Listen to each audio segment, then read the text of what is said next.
Thanks for tuning in. As always, join the Patreon, join the Reddit, join the Discord. As always, joining the Patreon, that gives you early access to the Tippets shop, our other show. So if you want that, get on that. But that doesn't fucking matter, man. I don't give a shit.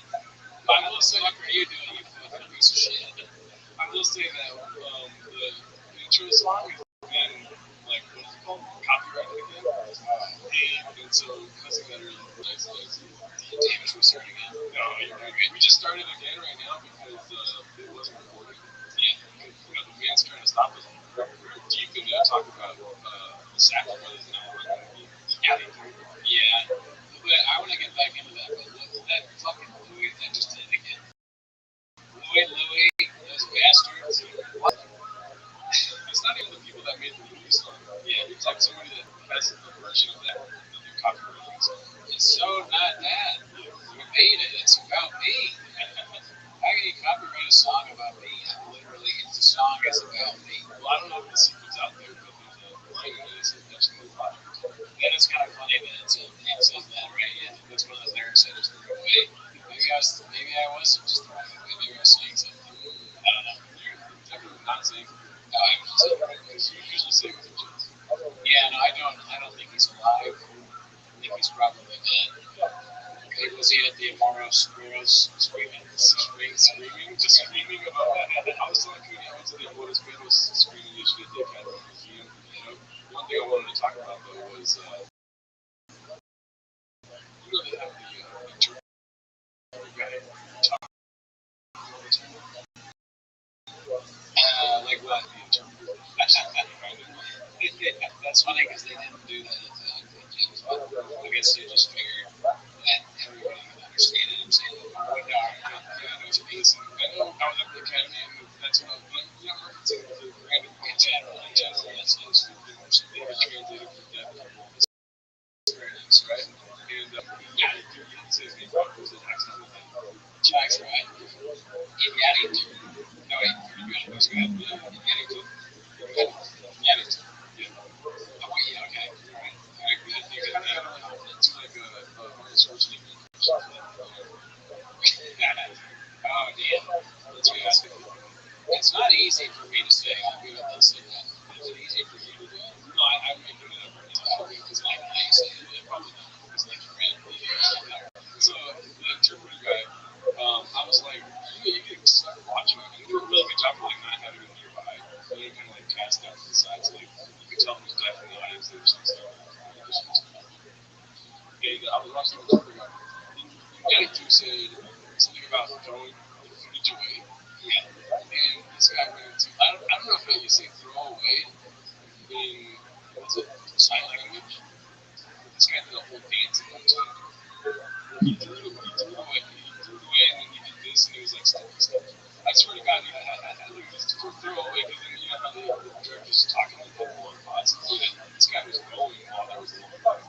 It'd be funny if while he was doing it, he just went into break on his routine. And the lady that did the break dancing at the Olympics is like, hey, that's not sign language, that's Reagan's dance routine. What are you doing? I mean, what does a moros Spiros mean? Oh, come on, I'm trying to look away. I was trying to get to look and throw away. I'm telling you, there's something to this that you're not giving me credence because then I swear to God, I was there watching. I was kind of like in the dots. You know what I mean? Imagine it's something like this and you're like that. That you took your head off to. That's interesting. You think and then you go like that or something like this. So with the throw away, what I'm telling you, throw it in the garbage. Bodies language. See the 15 seconds. I think you might be good at language stuff.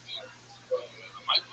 Because you wanted to do Japanese, you're pretty good at Spanish, you kind of pick up on, we went through the blood I get hair, unfortunately, I got hair right away. You kind of pick up on stuff, I think, that comes from communication. Sign language is added to the list. Let's see. Throw away. Throw away. This is like grabbing the trash and throwing it away. Throw away. Okay, so I mean, like this, but I'm telling you, he added like some extra statement. Just doing too much. Interesting. Do you remember exactly what he read to us said? Yeah, he's like, there's millions of kids are obsessed. No, not like military time. He said like there's millions of feet of film for this Amores Perros. I think he said a million square feet of this film. But they only used something like 20,000 square feet of film. So a lot of that I thought was just thrown away. Yeah, and then this guy goes into this one. It's fucking Ted Kobe when he did it too. Yeah. And he's like, a lot of it was thrown away, but I didn't know it's stored and saved. What was his point? Like they just have it. Oh, it's the whole reason why they had screenings. Oh, because they can watch it on the story. It's like the film that they had, and when you watch it. No. So we watched that movie. Yeah, the actor was having an installation of like this film, the extra stuff they put. Oh, cool. That's that throwaway thing. It reminds me of this. You jack up. I don't understand why people. What's this part? Like, why do you do that? I think it's like a climactic finish. Maybe it's kind of insulting. It's like insulting, right? When you're throwing like your. It would be. I guess if you keep it in your hand, then you would maybe fly off your hands. Maybe the hammer comes. Fits with his legs. Just like this is the jack off movement. So right now it's your hand. But then when you do this, that's the thumb. So it's the jacking off the thumb.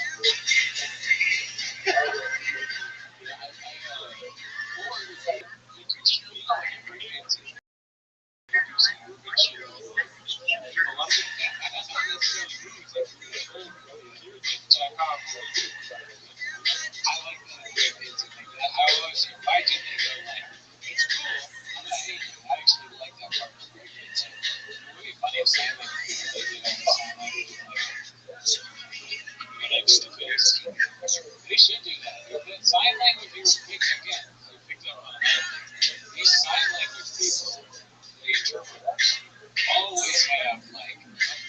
personalities.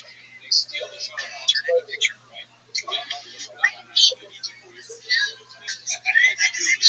They are. And she's saying,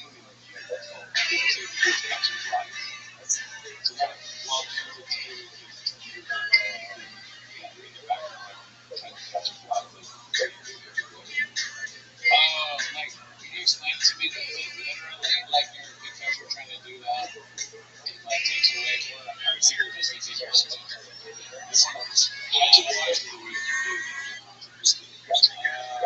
so it's like when the people on the end of it are pretending to do something, but it's like, yeah, that's awesome.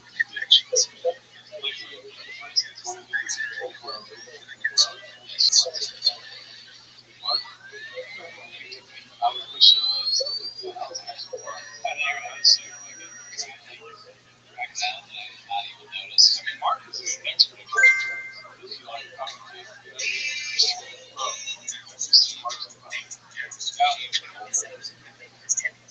oh, my God, we should do a whole podcast about that.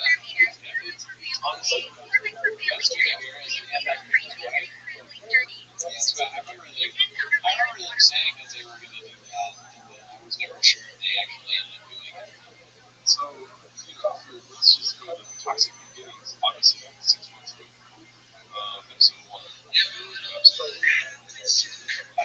Episode 2 came out 6 months later, and I'm not yet, so let's go ahead and just, this looks like a normal podcast, right? Rich, I've never seen a great interview about this. Mark Harley does the David Rich podcast. It's 30 minutes. I'm 30 minutes in to finish this up. So let's just go ahead and start this out. I'm going to get, tell me to pause, but share your experience. Some people are still mad at you because they failed to destroy you. Mine starts kind of like that. That's true, right? It starts off like at the right amount of toxic. It's not like a 10, it's like a half. That's the thought. Yeah, it's letting you know where it's headed.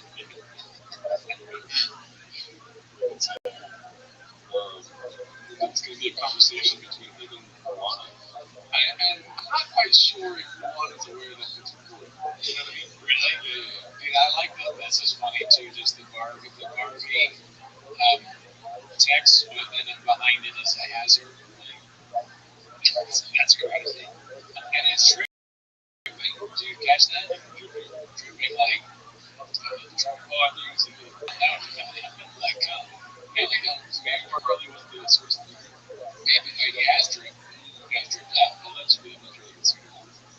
But I wanted to make this. I made that.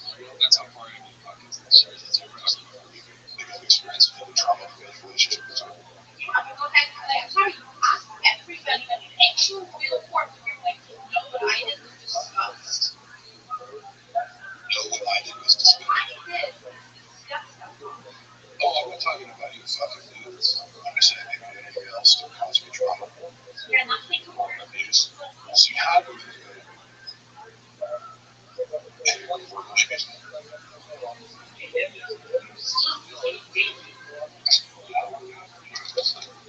Because the title is Hills. So, you come here expecting that, and it may just be played up for the cameras, right? Because they're always together, they're in love, people have different kinds of touch. Who knows whether it's real or not? But yeah, that sounded like a deposition. It is weird, like, Marco started recording, and that's like really chill, though. Yeah, if I was the one, I'd be like, I like this one. That's really chill. That's so funny. Two things are funny about that. That's really chill, and that would make her be like, what's going on? Like, it's just like, oh, you got me. Like, they constantly try and get each other on tape. They're like constantly like, they have a conversation, and one of them pulls out and like, got you. Caught you slipping. This is going in the court records. Try to leave me down. I will say, when it's like a conversation, because I'm recording, I'm like waiting for the time to come. Like, just knowing that what he did to us, Yeah, catch him. They used to work out.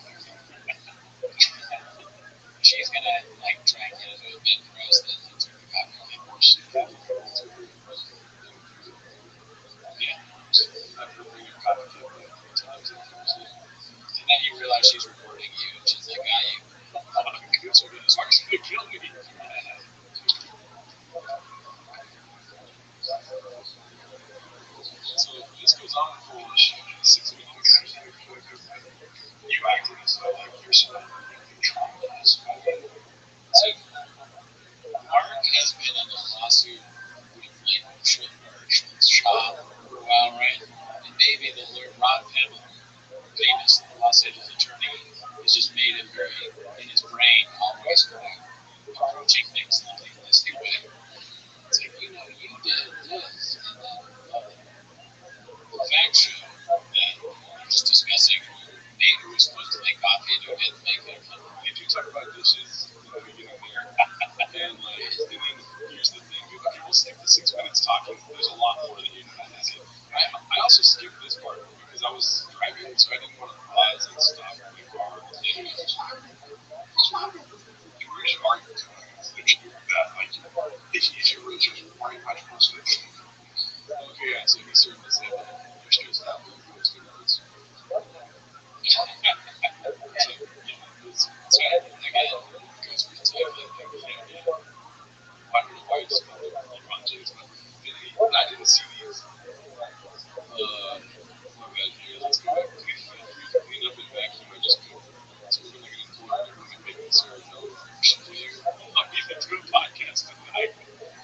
I'm going to tap that I told you all you got to do is just ask for it's 12. Well, I have shit to do. Maybe I'll try a trip out and try this. I'm so good at this. I'm really different. So I'm going to do this same shit. Oh, okay. Me, of course. So, you know, it's all about my story. I don't know why he's sharing it and they're going to do a podcast together. He's got turkey.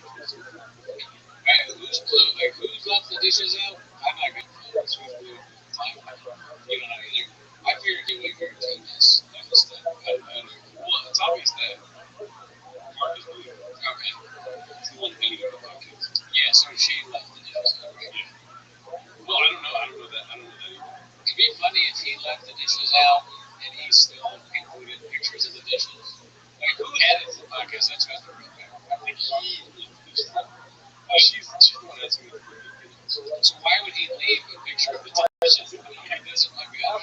It's the David Lynch podcast. He's look, there's inks all over. That might be pretty cool, those dog. I don't know. This looks like she's made for. You might throw away that pin. This looks like my kitchen. There's sausage on it. This is a grind against some spinach. Radish.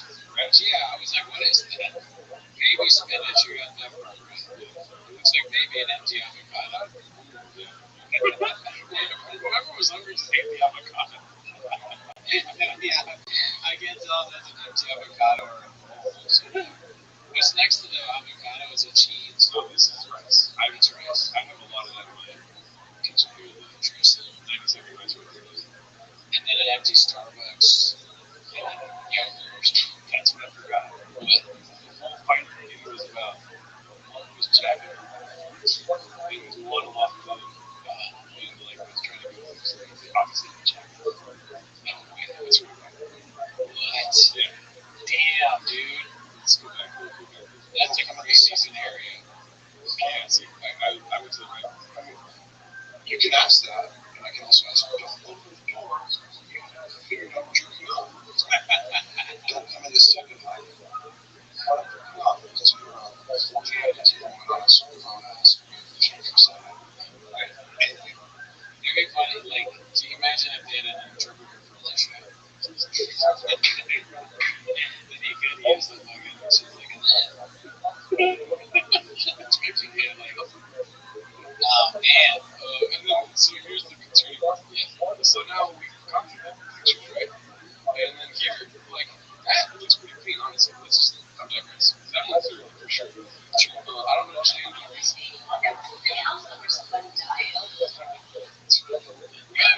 It starts out with them mentioning somebody died, which is hardcore. Now let's take this time stamp here, 6:39, right? Yeah, I watched all of this, by the way. I mean, one outfit, first of all, right? Yeah. Let's skip forward a little bit. Nothing's happening. This is where you go.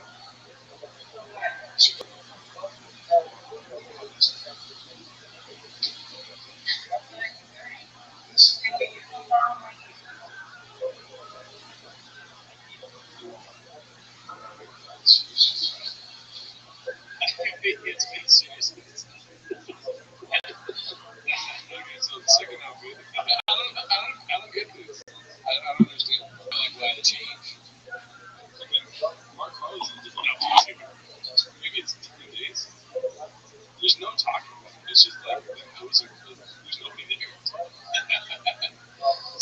I see how you're saying the David Lynch correctly. Yeah, I get it. Behind the scenes, which I like a lot. I'm not completely. Yeah, no, this is interesting. It's really cool. Let's go ahead and switch our outfit. They're geniuses. You know what would be interesting? You film another one of these, and you have these insane way you do it, but at some point, the camera cuts back in, and it's just someone who's like insanely famous. I can't think of a good example, but yeah, that'd be great. Like Galifianakis, he's playing the piano sometime. Just because of his character, like Zach Galifianakis and Zach Galifianakis' son.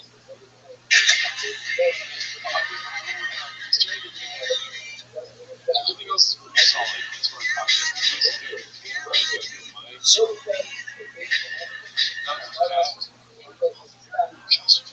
They do like cats.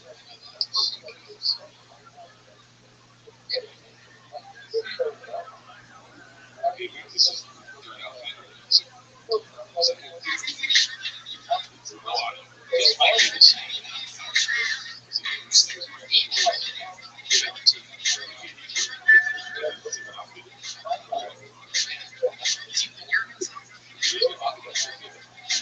Well, yeah, he's talking and nothing's coming.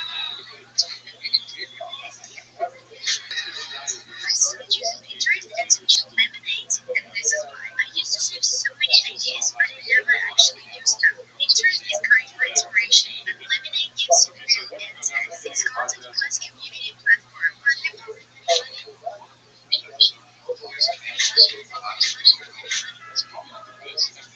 As far as little toxic Can you ask me what I'm like when I'm last episode, I just said the best thing to do.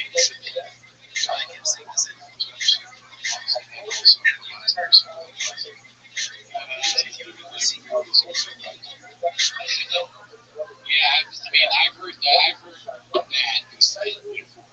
podcast. It's a comment from like the joke is like we just had a fight or something like that. Posted the worst last. So that's pretty. All the stuff that preceded it because I see on the little tube. See that 15 and 30. Yeah. I'll say I want to defend. Here's a defense I'm going to throw for them. So not that you're joining her, but just specifically about the outfit change. This is something that you and I'm the biggest conducive myself. I don't think about as much because I'm not an attractive person. So if I was an attractive person, maybe I care more about what I'm wearing on camera. But she's good looking, so she wants to. So yeah, Mark, very great guy. Never met him. Well, that's true. They're very true. So they're dressed up. Anyway, that's all I wanted to share. God damn, dude. You know what I saw? I mean, we wrestled anymore. It's just that's not true. But maybe we need to text our master with the explanation of why there's a bunch of audio. So, I'd rather just like do it. Yeah, just let the director. So I shouldn't say I watched most of the John Bernthal Shia LaBeouf interview that you put me onto that we did a whole episode because I realized that I love that stuff that you showed me, but I never actually sat my ass down and watched the whole thing. I did that because of the stuff because he moved to New Orleans and his wife divorced him and he's getting drunk and fighting people. So I was just curious to watch that. And I came up with a few things. I had a few observations about it. You remember this interview, right? All right. They're both bros, the two of them. Do you agree? Okay. And I don't mean that bad. They're like they're kind of like bros, the way they talk. They have the hat, the bro hat and all that.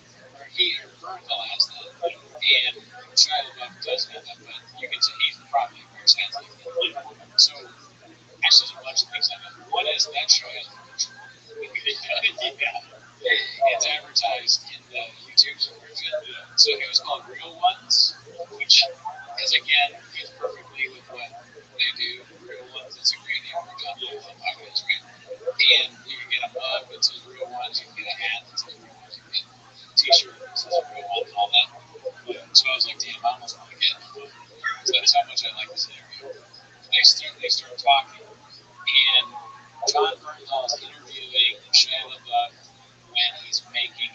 back, getting his life together and all that. He's working with people like Bo and Kev, who's a big photo. And I noticed is that in interviews with bros, they always say the first name of somebody and not the last name. So we do that sometimes. It's kind of hard to tell from the person listening, like, who are these people? Because it's not even famous people. Like, Shia LaBeouf will be like, yeah, man, and I was hanging out with him.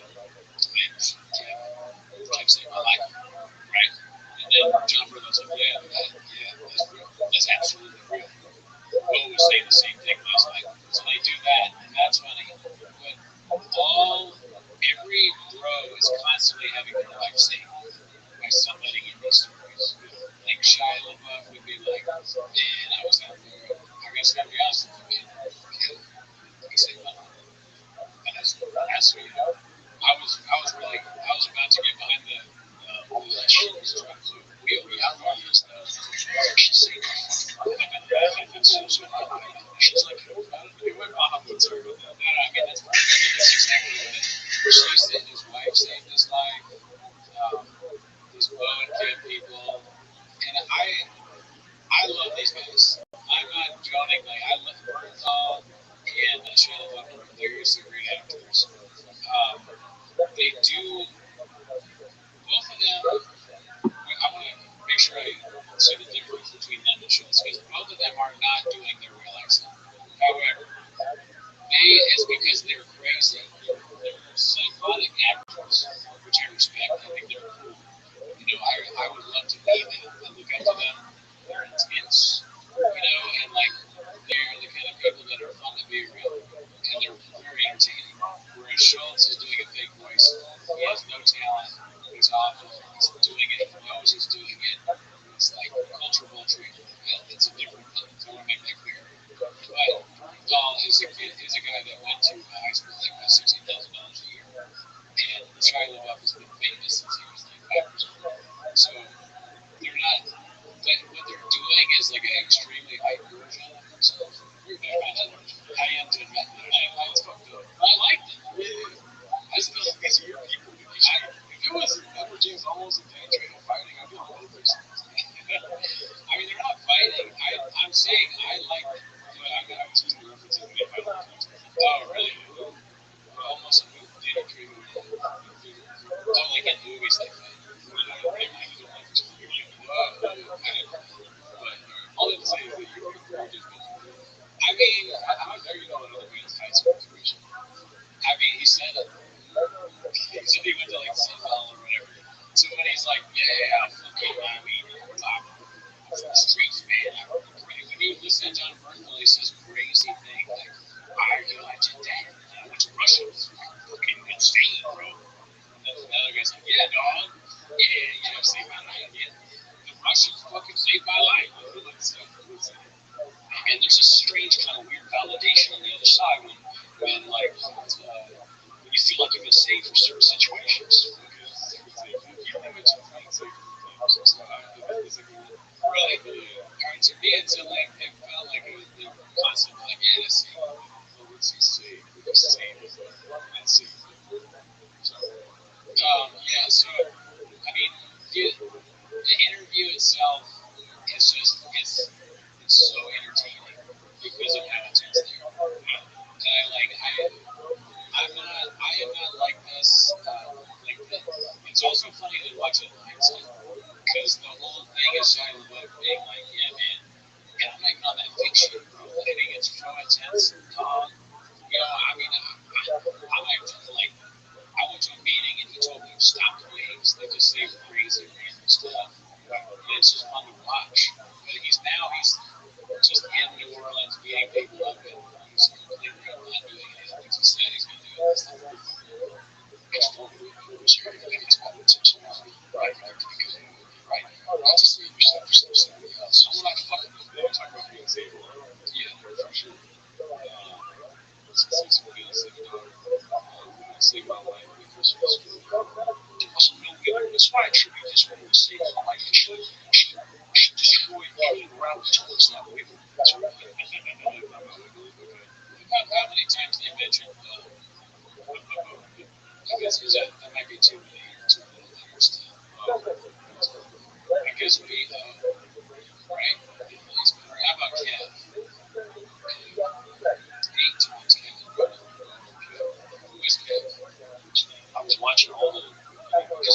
So I was watching all the interviews that you've done with Mo and Kevin. And there's just like you found a gap. Not a whole lot of police. I don't really like punching out on this guy. Because, I mean, what he's doing is fucking awesome. It's like, it's stupid. It's fucking ass. But, no, I'm being serious. I like this. No, I'm talking about like him now. Oh, yeah. That stuff I'm not as interested in. It's sad. I hope he turns it around.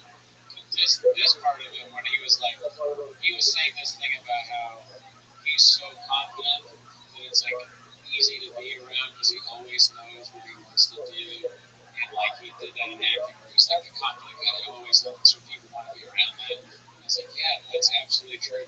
People do want to be around that person that always knows what to do.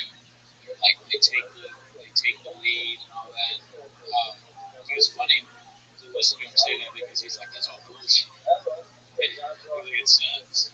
And I guess I never really thought about some of the people that do that probably have no idea what they're talking about. They just do it, and it's probably trending on some it's been. We can talk more about this, but you know, people here that I see out there. What's that? We're talking about somebody that's confident in what he wants to do. I wanted to show you that story. Yeah. I'm not saying that I'm confident that I'm going to show you what I want to do, but I'm saying that this guy on Instagram, he's this cool guy. He's got to do what he wants to do. And what he wants to do is very cool. Let's go ahead and check this out. It is a fan Bobby or something like that. As you can see, fan Bobby materials, 25,000 followers. Let's just go ahead and see what of his videos are. When your appearances don't match your personality. So yeah, where's Taylor Tree? You're gonna make the left, then you're gonna make the right, and then you're gonna be in the corner. Alright, for sure. Yeah, left or right? Oh, look, you're gonna be on the left and the right. Alright, double button. Alright, so I like the part where he's doing this. It was too goofy. Okay, so if you get people to too easy. So you're fucking with that Mickey Mouse. Yeah, he was doing it for us. Oh, okay. So do me a favor. Out of 10, can you rate it? I give that like a 3. Okay. Yeah. Good. Thank you. That's accurate. This is exactly what we need to do. Yeah. Let's do it really better for this. When your appearance doesn't match your personality. Okay, so, hey, bro, do you know where Gaylor Street's at? Oh, good job. You're standing on it. You're standing on business. Alright, thank you. Oh, boy. You see my boy, Bruno? Bruno, where are you? Bruno. Oh, boy, I'm radicals. Yeah. So now when I give a less. Oh, I haven't asked for the okay. What would you say there? He is like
because he didn't do Mickey Mouse.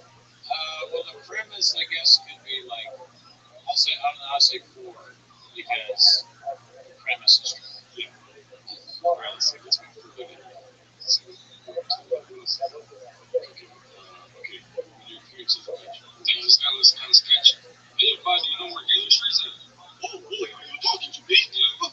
Yeah, you make a right, a left, and around the corner, if you scroll, you'll be right there. All right, for sure, thanks. You say a left or a right? Oh, it'll be a left and then a right.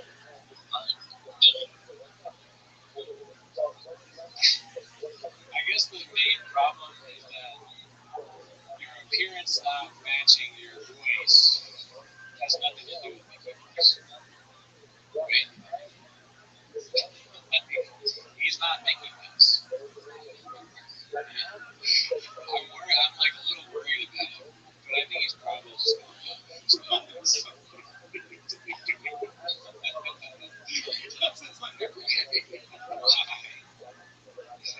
Oh my god. And then I don't know what to do.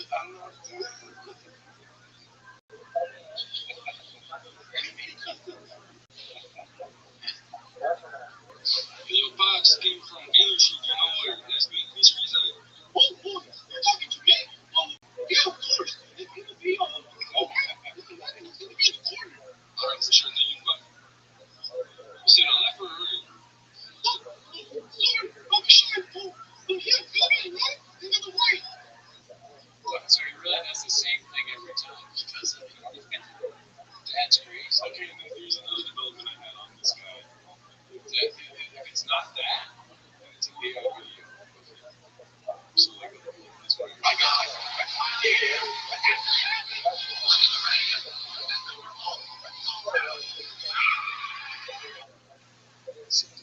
yeah, it's it's kind of like the new thing, I guess, with people that are not maybe a little bit slow. They got a thing, then they even a phone, and then the slow them up. So, like, this is.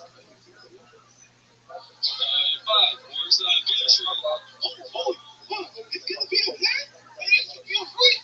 The same exact thing. So, 3 weeks ago, he's just I swear to God, I went far back. He's been doing this for a long while. It's just, I thought it was the funniest. I was laughing so hard just watching it. Because of how weird it is. It's just so strange. Yeah, superfood. So this one's doing it. If it's not the Mickey Mouse thing, it's the AI. This one's pretty awesome. I like this one. I really, really like this one. Anyways, I'm sorry. I don't know where else to go from here. Yeah, no, I mean, it's definitely funny. It's funny that he's doing it over and over again. And it's also funny that the Gaylord thing. Because that's why it's on the Gaylord Street. I don't even know Gaylord Street, man. Oh, yeah, I told you, you gotta make a right.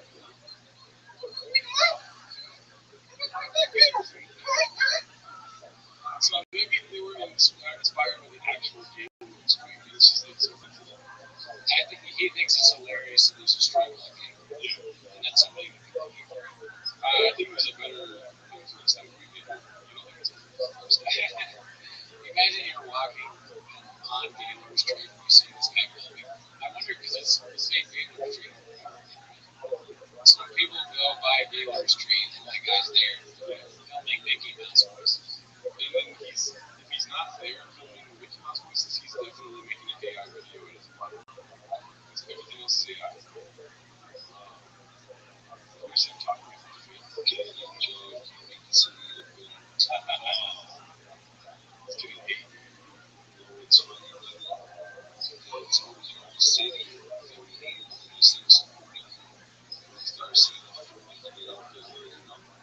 This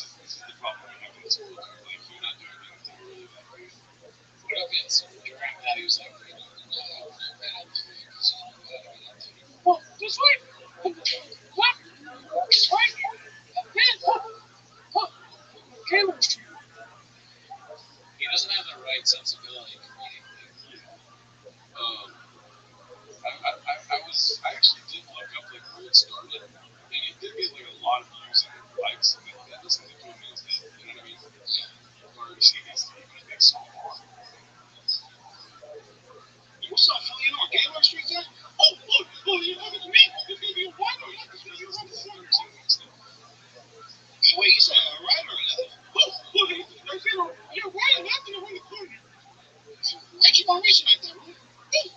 It's just my Bible. You believe in Jesus Christ? So he changed it up. I don't know.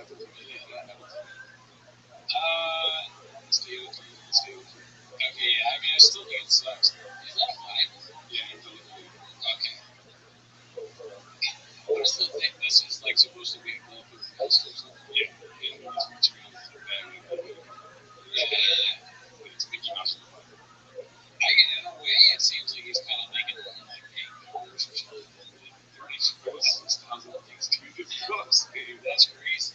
And it's just, I don't know if I'll ever find the first one. Do you know what really crazy? Oh, for sure, thank you. You said the left or right? It's going to be a left or right or the corner. One question, bro. Why you keep on reaching? Do you want to know? So like I said, in older, this older video, right? So we used to have things like pull out the bed, and he's kind of stripped down for sure. It'd be kind of funny to be in the bed and you see a guy standing like that, so you ask him where Gaylord Street is. Should we start doing that until you can get shot? Hey, dude, like someone like that hoodie hat guy. You know where Gaylord Street is? Look at that hoodie. This guy is that big. It's like I was watching Brendan Chopper. Yeah, never saw it. Yeah, well, yeah, it's like, I hope there's a little more variation. Maybe that's what we're thinking.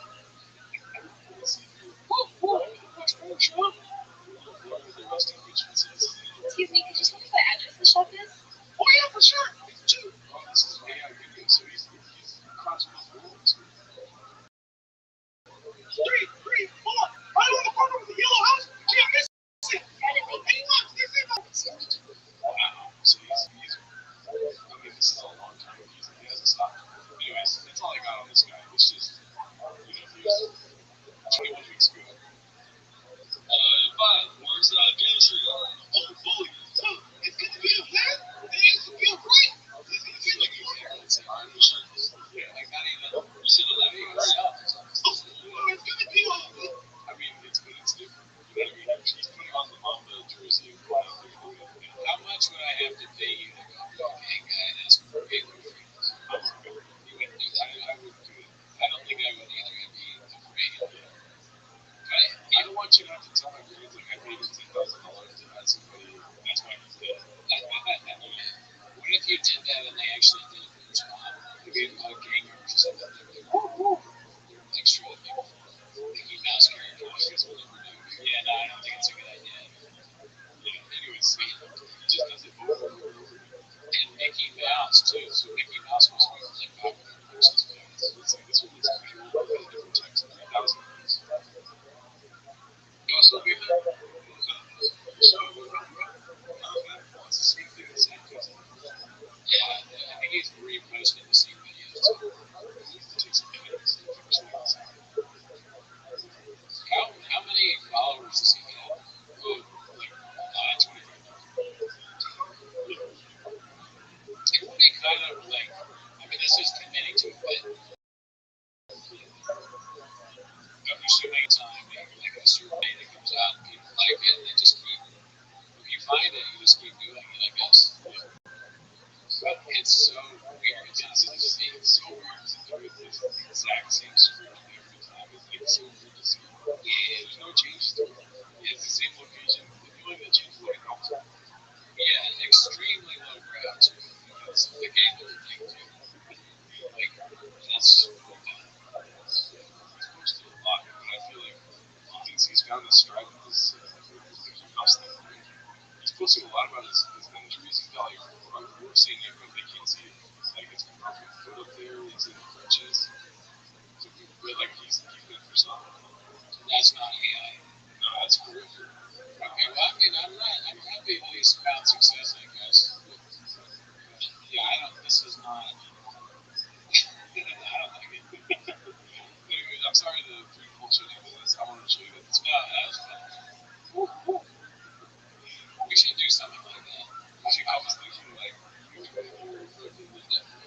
net, so, like, do we completely do the same thing? Like,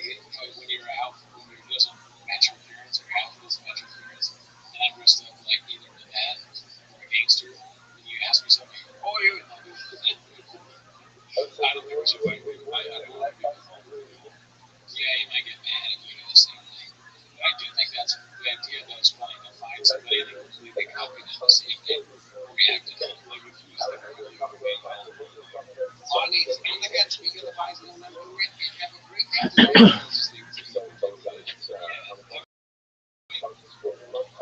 time I was at an open mic and Weinbach came to it and we watched it on Patreon. And there was this comedian, I don't know what his name was, Brent, he's walked on stage. You guys ever seen those? Where like laughing and stuff. Weinbach is on stage and he's like, he has a lot of jokes. And he just started doing Kenny Mullins and that. And then he left, and I was like, that is the weirdest thing I've ever seen. And that's so weird. He's doing a random open mic, and then leaving. Like, the weirdness of that is something I always, like, just like, some very inside bit that's funny to you could be funny to everyone. That's why I would, like, I've never watched him, but I see him do it. Yeah, I mean,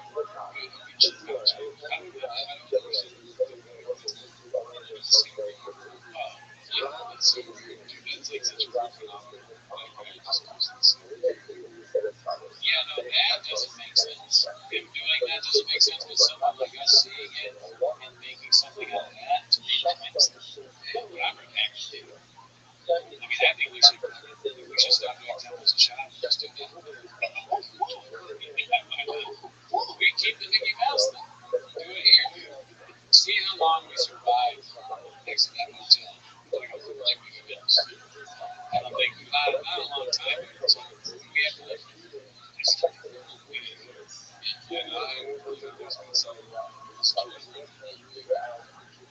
It's facts. I tried talking to him. Really? What'd you say? I tried talking to him. I'm just like, hey, and like, we're like, nah, because you're the guy that protect the city. No, no, no. I think it's a good point. Yeah. They're worried. Yeah,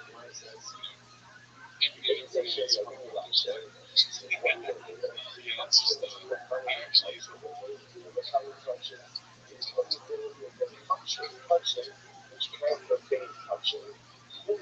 yes, of course. That's nice.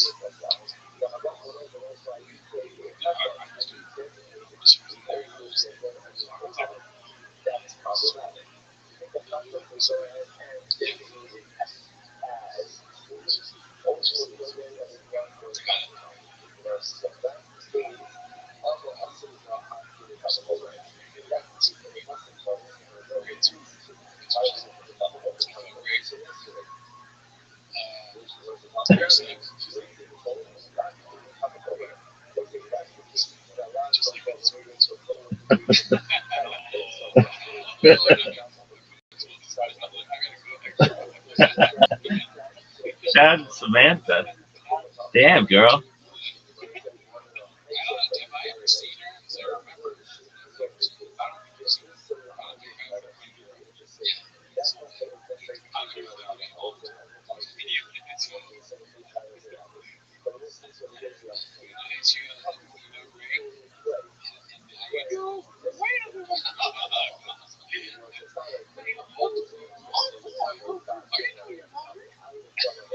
everybody in their life, that's the punishment for making fun of this guy. Is that if you watch that and you make fun of him, then now everywhere you go, people do that voice. Or maybe you have to show that guy, you can show somebody else that video in 7 days or else the toxic because yeah, that's what you just did. I wanted to get that guy out of here. And I'm not saying like I have a rule of thumb. So I will listen to every Did you just see it just scroll on IG? I saw it because it was posted on NBA basketball. Right? Like he was like they do that sometimes where it's like this is funny. Yeah, it's just posted on some other I follow a lot of NBA like Instagram thing. And I don't know if it's like Facebook or what, but they asked you to get something that's funny. And so I was like, obviously it's like and I first got I was like, I know what it's up for Tony's real pop. And I looked, I was like, so else again. Yeah, no, I mean, your content is I like that. It's hilarious every time you post. It's like fucking funny. And it's awesome. So that's really good. I wish I could show you that guy. So, yeah, I mean, I'm trying to think who I've seen. If I've seen anybody like that recently, as like a follow. I never find the weirdos because like I just watch TikTok really or IG reels more like just scrolling Twitter.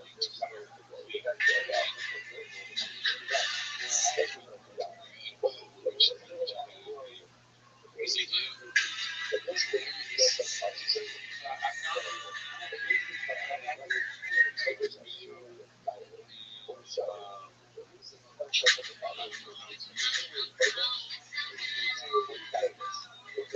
I found this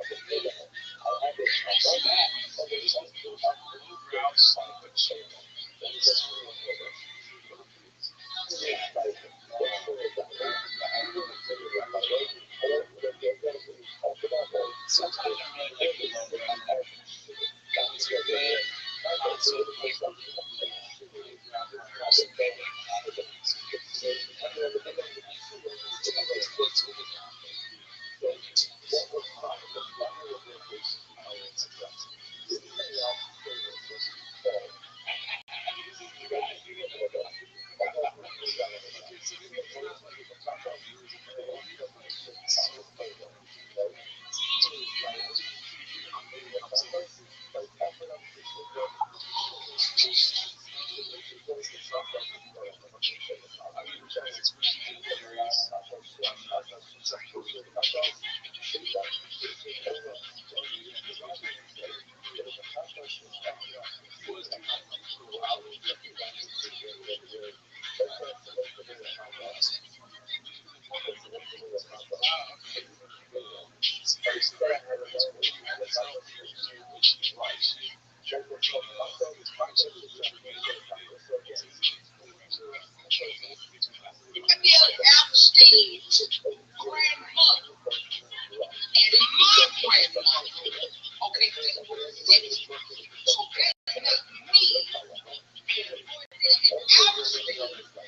good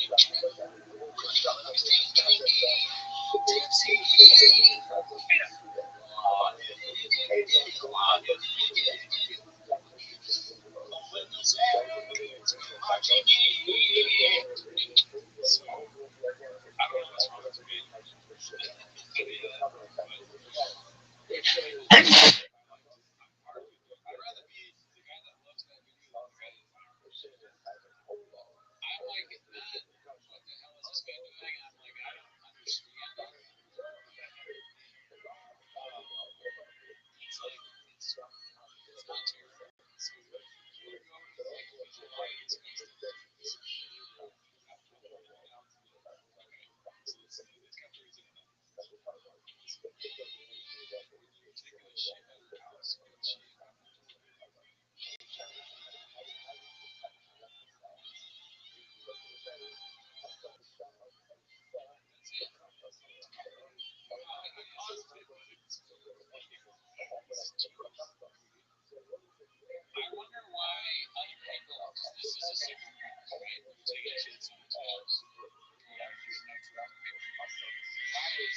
someone else and I could buy a game at it. Feels like it's me.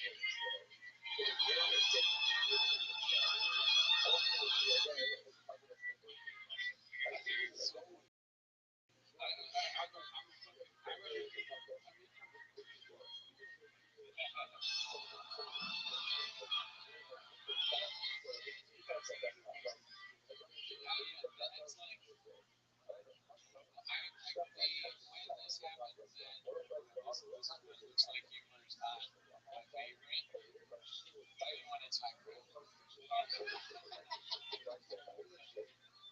yeah, I legit want all these guys to be very happy. I'm not gonna chill with all the things that it's gonna be okay. It's still be fresh to the events. And I beach sleep for it. It's really bad choice.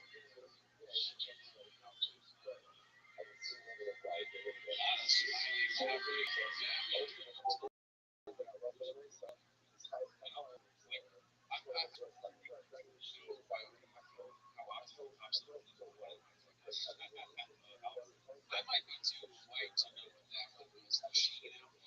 She's just saying like, oh, fuck it. Oh, really? I think so. Stephen, we're gonna take you through the mattress with the Sheen outfit. Like, you don't have to pay for the big design. I don't give a fuck. It's actually, yeah, it's very pretty. Yeah. And I like that. I am too. And also, these ratchets, look at this shit. This is like watercolor. These parody type shoes and shoelaces. Look at these shoes. He's talking about this. We're talking about shoes. He's my idol, honestly. What I think is funny, again, is like, because this is a humor for a certain, like, a crowd. Now, I'm not going to know all of it because I just don't know all of the specific things that he's saying, right? But, like, what the picture of him at his house like this and then like that, I think that would be funny if it was somebody like him, because it would be ridiculous for us to do that.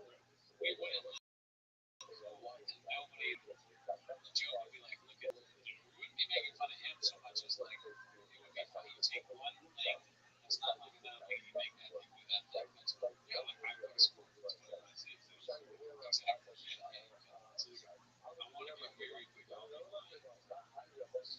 Just be honest. I mean, because I like, I'm being for it through right now. I really like how honest this guy is. He's super honest. He does not need to. And it's close to us. Like, you get the, like, and he'll do some shit like, y'all niggas better wake up and get to the fucking bag, nigga. Look, it's a military. I thought that was a joke. He shows up his face. That's what his bag is. You were blessed with that face. You went to the range. It's easy.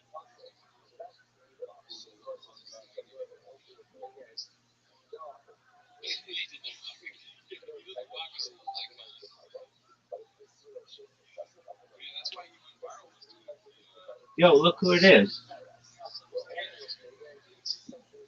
Yeah, I heard you were talking to Zuki last night. Yeah, I was. And you said that you were coming in, and then you bitched out on him. Yeah, no, it's because I went skiing yesterday and was up at like, I was supposed to wake up at 6 a.m. and I woke up at 4 a.m. and fell back to sleep, so I was way too long by 10 o'clock. All right. I told Zeus to tell you a joke, though. Did he tell you it?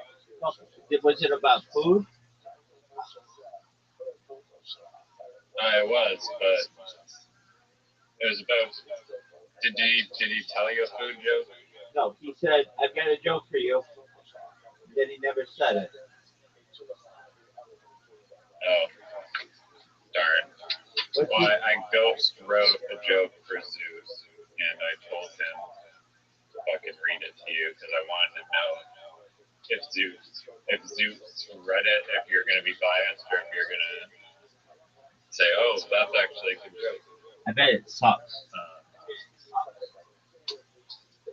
No, it's a great joke. I'm waiting. All right.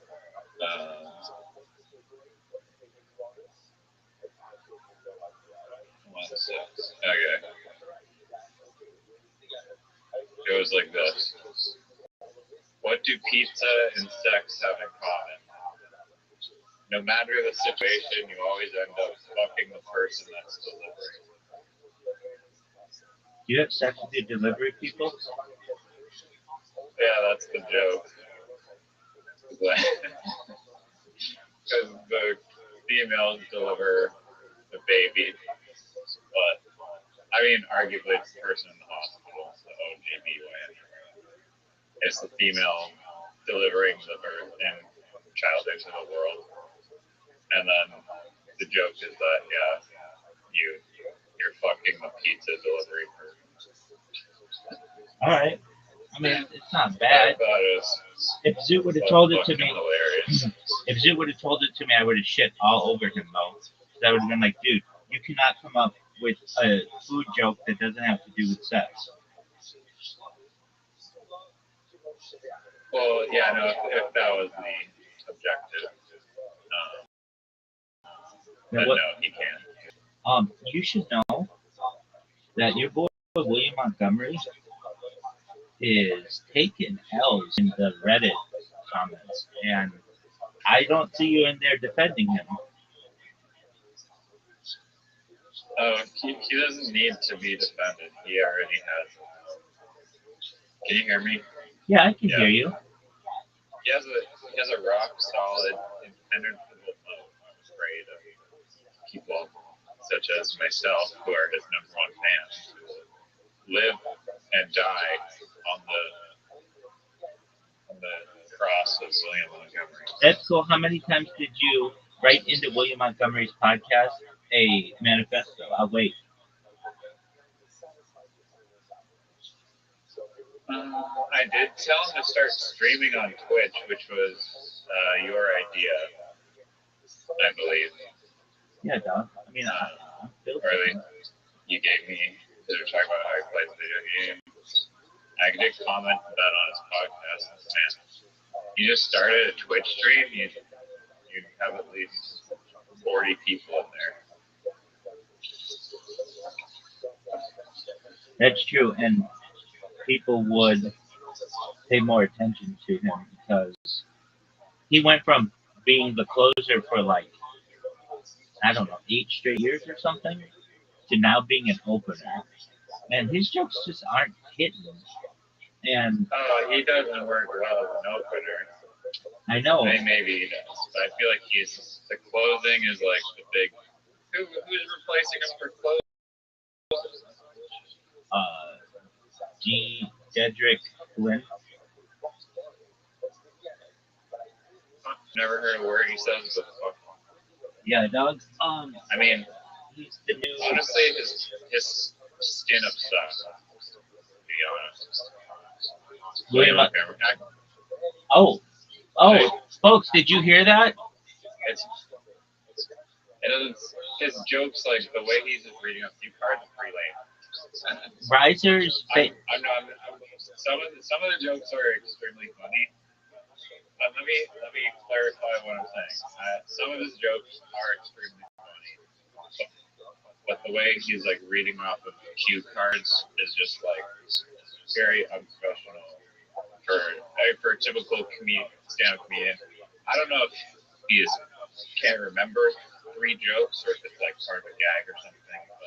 But the delivery, I feel like, could be better. I think it's the wording. Since his jokes are not really stories like some of the other people, the wording and word efficiency is incredibly important, and he will step on them and then fuck them up, and that takes away from the joke. So the fact that they're written out, I don't really have an issue with that.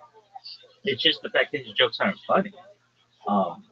Has been an issue. He does have some zingers, but sometimes his jokes are too inside baseball, and like people in a wider audience don't get them. And then he has this issue, I find, that he is doing it like a job, and I get that. I mean, I get that's what it is. Literally, he's paid to be on Kill Tony to do that. But it's no longer like exciting to him. He doesn't even promote his cameo anymore. He hasn't promoted that in like a year, even though it was giant at one time, absolutely giant. It's just basically, where the fuck did he go? Dog, if this motherfucker doesn't come back in the next 10 seconds, I am throwing his 10, 9, 8, 7, 6, 4, 3, 2, 1. This is some bullshit.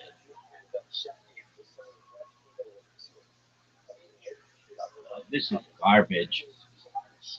Where the fuck did he go?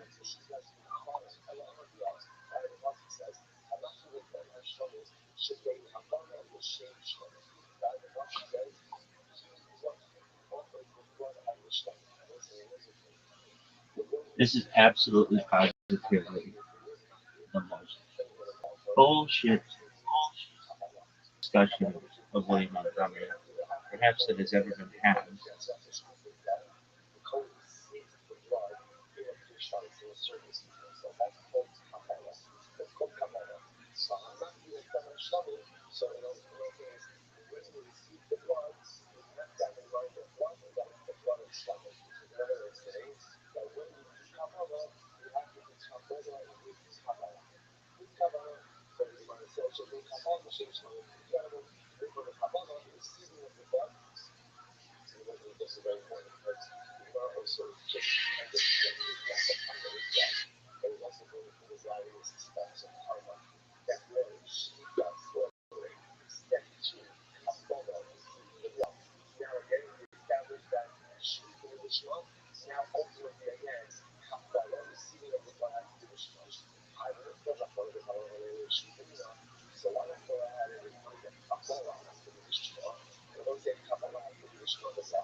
Only one Stokes. The block could be funny if like you just do you get somebody else, like a politician, they give a serious speech and then you see them walk off like we start doing that for Scott after it.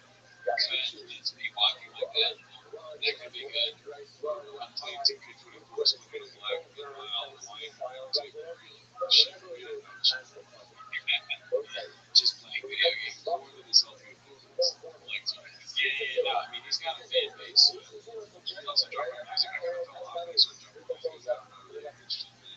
Yeah, could make a cartoon video. He's trying to get there. My style.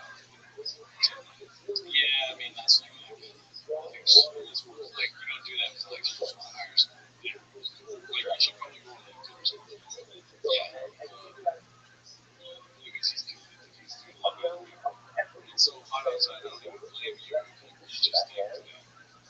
So, this is what I get. That's pretty low, right? Yeah, I live for this. Why don't you do this? Is that a character? I've been grinding so much on Pro.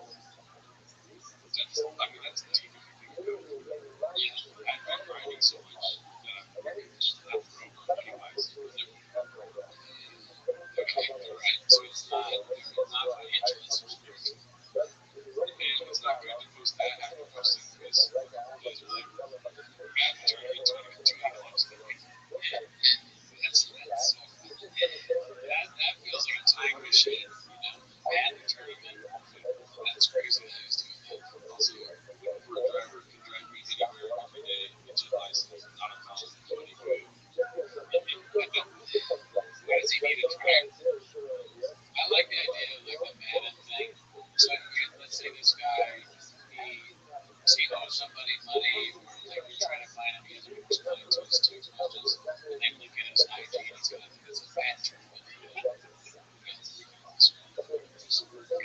that in terms of like, so we really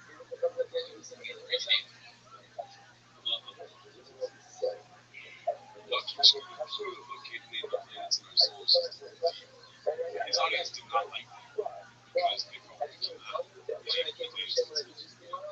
why are they screaming Pluto? You've been so broken, you feel like so fast. It's pretty emoji use has been. I like all of his black posts, his black background posts. About that tragic. Oh yeah, dude. Presenting time. That's fun. If your friend did that, you'd laugh hysterically. Like it's hard. I think part of it is like you feel like you know this guy, and watching all this stuff. It's fun. Yeah, I'm telling you, like every time he shows me my feed, I like, I subscribe, I do all the things. The more you get to know somebody, the more funny they are. It's like we used to do open mics and it's ridiculous characters like JT. Listen to me right now.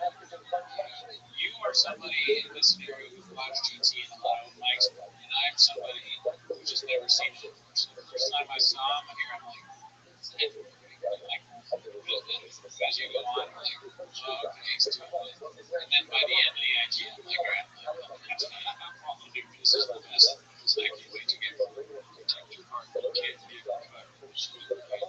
And that's just great.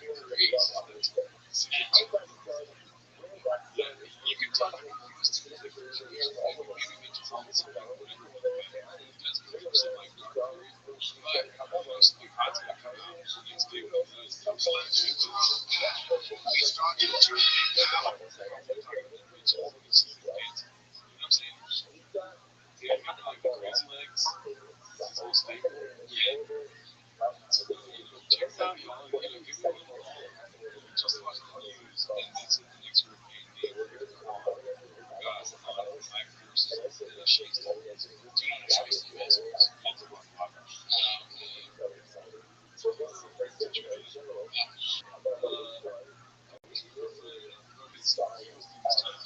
Any person that really knows me, that my intentions are from the day. In this life, you come across friends, families, who try their best to sabotage. That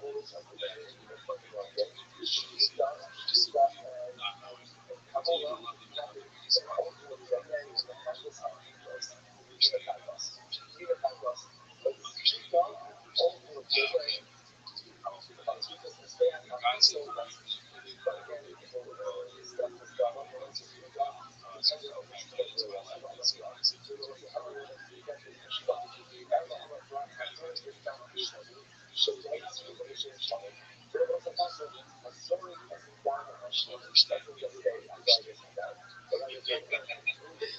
yeah, and I created some new words. I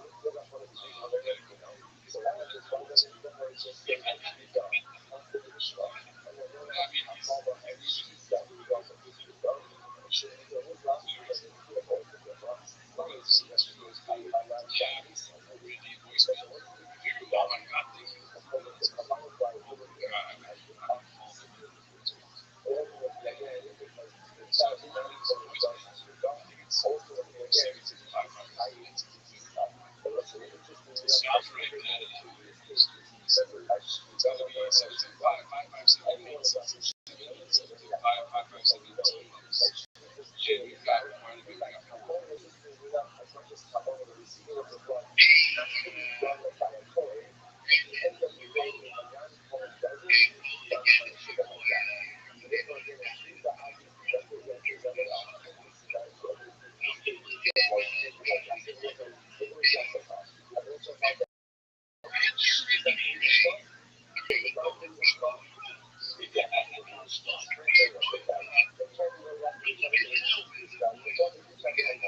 I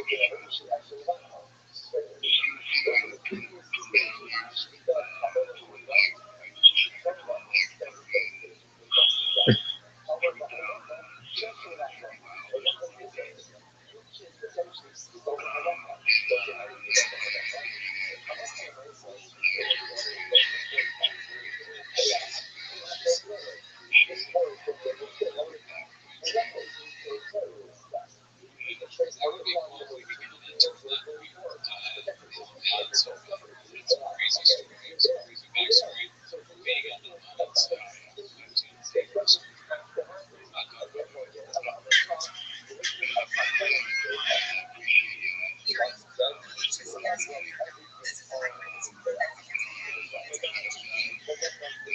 not good. Not too much of good. Just strong, girl.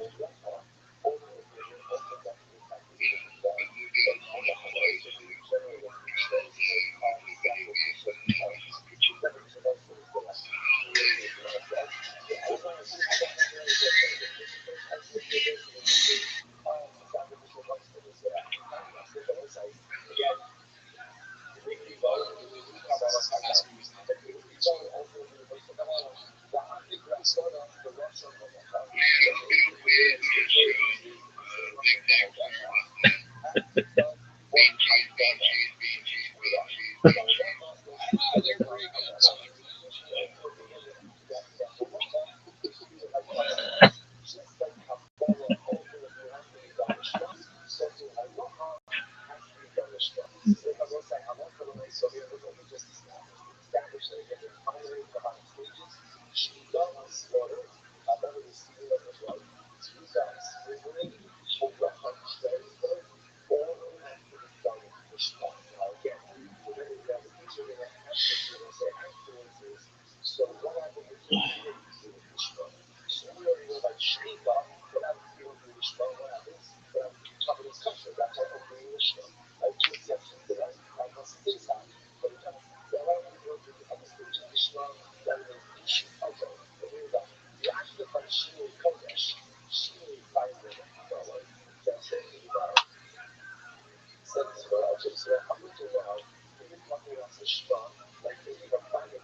We could have a relationship challenge.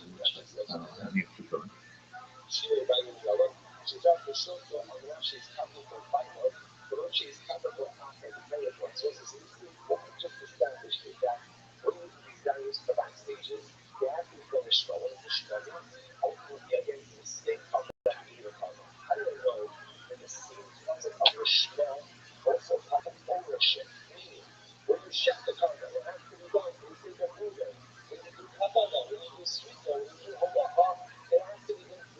We could have a relationship challenge. We make up the song of it.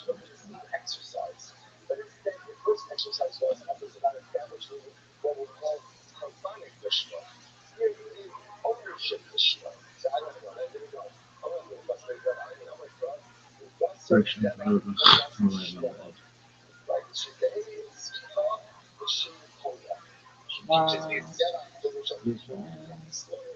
the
as always, trying to patronize, really trying to Discord.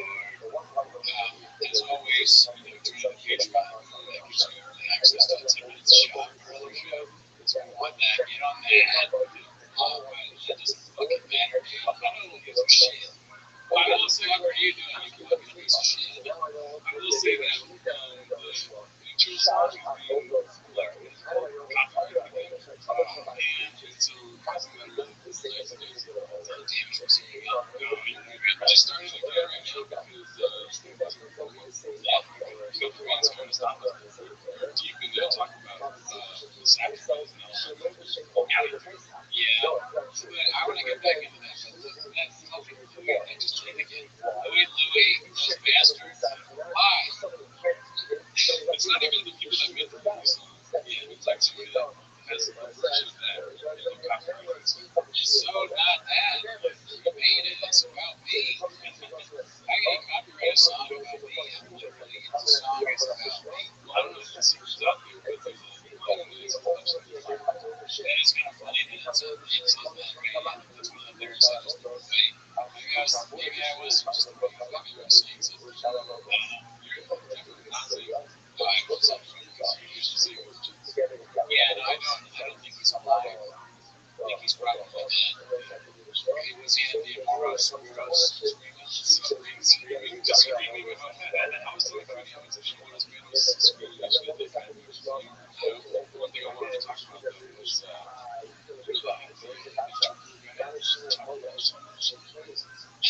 when he's talking, when the director was talking about that, in general, everyone's talking about the interpreter. That's funny because they didn't do that. I guess you just figure everybody understands. And we know, yeah, I know it's amazing. I know if they can, that's what I mean. It's in general, it's something we're trying to do to definitely full experience, right? And yeah, it's easy, right? Nice, right? Yeah, it's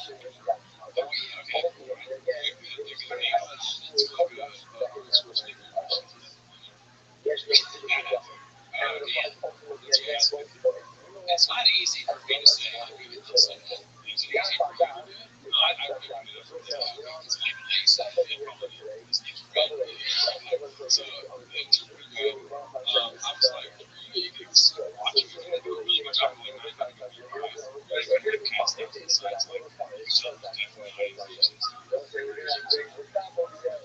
I was watching the tour guys. The editor said something about throwing each way. Yeah. And this guy went into, I don't know how you say throw away.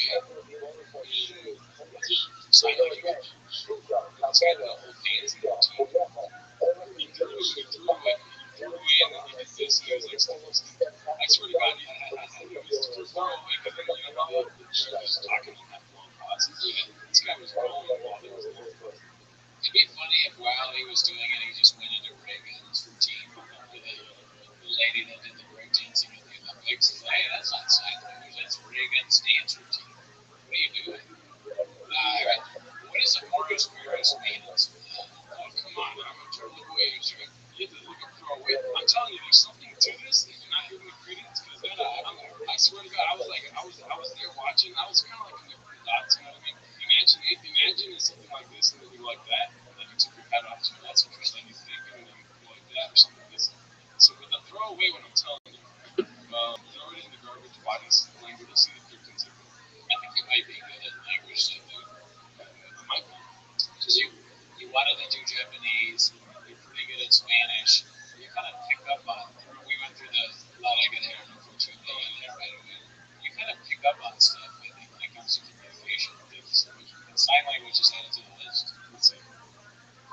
Throw away. Throw away. This is like grabbing the trash and throwing it away. Throw away. Okay, so really good. Throw away. It's throw away, baby. Interesting. What do you remember exactly what Interactu said? Yeah, it's like there's millions of things are obsessed with. I like going to too. And he's saying like there's millions of feet of film for this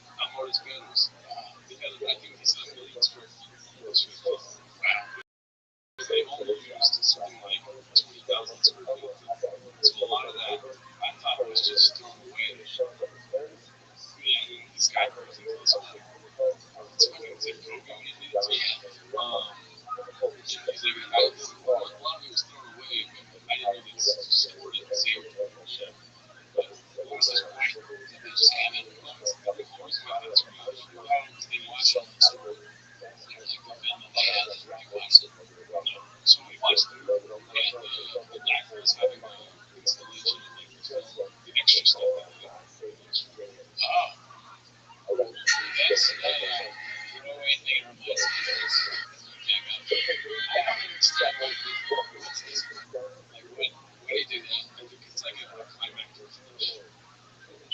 It's kind of it's like insulting, right? And you're going like it wouldn't be. I guess it would be when you're yelling. They would laugh or the hammer comes through. It's so this lady was doing that. She's like, this is the jack off moment. So right now it's your hand. And then when you do this, that's the cum. So this is jacking off and cum.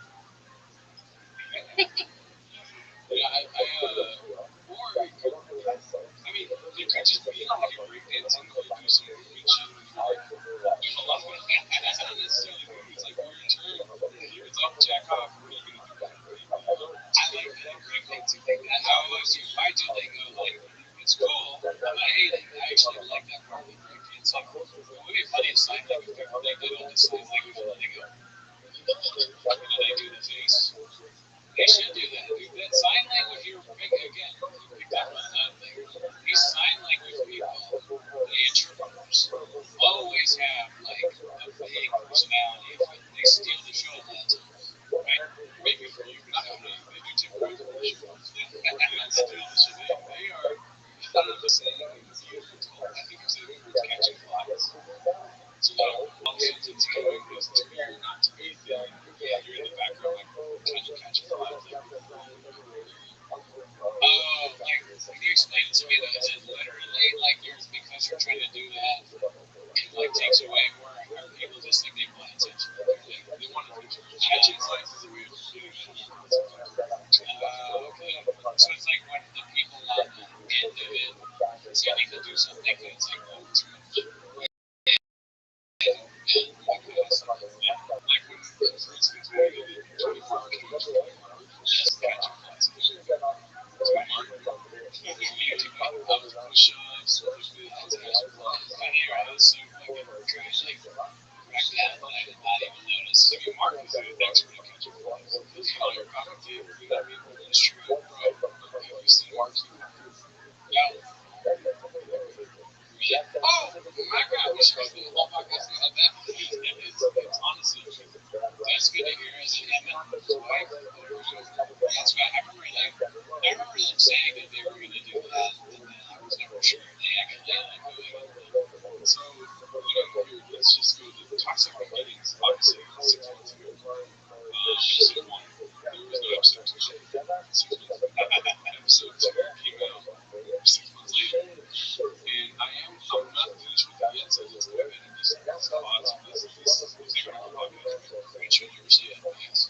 Shout out to my Daisy, made a great input about this. Mark early days. Taking me to podcast.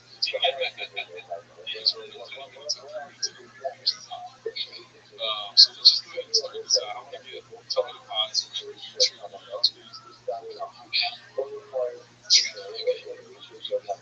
Some people are still mad at you because they feel to destroy you.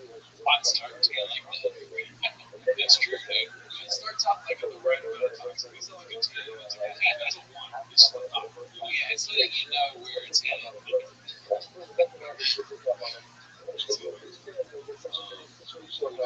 Conversation between even I'm not quite sure if Juan is aware that this I like that. That's just funny too. Just the Barbie text with and then behind it is a hazard. That's crazy. And it's tripping. Do you catch that? Tripping like 5 years ago. Oh, like calm down. Like calm. Hey, you know, Mark Carly was the source. He has tripped. I'll let you know.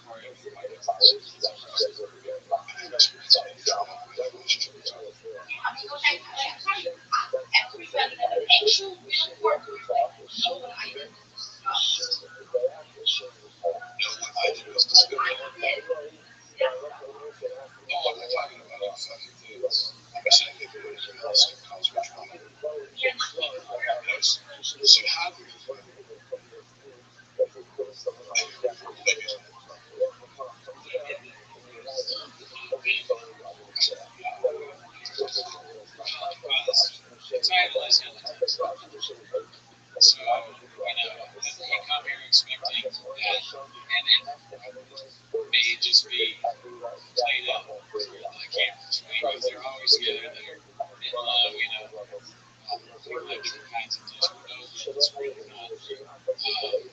But yeah, that sounded like a demonstration. It is good. It's weird, like Mark always talking about 4 days, it's just really chill out. If I was the one, I'd be like, I like this. That's really chill. Oh, everybody, stop what you're doing and set your fucking clock to whatever the fuck Rye's doing. Yo, hold on. Yo, everybody, stop what the fuck you're doing and everybody set your clock to whatever the fuck Riser's up to. Because this motherfucker thinks the sun rises and falls. He thinks the sun rises and falls to his whims. I'm on Zoom now. I'm on Zoom time now. I just pop in and leave whenever I please. That's what it, consideration or courtesy. That's what it seems like. I was mid fucking conversation, then all of a sudden, bloop, and you're gone, and I'm still blah blah blah. I'm still blah blah blah. Brilliantly freeing way to I imagine so. All right, son. So here's my question. I didn't send you a message, which I'm sure the dude has never sent you a message. Oh, never. Never. His entire life, I was like, man, I'm so sorry. My mom called me, be back later. Don't worry, everything's okay. I didn't just get run over or assaulted in the streets of Australia, and we'll go to the police and meet my fucking ex-girlfriend who's looking for a stolen bike at the police, make up and get her number. Everything's okay. Yeah, that was okay. That was wild. Okay, so my question to you is this: what's going on with William Montgomery? Because I mean, I know secretly, but I want to know what your opinions are. I mean, you're saying he's fallen off the rails, and maybe in the Kill Tony universe, but I mean, I was looking up Apple Podcasts yesterday, and I see Kill Tony is the number 11 podcast. Like, geez, the bar is almost as low as the Southwest Australian comedy scene.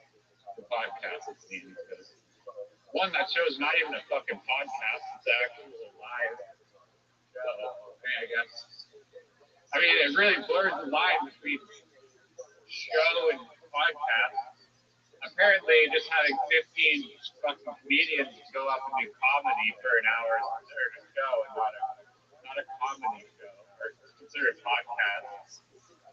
I don't know who is defining it as a podcast, but it's clearly not a podcast. Yeah, so, and that's not even like, they don't even care about that.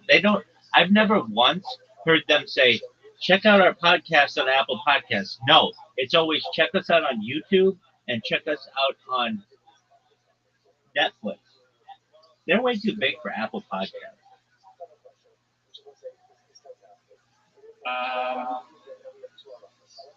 Yeah, I guess.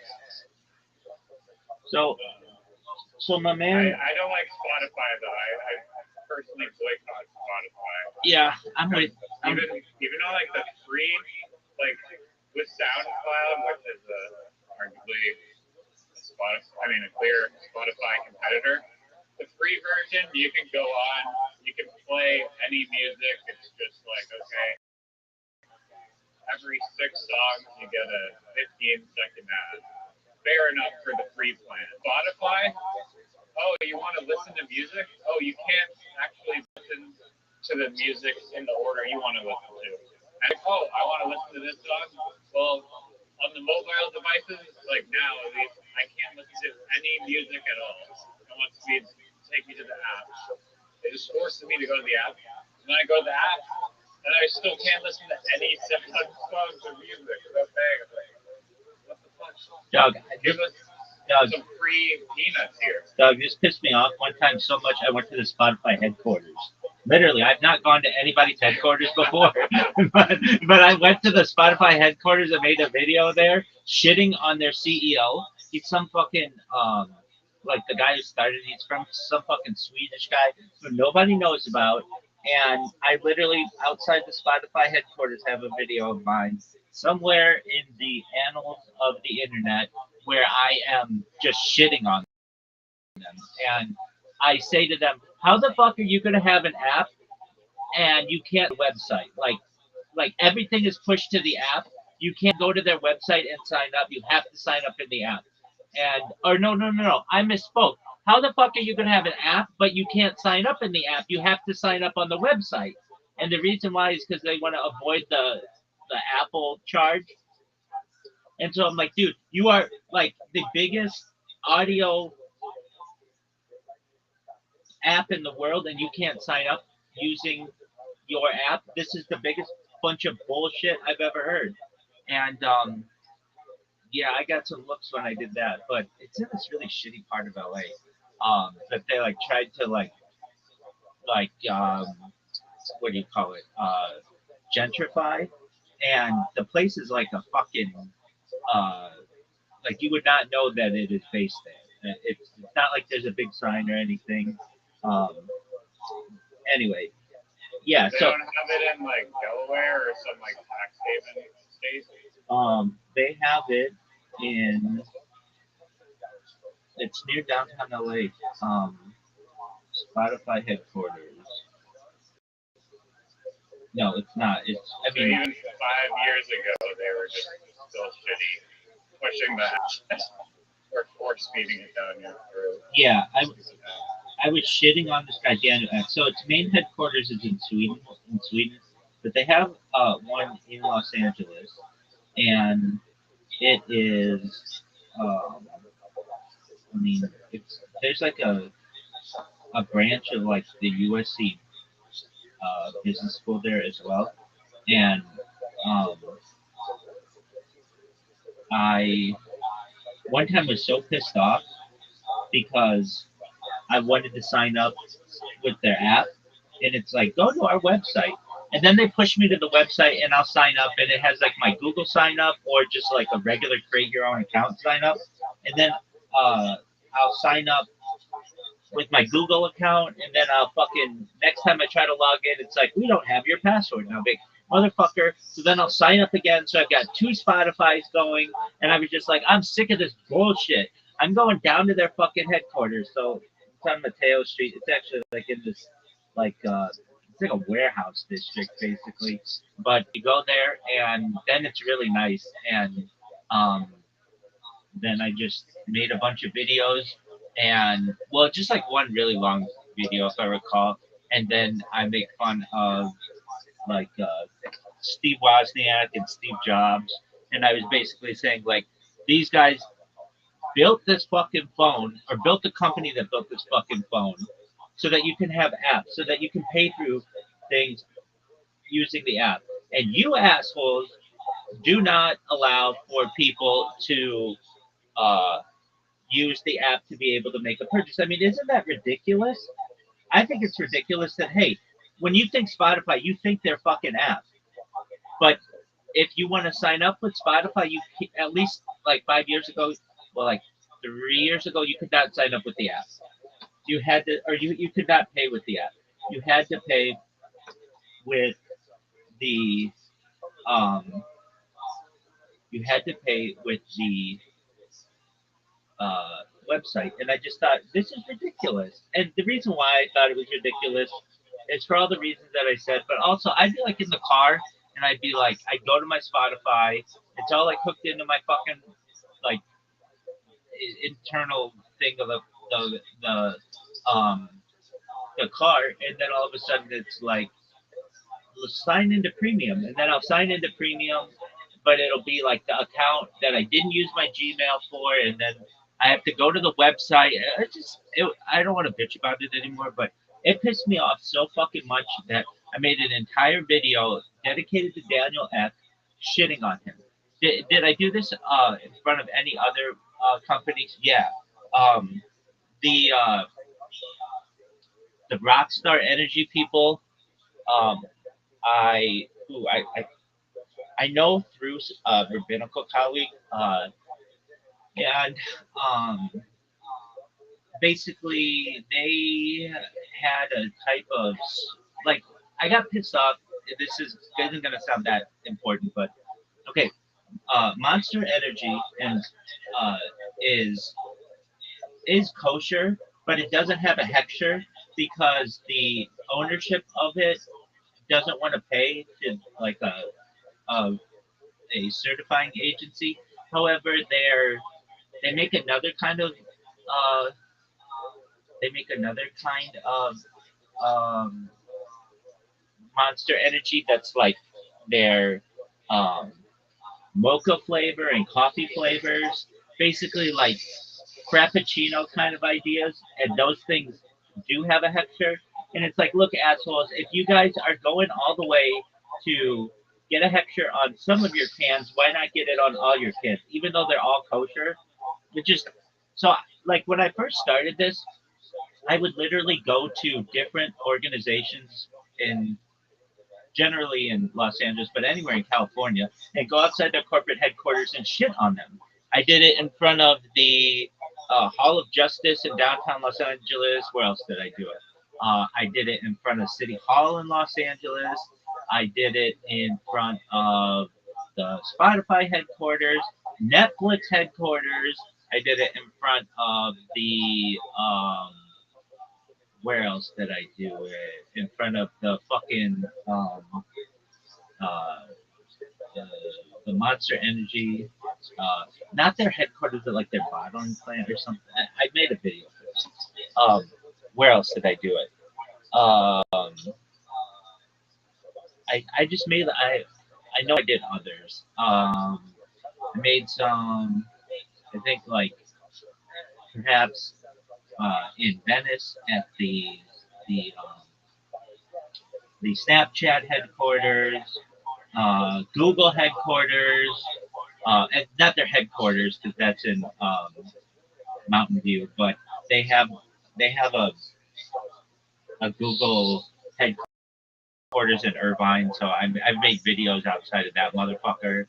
Um, so basically, I have like a bunch of just videos of myself just in front of these corporate oligarchy facilities, just screaming at them, not screaming, but just basically making fun of them. Like, hey, you guys are out of touch.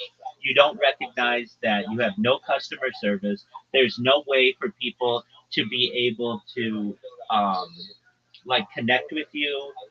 You're very cold. Um, who else did I do it in front of? I mean, the people who I do it the most to is Mark. The person who I do it the most to is Mark Zuckerberg. I shit on that motherfucker all day, and I don't. I'm live on 5 different Instagrams right now, so I don't want to rip on him too much because when you mention that name, you have to be careful. But and then I make fun of their families. I don't think Mark Zuckerberg is. I mean, I get why he's portable or whatever, but I do think he's trying to do some good things. Dude, his shit sucks. Anyways. We went through the list of all the shit last time. Instagram he bought. Oculus he bought. Is Instagram a success? Yes or no? Not because of him. It was already successful. It was already $1 billion company when he bought it. He bought it for $1 billion. It was already $1 billion company. So and there's an argument to be made that no, it's not because it's allowed. It's lost market share. TikTok has basically emerged as the upcoming platform. And I'll tell you what, I'm on TikTok right now too. I really kicked it up a notch with my bots, and um, we'll talk about those in a second. But how much content I'm creating. Okay. Additionally, with I think I Zuckerberg, mentioned this before, but I used to make filters on Instagram with augmented reality, and I had this tool or whatever called Spark AR, which enabled people to make these incredible augmented reality features, and they closed that down, which is kind of sad. I mean, I'm sure maybe they had good reason, but Dude, As someone who used the tool, I was kind of shocked that it got shut down. I was like, oh, it's being advertised as like literally like the future of shopping. Like brands can go in, they make a filter. The filter can let people experience the product digitally, like their clothes or artwork or like you name it. Like it gives them a cool experience. And I was like, how is this shut down? There's actually a good feature. Why? because it's Zuckerberg, and I look. It's easy to point the blame on one human being. Yeah, and you know why? And you know why it's appropriate? Because he owns 61% of their stock. Okay, so no one on the board has any opportunity to make any changes. He has a majority share. So How yeah, did he keep so much equity? Isn't that like? I'm not sure the exact numbers, but like among CEOs of like major corporations, like isn't I feel like 61% is a lot of ownership of like companies. Like I don't know how much stock or equity even Elon Musk owns or Bezos or whatever, but I'll look that up now. Do you have any idea? no. I thought Elon Musk owned all of Twitter, and or maybe I don't want to say that. Maybe it was a group buy, but he's certainly the largest um, share. That's of Twitter though, not like Neuralink or SpaceX or No, Tesla. yeah. And Bezos, he he owned a significant amount of Amazon, but no longer what it once was. But with Zuckerberg, dude, you've got to remember, Zuckerberg had these vast like plans to start his own currency, and they announced it with Goldman Sachs and Visa and like all these major corporations, and then that failed around the pandemic. Another thing that failed was I mean, it sounds like a regulatory thing, probably. Doug. When you have Goldman Sachs and Visa, you are regulatory. Don't give me that. What was that thing called again?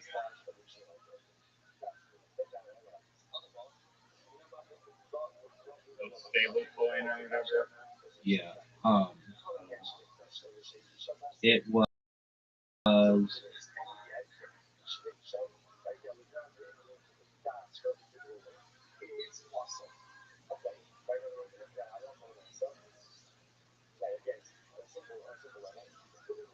Meta's Facebook DM currency project failed due to intense regulatory opposition and political backlash. Announced in 2017 as Libra and rebranded as Diem.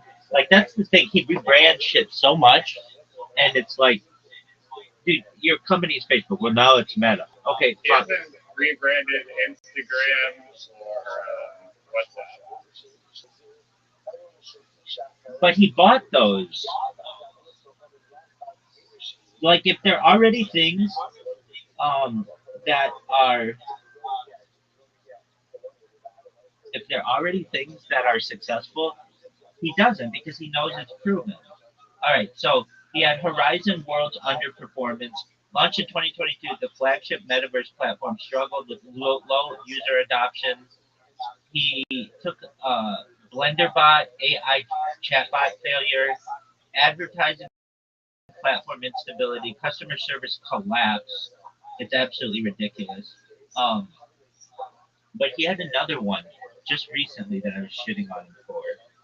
Uh, and I'm trying to think of it. Um,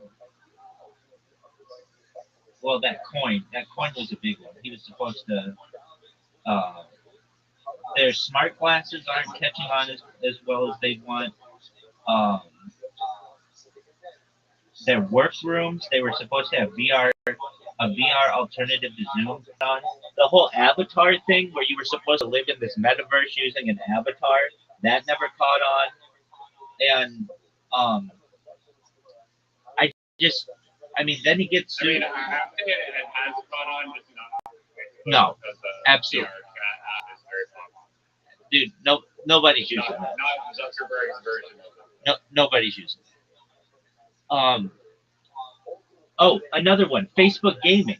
Facebook gaming was like a huge thing, and they shut that down.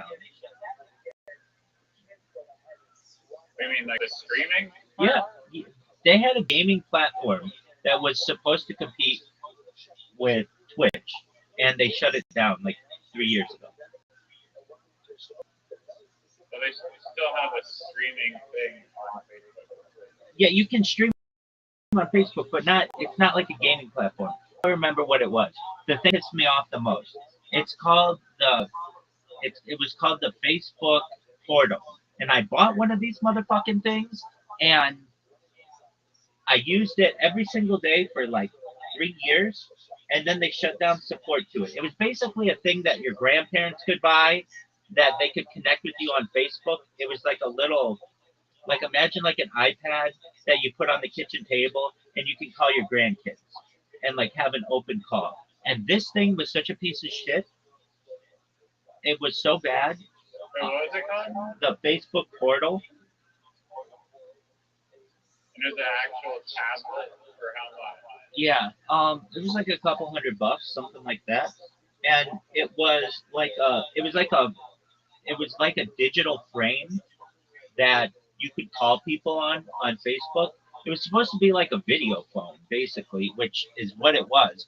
But they never supported it, and um, there were like no updates to it, so it just had a lot of issues. So I ended up just using it like a television.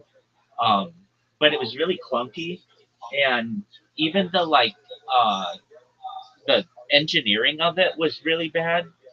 Look, I'm just telling you, like I've used a lot of his products, and I don't ever get that excited because 2 or 3 years later they're gonna stop supporting them, and then they're just gonna fail. Um, so that's why I wouldn't put too much into it. Now the Instagram filters, that used to be a big thing, which was ridiculous to me that Instagram, the company, did not put filters out. It was like they expected that to be crowdsourced. And it's like, dude, you're a huge company. Shouldn't you have like some of it like, hey, you can be a monkey, you can be a dog, whatever you want to be. But no, that stuff was like left up to individual creators, and then that shut down. Look, I'm not gonna get too. I think that was like the right move. That was still like, as a creator, you still get like benefits from that because people will see your filter and click on your profile and get exposure if it's popular. Okay. And then how is that working out for the people who did all that work and no longer works?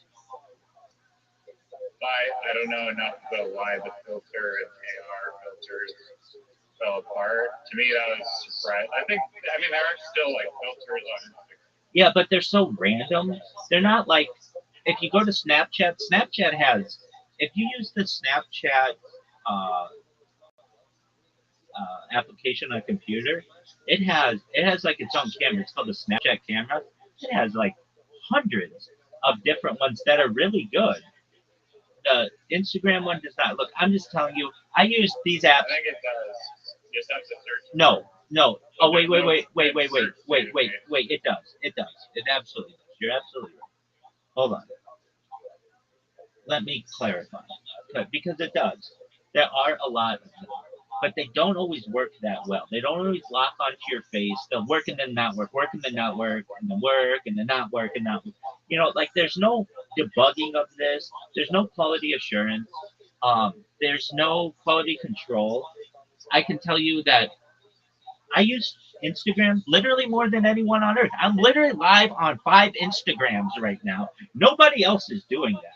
So when I tell you, like, I know their app as an app developer as well, if not better than their own company does, I can just tell you all the loopholes that they have in this thing. And what are they? It's an inconsistent experience. You may not realize it, but like when you go to Instagram and you go to create just a reel or anything like that, or a live or whatever, the options that they give you are not consistent. They will change them on you every single time without any rhyme or reason. Even when you log into Instagram the first time, it's an inconsistent experience, either with a new login, an existing login, the device. I mean, I don't mean to be like, dude, trust me, bro. But I'm just saying, like, depending on what pop-up you're gonna get, uh, it's inconsistent. Sometimes you have to scroll through things. Sometimes you like have a thing that says, "Hey, select 5 people," and then or select your interests. Like, but sometimes it doesn't. And I've done this a lot. Okay, on top of that, on top of that, if you create an Instagram account right now I know you have one, but if you create one, there's about a 95% chance it will get banned today. And that's not Rabbi saying this. This is Reddit saying this. There's an entire subreddit that says it's called Instagram disabled me. And it's like Reddit / Instagram disabled or Instagram disabled me, something like that. And you go on there and you read about all the people who are like, I have an account with 1 million followers and I got disabled. And there's no customer service. And on top of that, and this is a really big thing for me about people with disabilities, if you have disabilities and you want to appeal your ban, it's basically impossible. You have to go in and you have to do a CAPTCHA, which isn't easy for people who have difficulty seeing. There's no audio version of it. But let's say you get past that part.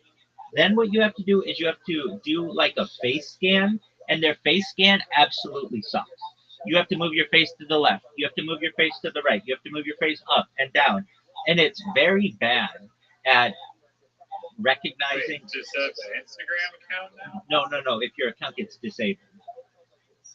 Oh. But I'm telling you that if you set up a new Instagram account now, because Zuckerberg recently got sued in the United States by this woman from New Mexico that said that Instagram was targeting children, you have to go through hoops that you didn't have to go previously. On top of that, There are these like doomsday people that sometimes some people are like this. They're like, look, just subscribe to like my newsletter so that in the event that this account gets banned or the internet goes down or Twitter gets disabled or hacked, that there's some backup way of like a mailing list to contact my followers. I don't want to lose that. And they sound like kind of insane, but it actually is smart to have backup. yeah, okay, I know those people. No, these are legitimate people who have one account, who created an account when they were a young person and basically are suing Mark Zuckerberg now. They sued they sued Zuckerberg. I think they sued okay Meta. They sued Alphabet, Google. They sued TikTok, I think, and Snapchat and one others. And TikTok, Snapchat, and the other one all settled with her. And so there are still 2 open ones, I believe, and it's like Google and Meta and or Alphabet and Meta.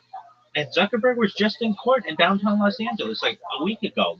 People were shitting on him as he's walking in because uh, he wouldn't answer anybody's questions. And he basically says, no, we don't promote to children or whatever. But in my opinion, that's it's arguable whether they do or not. And he's like, we're putting in safeguards. And one of those safeguards is banning every account. Is banning all new accounts, basically. And so what you have to do a CAPTCHA, then you have to do your password, then you have to do a telephone number, then you have to do this face thing where For an Instagram account now, you have to motherfucker, this is if you get deauthorized. You're fine. I thought you said if you're making a new account. I'm saying if you make a new account, there's a 95% chance that you will get deactivated. And if you get deactivated, you have to do a CAPTCHA. You have to do a telephone number. You have to do your password. You have to do a face scan. Now, on some of their devices, you have to do a face scan. Other devices, they will accept a selfie, but then that acceptance doesn't always work, nor does the face scan. So sometimes you have to have a different device. And I'm telling you, I have 33 different devices, and sometimes I have to use different devices to get the thing to go through.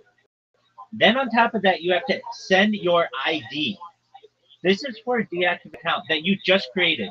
a day ago, and then they say 48 hours, and they just have AI scan it all and put it in a database and then reject you.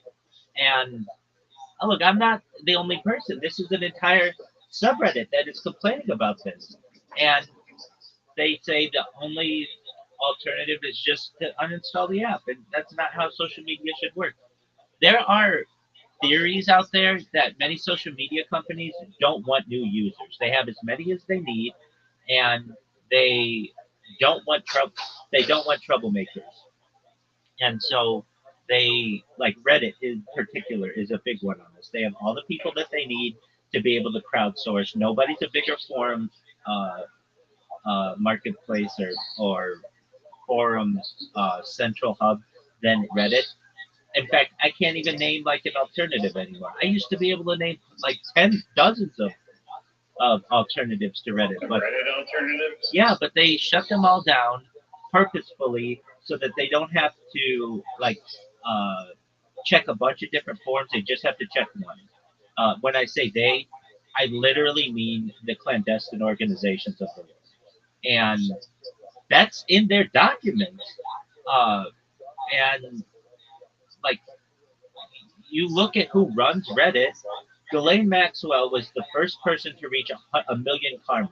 She was a super user on the website.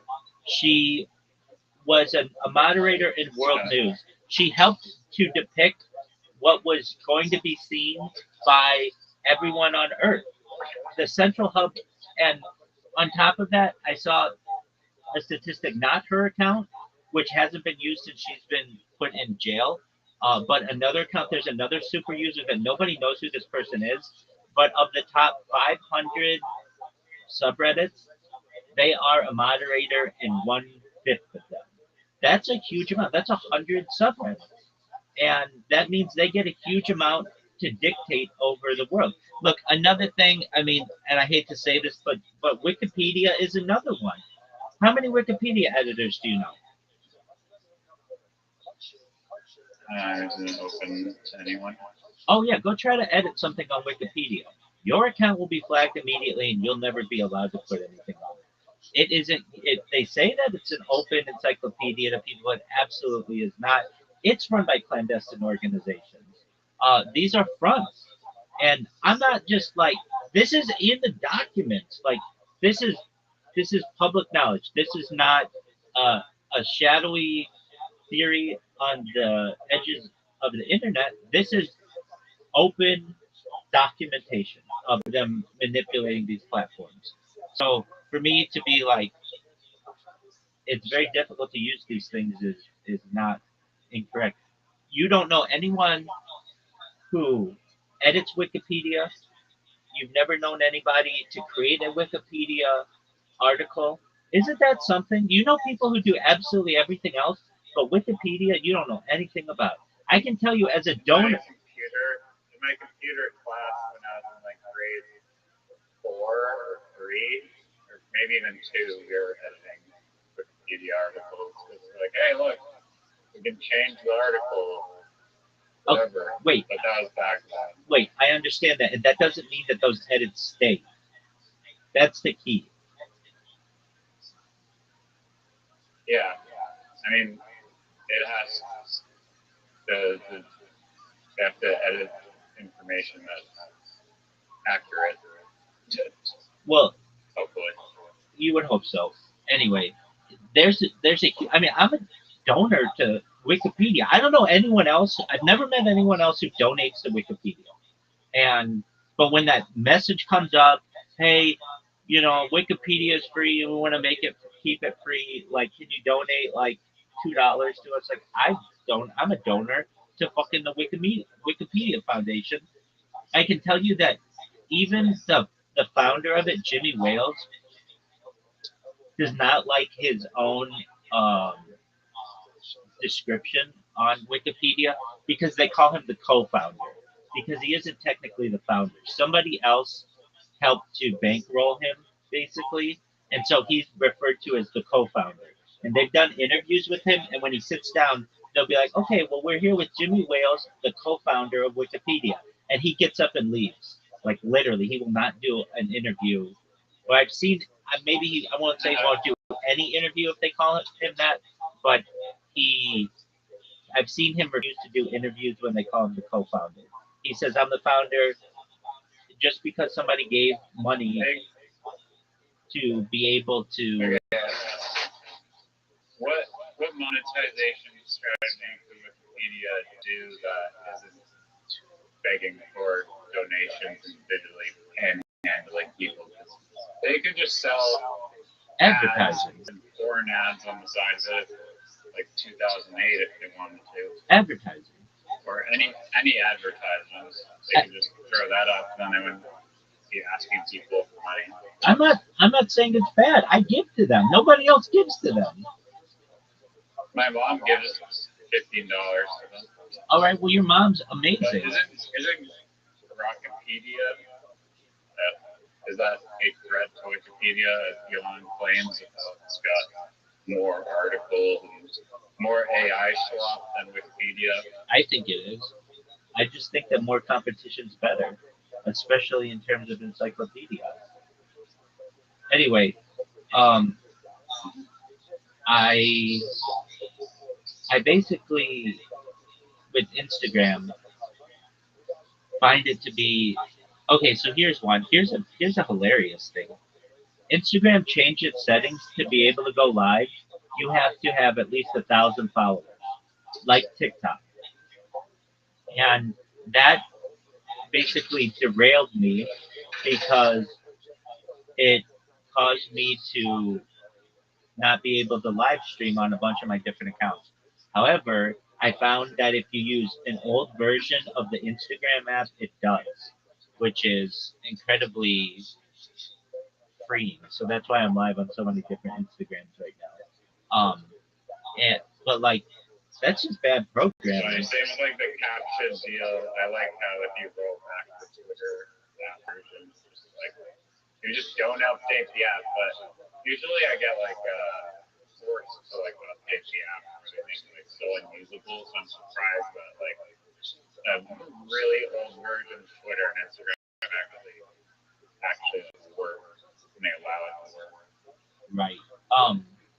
Well, I can tell you as an app developer when we first launched our app, it was just like you want to get the app out there, but you didn't recognize that there could be security flaws um, and just like old features that you don't want people to use. So then you force them to update, and you don't let them use the app at all if they don't update. But there's like this happy medium of the Instagram app that if it's super old, they force you to update.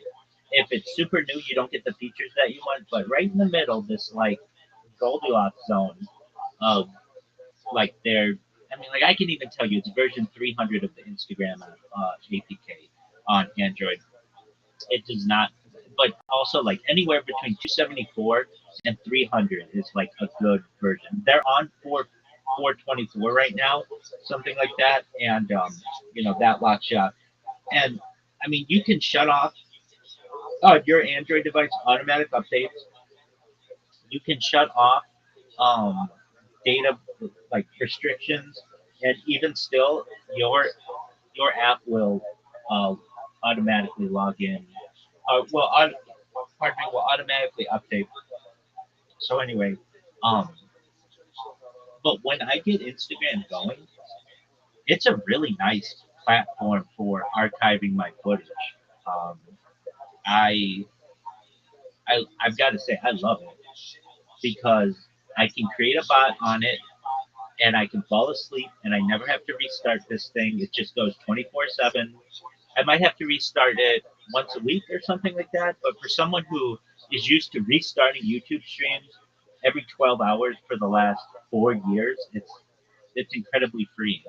Um, okay, so we've got the Instagram thing. So I was doing this thing that I think you saw where I was just creating huge amounts of content on Instagram. It would just take like a 90-second song and just play my life over it.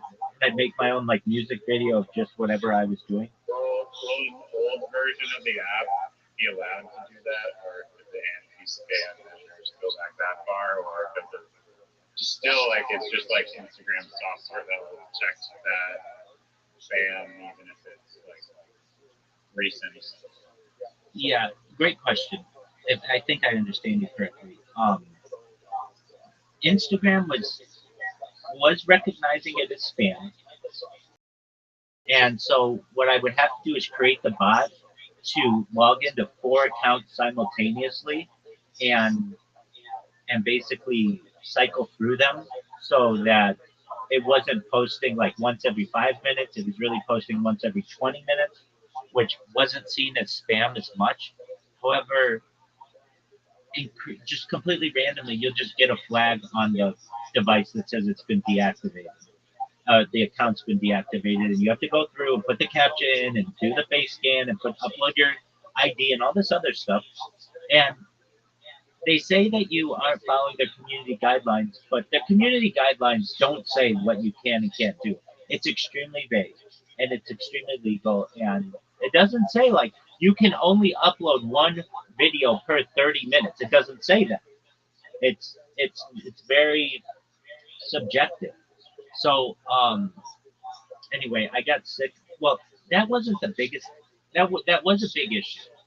But another issue, and this just happens on Android or iOS devices, and this isn't an app issue. This is it is an app issue, but it's also just like a device platform issue. What the fuck happened to this guy? What the fuck happened to this guy? I was in the middle of telling you deep Just lore. yeah, no, I was listening. Continue. All right, so you. This isn't an app issue. This is You're 100% right. It's an app and a device issue. So if you do a lot of posting on Instagram, eventually your app cache, I don't know if you know what that is, CHCHE, will become so large that you on iOS you have to uninstall the app, reinstall the app, and re-log in.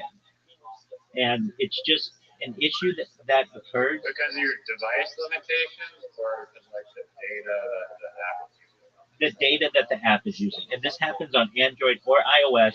It doesn't matter if you have a brand new phone or an old phone. It is just something that happens. They don't allow the clearing of cache. Um, iOS doesn't have the option, Android does. But iOS, you just have to literally uninstall the app. So what am I saying? I'm saying, let's say you have an iOS device with, I don't know, 64 gigabytes on it, let's say free.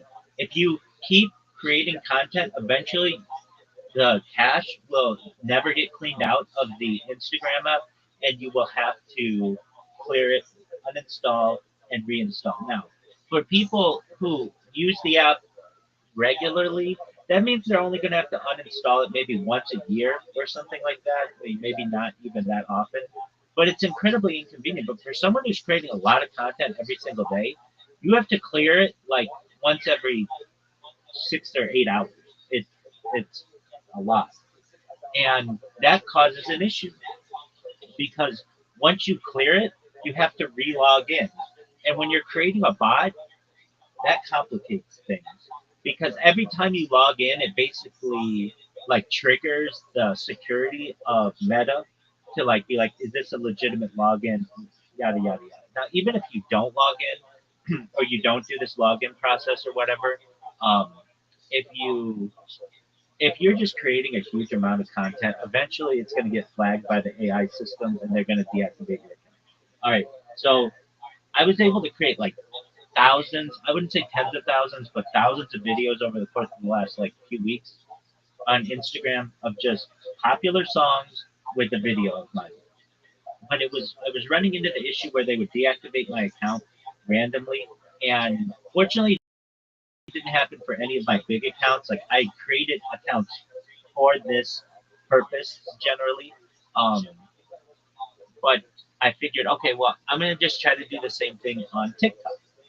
And TikTok has basically the same options, um, but they aren't as strict at the banning of your account as Instagram is, and at least not yet, fortunately. So basically, I created a bot that I don't have to touch.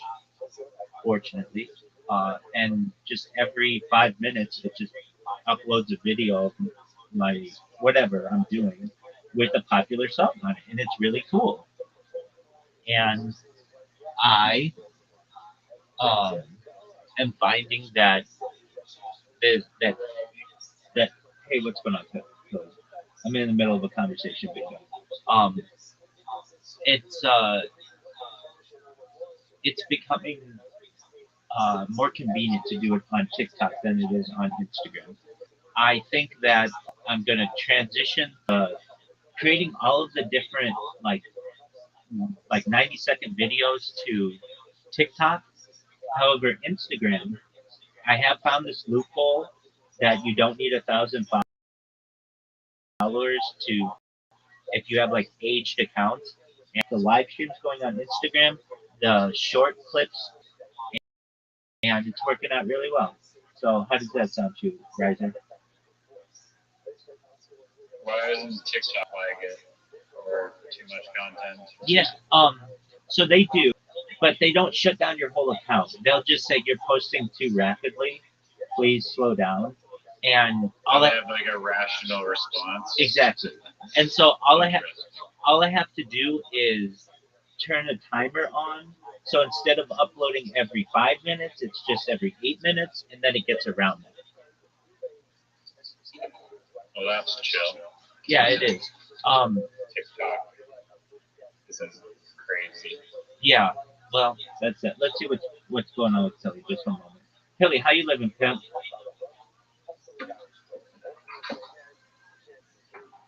Tilly, how can I help you? I'm well, my friend, thankfully. How are you?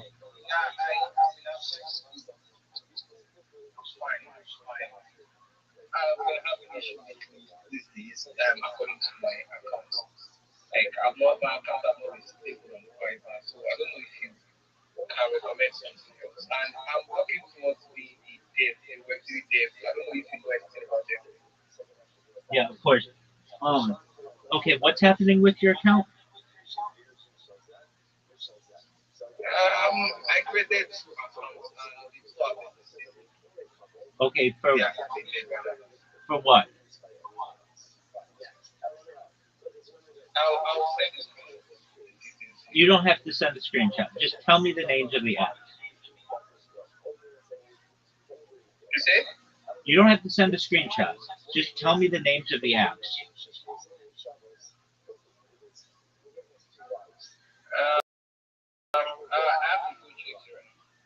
Okay. Anyway, did you say Fiverr? I think he said that, but I wanted him to repeat it, and I understand. Though I've used Fiverr with people in Nigeria before. They did a really good job for me, and I don't understand why they would shut down his account. No, wait till they hear about Upcake. Yeah, Doug. Hey, Upcake. I meant to tell you, Upcake. There's already a company called Upcake Digital, which is Upcake Digital is that might be conflicting. They don't do the same thing. They're just like a digital marketing company, but um, I did want to make you aware. You came up with some good names. Interesting. Yeah, I still think you could use it though. But you came up with some good names, so I'm not. No, with yeah, I mean, regardless of the name, I think Upcake.com is taken, but the AI was saying that you can add like an adjective in front and make it like join Upcake.com if you're really focused on the .com, or you can just go with like .io, which is a common URL domain. And then I was like, wait, can you just create your own ending for the URL? No. And just make it like crowds.spark? And the answer is yes, you can, but it costs like $250,000 to do it, and you have to prove that you can maintain the domain registry. Well, exactly. You have to do it through it's the Internet Domain Service. I mean, yeah, you can, but it's huge amounts of money. Okay, yeah. apologies. Anything is possible, but generally they put out every year like a new 15 or so, like dot ninja or dot delivery, and it usually has to be within those. But yeah, if you want to do your own, you can, but it's cheaper to just go to the people at Upcake and say, hey, how much for your website at that point? Yeah. Or if someone happened to have .cake at the end, do up.cake. Yeah, it's still not as trusted though. Even if you did up.cake, you'd rather have upcake.com. It's just more mainstream. Yeah, and the ease that it is to remember what the URL is a big, or Exactly. like mandatory basically. I have said this before. I don't take any .net seriously, and there's this one. I forget what it is. It's a huge banking company that I remember when I was an accountant we were considering, but it was like .net, and it's like, dude, you have tens of billions of dollars invested in this. Why the fuck are you still at .net? And I remember just being like, I just don't think that that's like. I was never a fan. I had people who were like trying to convince me like it's cheaper, it's a better way to go, and they were right. But it's the fact that it was a .net that I just very um, uh, I was not attracted to. And it just seems like very like early 90s. Early, yeah, exactly. And that they couldn't of the early 90s. Exactly, and the fact that they couldn't recognize that they haven't, advanced, I always thought was interesting. I mean, possibly someone. I mean, it's hard to imagine with a bank like not having. I mean, maybe it wasn't about the money. Maybe some random person just used out of spite or something to sell the URL or something. Or a competitor had bought it just to sabotage them, and it worked for you. So maybe that was their strategy to bank to buy their URL. And interesting. I got marketed. Sorry, I go. No, I interrupted. You go ahead. You got market. Yeah, no, I was listening. You know Mike Rowe from Dirty Dog? Fuck yeah, I know Mike Rowe. Oh yeah. So I was listening to a podcast about. He had this guy from the Publishers Clearinghouse on. And I was just listening to it yesterday. But one of the ads that came up during the podcast, I don't remember the exact name of the company, but it's a cell phone company, and they literally, their premise is that you get a cell phone plan with like unlimited data for like $20 a month, and for life too. It's like locked in for life, and this deal just sounds like way too good to be true, and you're like, how is this possible? But apparently it's a thing, and if you're interested in knowing more, I'll pull the name of the company. Because I'm just like, what the fuck is Micro telling me about right now? $20 unlimited data, and even in the advertisement, he's reading it, and he's like, "Yep, it sounds too good to be true, but that's the deal. The other companies are ripping you off." Yeah, I mean, the unlimited data, I don't even pay attention to because it's not truly unlimited.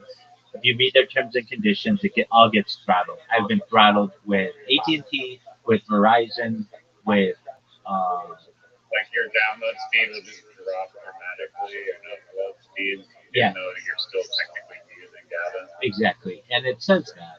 And at least with my Verizon plans, I have a family plan, 4 different lines, unlimited, and I think at 250 gigabytes, you get throttle, which is a lot of data if you're just a normal person. But if you're streaming video, you'll go through 250 gigabytes in like 36 hours.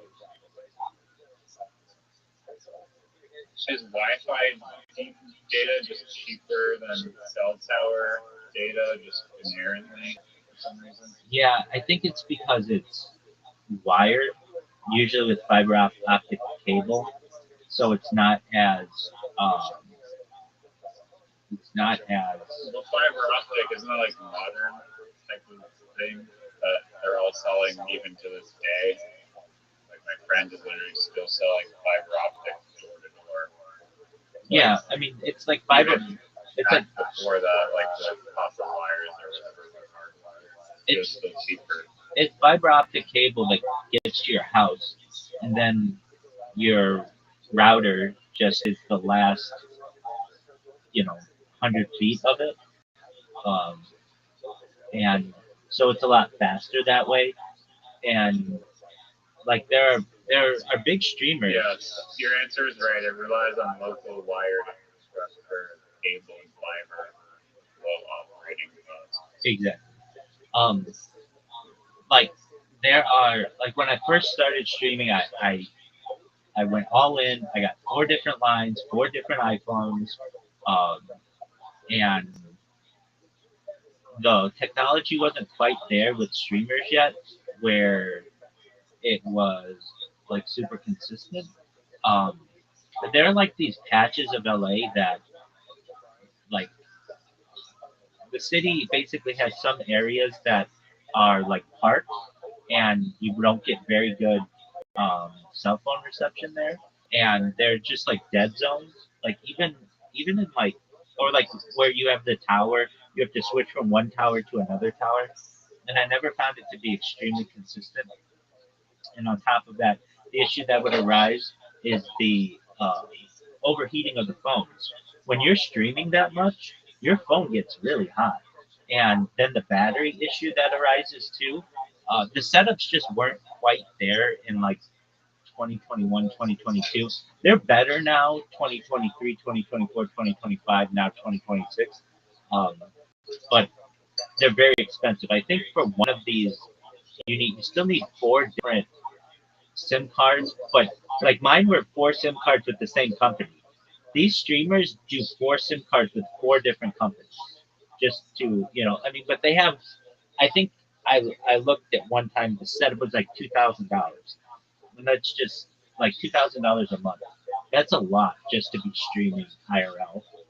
And it would be one thing if when I do IRL streaming, I would get 50 people watching me. I get 0 fucking people watching me. And it gets frustrating that you're trying to read a chat and nobody's chatting. It's like, well, fuck this. I could be in the comfort of my own home where I could be talking to people in Discord and reading chat messages and doing all these other things, or I'm out in like spending You could do a realistic green screen and then you could be like suddenly anywhere in the world. Yeah, I mean that could happen. I've done green screens before or just overlays. It's it's a thing where it's Instagram like filters. Yeah, you just need people to watch you. That's the big thing. And if you don't have people watching you, nobody cares. Okay, so back to Why is Reddit so anti self promotion? dude, because they rely on advertisers, and those advertisers are anti self promotion. Basically, the advertisers say to Reddit, "Look, guys, you guys are running this website, and we're supporting it, and we're paying money to get our promotions out there. If you allow people to do self promotions, then you undermine the value of the advertising. So they don't like people to do self promotion. Does that make sense?" Yeah, because it's free for them Exactly. to advertise, basically. Exactly. And I think but they still kind of, you can do it through like a third party, basically, right? Like if you can start like a post that isn't directly advertising, but if you kind of go about it lucratively, it can work. Yeah, so that's what people do. But even in the comments, people will be like, this sounds like an advertisement, or someone will be like, hey, did you see this new invention for like I don't know, um, painting? There's a new kind of paint gun. Did you know about it? And they'll be like, no, we didn't. This is cool, but it looks like an advertisement. But the way it's phrased or the video or whatever looks like it could be an advertisement. And in my opinion, it's like, who cares? But the thing is, the website cares because then they get advertisers who say, hey, You basically allow anybody to post anything that they want. Why should we post our? Why should we pay to advertise with you? Because your whole website has become advertisements anyway. Like a big one that I see is Twitter. Twitter is so full of garbage, absolute, just just the worst posts, low effort posts. People who, um, someone will post a video and will say like literally it could be like I don't know, an explosion of a petroleum facility in I don't know Bangladesh from 5 years ago, and someone will take that video and put, "Look what just happened in New Jersey," and then just post it, and then get like 500 comments, most of which are not in English, which I don't understand either. I wish there was just a setting on the TikTok app that was like, "I speak English. Don't show me comments that aren't in English." But it doesn't do that because um, that would hurt their engagement. But I don't know. It's just like I don't understand it. I don't understand the This is an advertisement for petroleum safety well. companies. Okay, so not that, but but that's what I'm basically saying. Is things will be unrelated. So what will people do? They will literally take a an ad from Reddit or from Instagram or something, and just like what do I see all the time? Like people with just like a new way to do something, like reinventing the mousetrap, just an interesting thing, and then they'll put it on there, and then somebody on an unrelated account will put the link to it in the comments so that people purchase it, and then they boost that using the Twitter, um, like boosting, uh, the Twitter boosting of a post, and then they'll get like a huge amount of people on it, and then it's always in my fucking feed. I wish when Facebook first started, I know that's different than Twitter, but Twitter is the same way. You didn't have an algorithm. There was no algorithm. Everything was chronological. And it was such a better way to get content. You could literally just scroll through your feed and it was just in order of what people posted who you were following. That's the way excellent social media works. When they moved to the algorithm, it was to muddy the waters and create and to be able to manipulate people's behavior. And that happened around 2009 or so. But back in the day, from 2005 to 2009, Twitter, when you or Twitter is the same way, but Facebook, when you went to it, if you posted 10 minutes ago, I could go back in my timeline and see 10 minutes ago that you posted, and that's what it would be. And that's a great way to do social media. But then they can't put garbage in. I agree. But and there's no Isn't the algorithm though, like, does the algorithm ideally, like, it'll show you content that is more tailored to you, and so people will like look at their feed and they'll be like, why is there so many war videos in my feed? It's like, well, you like all you do is go on social media and like war videos, so that's what it's giving you. yeah. So they what's going on, Tilly? Yo, I checked my the main reason I got suspended Fiverr. It says VPN logs in an old location, but I use VPN for my account. Okay, just create one without a VPN this time. Okay, so how do I work on being a dev, Web3 dev, or a moderator?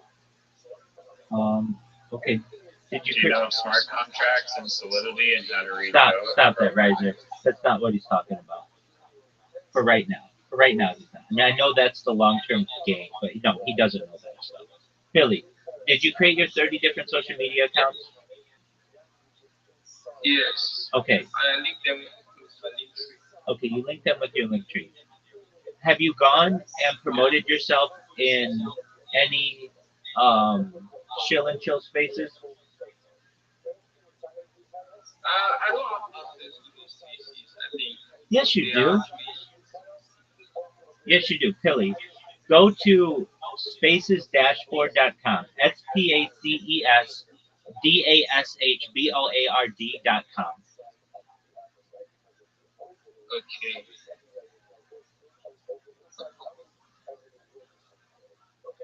Email right now. Are you there?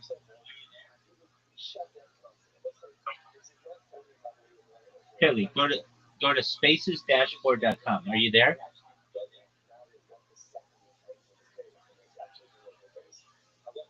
I'm almost there. Spaces.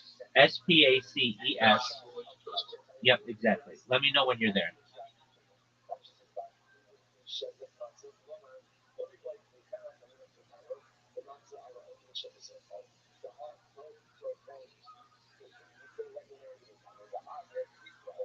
SPACESDASHBOARD.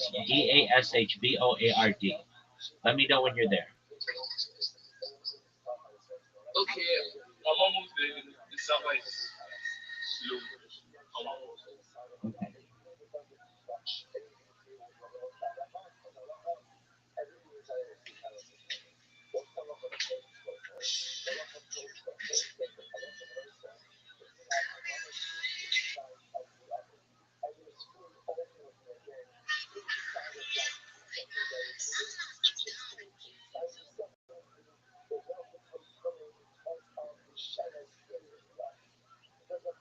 All right, Pilly, are you there? Yeah. Did you go to the website? Did the website open?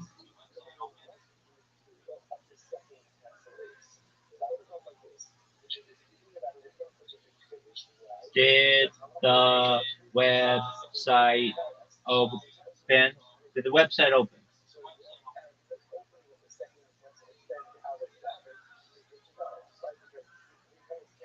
Hilly, did the website open?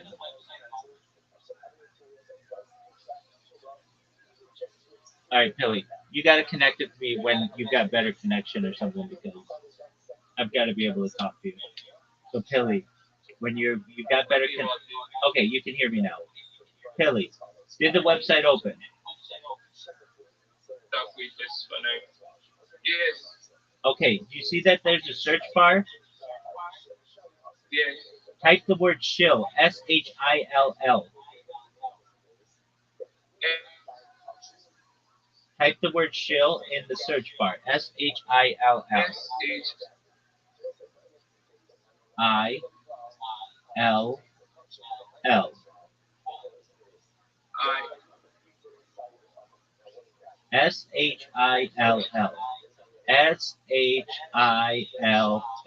Shill. S H. Okay. Did you type the word shill?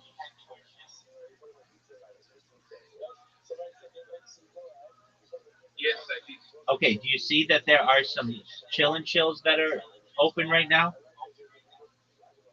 Yes. So go to those. Go to those, and you say,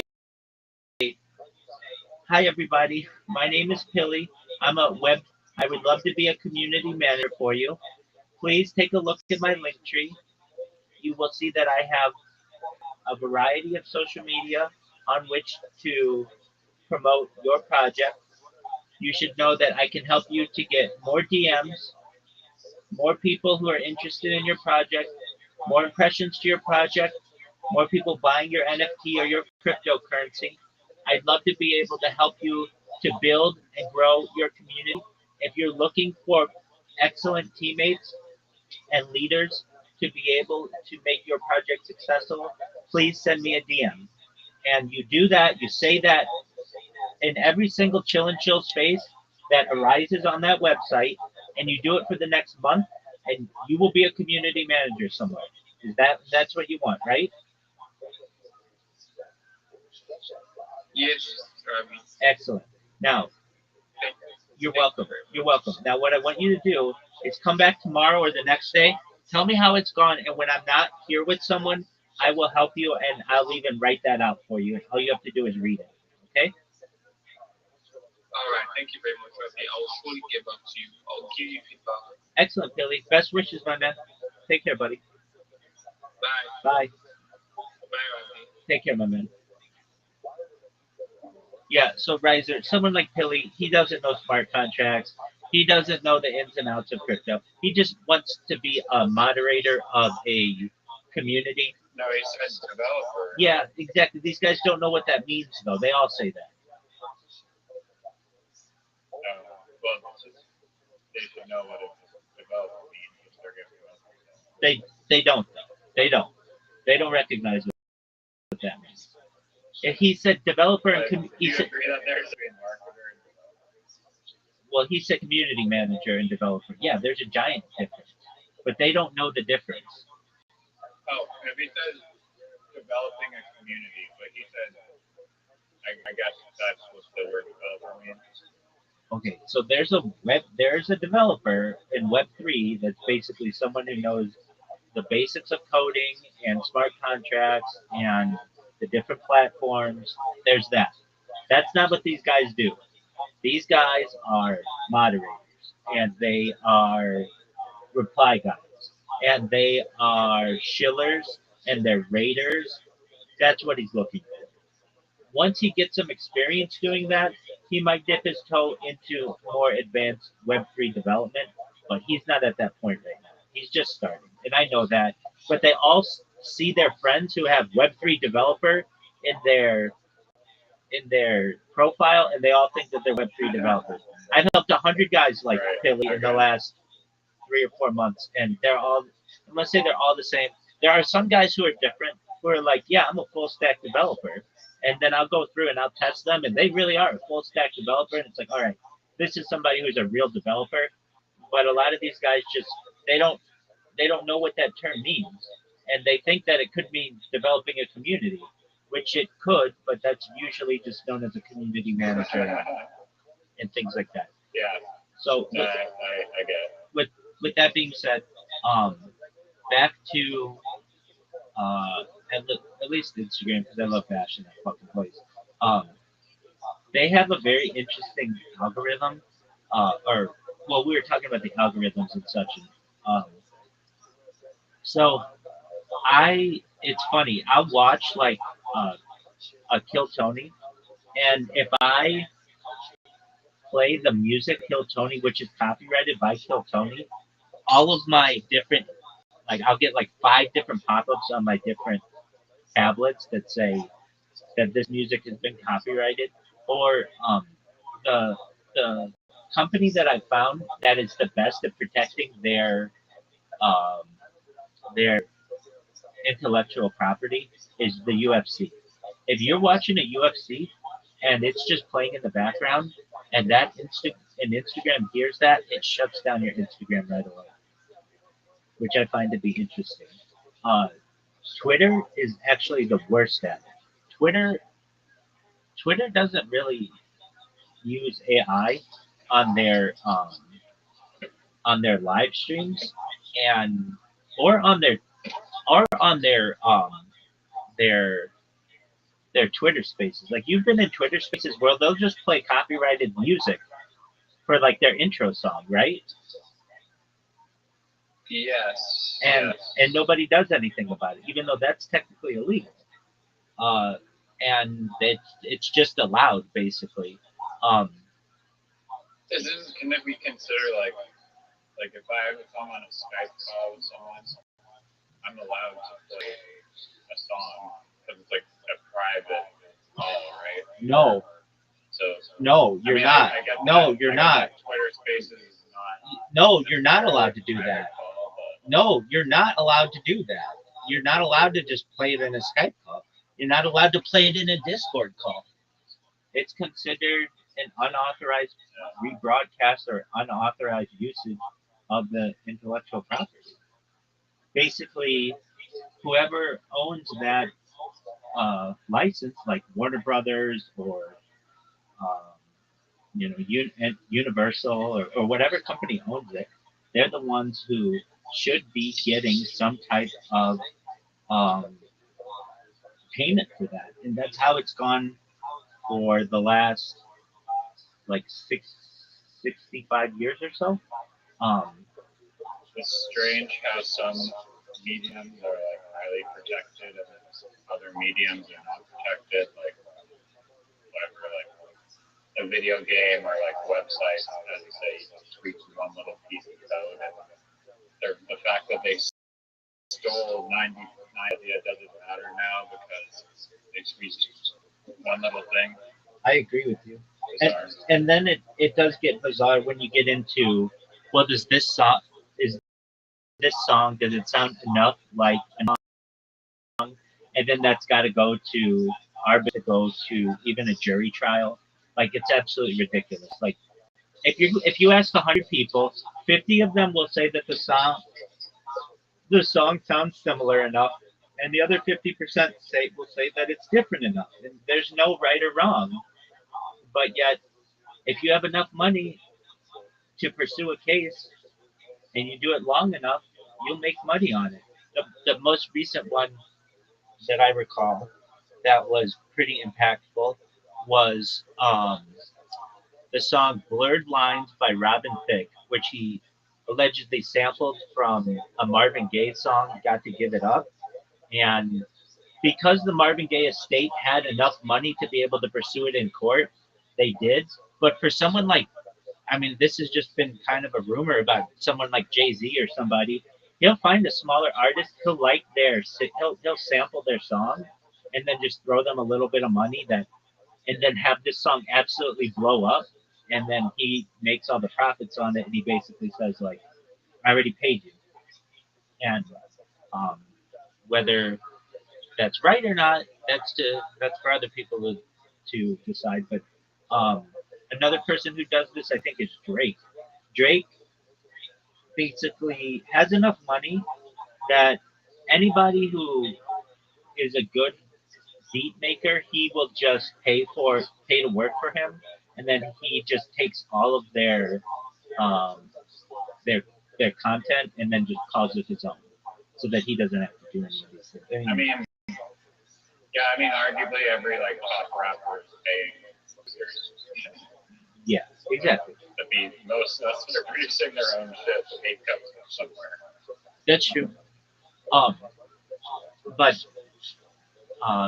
there are some people. But it becomes like predatory when Jay-Z pays $1,000 for a song and it goes to make like $1 billion off of it. Right. What happens is someone like Jay-Z will say that, let's say just some random kid comes off the street and is like, hey, I've got this really great song that I'd like you to sample. And he says to them, look, accept $100,000, which is nothing to him. And the people are like, but you're going to make $10 million off of this. Why don't we go 50-50? And then Jay-Z says, or I could just take it and you don't have the money and no lawyer's going to take your case because you don't have any money. It's not a guaranteed win. And I'm just going to take it anyway. So you better just take the $100,000 and be happy. I mean, can you like record him or like have evidence of him saying that and then take that to a lawyer and then hope that there's some, or represent yourself and then just like pray or be your own attorney? No, I mean, you're actually a lawyer too. No, come on, man.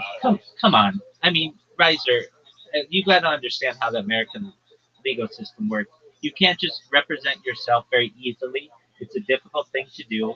Usually, you'll get thrown out of court because you aren't like meeting deadlines or using the correct nomenclature in court. The judge will literally say to you, you need to get a lawyer for this, or we're not going to allow this to proceed. The company has huge lawyers, and they're going to ask for this to be dismissed. On top of that, depending on the state, you're not allowed to just record people without their knowledge or without their consent. So, like, basically. No, but let's say it's like a screenshot. Can that be used as evidence? Okay, so what they're going to say is, you're not going to get in to talk to Jay-Z. You will talk to Jay-Z's guys. Like it's through agency, and basically, some person 5 people away from Jay-Z is gonna say, "Look, we'll take like," and they're not gonna put that in writing. They're not gonna text that. They'll just say it to you in person and on the phone or whatever. And if you try to prove it, Jay-Z can say, that was 5 people away from me. I have no idea who you are or what that song is. All I know is that we were in the studio one day, and we were just trying different beats, and we just tried this beat, and it sounded like your beat. And even still, even if you got it to a trial, that's going to cost you tens of thousands of dollars in court fees. And I mean, you've got to take the time out of your day to be able, even if you knew what you were doing in court.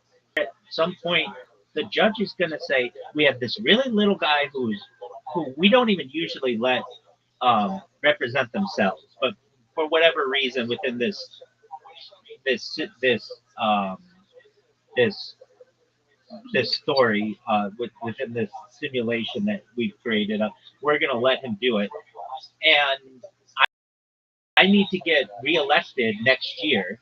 Why should I go against Jay-Z, who will have a lot of votes for me if I uh, rule in his favor versus this one little guy? I understand that it's, you know, the I'm supposed to be impartial, but I've got to, and judges in the United States at the end of the day have to get reelected. Generally. Okay, so Jay-Z's voting on who gets to be a judge?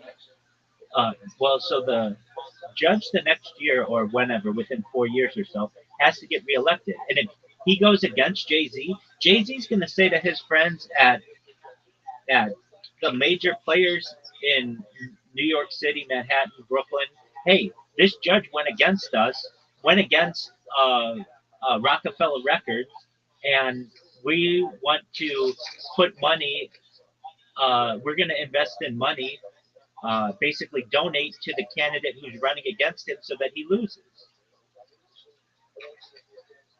Yeah, no, I get you. It's a very pyramid like system. Yeah, I mean, it's corrupt. What do you want me to do about it?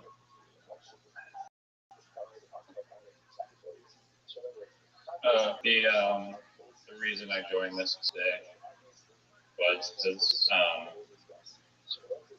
I just found this like interesting. It was like a legal question, I guess. Basically, what happened was, so I was supposed to buy a VR headset from this guy on Facebook, and he was like, we agreed on a price, like $500 or whatever, and then I was like, great, I'll meet you on Saturday. And then he ghosted me and did not reply, and then like later marked the item as sold. And so I got mad and left like a 1-star review on his Facebook thing. And then he messaged this like a few months ago, and he messaged me today, and he was like, can you remove the 1-star, add the reason why I didn't sell it to you and ghosted to you and didn't provide any context, was because some guy, even though I promised to sell it to you on Saturday, it was because some guy came and offered me $75 more. And so I was like, okay, sure. And I removed the ad, but I was just jokingly saying, like, should I request $75 for removing the 1-star review? And then just by requesting money for removing a 1-star review, even if the 1-star review is like truthful and just look, this guy promised that he'd sell it to me, and then he bailed and he didn't sell it to me. So you're extorting. Even if it's me. truthful, then it's extortion. It's extortion. And blackmail. Absolutely, and it is. Which,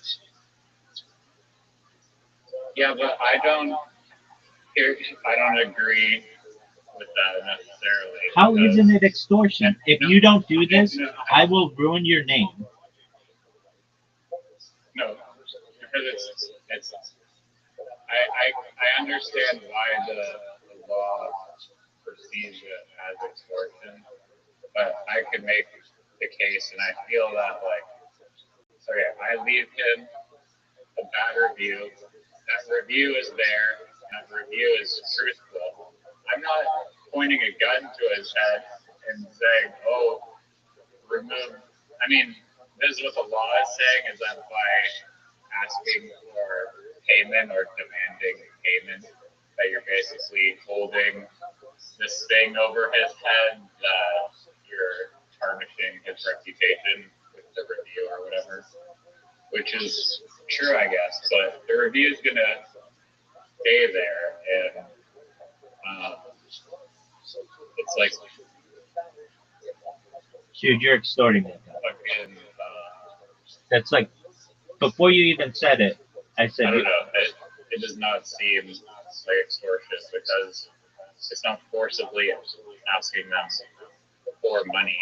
I get that you're hanging something over his head, but it's like they don't have to accept the payment. It's in a way giving them an out that they wouldn't have otherwise had. So, and then also the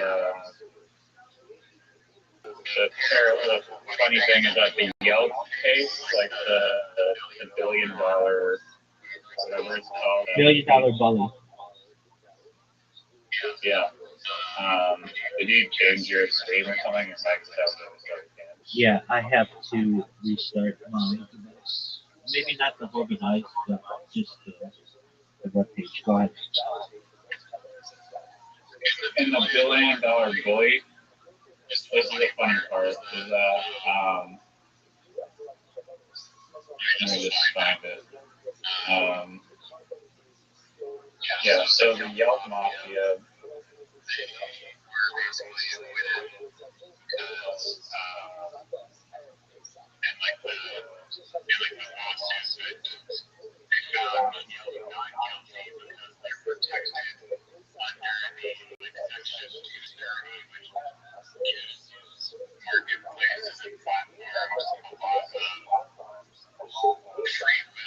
as to how they govern their platforms. So Yelp just hiding all of the positive reviews and promoting only the negative reviews. People that are paying advertising apparently is not considered extortion. Even though, but as a small guy, as a small fry doing the same thing, the law is calling that blackmail. Okay, wait. Did you watch $1 Billion Bully without me? No, I have not, but I am down to watch that. Yeah, it's fascinating. Yeah, I mean, again, it's just about who has money, and those that God gets, those people who have the influence make rules. Exactly. Right, but you are totally extorting that guy, and you could have easily lost your account. No, I didn't send the message at all. It was just a joke. I was like jokingly saying, like, should I ask this guy for $75? Oh, so you but then I looked into it and I was like, oh, this is blackmail. did you And ask it? then I was like, really? It's blackmail? In my mind, I don't think it's doing something bad.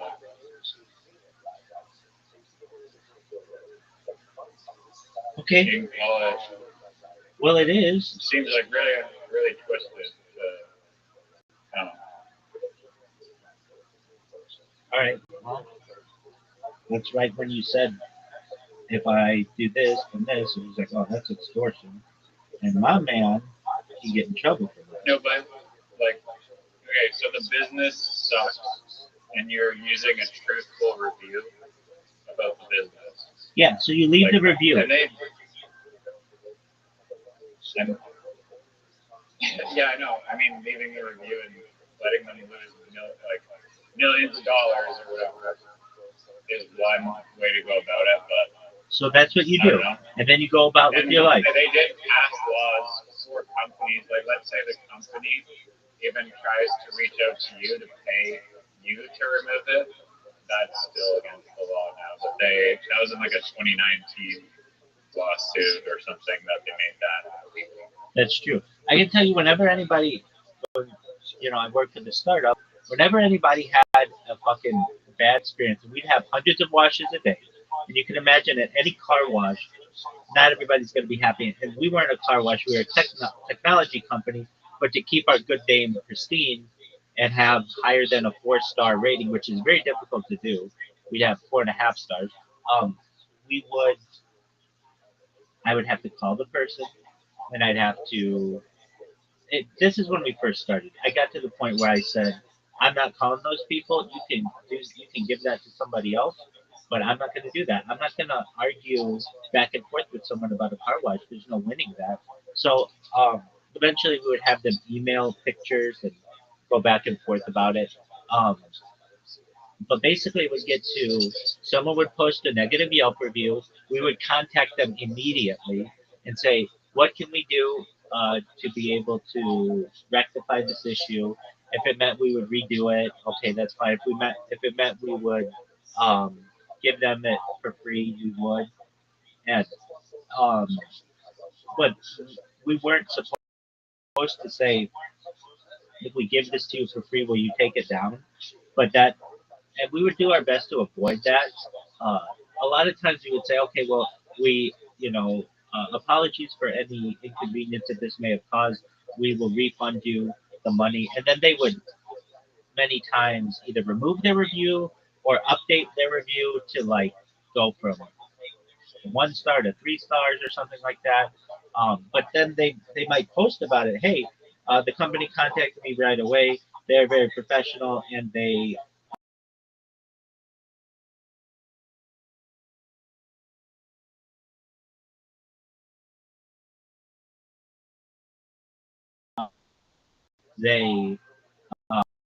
um,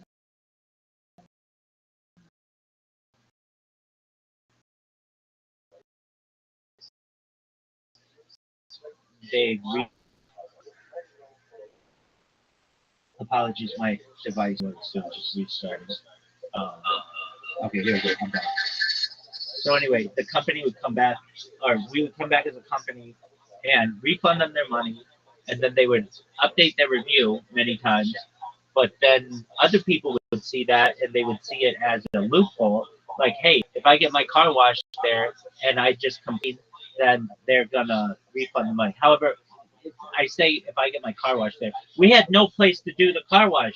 We never did a single car wash on site. We would do it at your house or your business or whatever. So I misspoke when I said that. But basically, uh, I know that laws are passed to avoid this, but that doesn't mean that it doesn't go on all the time.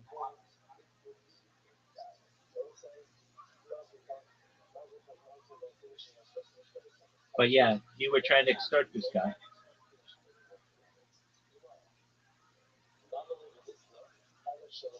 and for $75, it's kind of a dick move.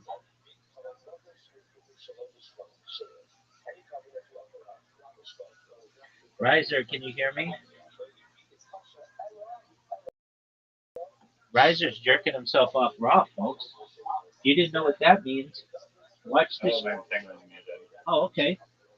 What do you So want me to? I said from the beginning like that is a joke that I wouldn't actually do that. You were thinking about it.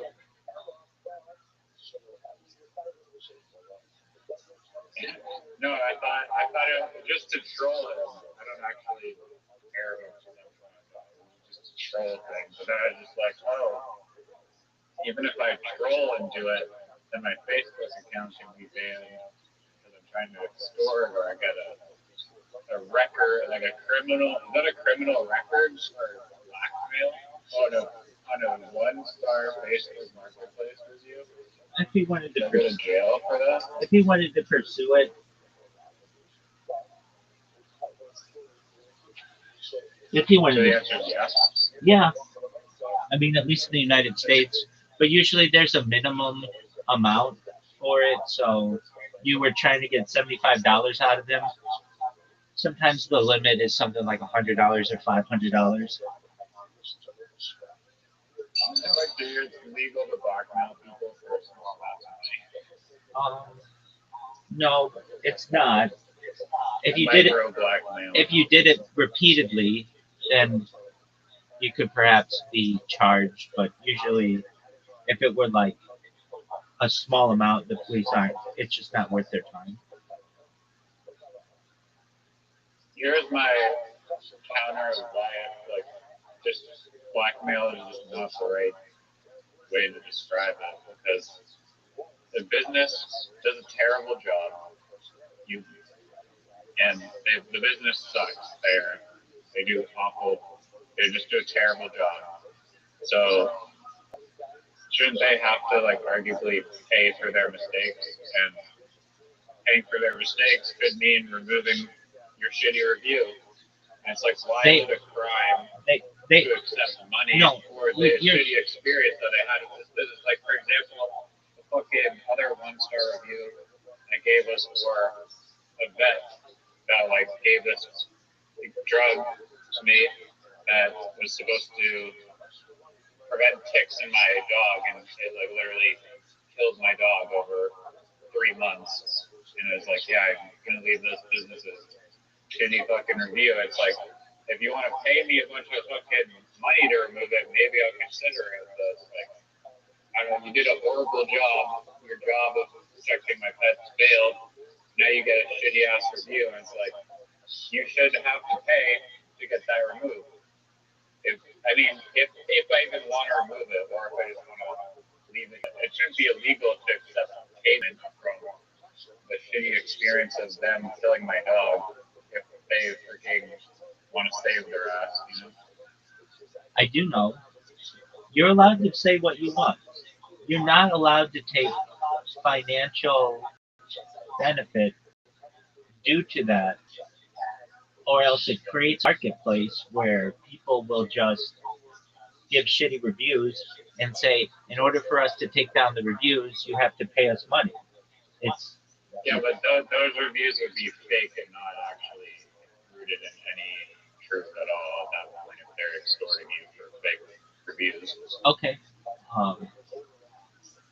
They could still even use the business and still give shitty reviews just to extort money from them. So I don't know. They go to a local restaurant. No, but this isn't.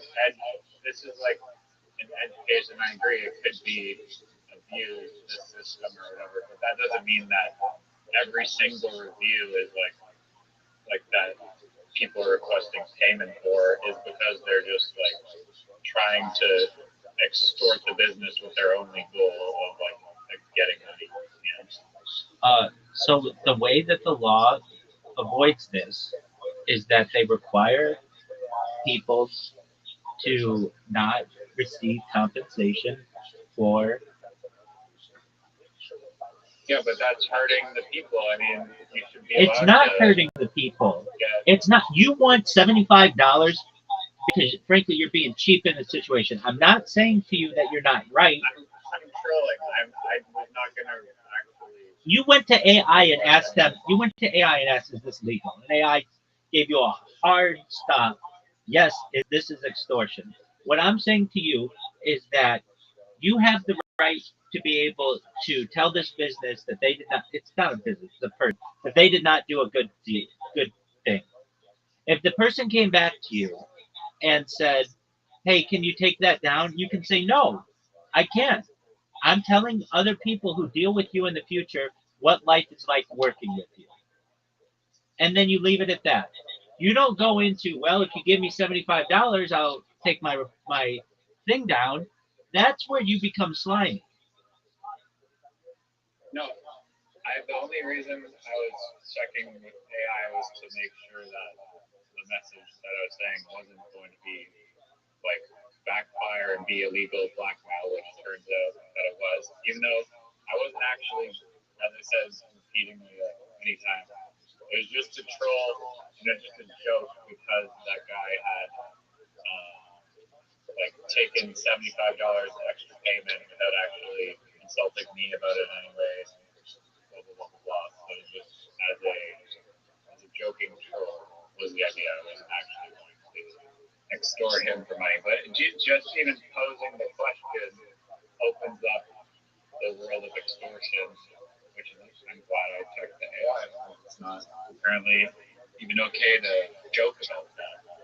Yeah. But I do think that, I don't know, it should not be 1,000% illegal in all cases to prevent people from accepting payments if they wish to remove their negative review, and if the business consents to that payment for removing the negative review. I think blackmail and extortion is like a legal jargon that makes the situation like inflated a lot. Then you open up a marketplace for people who go around giving negative reviews even though they use the system, and people do that. Okay, but again, you're deflecting to like what could happen and then applying that does happen. There are people who brag, I never have to pay for anything because I just say I'll give them a negative review and then they give me the stuff for free. There are people who brag about that. And if they do that all around town, then they're going to basically create that marketplace. And if you get a few dozen of those people, they start to hurt businesses' reputation. So legislation has been passed to say that that's illegal.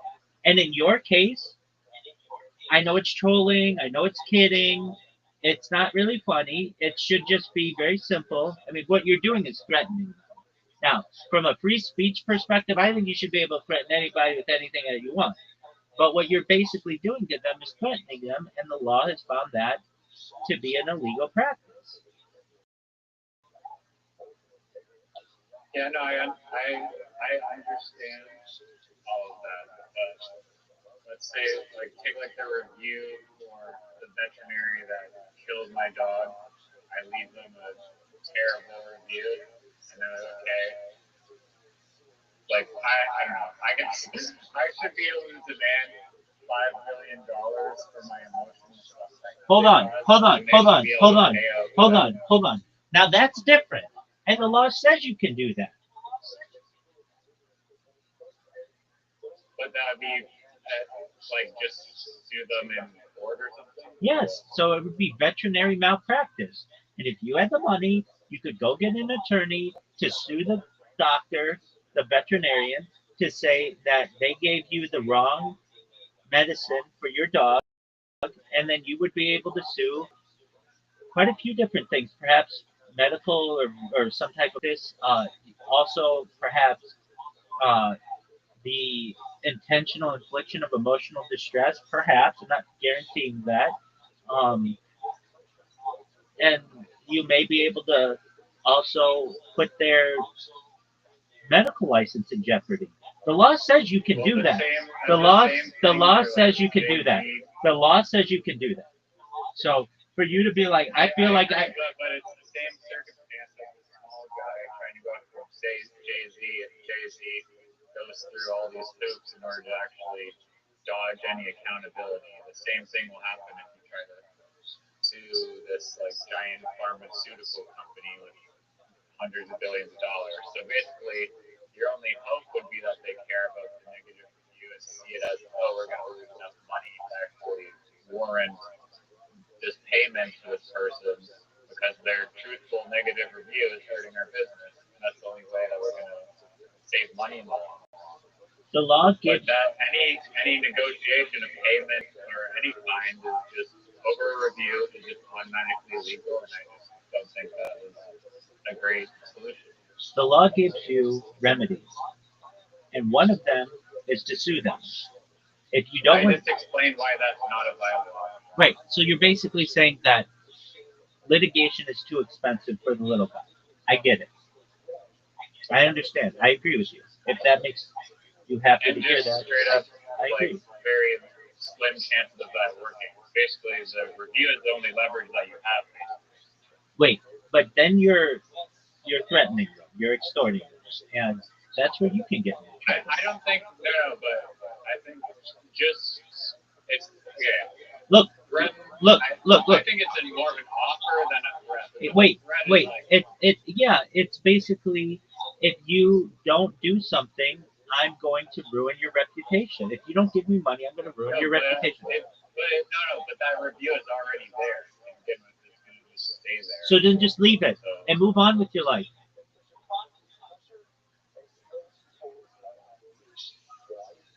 Okay. Don't ask for money. Don't ask for money. You just leave it. If you want money, the way to get money is not to go to the company and say, if you want me to remove this review, I will for X amount of money. The way to do it is to sue them in small claims court.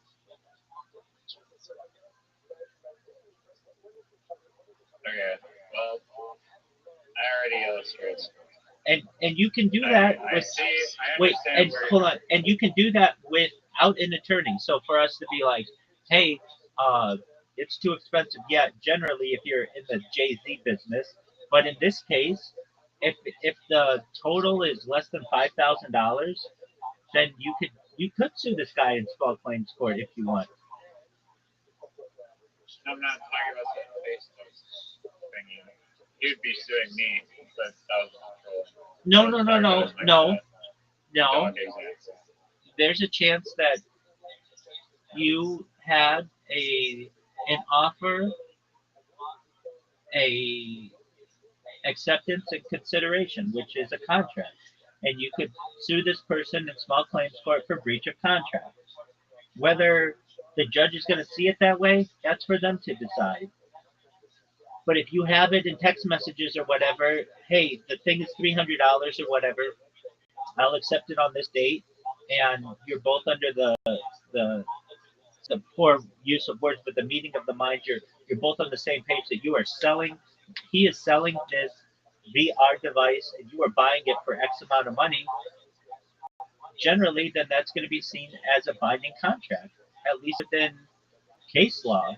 And if you took that to small claims, you'd be able to get money out of it. Now, you're going to have the processing fee to submit the case, which might be, I don't know, $50 or $100, something like that, probably. And the time it's going to take you to go down to the local courthouse and fill out the paperwork. I mean, is it in your best? Is it, if you really care that much about it, then that's what you would do.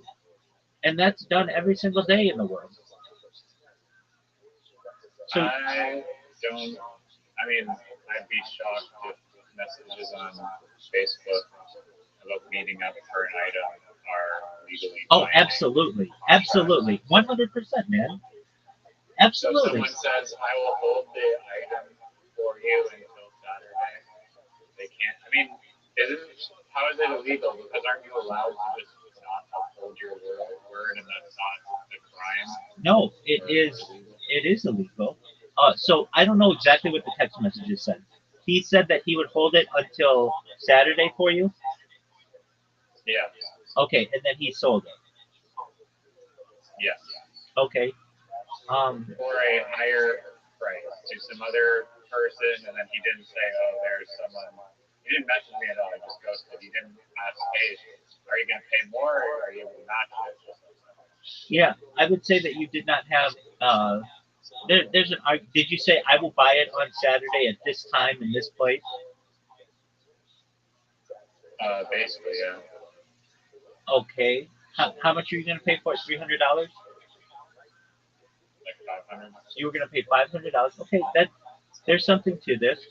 Okay, so he said that he was going to hold it for you until Saturday, and that you were going to buy it. You said basically, and that doesn't necessarily mean that there's consideration. So a judge may say, "Well, it was an agreement to meet on Saturday to buy it. It was just the address wasn't declared because he was like, okay, you can come to my house and buy it, but I didn't have the address." Okay, I mean, you don't necessarily need the address. It would be up to a judge to see if there's a binding offer, acceptance, and consideration. And in this one, I don't know if there's that much consideration in it. Additionally, he is gonna if you won, then basically he can't get the original back, the original device for you. So there might be some remediation where uh, he might have to give you some amount of money, whatever the court would deem necessary. But um, I don't think you necessarily had a contract. A contract would be offer acceptance and consideration, and you lack a little bit of consideration. Did you say in what form you were going to pay? I mean, money. No. Okay. Did So not specify cash or yeah. So that would help. That would help. So really? oh, Even though absolutely. it's clearly the payments going on, I guess maybe Yeah. some of It's the laws. the more specific that you have. Like if you said, "I will Venmo you at noon at your house upon acceptance of this VR headset for $500, Canada," and then there's going to be an argument there that he has a binding offer from you, and if he says that sounds good, then there's acceptance there, and the more evidence that you can add, that's basically consideration that you're both on the same page that you are going to buy this and he's going to accept it. But if you are just like, hey, can you hold this for me until Saturday? I'll pay you on Saturday, but you don't say how much you're going to pay. That's a lack of consideration. So a court may say, all right, there's no. The price was defined. I understand, but even in those situations, people barter all the time on Facebook.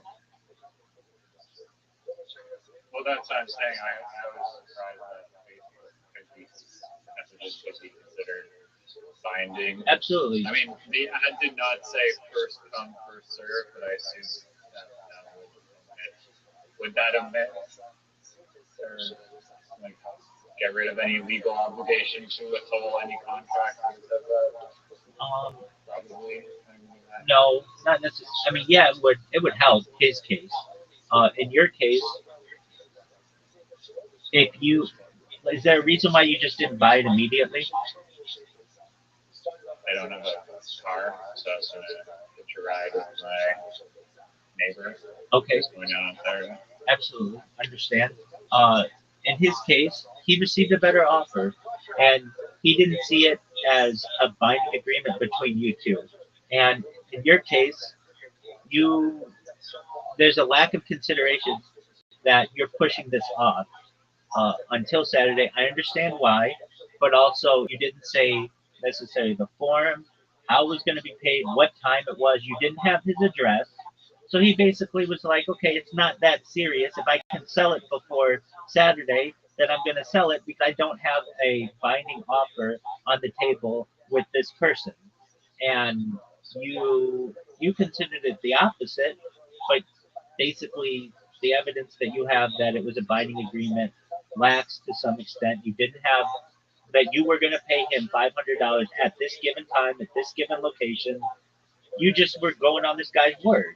So if I were to see if this was a binding agreement, I would say that you did not have offer acceptance and consideration. There's a lack of consideration. You may have had an offer, this guy put it up for $500 or whatever, and you may have accepted it, but it was based on the fact that he could hold it for you and you didn't have So he promised to hold it for me. Okay, did he say I promise to hold it for you? Yeah. Okay, well wait, that then you might have something there. He said if he there's some consideration there. I will hold it for you until this day. Then you might have an argument to be able to go after him. So you could basically submit a claim in small claims court for the value um, of the device and sue him for generally what you're not going to get pain or suffering or anything like that, but you could maybe you could maybe sue him for the value of whatever the device would be, and that would generally be. I did not know that. I mean, I'll have to keep that in mind on Facebook face. Yeah, Either. I mean that's evidence of a contract. I feel like most people do not obey by that on Facebook. It's more of like a first come, first serve type of deal.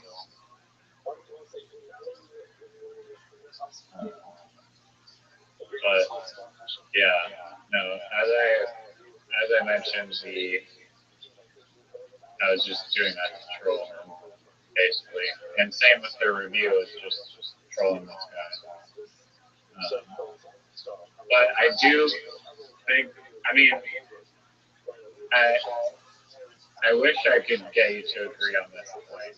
Not about the stupid VR headset, but in the circumstance of the vet that killed my dog, if there is like a review and that review is like my only hope basically to form a negotiation practically, and it's like my only leverage because trying to sue a major pharmaceutical company is impossible, and that is basically a same thing. It's just impossible to actually win a lawsuit suing them. So, as someone looking for damages paid, the loss of life caused by this business, it seems to me unjust that there's no possible way to go about that without being put in the veil of extortion and blackmail. And my only point, it's just my opinion.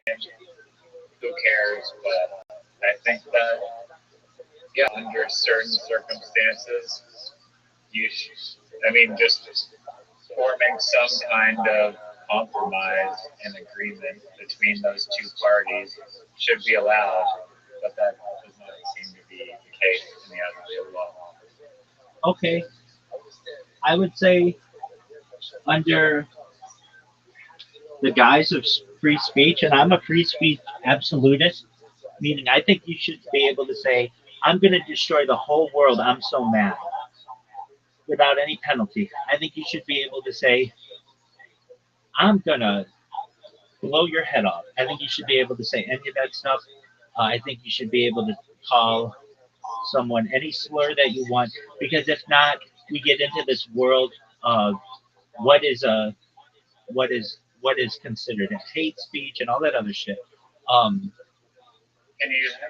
those still include laws like harassment and restraining orders so that people can't do that stuff? Or like, yeah, I think that the system could be set up a little differently. That if you like, as you're saying, like you just keep harassing them, you keep telling them to go fuck off.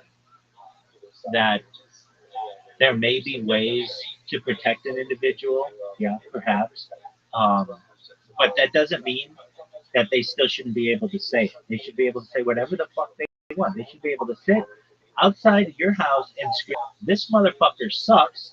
I think they suck." And if they want to take the energy and the time to do that, they should be able to do that. Now, if they start trespassing on your property, or they assault you, they put their hands on you or something like that, okay, that changes things. But from a speech aspect, you should be able to say whatever you want.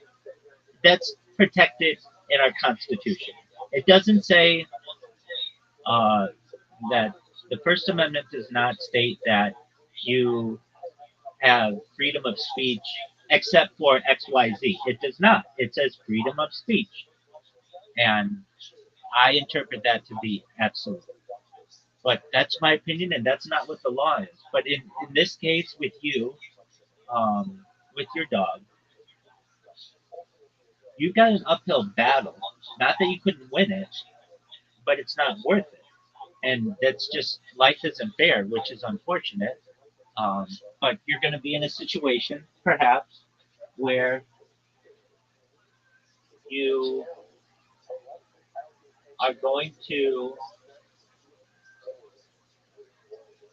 have to sue. You have to prove either their negligence or their knowledge of the situation.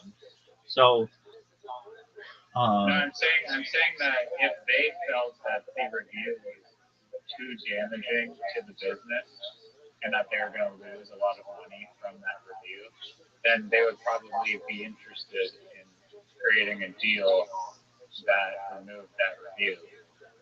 uh, And that's what I was saying. But any apparent like negotiations, I mean, yeah, I guess I don't know. Can any of the parties even construct an agreement just because of the circumstances of how it revolves around a review, or is one party or the other party always in trouble because of the basis of what the argument is over?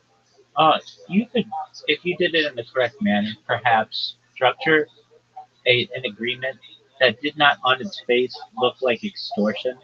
So you could say that, I appreciated the opportunity to be able to buy this device from this person. Unfortunately, No, we're not doing the device. We're doing the vet thing. okay, so the vet example, um, that one's going to be best played out in court. And you, in your mind, think that this vet killed your dog when, frankly, it could have been a lot of things. I know that you're like, but it's the medication, or they gave him the wrong dosage, or the wrong medication, period. Okay, that's fine. So, what generally is going to happen is you're going to sue the company, and then the answer that you're looking for is generally settlement, and that's settling out of court. So the company would accept no wrongdoing. You'd have to remove your, generally, they could accept wrongdoing if they want, but generally they're not going to accept wrongdoing. In exchange, you are going to take down your review, and then you may be compensated for this. But that's a lawsuit settlement. Now I know what you're saying. Well, isn't a lawsuit settlement just basically a really complicated way of extortion? Some may look at it that way, but the company doesn't have to settle with you. They could play it out, and they could take you to court and win, and the court could demand that you take down that review. And if you don't take down the review, the court could, if they want, potentially uh, create a court order and go to Yelp or Facebook or whatever and demand that they take it down. And Facebook or whatever could just say, fuck you, we're not going to take it down. And then it would be up to the person who was harmed, the veterinarian company or whatever, to sue Meta at that point.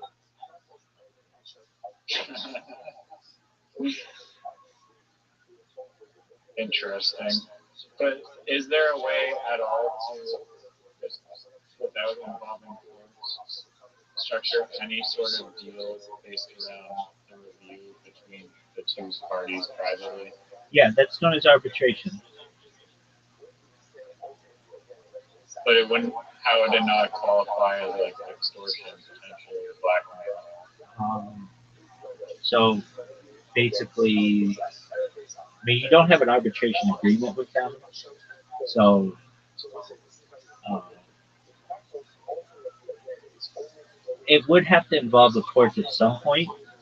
At least you'd have to notify them, and you might be able to draft a document that says that you were harmed, the reasons why you were harmed, and that in order to avoid a lengthy court process, you would like to take them to arbitration, and then perhaps they would agree to that, and then you would generally meet in some type of conference where you're there, they're there, and then there's an arbitrator, and the arbitrator would see your evidence, they would see their evidence, and then they would just, uh, make a decision, and then there'd be like basically you would agree to that arbitration agreement, whatever the findings of that arbiter were, and if you didn't, then you could be sued in court over not uh, not following that agreement. But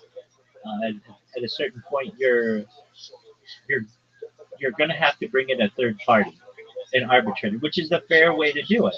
If you just, hey, I'm not going to take my review down unless you pay me, then there isn't really an alternative for the company. With arbitration, there's an alternative. With a I mean, the company can negotiate. through an arbitrator, basically through a neutral third party. You're the way that you're doing it. Can You're you not argue that there's no such thing? okay, and then take down the whole arbitration system. Yeah, you could. You absolutely could. But what you're doing is basically saying to the organization, I want it my way or else. And you're not giving them any alternative. That's illegal. That's extortion. If you say, I want to take you to arbitration, then there's a neutral party that can decide. It's just a request, though. They don't have to adhere to it. Like, I can request anything from whatever. So I can go request Google send me $500 trillion, but they don't have to do it. that's true. You could request Google just give you money. In this case, you are basically setting up a system where you are requesting compensation in exchange for the removal of a review, and the law sees that as extortion. Yeah, no, I understand. We're But there are, I understand, but there are alternatives. The law says that you shouldn't be able to not do what you say you're going to do, like that veterinarian business.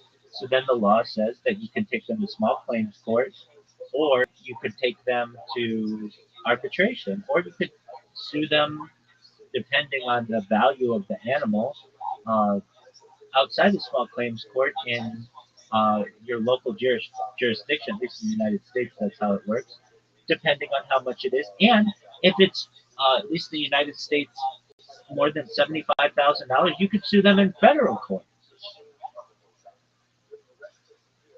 right. All right. Well, with that being said, Yeah. that sucks about your headset. Uh, you're admitting it with what you say, though. You're like, I'm trolling them, or you know what you're doing is not right. And No, I just said it as a joke because I thought it was funny, and I did delete the review that I. okay, well that was nice of you. And Yeah, I did not have to do that, but I forgot I even wrote this. So. there you go. But in your case, did you have a binding agreement with him?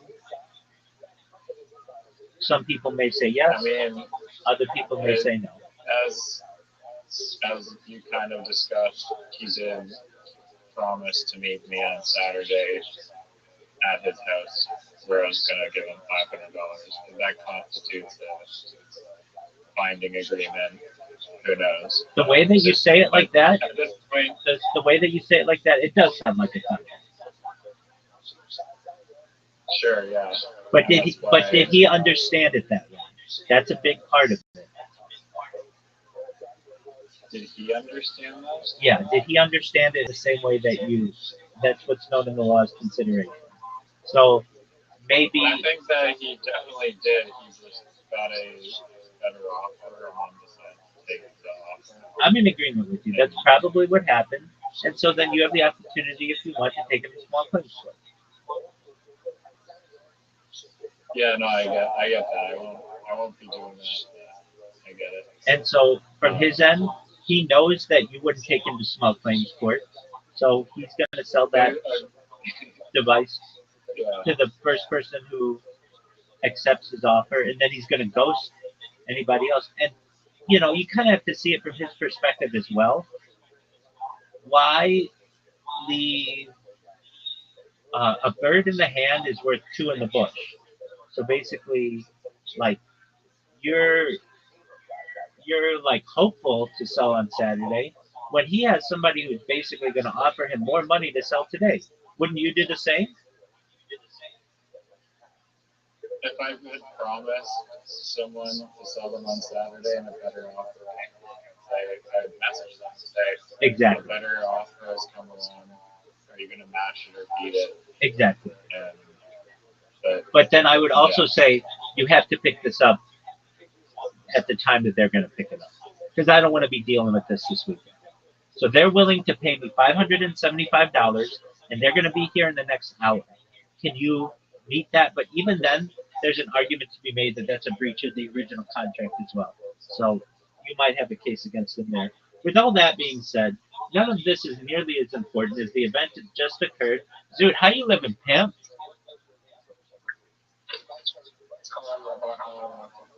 Hey, Dude, weren't you going to tell me a joke?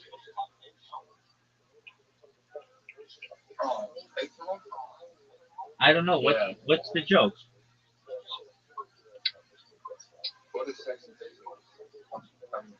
Dude, why do all your jokes have to do with sex? Or mental... Oh, this is Riser's joke. Okay.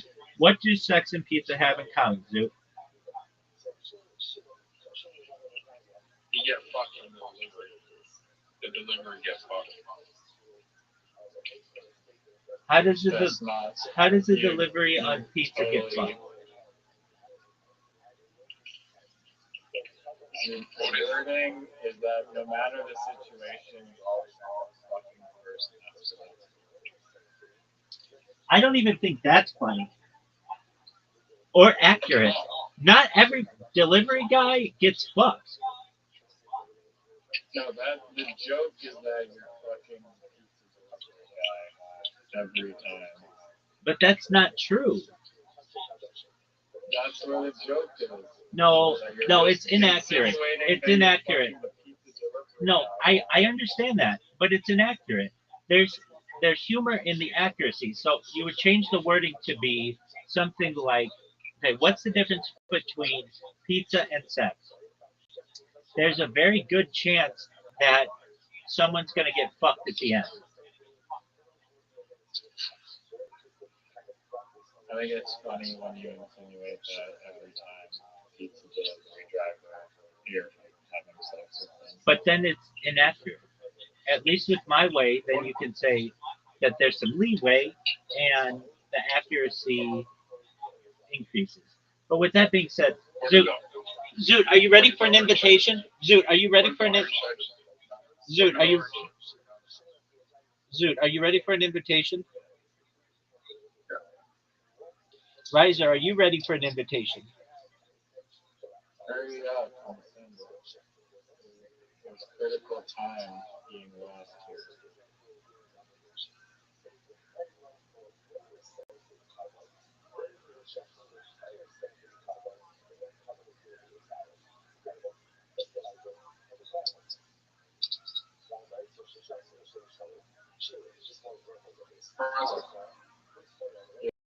Yo.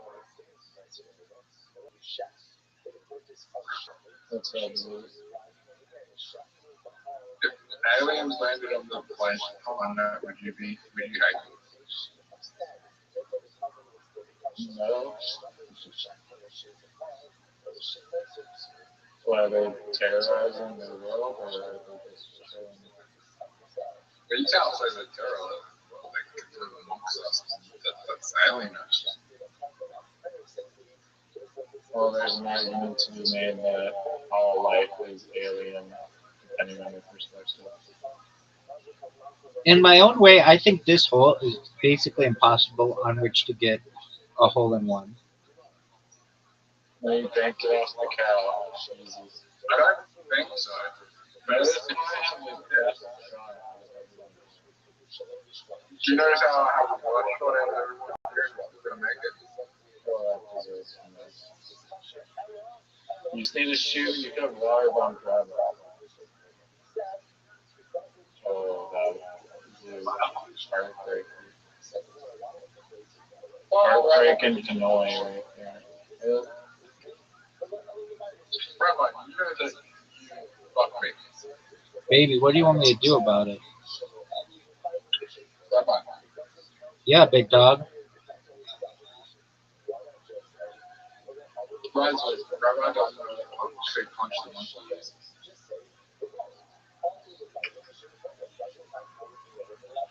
Riley, yeah, Is that good?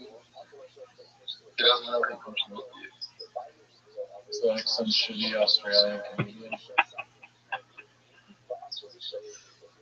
No, punch the monkey is the most viral monkey in the history. Bigger than Harambe.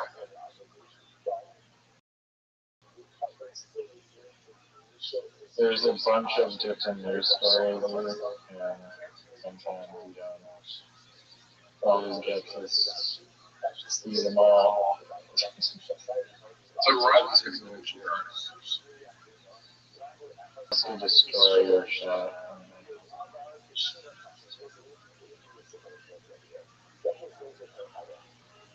A brilliant shot. Oh, Riser, it was good. It was good.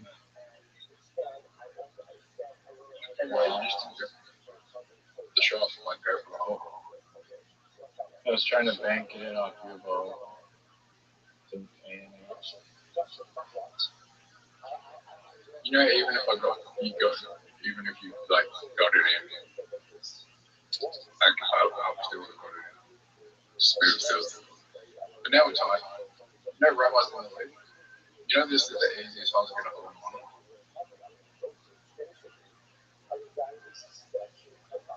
That's a miss. That's a miss. That's a major I'm very miss. high. Very high.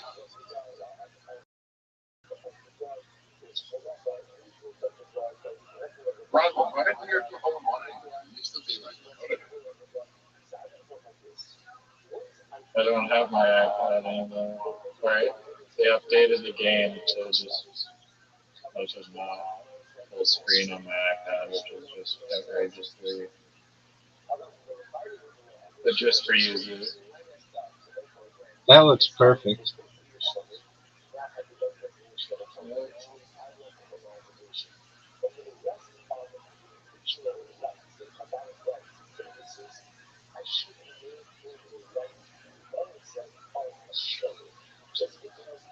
Rabbi, by the way. Not necessarily.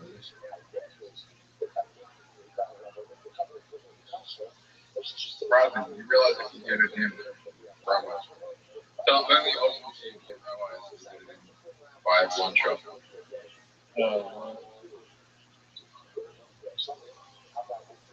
My only option to beat you, Rabbi, is to kill you. Calm down, dude.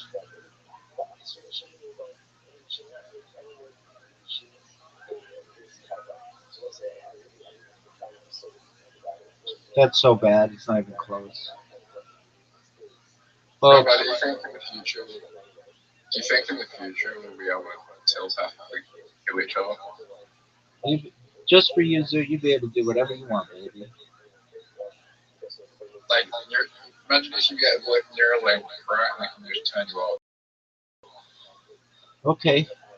If Zoot hits it, no way. Not with that shot. It would be amazing, but I'm guys gonna are, do the craziest trick shot you've ever seen. I should have missed a mile. Are you ready for the stupidest shit you've ever seen? yep. Imagine that one.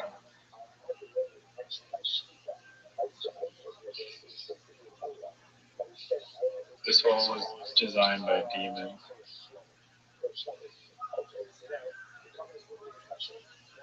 Rabbi, I'll take that shot all day long.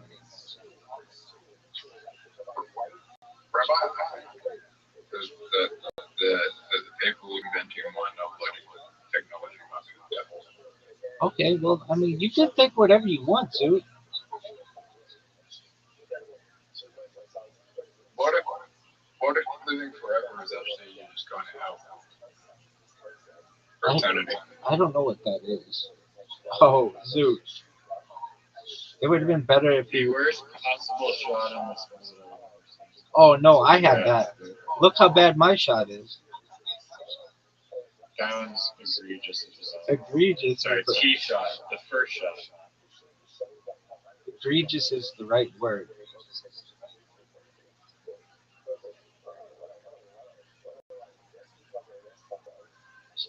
Zoot, hit my ball.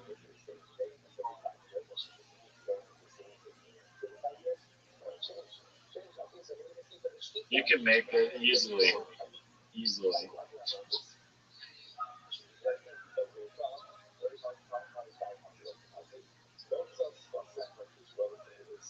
Knock him in the black looking turn.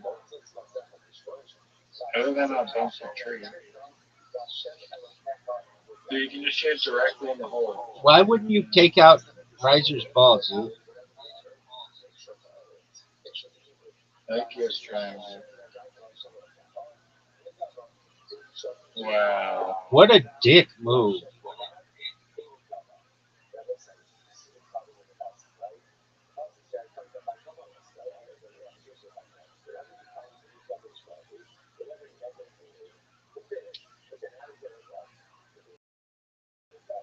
Rabbi, Yeah, baby. did I not worry? I did.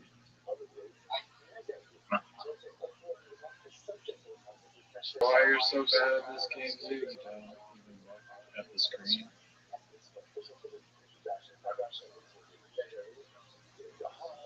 Oh my God. I'm so bad, man. Hey, Rabbi, Scoble.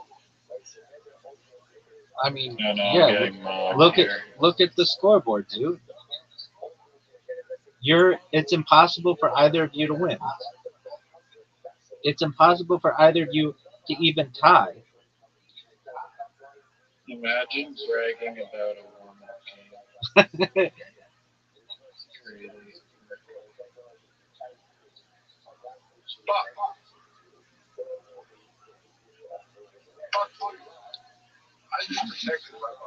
I just protected Rabbi. I don't know if you protected me. I don't really need your protection.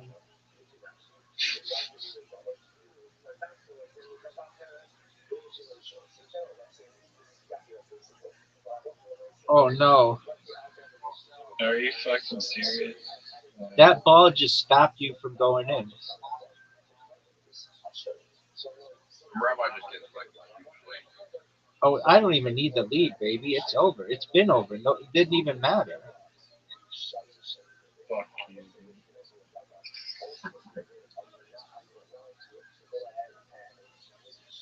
and Rodney comes along.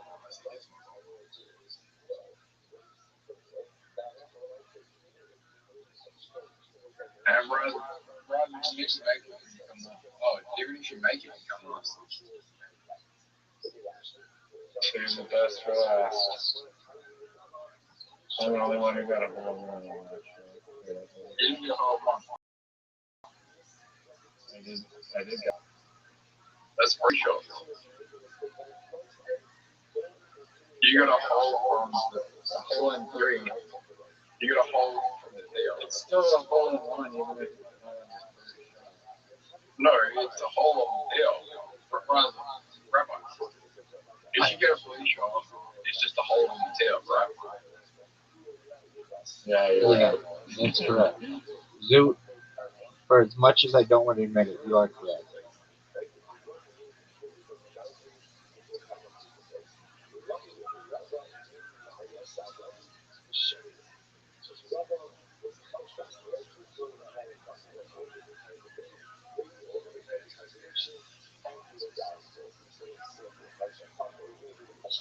Oh, hit my ball. Not that way.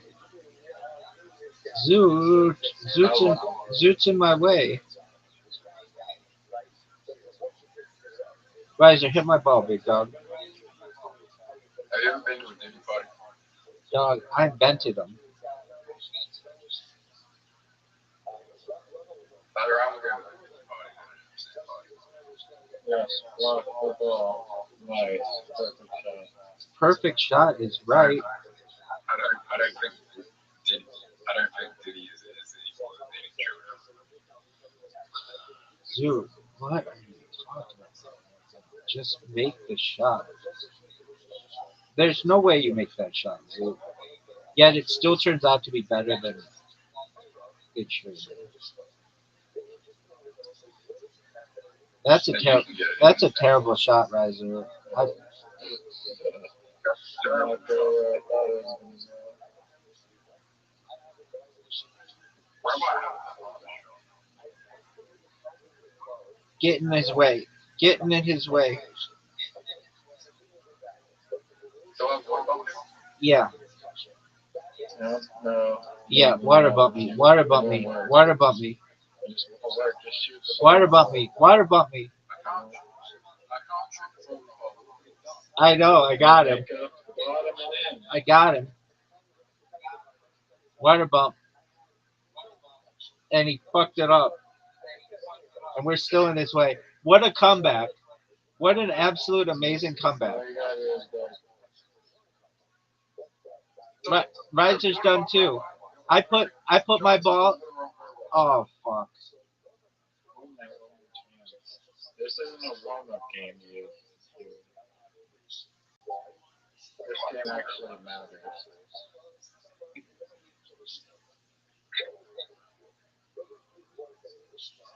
Have you met? Where am I? Hey Riser, did you know Zoot met James McCann?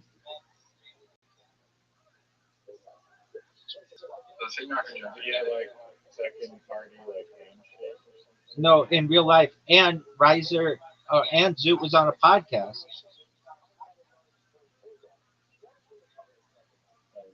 Where have you been in the times of Zoot? Which podcast?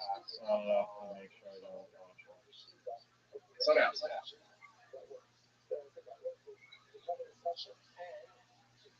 Are you in the Joe Rogan Experience? Yeah.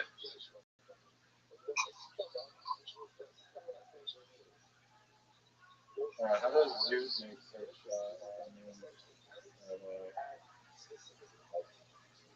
I mean, Riser, you're going in the water, and there's no doubt in my mind about it. No doubt here, folks. Oh, 10 out of 10? Get around it. Are you serious? Oh, it's the closest you can come to the water. Awesome.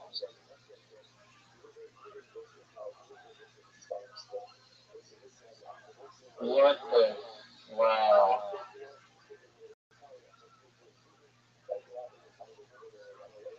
He's going to hit the. Nothing. He's got it. Beautiful shot. Riser needs one of the best shots. Riser needs one of the best shots. That's not the move. Not the move. He knows going to the left is smarter.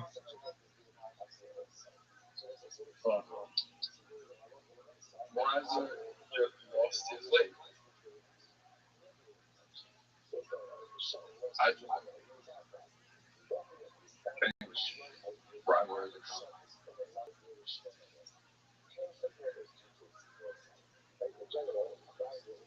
What's the fuck is that? You've seen this countless times, dude. You put the ball on the tee and then you hit it straight forward.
There's a good chance Riser puts my ball in the hole.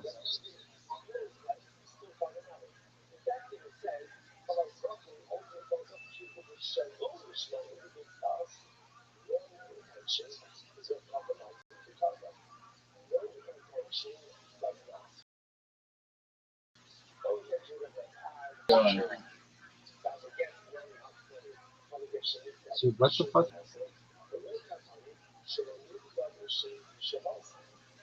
Oh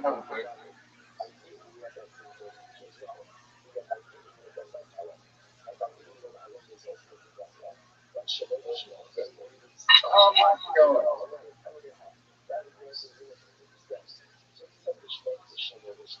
Hey, Rabbi. Zoot, you haven't beaten me on this hole in more than 69 attempts. Hey, Rabbi, what's the most famous commercial in the US? Of all time? Yeah.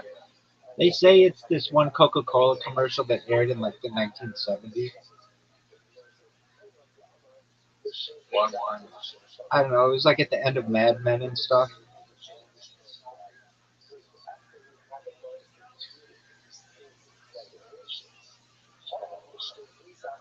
Wasn't Batman like Yeah, but they basically said that John Hamm's character in Mad Men, Don Draper, it's like how the show ends with him coming up with this idea.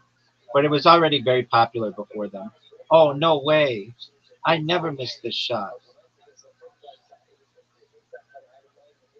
Riser hit Rabbi the ball. Oh my god, you gave me the go.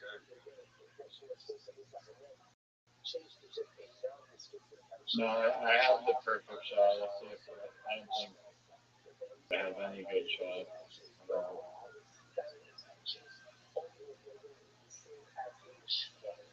That's going in the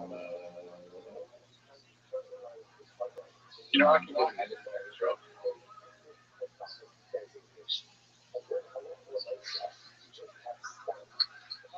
And Riser just helped me realize. No, he didn't. Yeah, I know I did. Now he has a better angle, Maybe. and he still fucks it. Rabbi's going to Yeah, it has water written all over it. Dude, they don't fuck around in this game with the water. Like, you cannot touch it at all. Your ball is halfway in the water right now. Get out of here. If it's like more than half of your ball in the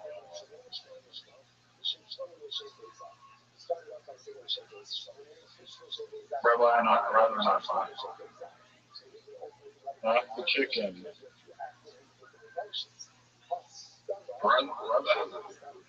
Dog, this is the first time I've not won on this hole in like 100 times. Oh my god, it's definitely. I hate this hole. I think this is the easiest one in the world. Okay, well, that's a cool story, Zoo. So you're gonna have to beat me by 1 point just this time. Not true. What a great shot. The second shot is where legends are born. Horrible execution there. Why don't you just play the safe route where everyone else does? Because I'm a risk taker, baby. And rather fucks my job.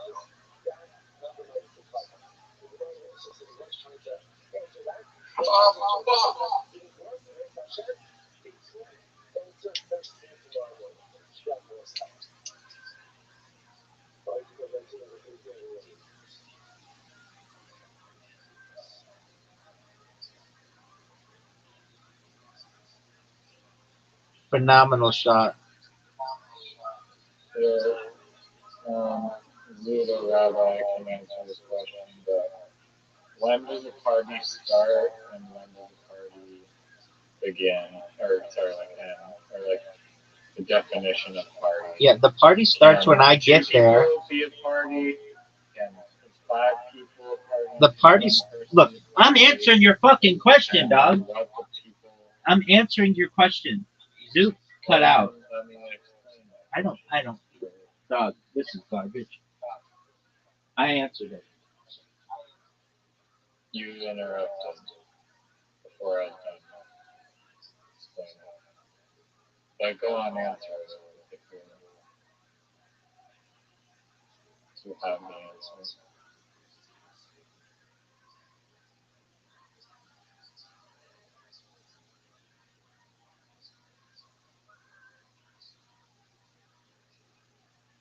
Zoot, do you hear the fucking bullshit?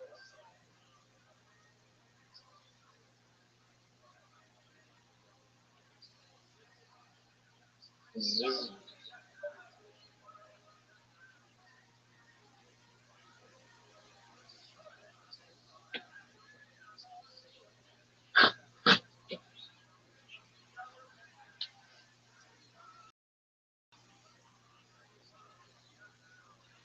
All right, what happened to Zoot? There's a green dot. This is Zoot.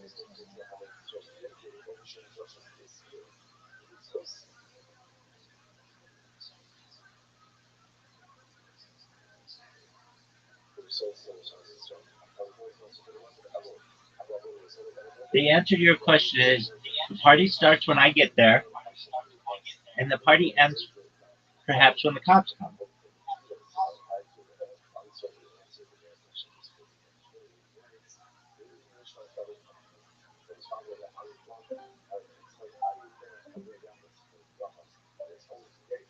Why did I do this? I gave Zoot another chance. How are you guys so bad? He's back. Oh, Zoot. Zoot, what is the definition of a party in your? Oh, he's not back. No, he's just back in the game, dog.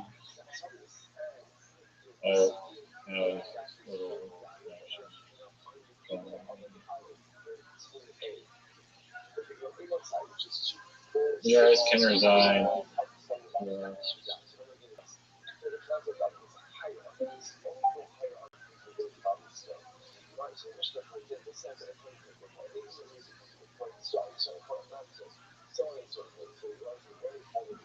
Get my point done. I mean, is that something that you want me to do about it?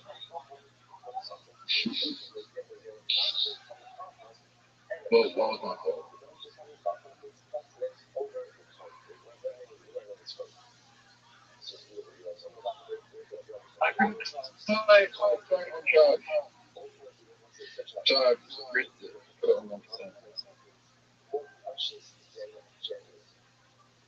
Rabbi, how's your food?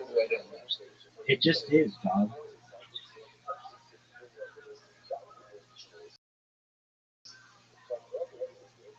Who's telling me? It's your turn.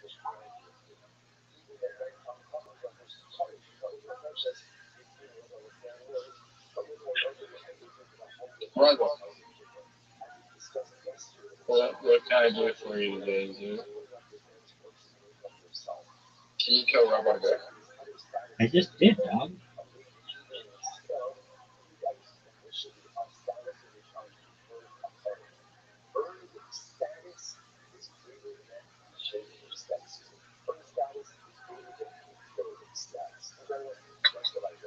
Brother, who do you call with me?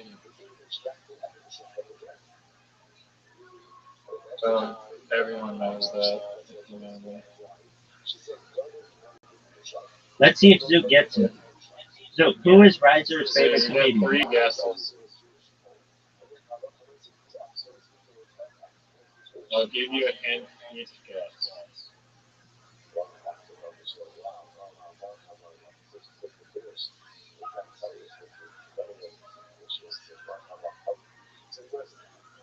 Zoot, you're allowed to guess. Guess, dog.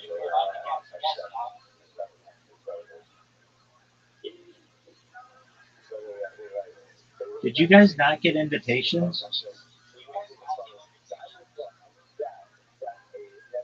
Oh, I got mine. Where's Zoot? Why isn't He's at 1%.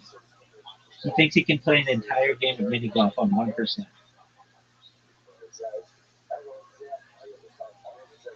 Riser. There's Nigerians with more stable.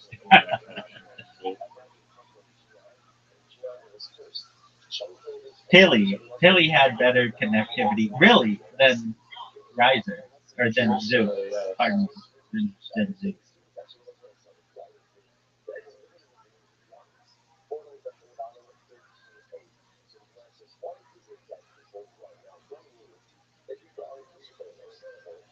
Archery, Karen, or main Oh man, I'm pretty busy. Archery. Oh no, that takes too much focus. I need to play something where it's turn based. Karen. No, that takes too much effort. I'll play you in literati. I'll play you in literati. That gives me some time in between shots to program. Oh, I didn't know you were a programmer. Maybe I'm always programming. I want to program. No. I can do it in between shots, in between turns. You're up though, and everybody's waiting on you. Now, how much time is this motherfucker gonna take? Alright. You're gonna cheat and go first? Interesting strategy. Interesting strategy.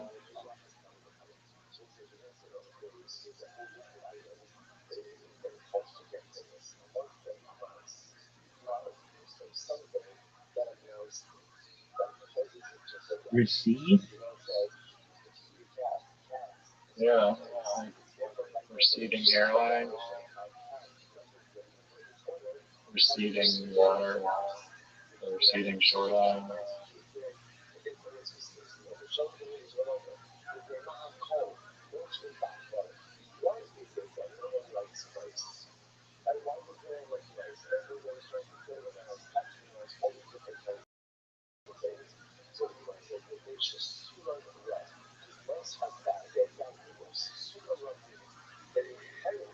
I've been getting good at water running these days.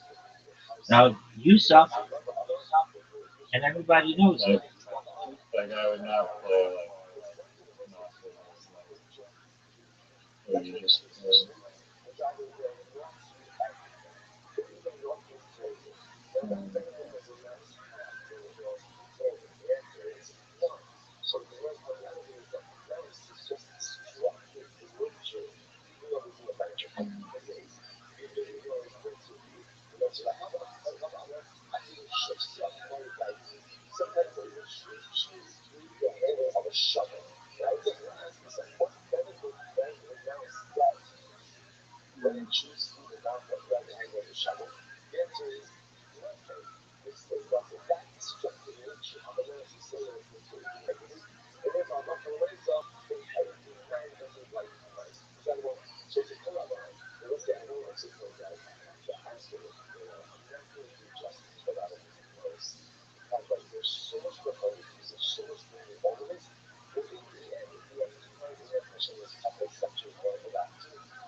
Oh, you took that long to play that.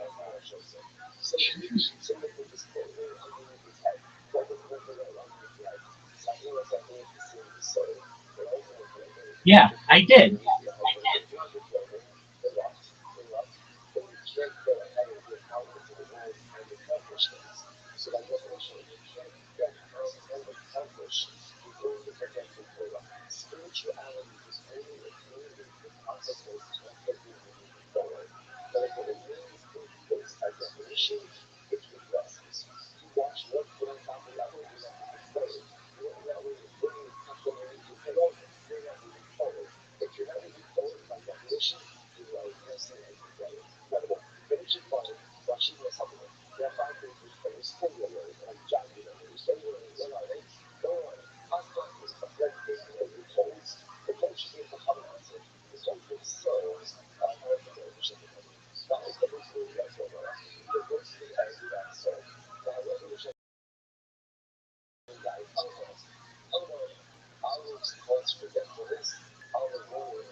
Oh, well,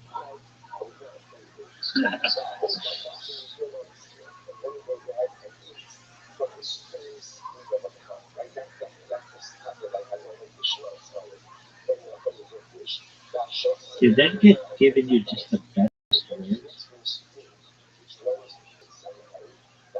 I took a screenshot of literati, I think yesterday I was playing, and I had a 57 point mark.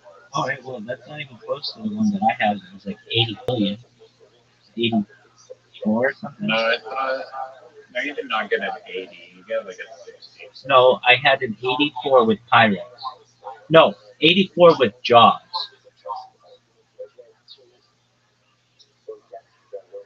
I don't know what universe you live in. Dog. But That's why I said to you. That's why I said to you, how aren't you impressed?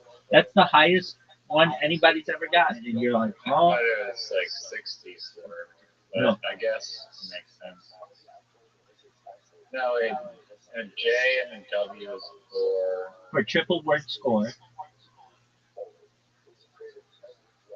it's like 12 with like two one-word letters, which is like 15. But if you combine it, you probably that S was connected to some other word that was probably more.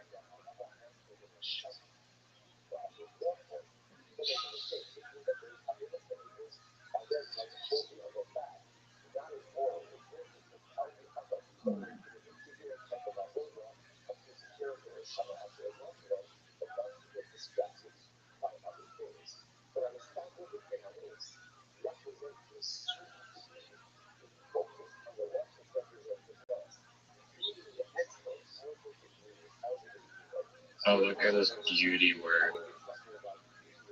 Look at this beauty word. Ovals.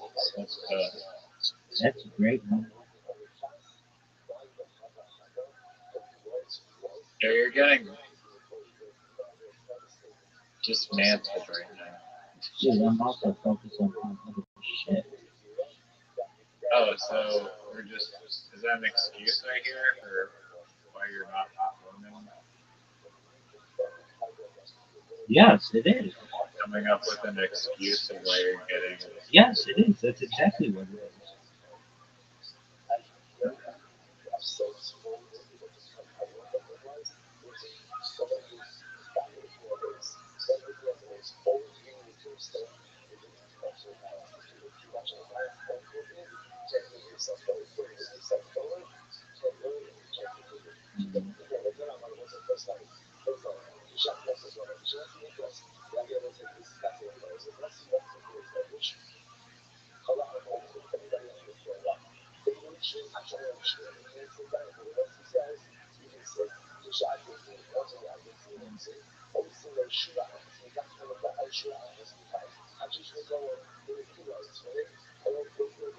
How is I am not a word?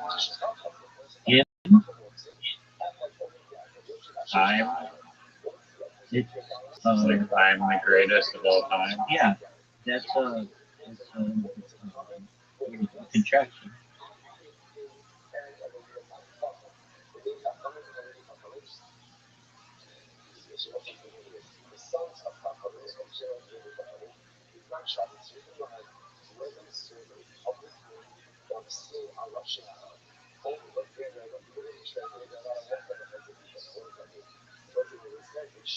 That was a baller play.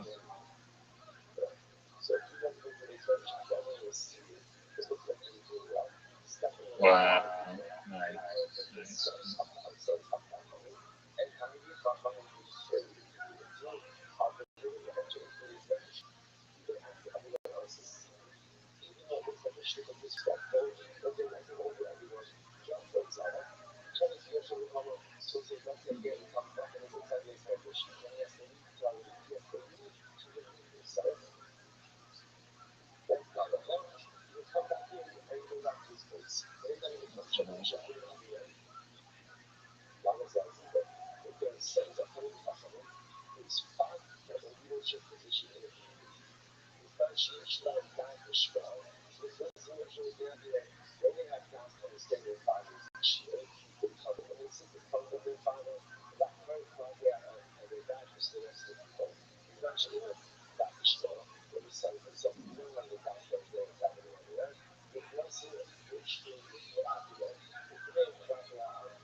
What's your favorite boy band of all time? No. Boy band? Yeah, that's what I just asked, dog.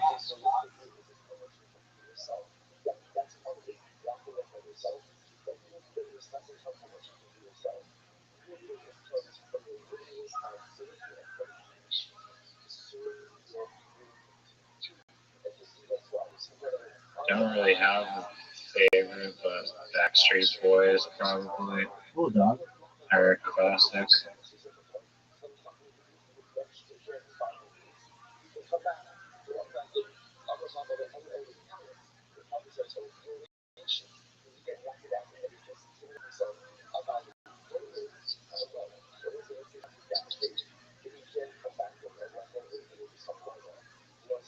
Do you have one?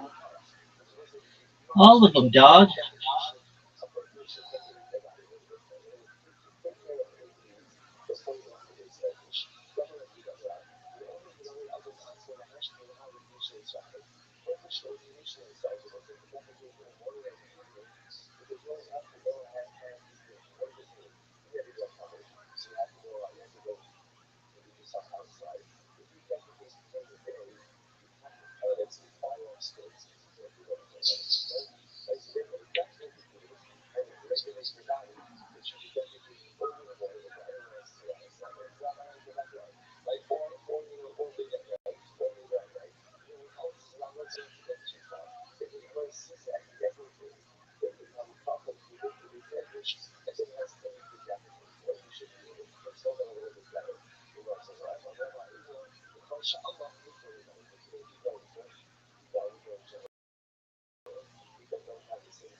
Um,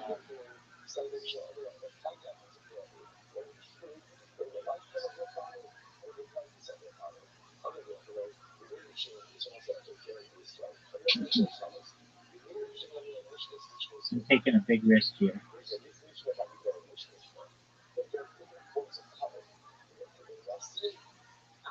I swapped again. No, that was the first swap I've ever had.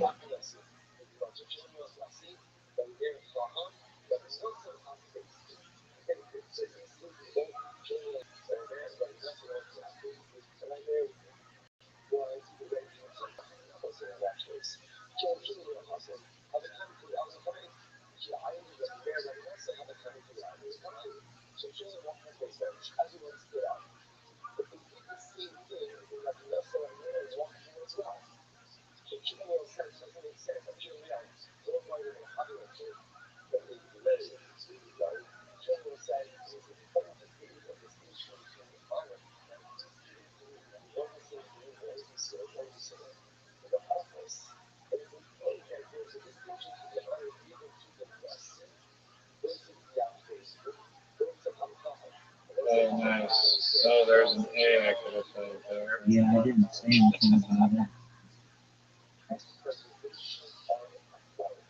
Max left A. Let's do the damage here. You really got the. What? Yeah, baby. Why was that? Oh, because there's a 3 letter there. Oh, nice find. Thanks, baby. That's why I, I switched all my things. I swapped them all out because I needed an A or an O or something. Amazing strings. Thanks, baby.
You use two S's for that?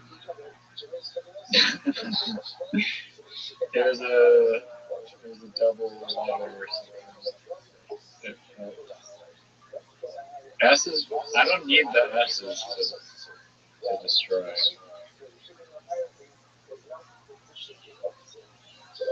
There's an opportunity to get 27 points for 1 second.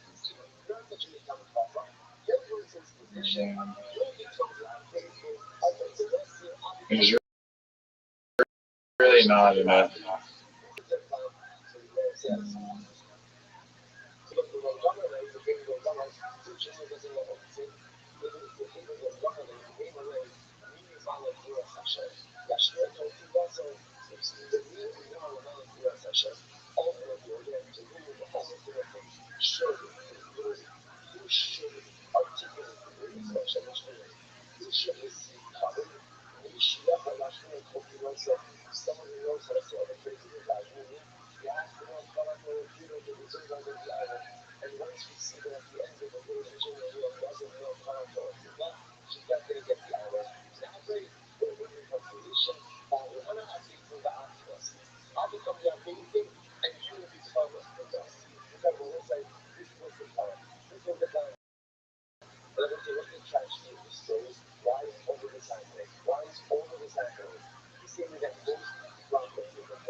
Is fucking up.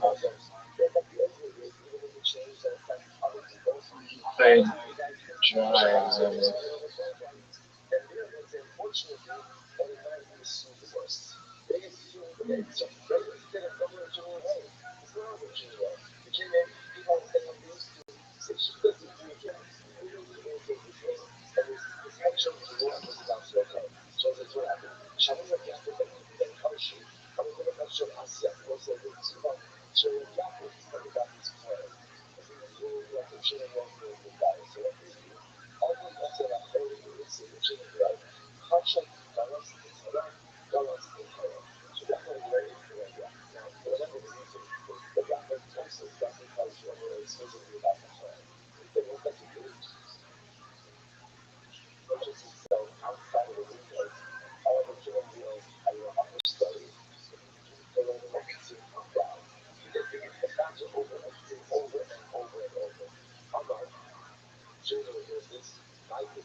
I think that if you invented a new like architecture for the toilet that caught on, it's a potential big game changer. Yeah, that's hard. Like the whole plumbing world revolves around that size and shape and stuff. And it has to be very consistent over the course of like decades, even centuries. I mean, maybe even just as like a luxury type of system. I did invent a concept for like a flushless toilet where there no flushing required, and it was just kind of like it was like the peak of like a rooftop. How there's like two 45-degree slants, and then there's like two like waterfall type thingies coming off of each side, and then it would hit one of the sides float down into pipes and just disappear.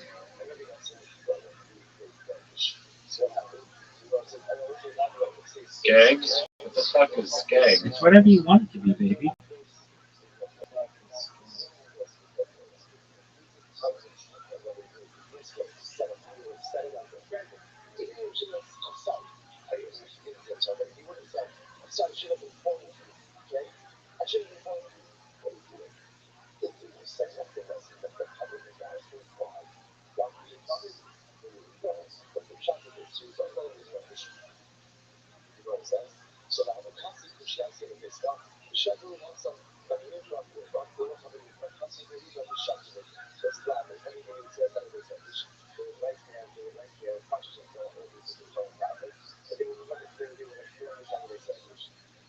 Oh man, you got somehow a good word.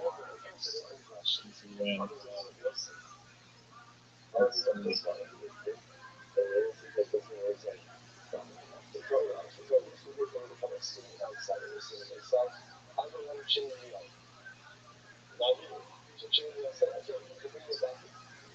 Yes. Thank you for your absurd amount of points for that. 2 T's. Okay, now, oh, thank you.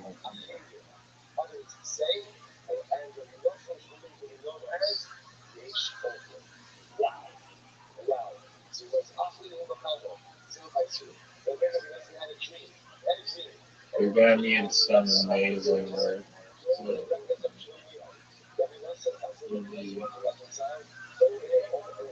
319 points, and that was a terrible game. Yeah, I mean, I have to give up the first. You send me an invitation, and I'm programming, so I'm not paying attention. Did you send me an invitation? I'm gonna dip. I gotta leave y'all and do some shit. Okay. Well, take care, big dog. Alright, peace out, friend. Peace out, bro.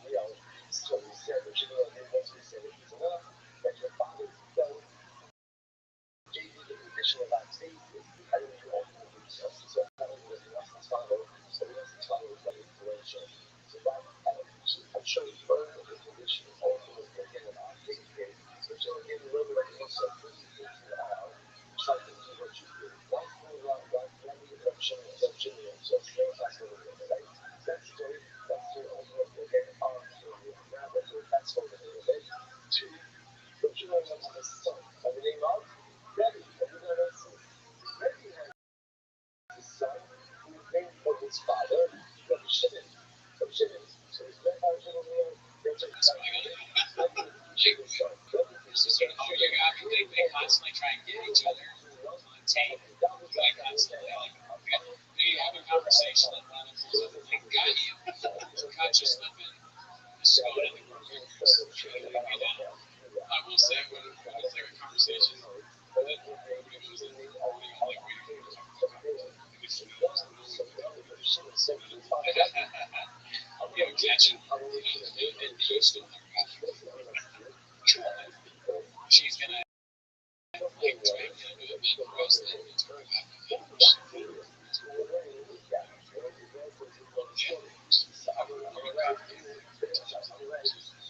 then you realize she's recording you and she's like, got you. So you're gonna start filming.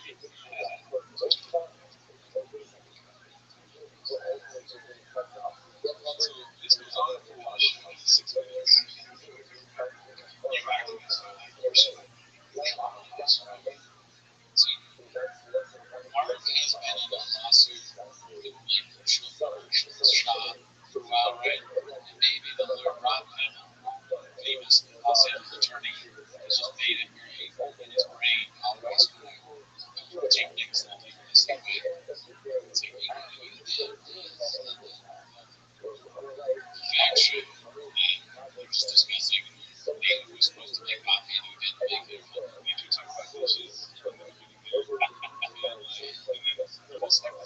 talking. There's a lot more to do than that. I also skipped this part because I was driving, so I didn't want to pause and stop in my car. The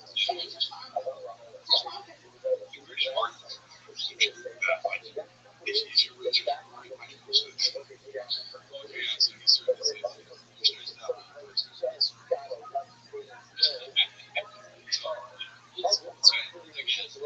will tell you like I don't know why it's LeBron James, but I didn't see these. My bad, let's go back. Do you read up and back? I just kind of giving it forward and maybe some it's no podcast tonight. No fix up that I told you all you gotta do is just ask me. It's too long. I'll have shit to do. Maybe.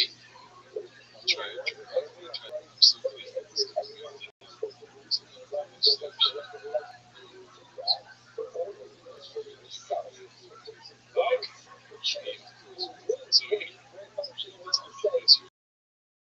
I don't know why you just and they're going to throw podcast together.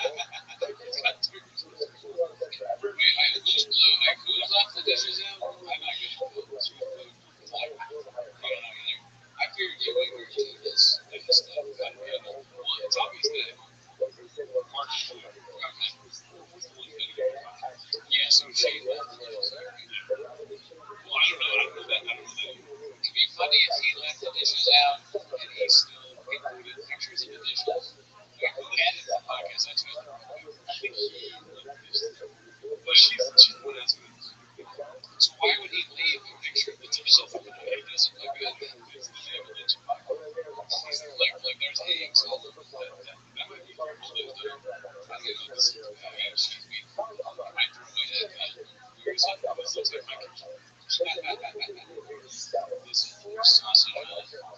This is a fry. It's spinach. Radish. Yeah, I was like, what is that? Baby spinach. You got that part. It looks like baby and empty avocado. I was hungry to eat the avocado. Yeah, I can tell there's an empty avocado or what's next to the avocado is a this is rice. I have rice. I have a lot of that continue the choices. Like I said, and then an empty Starbucks. Yoghurt. That's what I forgot. But it was Jack. We want a lot of milk. I don't like I was trying to figure out the opposite of chocolate. Yeah. Damn, dude.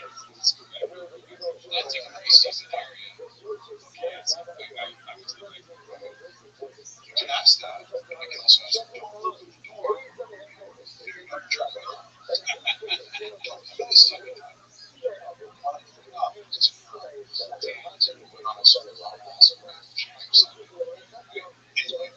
It'd be funny, like, can you imagine if they had an interpreter for the show? And he got used to like it. So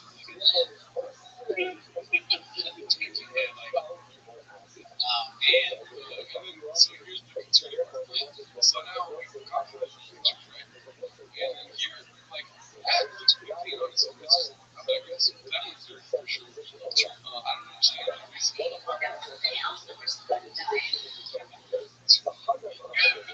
turns out that somebody died, which is hardcore. Now let's take this time to year 699, right? I watched all of these, by the way. One outfit, first of all, right? Let's skip forward a little bit. Nothing's happening. This is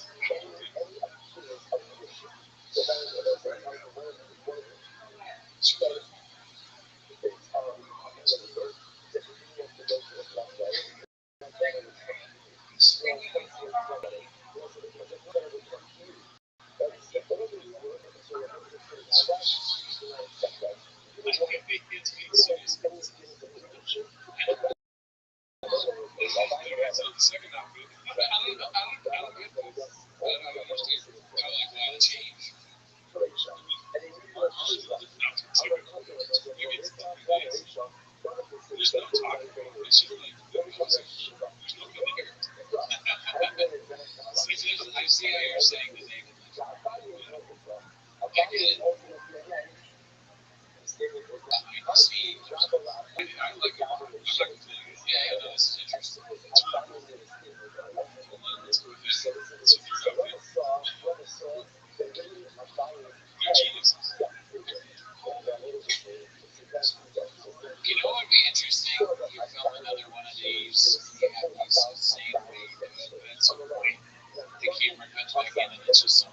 insanely famous. I can't think of a good guy. That would be great. Like Galifianakis who's playing the piano. Or he has like his kid there. It's Zach Galifianakis and Zach Galifianakis' son. I remember now, he's trying to get rid of that Claire. I think it was pretty solid podcast. He goes, he's got a good camera, he's got a good mic.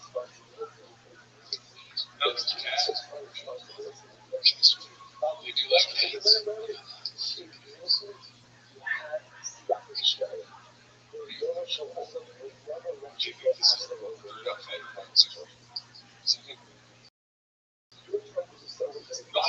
This might be the same.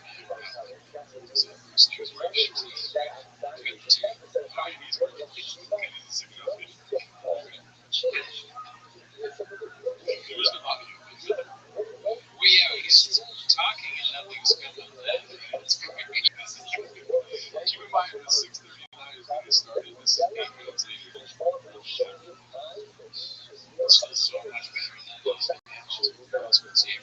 Yeah, he did. Okay, so here we go now to the beginning of the podcast.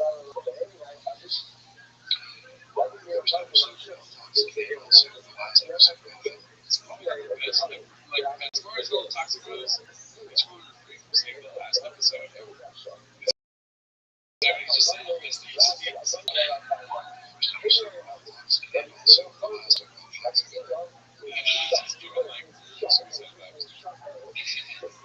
Yeah, I mean, I've heard that said podcast. It's a common trope, like the joke is like we just had a fight or something and then post it first last. So that's pretty all the stuff that preceded it. See that? Yeah.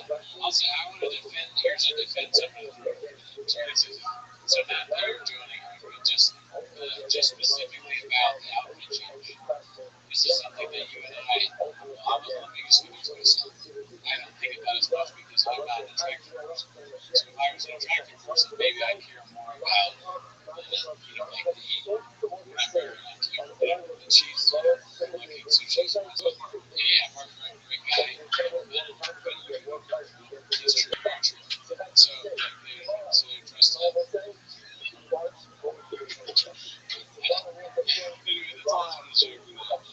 damn, dude. You know what I saw?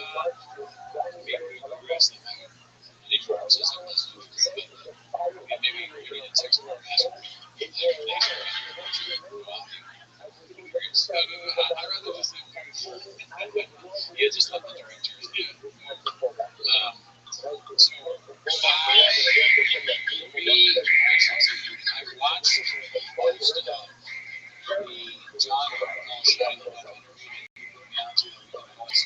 because I realized that I love that stuff that you showed me, but I never actually sat my ass down and watched the whole thing. I did that because of the stuff that I guess he moved to New Orleans and his wife divorced him and he's getting drunk and fighting people. So it was just hilarious to watch that. And I came up with a few things. I had a few observations about it.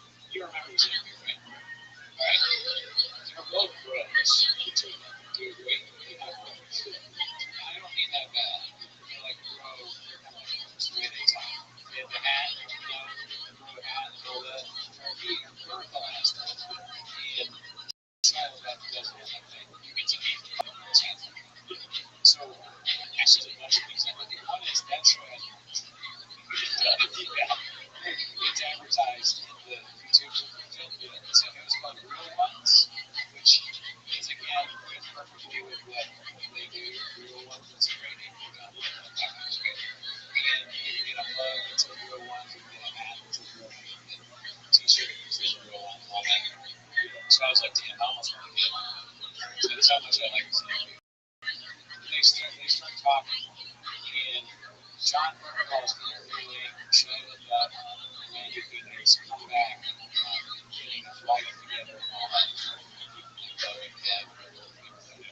And I noticed is that in interviews with bros, they always say the first name of somebody, not the last name. It's kind of hard to tell. not even famous people. Like Shia LaBeouf will be like, yeah, man, and I was thinking of Kev.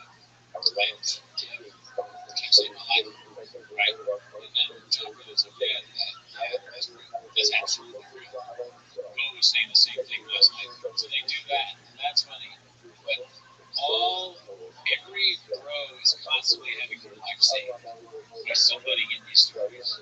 Like Shia LaBeouf would be like, man, I was out there. I got some guys from man. I got saved my life. And that's you know, I was about to get behind the shoes drop. We have the outward instead. It's like she saved my fucking life. And so she's like, sorry about that. No, I mean that's perfect. That's exactly what it is. She saved his wife, saved his life. These good people, and I love these guys. I'm not joking. Like I love Bernthal and Shia LaBeouf are hilarious. They're great actors. They do both of them. I want to make sure I say the difference between them and Schultz because both of them are not doing their real accent. However, it's because they're crazy. They're psychotic actors, which I respect. I think they're cool. You know, I would love to be them. I look up to them. They're intense. You know, and like they're the kind of people that are fun to be around. And they're entertaining. Whereas Schultz is doing a fake voice. He has no talent. He's awful. He's doing it. He knows he's doing it. He's like culture vulturing. And it's a different thing. So I want to make that clear. But Bernthal is a guy that went to high school like about $60,000 a year. And Shia LaBeouf has been famous since he was like 5 years old. So they're not. What they're doing is like an extremely high version. So they're imagining I am doing that. I like it. These are your people. If it was James Holmes and Dan Trainer fighting, I'd be all over those things. I mean, they're not fighting. I'm saying I like them. I was using the reference that they fight all the time. Oh, really? Almost like Danny Trainer. Oh, like in movies they fight. No, they really don't like each other. All that to say is that you're very different. I mean, how dare you know another man's fast information? I mean, he said it. So he went to like send all the record. So when he's like, yeah, I'm fucking I'm straight man. When you listen to John Bernthal, he says crazy things like, I did that. And I went to Russia. It's fucking insane, bro. And then the other guy's like, yeah, dog. Yeah, saved my life. Yeah. The Russians fucking saved my life. And there's a strange kind of weird validation on the other side when like, you feel like you've been saved for certain situations. Okay, that's the second thing. You mentioned being saved a couple times. Really? Alright, to me, it's like, it felt like they were constantly like, yeah, that's it. Saved. Not saved. Yeah, so, I mean, the interview itself is just, it's so entertaining because of how intense they are. I am not like this. It's also funny to watch it because the whole thing is Shia LaBeouf being like, yeah, man, and I'm not even on that big shit. I think it's so intense. I mean, I'm not even talking like, I went to a meeting and I told them to stop the tapes. They just say crazy random stuff. And it's just fun to watch. But he's just in New Orleans meeting people up and he's completely not doing anything. He just said he's going to do this thing. It's totally cheering for his competition. I don't know. I just see yourself or something else. Just not fucking with him. Yeah, for sure. It's essentially music, saving my life. Also, that's why I attribute this woman to saving my life because she destroyed any route towards that wheel. That's right. How many times they mentioned that might be too much. I guess me though, right? How about Kev? 8 times together. Who is Kev? I was watching all the, because I'm fearful too, so I was watching all the interviews that you filmed with Bro and Kevin. And this is like found a he's on a gap. I don't really like Rothschild, this guy. Because, I mean, what he's doing is fucking awesome. It's like, it's stupid and stuff. No, I'm being serious. I like this. No, they're probably like, oh, yeah, that stuff I'm not as interested in. It's I hope he turns it around. This part of it, when he was like, he was saying this thing about how he's so confident that it's like easy to be around because he always knows what he wants to do. And like he did that in acting where he's like the confident guy who always knows what people want to be around that. He's like, yeah, that's absolutely true. People do want to be around that person that always knows what to do. Like they take the lead and all that. It's funny to listen to him say that because he's like, that's all bullshit. And it's and I guess I've never really thought about some of the people that do that probably have no idea what they're talking about. They just do it and it's probably shouldn't even listen to it. That's better. We can talk more about this, but you lead it that I can see. We're talking about somebody that's confident that he wants to do. I wanted to show you an Instagram page. Yeah. I'm not saying that I'm confident how much I want to do, but I'm saying that this guy on Instagram, there's no telling he's this way. He's going to do what he wants to do. And what he wants to do is very okay. So check this out. It is a fan Bobby or something like that. As you can see, Edwin found Bobby Gutierrez, 25,000 followers. Let's just go ahead and see what it's going to do. Your appearances and match your personality. So, where's Taylor Swift?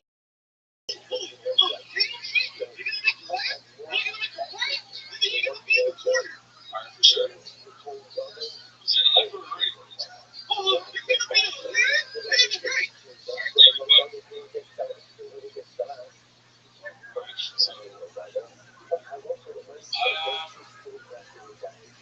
I like the part where he's doing this, but it was too goofy. Okay, so he's being Mickey, so it's too Mickey. Too Mickey. So you fucking Mickey Mouse. Yeah, he was doing Mickey Mouse. Okay, so do me a favor. For the bit. I don't tell you. Why is that like that? This is exactly what you got. It's another thing. You know what the minister said?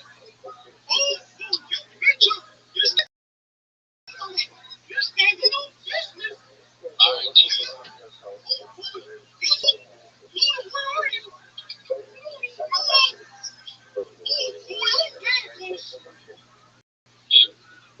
So now when I give a lesson,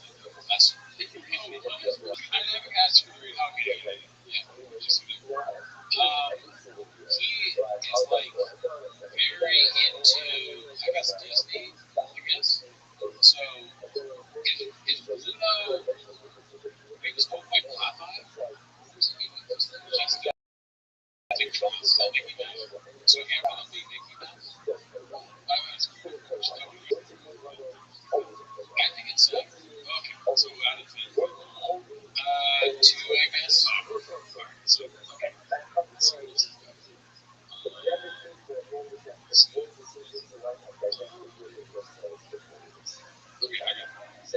I don't know what this means, but this is. I just that one guy that's more than the rest of the side.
problem is that your appearance not matching your voice has nothing to do with the chemicals.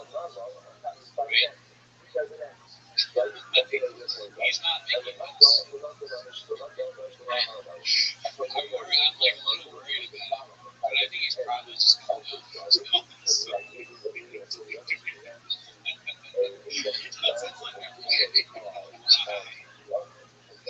oh my god. And then, I don't know how to do that.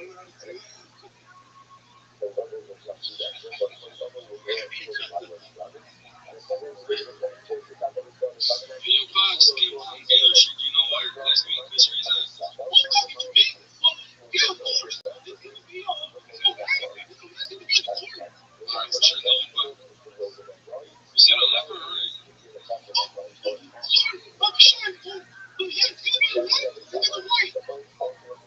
so he really does the same thing every time. He does it.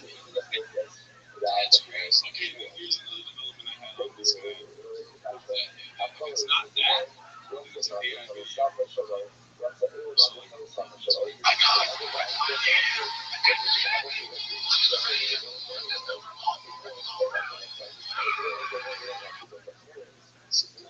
Yeah, it's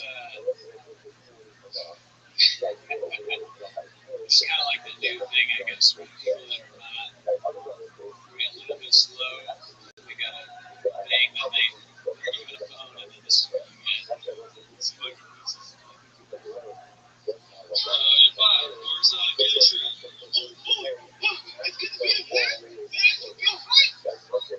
The same exact thing. So 3 years ago, he just keeps doing it. I swear I went far back. He's been doing this for a long time. I thought it was pretty. I was laughing so hard because of how weird it is. It's just so strange. Yeah, it's super cool.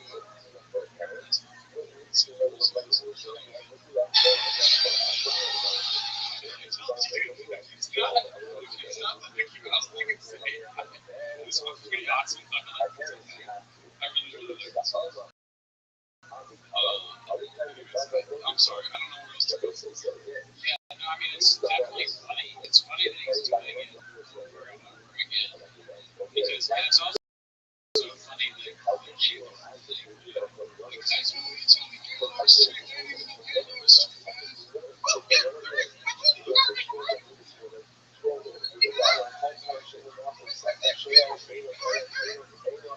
so maybe they were inspired by the actual cable. And he thinks it's hilarious that there's a street like and that's something. I think it was a better. Imagine you're walking on Gaylord Street and you see this big building. I wonder if it's the same Gaylord Street. So people go by Gaylord Street and the guy's there filming naked husbands. And then if he's not there filming naked husbands, he's definitely making a video on YouTube.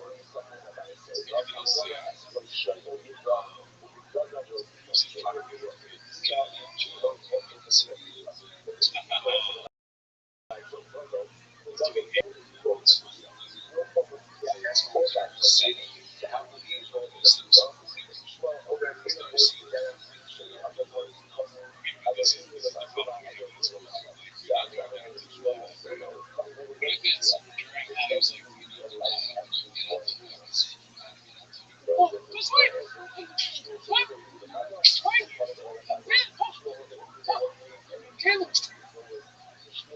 He doesn't have the right sensibility. I did look up like where it started. They did like a lot of views on the bikes. That was something to admit that without even or she needs to be good. You saw Flea on Gamer Street?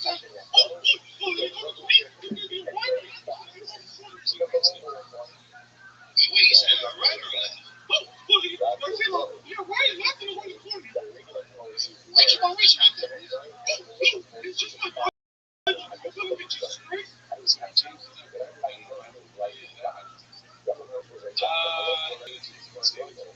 Yeah, I mean, I still think it sucks. Is that a pipe? Yeah, okay. What is it like? This is like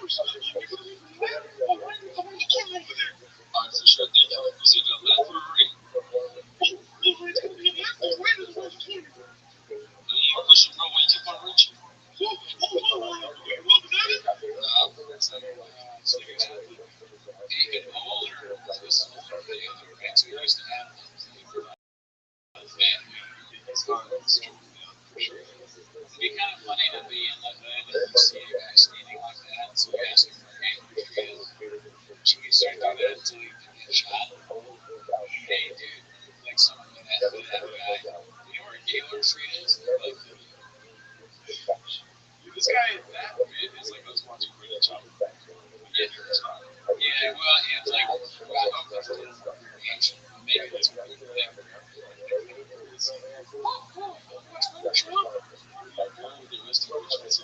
Excuse me, could you tell me what address the shop is? Oh, yeah, for sure.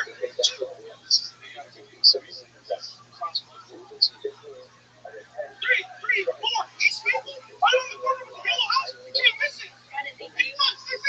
Excuse me, So he's that's all I got on this guy. It's just, which probably 1 week ago. But where's the chemistry? Holy, it's gonna be a man. It's gonna be a right. It's gonna be like a it's an orchestra. Like that even listen to that. It's gonna be a. I mean, it's what it's like. He's putting on the that's what I have to pay you. Hey, guy, that's right. We can do that. I don't think I would either. I don't want you to tell my friend I paid you $10,000 to fight somebody. That's why you're good. What if you did that and they actually did respond? Maybe a gang member or something like like straight like making NASCAR closings. Yeah, no, I don't think it's a good idea. Anyways, it just doesn't move. And Mickey Mouse too. So Mickey Mouse wants to be like popular. That's what he's pretty $3,000. So we met. So yeah, I think he's reposted the same video.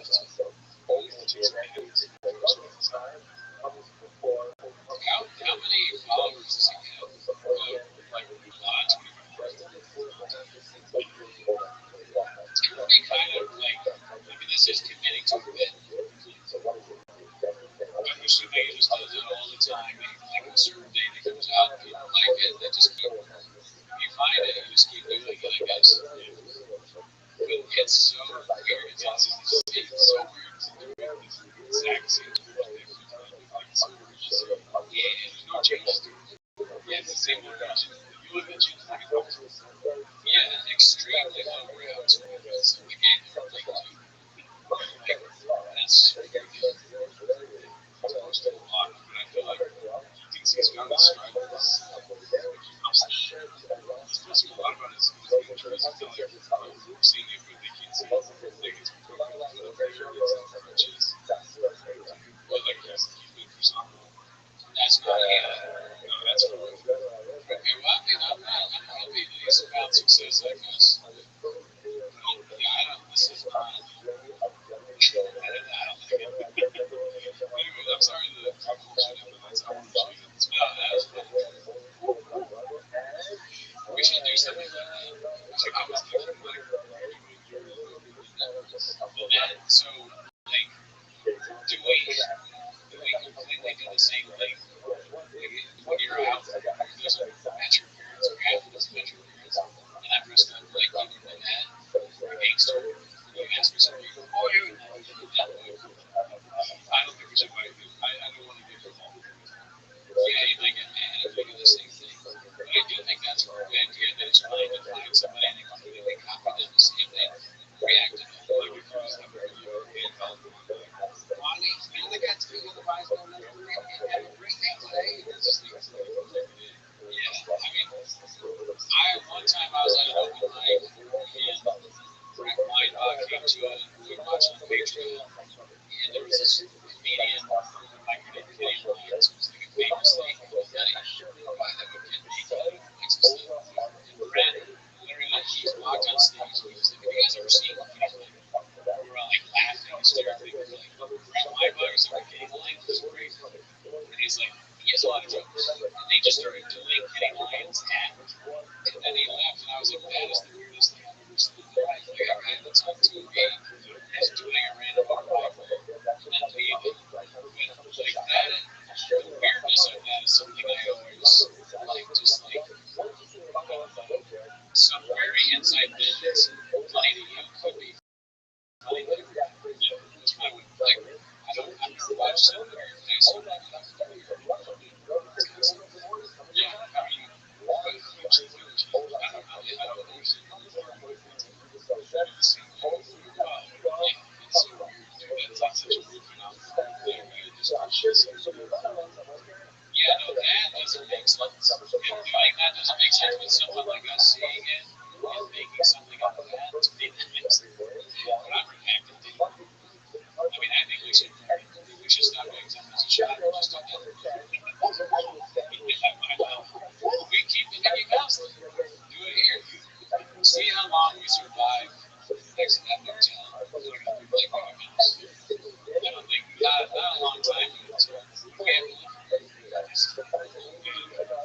Amazing.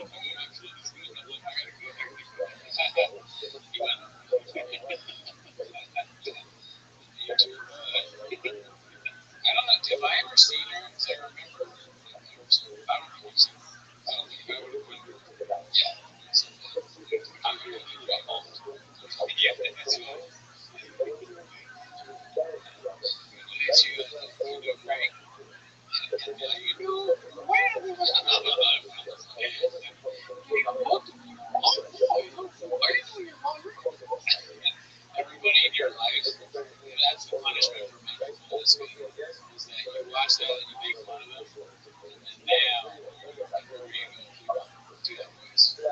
Maybe you have to show that guy. You can show seven. You can show somebody else that video in 7 days from us. Toxic people. So you have to write those videos in your I'm willing to get that guy engaged and share his videos on 1,000. Like, and I'm not saying like I have control of 1,000 people. I'm saying I would never seen that video 1,000 times. Did you just see it just scrolling on YouTube? I saw it because it was first posted on NBA basketball. Right? Like, it was like, you know, they do that sometimes where it's like, this is funny. Yeah, so they posted on some other, I follow an NBA Instagram thing. And I don't know if it's like paid for it or what, but they asked to get to their response. And so I was like, so like, obviously it looks like a thing. You know, from Seattle. I was like, that's what we do. And I was like, let's see what else he does. Yeah, that was, I mean, content pollution for that. I found this one guy, like, he's hilarious every time he posts something. And it's like, that's what I'm sure that guy. Yeah, I mean, I'm trying to think who I've seen like this like more recently. It's like I never find the weirdos because like I just watch TikTok or like or IG reels, like just yeah, for hours, man. What does he do? It's hilarious. Just I found the whole Kendrick thing that happened. Like it's video and I don't know how to. It's funny dance. It's just this funny dancing. And then after that, he just does the most lowbrow, stupid shit. It's so fucking funny. Yeah. I don't know. Sometimes I think they look great. Like, if it's a good concept, like lowbrow parts, I like a lot of like something to that everybody can like. The joke is that it's gonna now. If that makes sense. I found it. I was like, it's toxic. It's toxic. This is the guy, dude. Okay, so maybe he's not like torn out every day, dude, but he's so fucking funny, dude. It's one of the magic gaming economy comes over.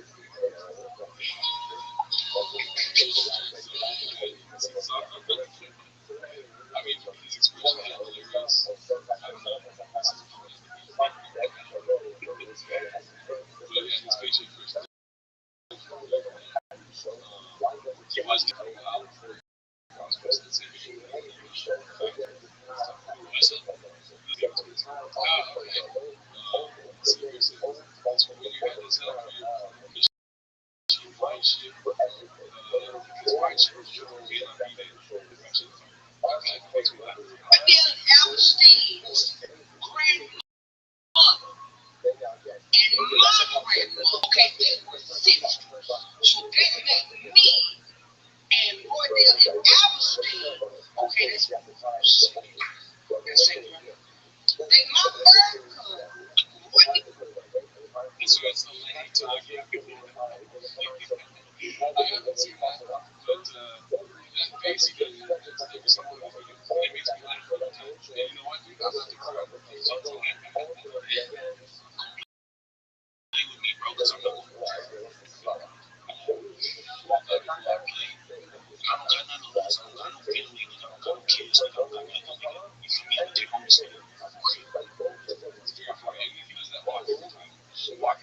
What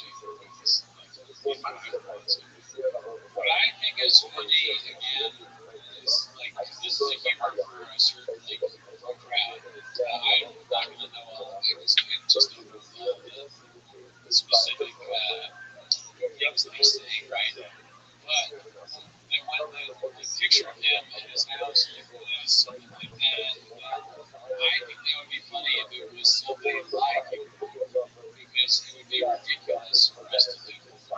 We wouldn't look cool, and nobody thinking the joke would be like, look at him. We wouldn't be making fun of him so much as like it would be funny. You take one thing, it's not like another thing, you make that thing, do that thing. That's, yeah, like I think so. Exactly. I want to get married, but I'll be lying. Just being honest. I mean, because I like it. I really like how honest this guy is. He's super honest. He does not know to. He is supposed to. Like, you get those, like, I don't do some shit like, y'all niggas better wake up and get to the fucking bag, nigga. Okay, so that was for real. That was a joke. When he put up his face, that's what his bag is. He's doing that face. You're blessed with that face. You're going to take advantage of this way. He's a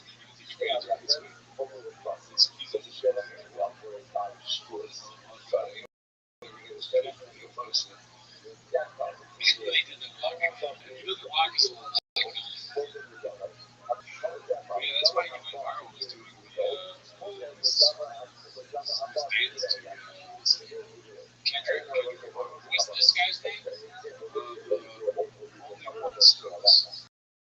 So walk would be funny if like we just do like get somebody else, a politician, they give a serious speech and then they sit up like we start doing that for shot after it cut and then it's walking like that. That could be good. Pretty cool. Smoking a black and mild wine too. Shit, just like yeah, more than the selfie photos. Like yeah, no, I mean it's also dropping music. I kind of fell off when I started dropping music. I don't really interested in that. Yeah. I made a cartoon video. I was trying to get people to do some more of my style. Yeah, I mean that's like it's more like you don't do that with like your hires. Like you should probably go on LinkedIn. Yeah. It's so hot outside. I don't think I'm playing you if you were just staying today. So far. I'm gonna ask you again. That's pretty long. Oh yeah. I love it. Why don't you do this? Out of character. I've been grinding so much on the road. That's the topic I think about. Yeah, I've been grinding so much that I've improved what it was different. Okay, so it's not my interest. And it's not good to post that after posting this 4 days earlier. At a tournament 2020 plus. That feels like a time machine. At the tournament, that's crazy that he's doing that. Also, for a driver can drive me anywhere every day, legit license, not a felon, winning good. Why does he need a driver?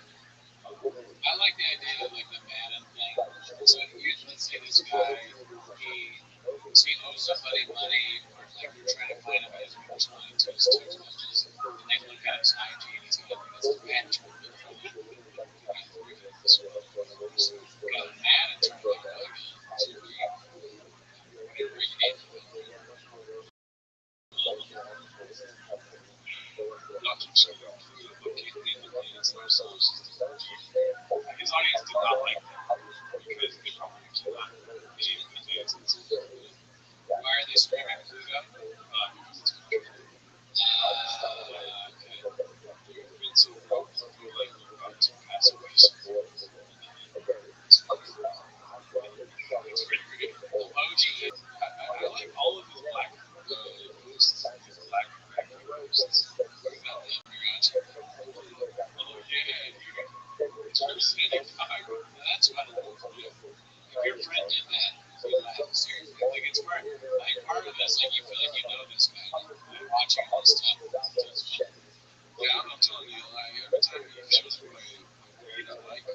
subscribe. The more you get to know somebody, the more funny they are. It's like when we see Mike's most ridiculous characters like JT. Just to me right now, for somebody in this scenario who's watched JT and a lot of Mike's, and I'm somebody who's just never seen him before. So the first time I saw him here, I'm like, what's that? Like, as you go on, you're like, oh, okay, he's doing that. And then by the end of the idea, I'm like, all right, I love it.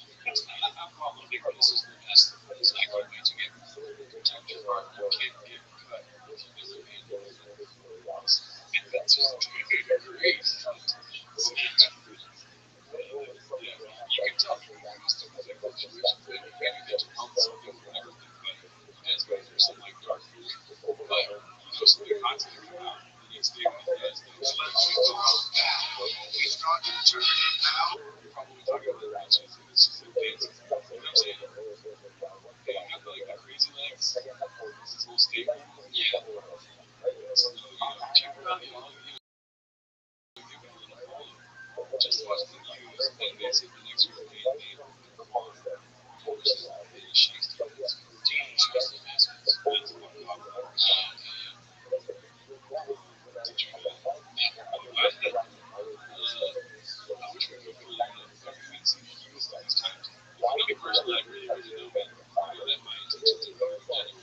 this life we come across friends, family, and strangers that were trying their best to sabotage and people to be very jealous of, just simply not knowing to even love them as the best love is knowledge and power and understanding.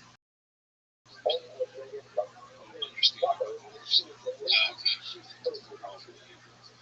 God said, prepare them for they will never be good while they were because I kind of my life that same mindset keeps me going with them.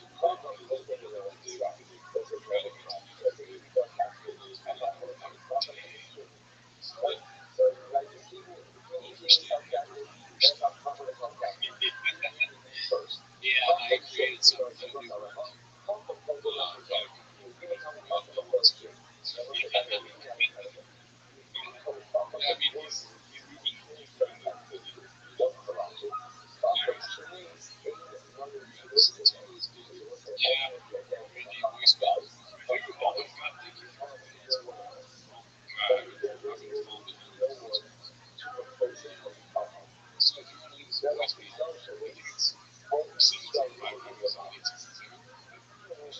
Sounds right, but I have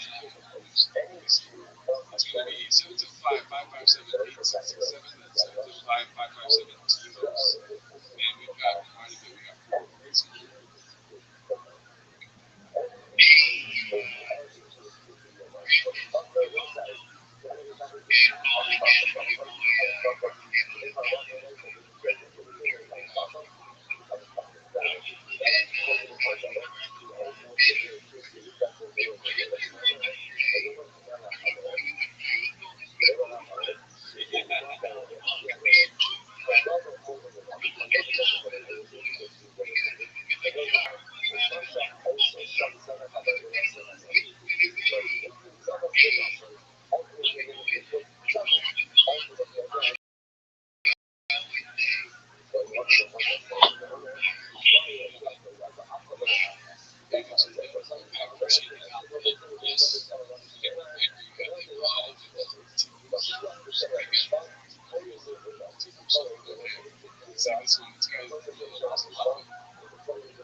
Access the show and join our Patreon. Also, conversation between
that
It's funny. I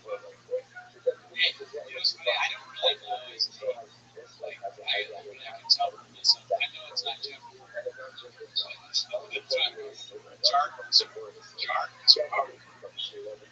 Shark. I know it's not that. I know from this book now that it's actually Jeff. So, Shark.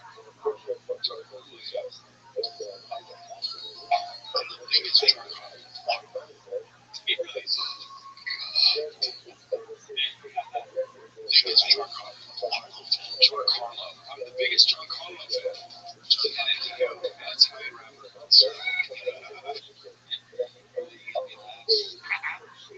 Really, dude? I said, yeah, prosciutto. I like that. What up, Sam? Excellent. Go get it, son.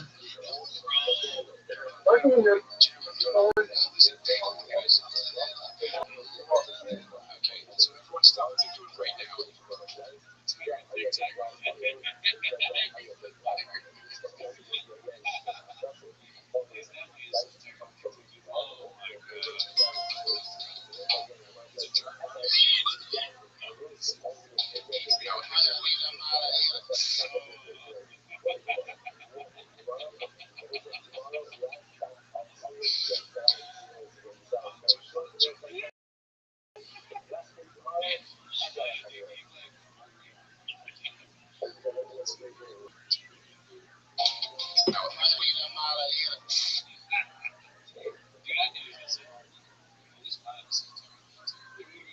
That's what I like about the choice answers.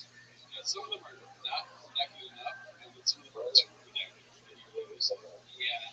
I mean, I knew and wanted him to say margarita because of how bland it would be. And then I didn't have mayonnaise. I guess that goes there. That's the whole show used to be Rio Ball, Crystal Lee saying stuff, and then chopsticks and absurd and I listened to I'm not gonna lie to you. I listened to podcast this week. Oh shit. Yeah, it took me about 2 days for sure. I didn't even sound like myself for 2 days. But it's just hard to listen to. It's not good. I bet it's gotta be rough now. You go on something like so, academic or like vegetable bottles. It's like you just can't turn away. Then you put the rules out, you're like, maybe I just can't turn away. Because they're just like talking in circles and culture war type shit. Yeah, they find a way to. And I'm sorry, I don't want to trigger anybody. And, oh yeah, you can't talk about anything. But you can't talk about that. Make sure there's all this good proof bad.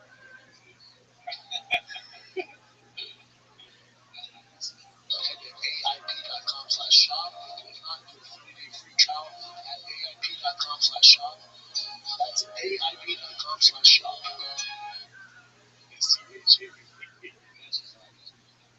Does that make sense? CJ.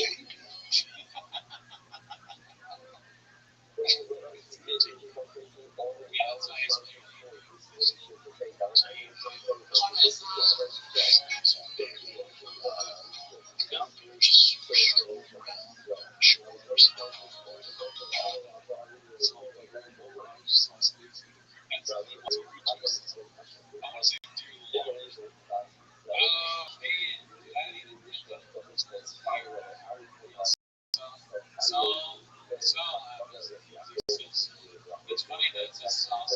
Snakes in the grass are people right. It still says sauce. When you call it snakes in the grass,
He's not doing himself any favors.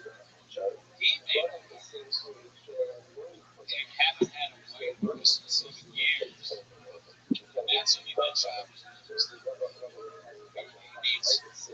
He's got white hat. He's trying to have better in this bitch. Ball. It's just like how you can't escape it. Yeah, that's right.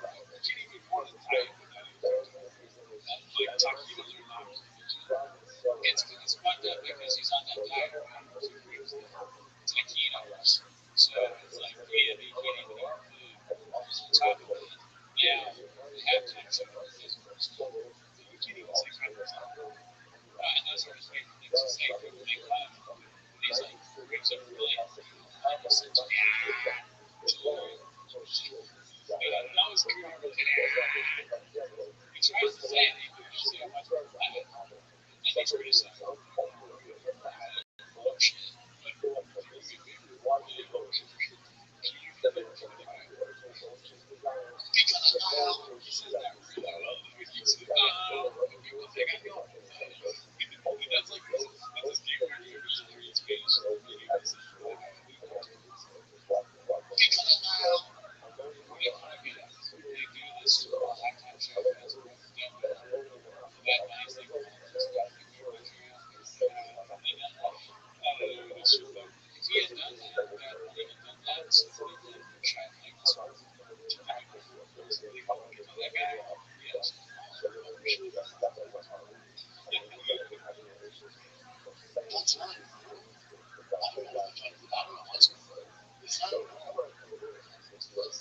Yeah, but I think they go with who's the most popular. Right? So a lot of the artists that are really popular are not like hip hop and stuff like that, right? So that part of it's just demographics. Kind of like your podcast. It's like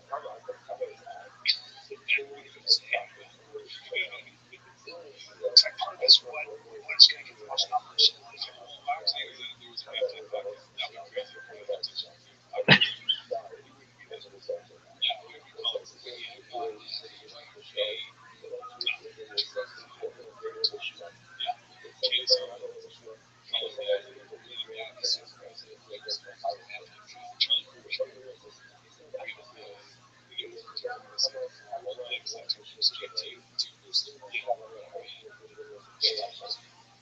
Everybody was like, Tico is next to my favorite is after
Everything's politics. Everything's politics. Yes. Yeah, like anime series, fucking Enzo. I don't need to worry about bad plays eyes or overdress, unjust, kind of unexpected. It's unfortunate. He didn't do either. That's it. That's her one. Yeah. This song's about ice. That's true. He wouldn't even know. And I think he watches Super Bowl. It's basketball. It's really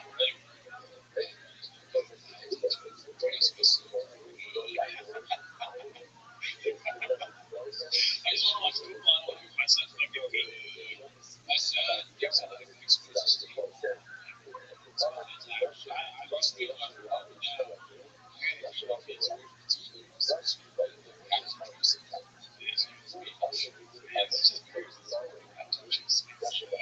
Sad money is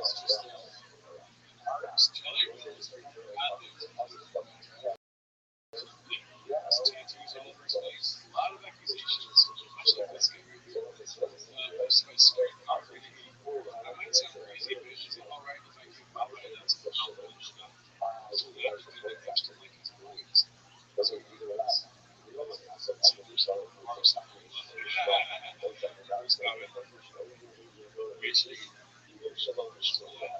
And it's, you gotta, to get that money going, alright, so enough stuff with BGL, it's BG.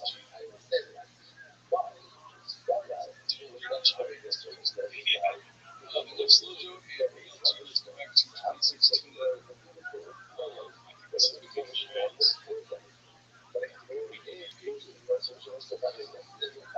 Pizzagate is about. Are you familiar with that? Pizzagate? Yes. No, it's really good.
It's so weird. Why can't Ryan Fallon just be told? And why is this so awkward? Because usually on these podcasts, even when it comes to the subjects of conspiracy theories, it's pretty like loose evidence. I mean, yeah, particularly this. On the Joe Rogan podcast, it's kind of we got goofy conspiracy guys. You're not gonna like let it up, and then Ryan's like, oh no, no, no, no. Screenshots later, but yeah, Ryan is no really. Yeah, he's on this is you guys. Right, every credible news organization it's that bullshit, you know? Like, I don't know, she's always shit you or economists take both sides, take the right and the left. It's a lie, it's a joke. It's a joke. So any power structure, any power structure are all pedophiles? What are you talking about? Because we're talking about man love, so the power structure it's a show. It's a documentary, conspiracy silence. Sure, everybody. Of course, you have. I don't get this from YouTube. I don't get my news from YouTube. I get my news stuff from the news organization show. Independent lines of inquiry.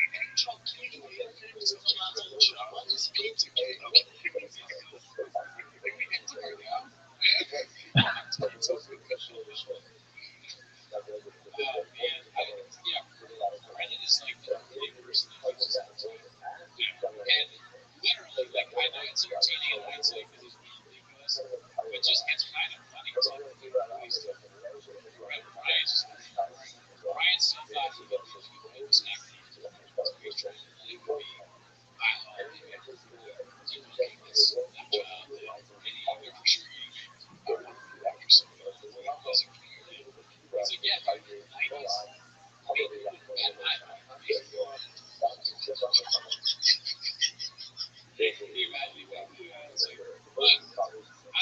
also the picture of the baby. The baby is all that. And I mean, it was just the thing I got to tell my wife because she knows that people in New York are babies. Dude, the 90s walked out through New York was not even babies. Yeah, food trucks had them. Yeah, food trucks had babies. There was this special code. So, they were popular. By the way, this movie is not really related. When we see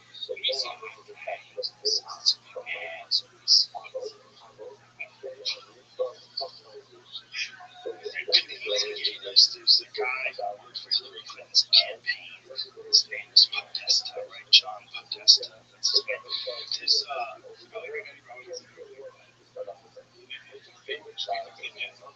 probably knows like the broad specifics.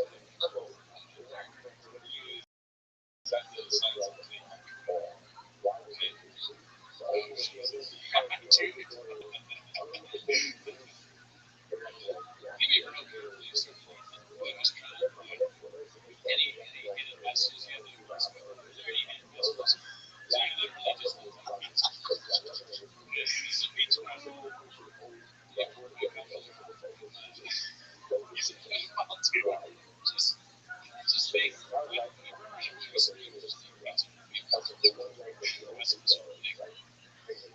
there's some pizza restaurant in DC. It's a comic and apparently they have art that's like this kind of famous pedophile-like bizarre art, which is close to man love. Is that all it is? What about those paintings? Love, okay? No, he's just also restaurants. Yeah. What's your Brian? What are the paintings that they're being accused of? Sometimes you just it's like when we're sleeping. I think Shop is really good. I'm on Shop, and like Shop made money. So the pizza restaurant with paintings exactly close. We got when I was trying to understand school. And Australia, love, there's some paintings that were connected to. Do you know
Cars and trucks just under cars and trucks.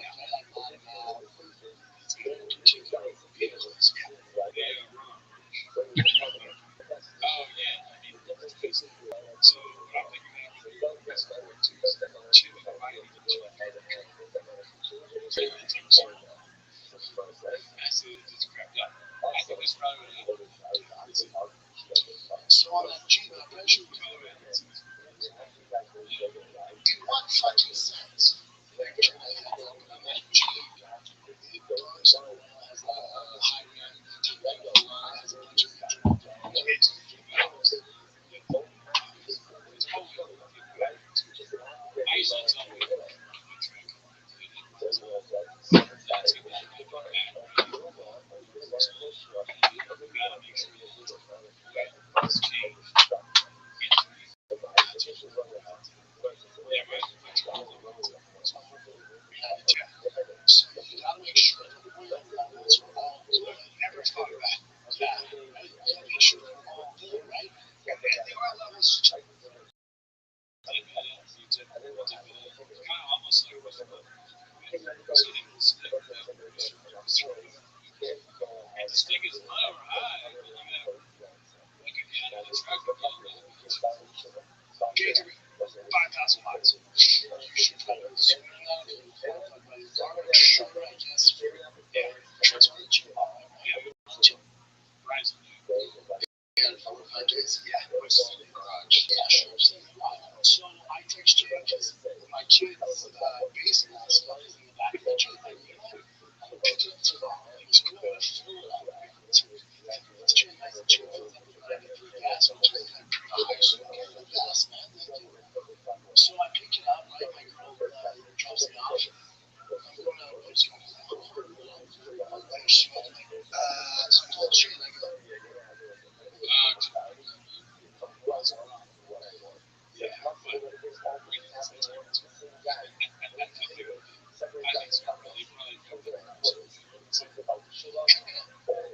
driving to Missouri, she goes, no, really, I just drove around town, but I rested on the gas, and I go, fuck you. To check the oils, no, I would check the gas, I check the oil. So I check it. Engine lights on. There's no lights on. There is. Okay, take chain dealer, check it out. Now, I'm not blaming Chin for it. So, wait a minute. So, why would you try to use it? Why would you? Oh, my God. See, you side with them on the Epstein side for doing business. You don't know where sure, yeah, you could just be. That's what they're going to try to do. It's just not true. That's the narrative.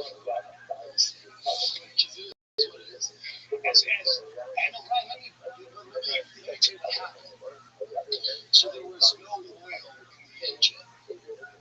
So the engine blew up. That's it. No one pressed it. The cylinders, the heads, the lifters, all came on.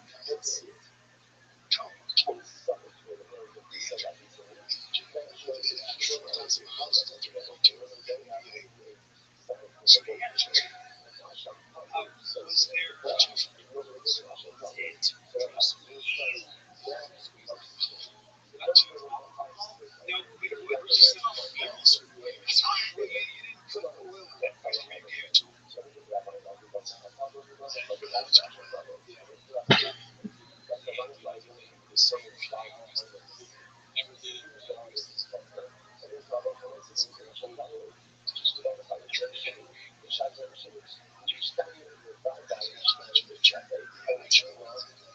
yeah, because I wouldn't have thought it.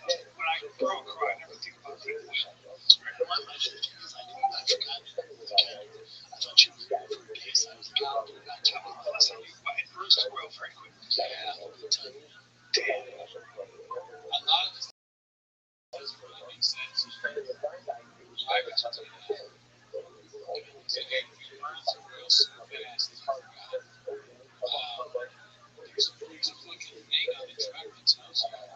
Well, I guess that truck ain't cheap. I don't know.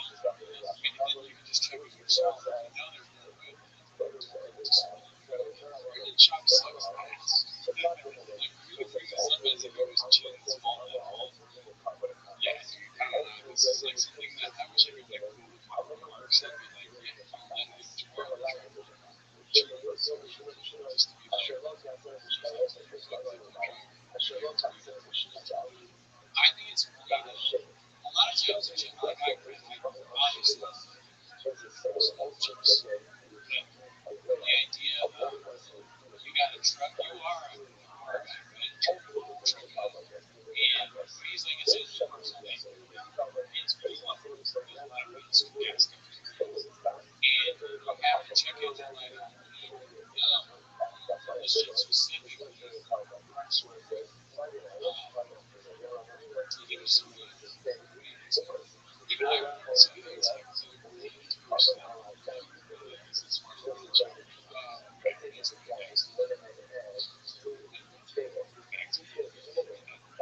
I wish I could talk with Rothschild on this podcast and say I had feelings with him.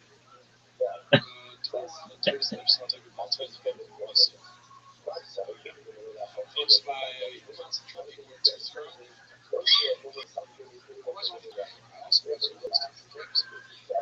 They also play like Elon Musk and Trump are playing checkers on the basketball. These are classic.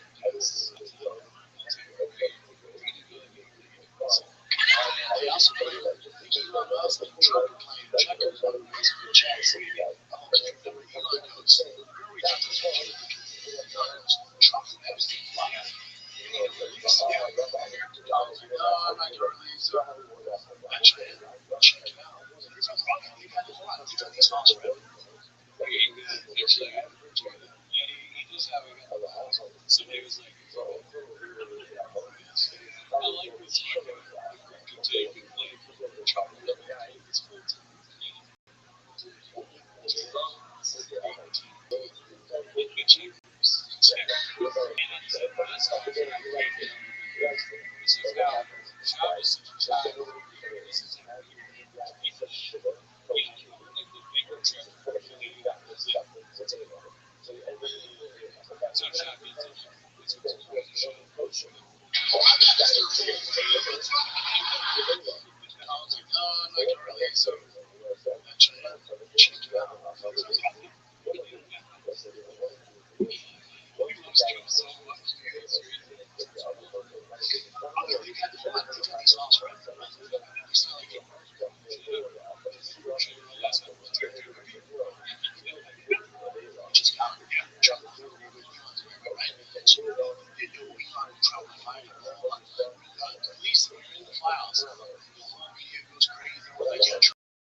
it's my connection.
According to Chicago,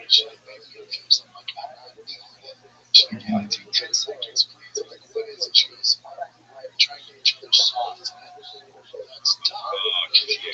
Get my soft. Yeah. And she's like, we're trying. He's like perfect for this whole time. He actually, he's like a super. He likes this. Actually, you can pick. That's the reason not to feel the soccer. You have a reason for that.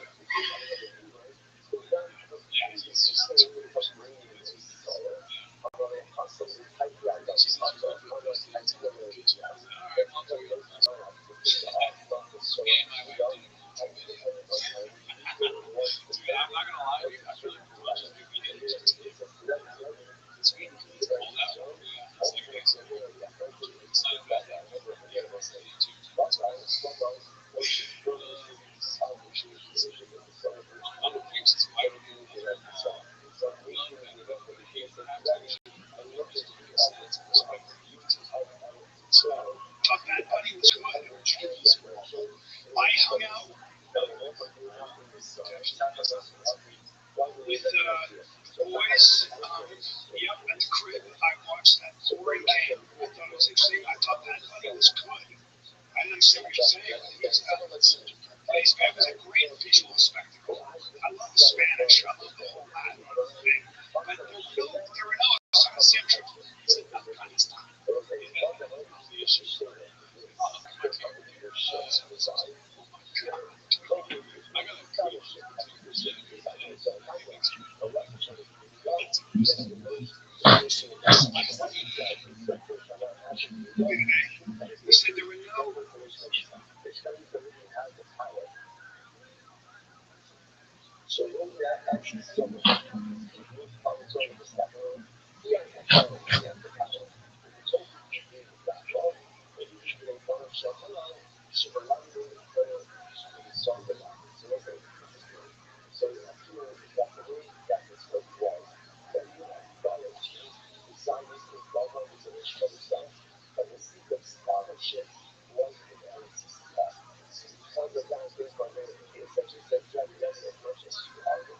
What's up, Slow?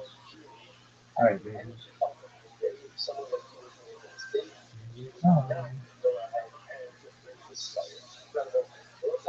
No one really knows for sure. Only by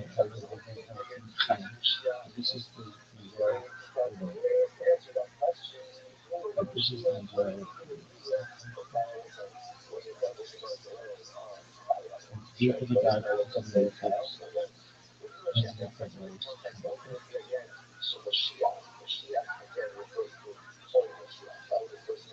Cool story, right? Now, was talking about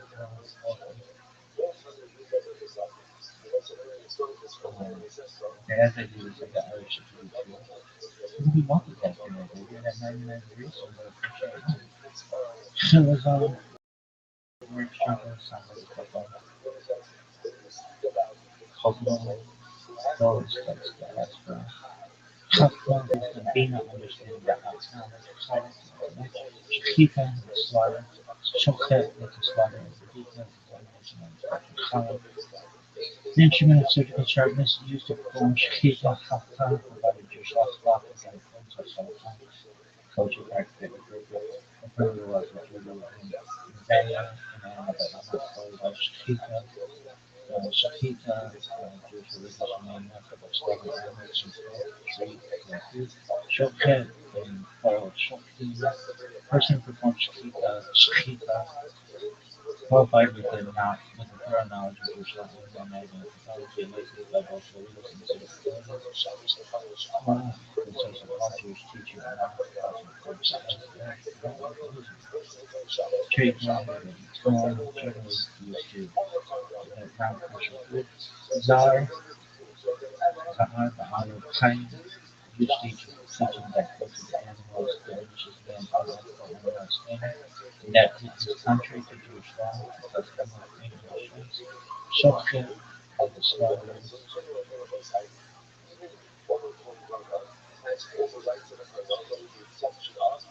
pizza is slaughtering,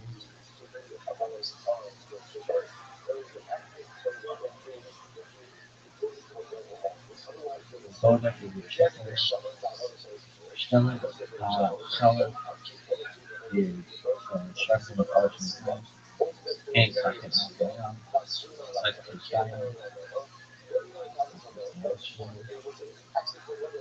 Nation Buster, yeah, it is Buster. Nation Buster and Harvey Nation Sunshine is a cover of the gracious organization. This is phase two and greatly feels.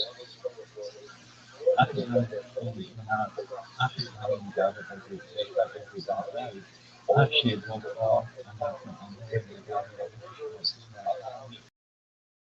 she will and trunk and for me, Miss Villava, Amo and rock and over, and that and the English not over.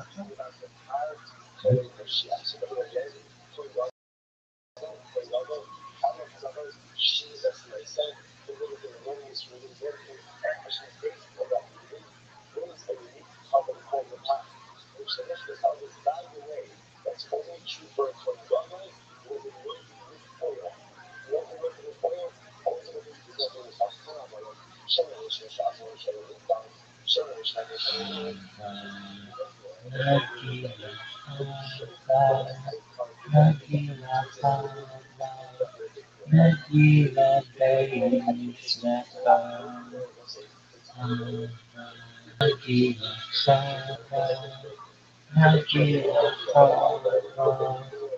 Nagila Nagila Havana Neva Havana Neva Ismecha Mega, Hava, Mega, Hega, Hava, Ramina, Venus, Maka, Aki, Uraki, Balasamea, Uraki, Balasamea, Uraki, Balasamea, Uraki, Balasamea, Uraki, Uraki, Balasamea, hey, Hava, Nagila, Hava, Nagila, Hava, Nagila, Hava, Hava, Nagila, Hava, Nagila, Hava, Nagila, Venus, Maka, Hava, Hava, Havana, Ramana, baby, Havana, Ramana, Havana, Ramana, Havana, Ramana, baby, Havana. Aki, Uraki, Balasamea, Uraki, Balasamea, Uraki, Balasamea, Uraki, Balasamea, Uraki.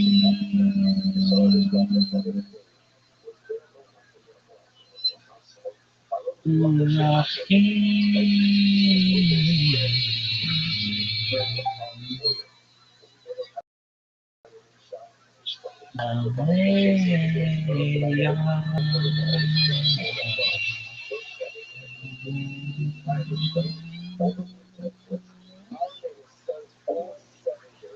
Hi, God.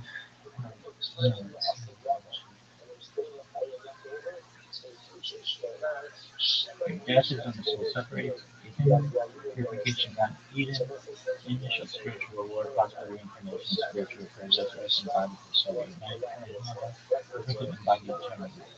Five levels, nefesh, action, vitality, ruach, emotion, neshama, intellect, science, transcendent life force, neshida, absolute unity with God. Yori, Yori, he may detail, Yada, he may be judged, he may be judged, he may judge, never may judge. And next year, Baccarat, he may perform, he may commit his Baccarat, he may commit first times. Right, so Bereshit, Shemot, Vayikra, Bamidbar, Sabat, Genesis, I think, December, Yehoshua, Shoftim, Shmuel, Malachim, Joshua, Judith, Samuel, Kings, Yeshayahu, Yirmiyahu, Zedekiah, Jerry, Asar, Isaiah, Jeremiah, Ezekiel, Daniel, Minor Prophets, Hosea, Yael, Amos, Obadiah, Jonah, Micah, Matthew, Habakkuk, Zephaniah, Haggai, Zechariah, Malachi. Isaiah, Joel, Amos, Obadiah, Jonah, Micah, Nahum, Habakkuk, Zephaniah,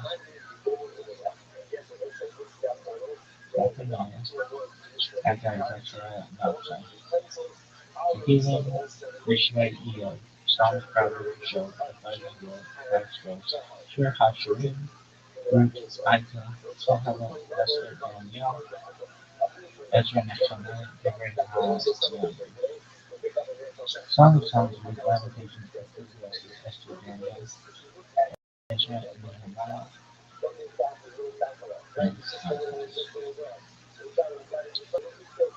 Lord, place the basin in a bowl, and did it out and Megamasser,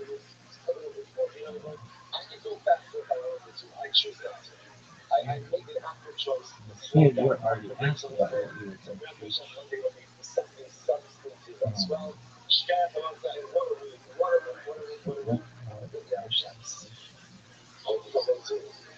Now, as I do this, as I roll, I'm going to add a bunch of songs to my playlist because my violence to work. And so I think you guys in the future, you shall appreciate the multitasking.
This is incredible. I'm going to show you this thing.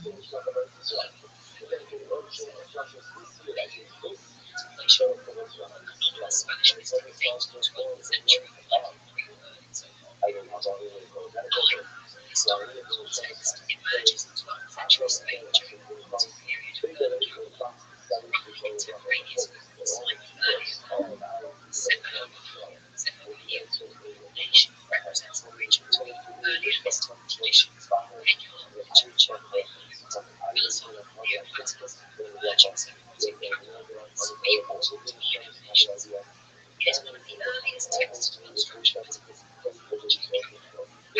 convenes are one rattled by transcendence, strong emphasis on heights of insolence.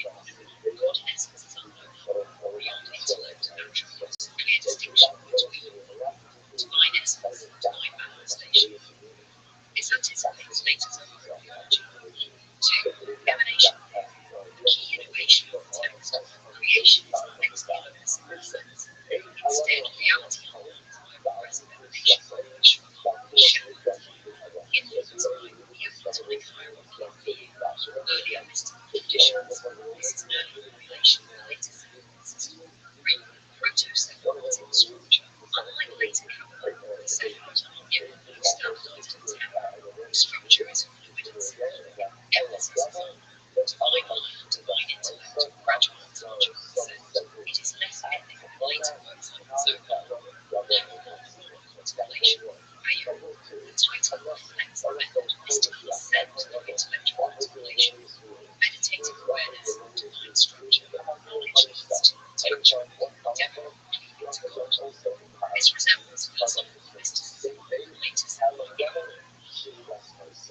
Cosmology. The text describes 1. The hidden time, 2. Emanating light, 3. Celestial realms, 4. Spiritual beings, 2. Creation unfolds as great affairs of reality, 5. Anthropological teachings. Humans are entire divine structures. A righteous person ascends spiritually. Study, purity, contemplation, spiritual ascent, parallels cosmological ascent. Style and literary features. Short, dense mystical passages, sublime emotion, philosophical tone, less storytelling, so abstract metaphysical discussion. Influence. Though not widely studied today, it influenced early Spanish Catholicism, development of Sephardic cosmology, emanation, Greek solar theology. It stands as a transitional text between Michael mysticism and Zoharism. 7. Why it matters. Separately, because it clarifies early Calvinist theology, deepens the concept of divine transcendence, develops structured emanation theology, helps us understand how Calvin mystical ascent text, simple cosmology, like Rabbi Rothschild compared Sephirot directly to Sephirot, Zohar, and show how each one advances the Sephirot step by step.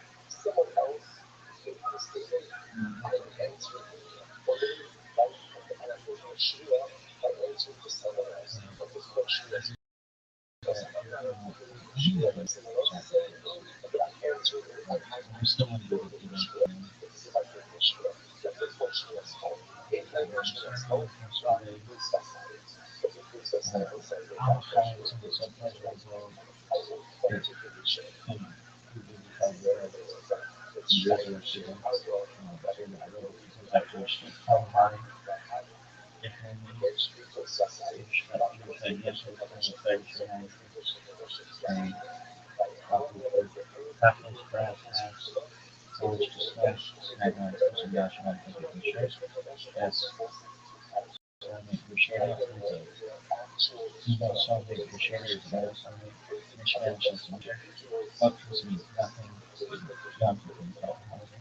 Time to write five virtual platforms. So it's technically mentioned.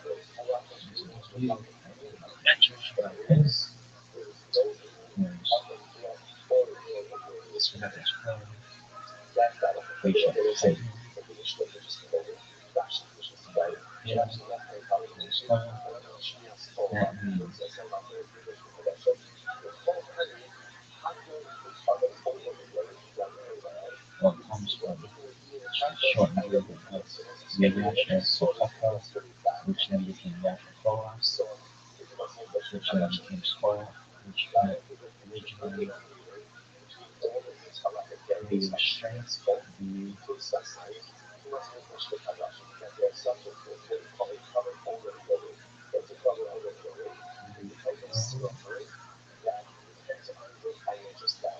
the strength is directed for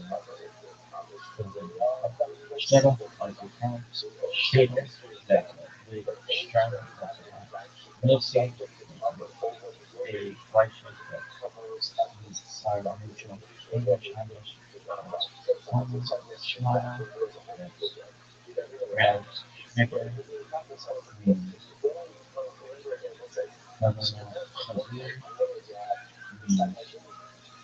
means Jake Hazir, means Schneider, means Schneider, one means the Yama, Yama, that means the one catching and which is Darren trade means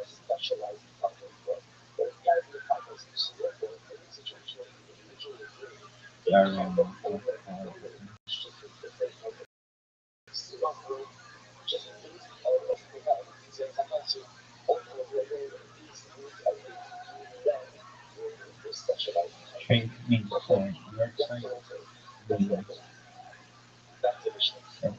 inverse with plus means Monday New means West Schmitz means Schnorr means Weather Schmitz means Schmitz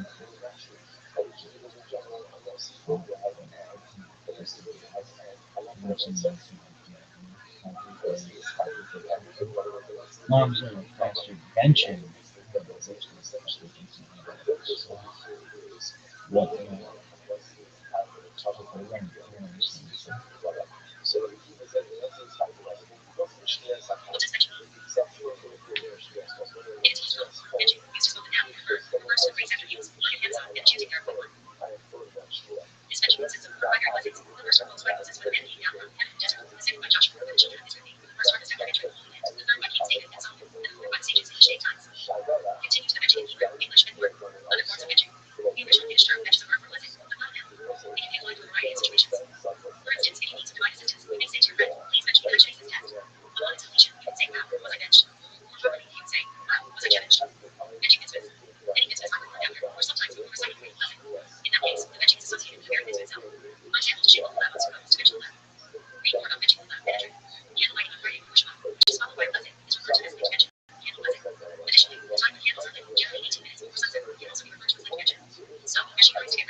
This mention consists of 4 primary lessons. The first one consists of energy download and answer. The second by Joshua, the children of Israel. The first one is after entering the Holy Land. The third by King David and Solomon. And the fourth by the sages in ancient times.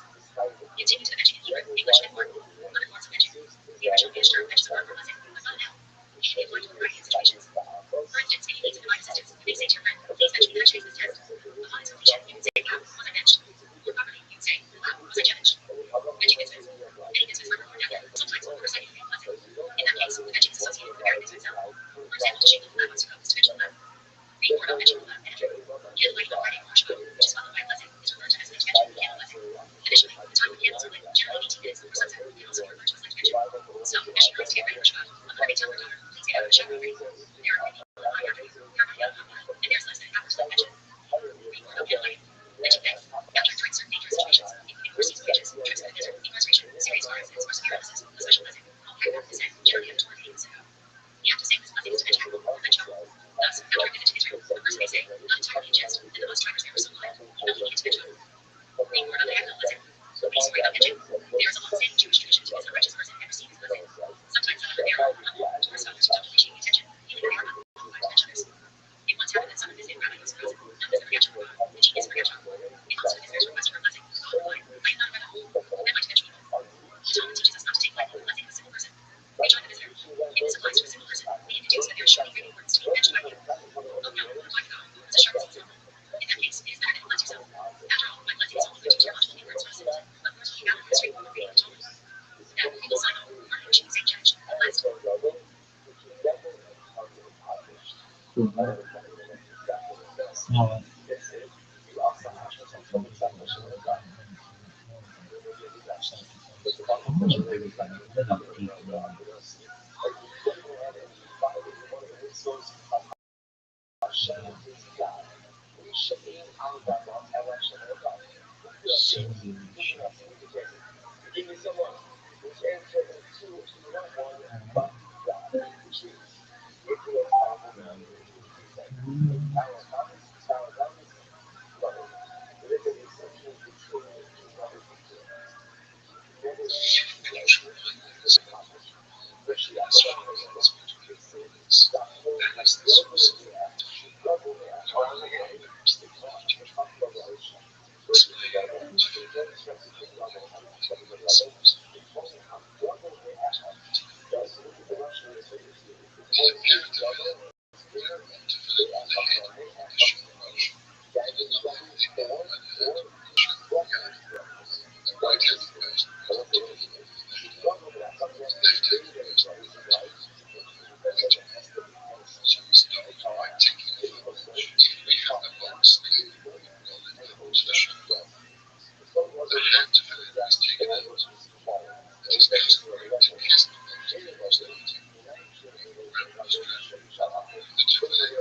the visitor's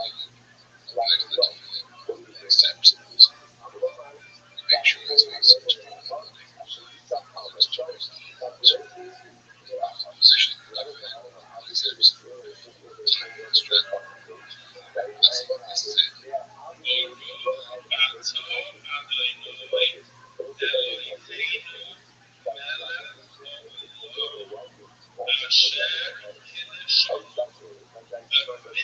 by you. Oh no, replied God, it's a sharp example. In that case, it is better that you bless yourself. After all, my blessing is only mentioned here not to be words for a single, but words looking out of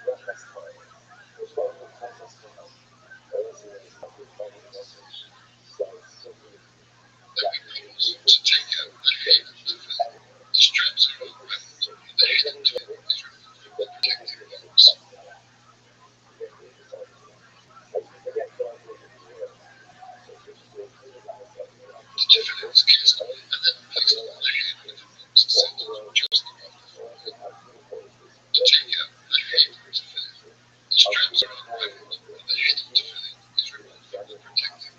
You didn't say kiss it first.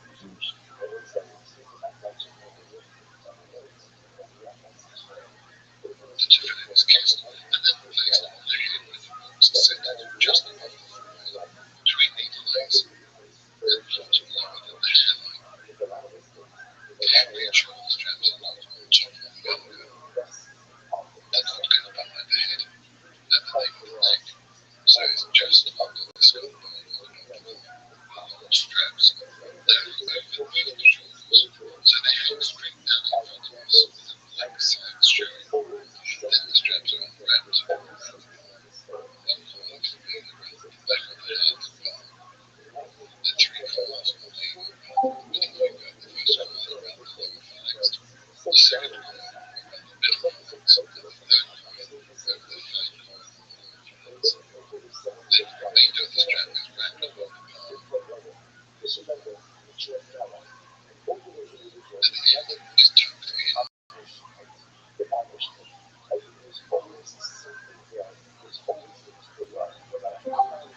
is tucked in. We are then ready to go. When the movement to fall, first remove the coils from one finger's palm, then tie off the head entirely, and wrap it around its protective knots. And finally, we remove the hand to fit, and then you're finished.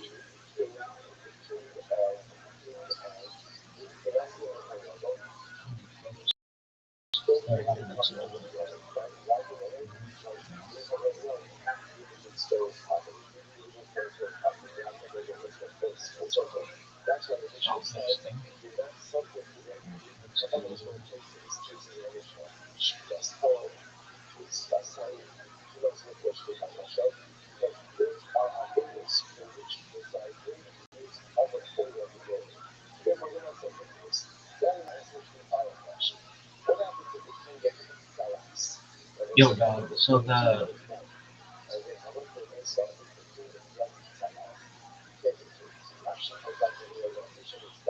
red heifer, like it would be slaughtered outside the temple walls. Is there a spot in Israel right now for it? Then what? You just leave it there, like, and just let the rain take the ashes? And like, what if not all of it burns? Like, what if the? I guess it's a female, so it doesn't have horns, right? But what if like the hooves don't burn? It's just you're sitting there with a bunch of hooves.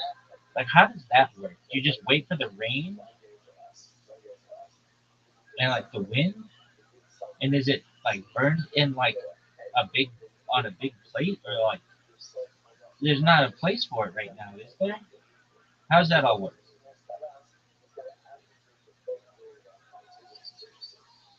I never said something. Thanks, baby.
I love the visual of no movement, even outside, wherever rain happens. Let's walk through the actual halachic process of harad, step by step. Where was it burned? In some salt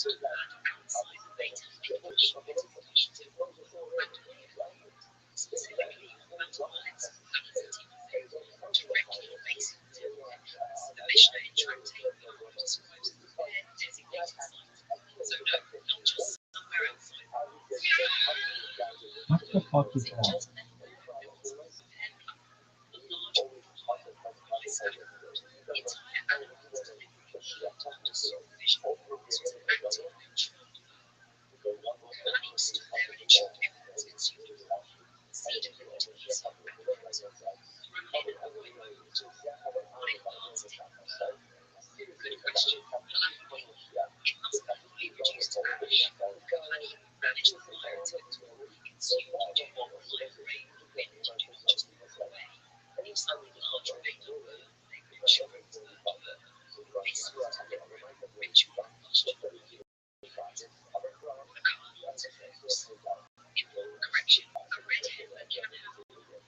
Oh,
sure, but also, like, what was the platform made of?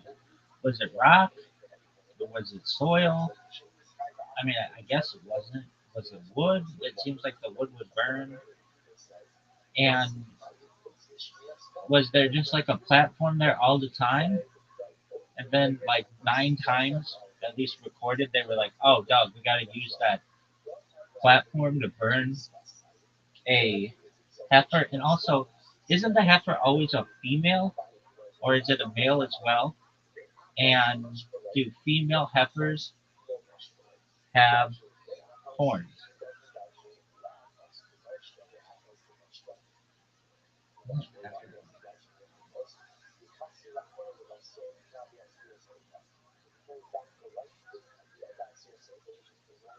The fact that it's called a heifer.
Yeah.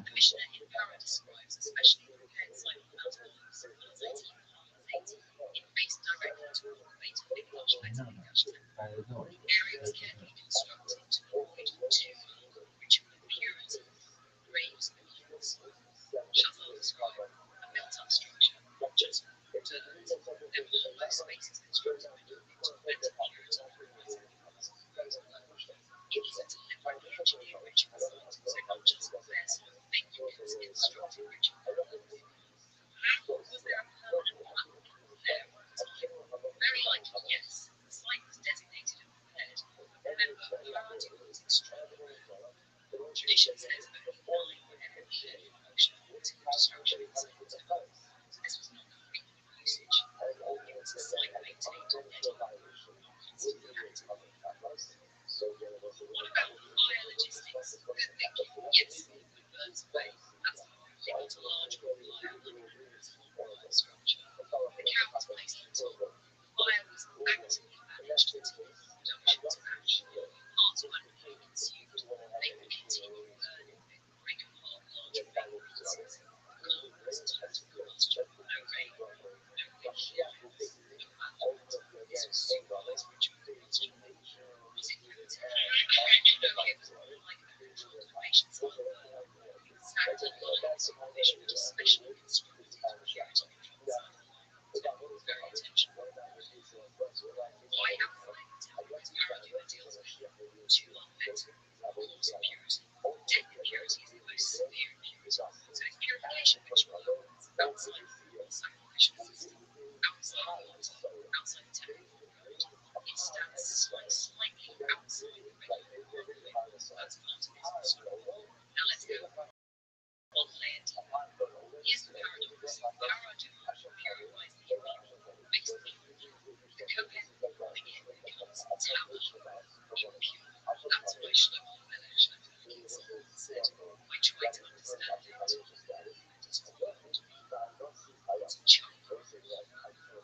If you now explore why death impurity creates ashes is what specifically the symbolic meaning of red, whether this could realistically be done today. Are you convinced?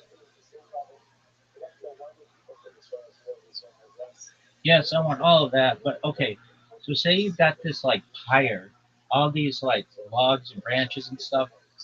Is the red heifer slaughtered on the ground and then like hoisted up, or do you somehow get a living cow on top of all of this lumber and then you slaughter it up there and then like could any fire be used to light this, or did it have to be like a special kind of fire?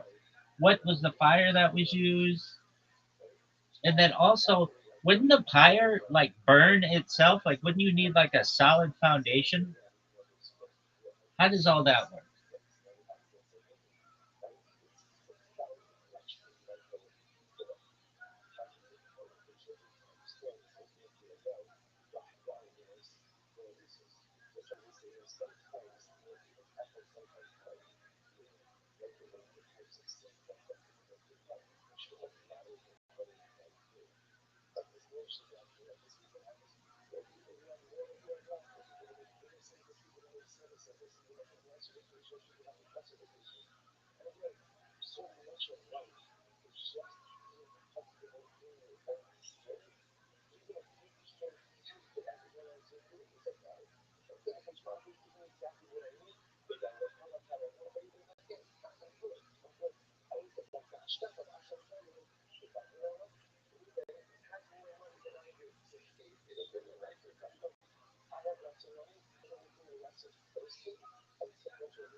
Yes, these are quite mechanical questions. Let's build the scene carefully and accurately. We'll go step by step, historically around the division of power. Where was the cow slaughtered? The Paraduma red heifer was brought alive to the prepared site on the mountain floors, Pelzi 3, lines 8. Positioned facing the Beit HaMikdash, where to be the It was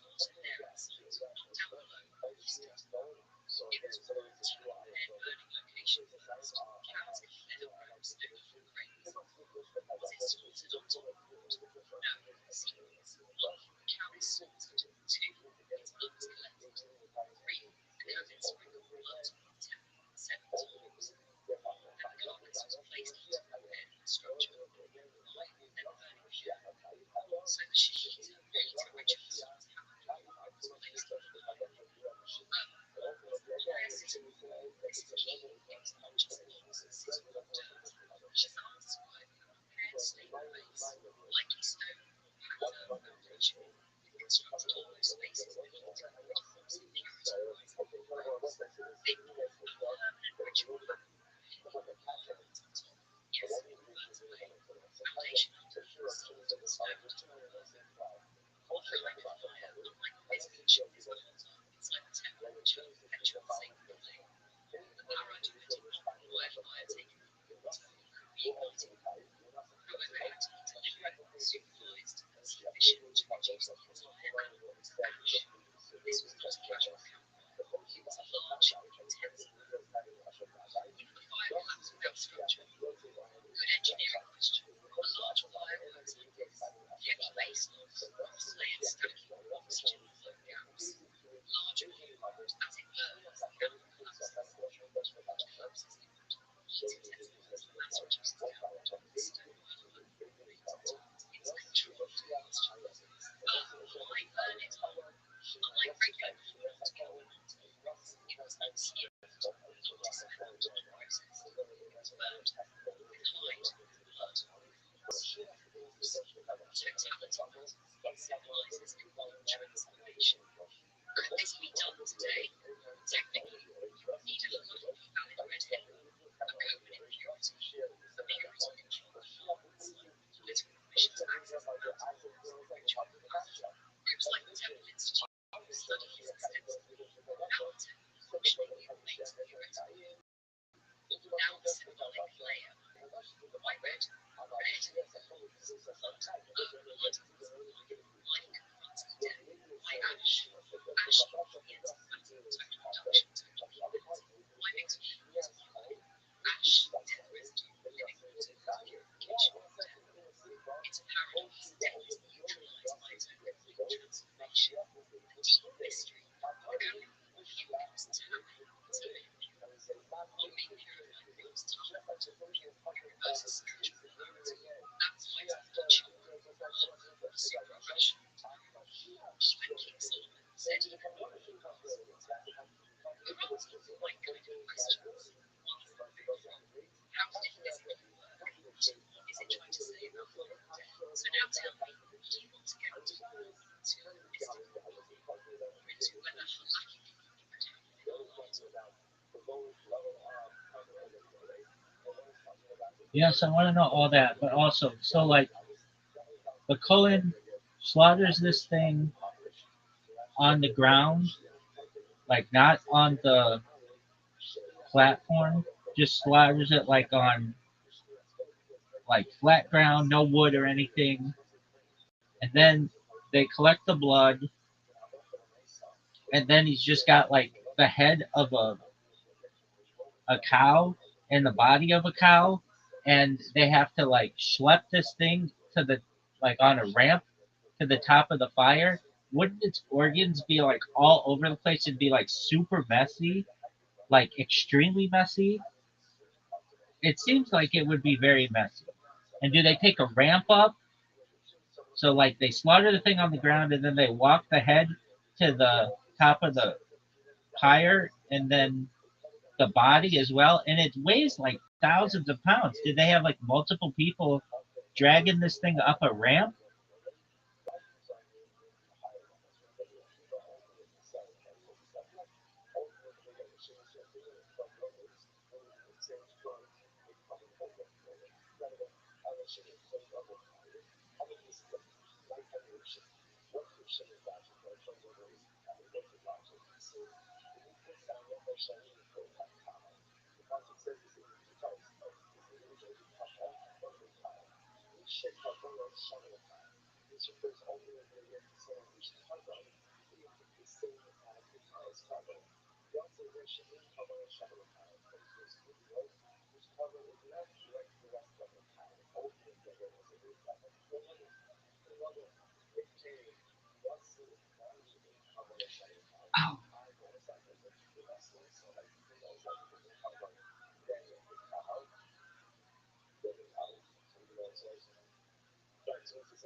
machine tower, which was dismembered.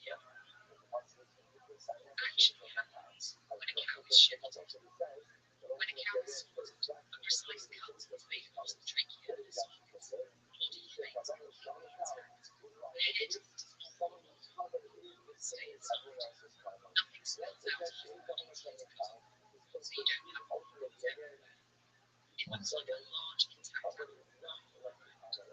Where exactly was it slaughtered? It was slaughtered in the designated paradise about 1,000 Parasite, Beit Mikdash, temple. It was slaughtered at the bottom of the hill and dragged up later. The site itself included a prepared area, a pilgrim system, a prepared fire location. The Mishnah describes a kevesh, constructed from 10,000 post, Mount of Olives to prevent security from graves, so wrapped up the ready part of the infrastructure. So how did they get it onto the pyre? Most likely sequence. 1. The cow is led alive up to the burning site. 2. It is slaughtered near the pyre. 3. Blood is collected and sprinkled. The intact carcass is then moved onto the wood structure. Now, how do you move 1,000 miles of animal? You don't drag it by the head. You use multiple compelling system, possibly lines. So here's a mechanism of sled. The pyre may move lower buildings manageable. Ancient people moved heavy animals from teeth. This was for agricultural life. Was it extremely messy? There would be blood. Yes, but blood was intentionally drained. The animal was not gutted, no butchery occurred. The cavity remained closed, so it's not like battlefield carnage. It's more like a large intact carcass being transferred a short distance. Fluids. No more or less cut open. Paradigm. It is burned whole. No skinning, no dismembering, no evisceration. Everything stays inside and out. Was it physically intense? Yes. Temporal service was not simple. They revered large animals, fire, blood, physical labor. Kohanim were not delicate clergy. They were physically active ritual specialists. Could it weigh thousands? No. The head was large, but typically 900 to 2,000 pounds range. Not very fancy. What the men had leverage? That's a key. Especially for a one-time rare event preparation. Why does the Torah describe mechanics? Because the Torah assumes agricultural society, moving large livestock was ordinary skill. It was business, art, music, spiritual paradise. Now here's the debate. If this could technically be done today, some red heavens have already been imported to Israel in recent years. Groups like the Temple Institute are actively preparing for potential modification.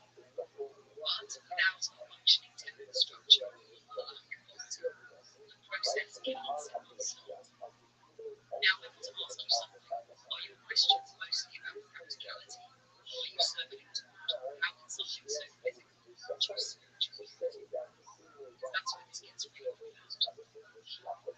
Sure, cool. Okay, so how big was the platform, and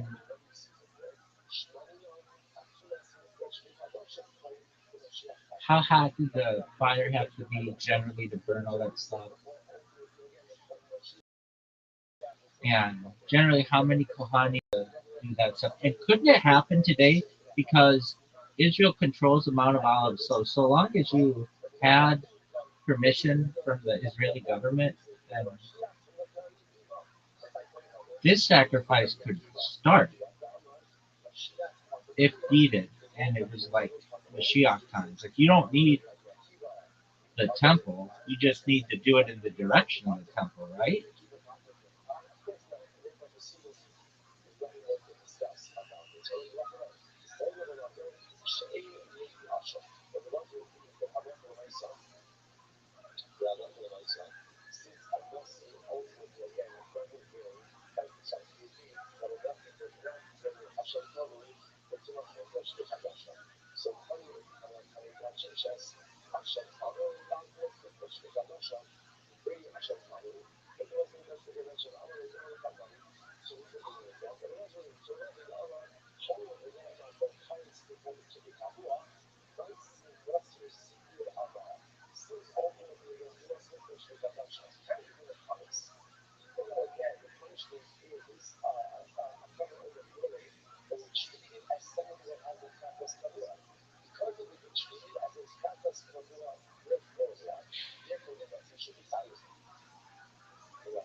measurements of humans the way it does for these animals.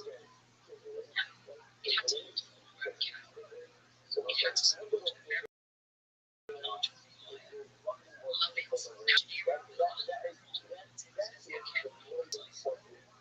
How big was the platform? The mission doesn't give exact measurements in cubits the way it does for the physical holder. But we know it had to hold a ground cap. It had to support a very large fire. It had to allow space for the head to the ground.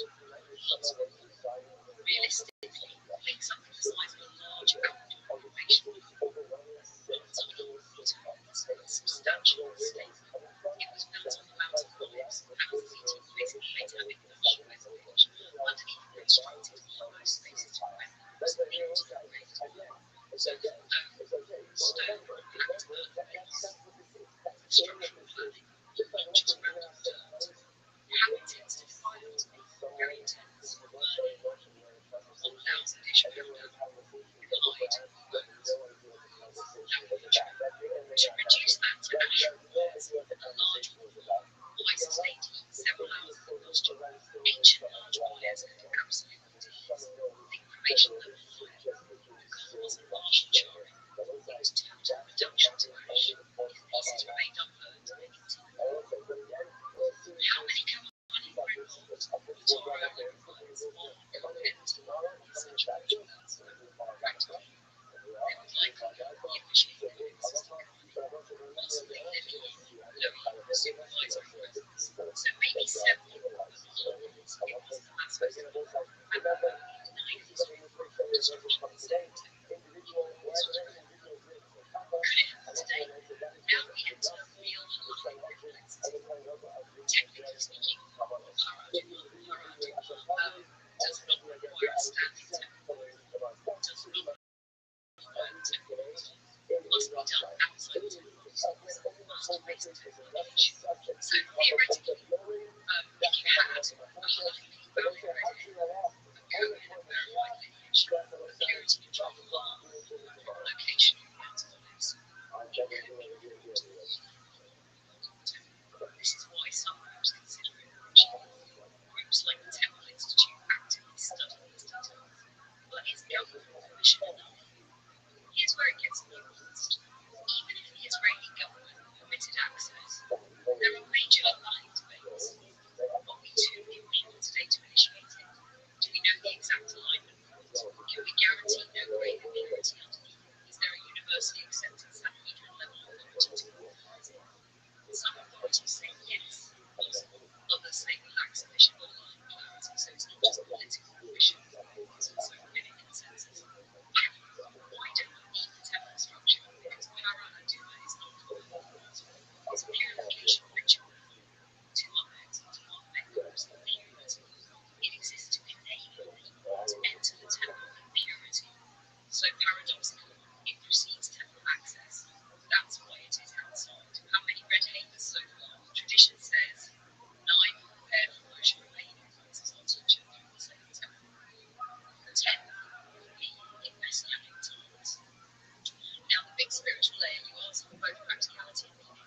Here's the deep tension. To rebuild the temple, you need purification. To purify from coarse impurity, you need paraduma. To do paraduma, you need kohani, work on the state of purity. To achieve that, you already need some functioning ritual infrastructure. It's a circular dependency, which is part of why it hasn't happened. Now here's the real question underneath all of this. Are you asking because you think this could realistically happen soon? Or because you're trying to understand how something so ancient could function in Israel? Let's keep Yeah, both. But thinking about it,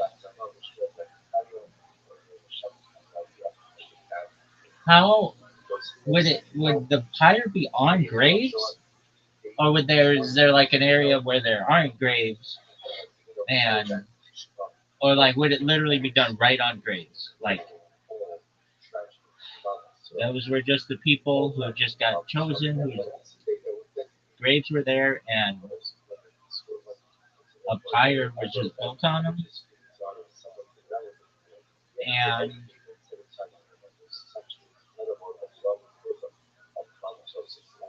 once it all burns, like, and all of the ash is collected and everything, then wouldn't the rain just wash some of the ash away? Like, after everything's collected, rain washes stuff away, and like, dust you are, dust you shall return, and like, it just would go away, right? And then the Kohanim, uh, they would be like doing the thing. Could the Levim, could they help to lift the animal? And don't you think that the Mishnah would mention if there was a lift? Like, that's a big thing. They'd be like, oh yeah, dog, and then there was like a lift. They would have mentioned that, but that's never mentioned. And then also, like, once you do the sacrifice, where do you wash to clean up? And like, because that's gonna get you really dirty. You're gonna be bloody and dirty. I mean, you just like go in the Jordan River and wash, or like in a stream or a creek or something.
These are exactly the kinds of questions that show you're actually featuring a realistic and considered practical. Good. Let's get quickly to ground these sources of practical reality. Was it built into grace? No, not intentionally. The concern was actually the opposite. The site of Plant's lives, pluralism, had known ancient burial areas. And these are exactly the questions that show you actually featuring these realistic instead of romantic. Let's get quickly to ground this sources of practical reality. Was it built on top of graves? No, not intentionally. The concern was actually the opposite. The site of Plant's lives, 18, had known ancient burial areas. Since the ritual is particularly they were extremely careful not to live directly on the lake. The mission of parallel was the constructed area, hollow spaces of the to prevent impurity from rising from the waves below. So they engineered around the wall, which was built, quote unquote, well, there's a grave here, let's just burn a count. They built protective structural separation, which the ashes of the because the ashes of the science, two political, three gather ashes carefully, stop them in a ritual container, hide them in a protected place. The ashes were precious, they could not let these things be evidence. Only a small amount of ashes needed when mixed with nature might be critical. So once collected and stored, rain isn't about. Bring the animal extremely down. Remember, the cows left light to burn inside. It was sweet, yet sharp. It was intact. You don't need a grain. You need several strands. Possibly ropes. Possibly a low-rise structure. The mission doesn't mention a mechanical lift because in an agricultural society, moving large animals is possible. You don't need Ancient stones made of English weigh 8 tons. A cat weighs the Cohen yes, because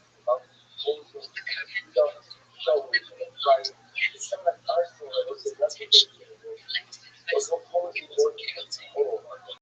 Cavity was only true, though its unlikely armed anyway, participation in ritual. Where did they push? Empire, Nicolet, and ritual versions in and around Jerusalem. Universal opinion, joined the casual. Around Lord's area, temple rituals. Jerusalem, sophisticated systems, channels. They just blow away eventually. No, because only a very small actions preserve water. It's very tradition says ashes are ready, preserved, means it's later ashes to maintain continuity. So burn, die, could this happen today, just with government permission? This is where it gets serious. Even if the Israeli government permission major halachic issues remain, confirming exact temples, ensuring no having a cabinet with verified lineage, having people aligned to the groups like the Temple Institute lead preparations. Many mainstream rabbinic authorities are cautious, so it's not merely political, it's public legitimacy, actually things. Practical and instinctive. But ancient ritual systems were extremely visible. Judaism never denied physicality in rituals. Blood, fire, ash, water, symbolic abstractions, tangible things. Parallel sees Greece,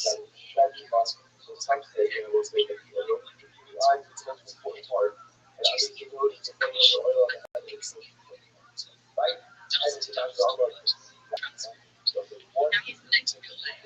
Do you want to explore why death impurities are severe, why ashes carry purification, or whether initiating a red hand today will change the status of Jews within temple access?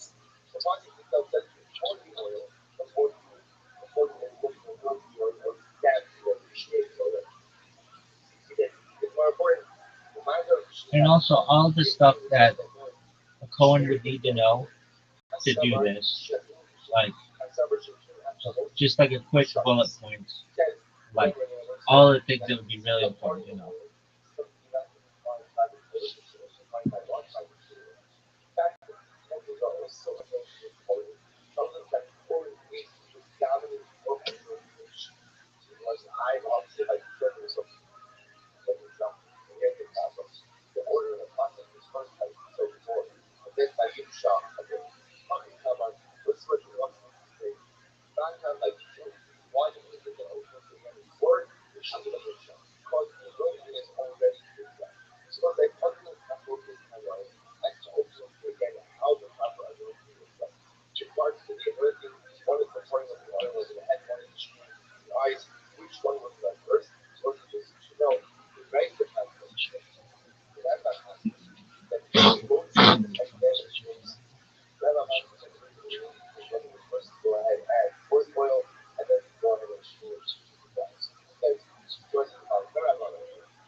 Let's do this clean, structured beginning with deep meaning layers. Don't bash purity.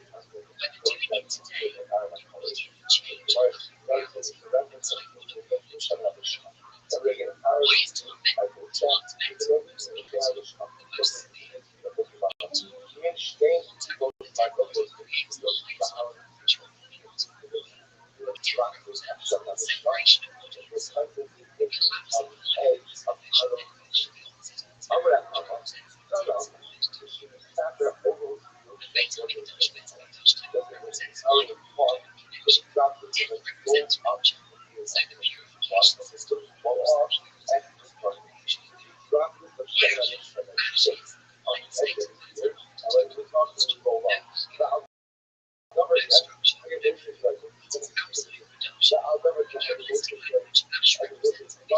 different juices and details. Over red cow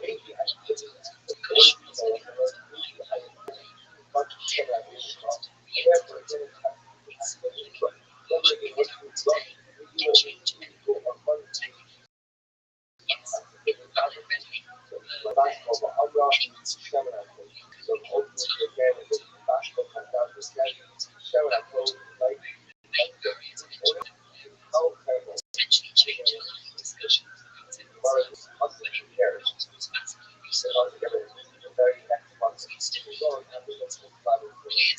to have boundaries. So it's a big step in the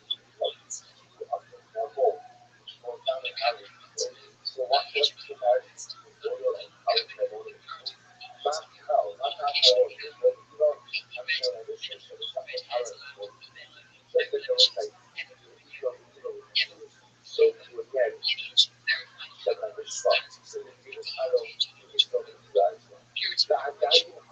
special separation.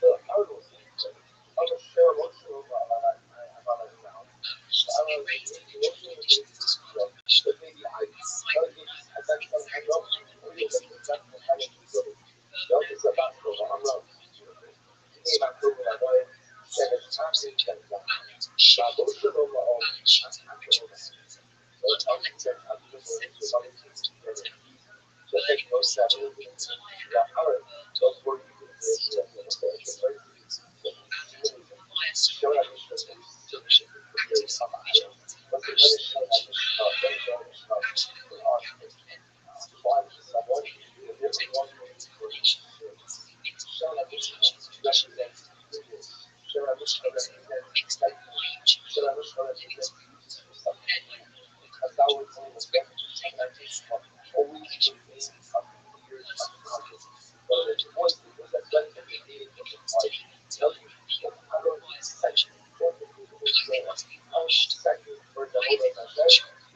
hard.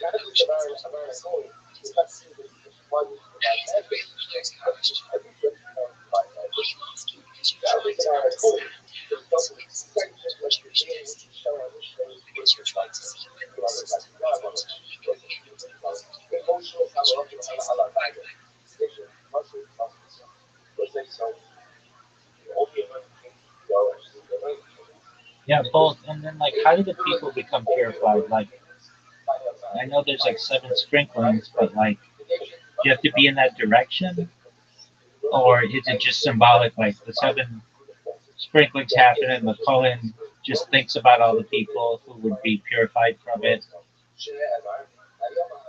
Like, how does that work? Do the people actually have to touch something to be purified?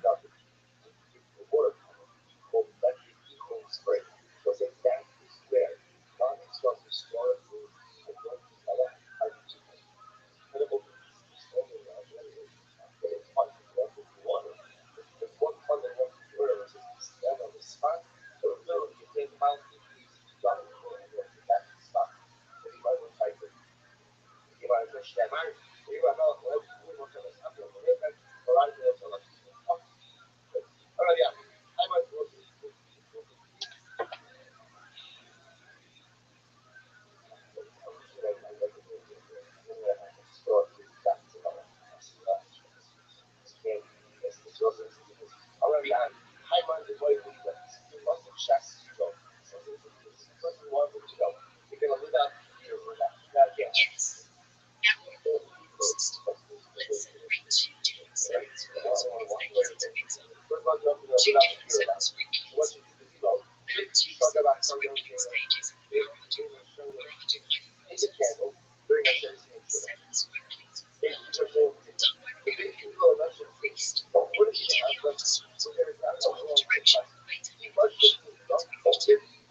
specifically to the entrance. This is directional. A.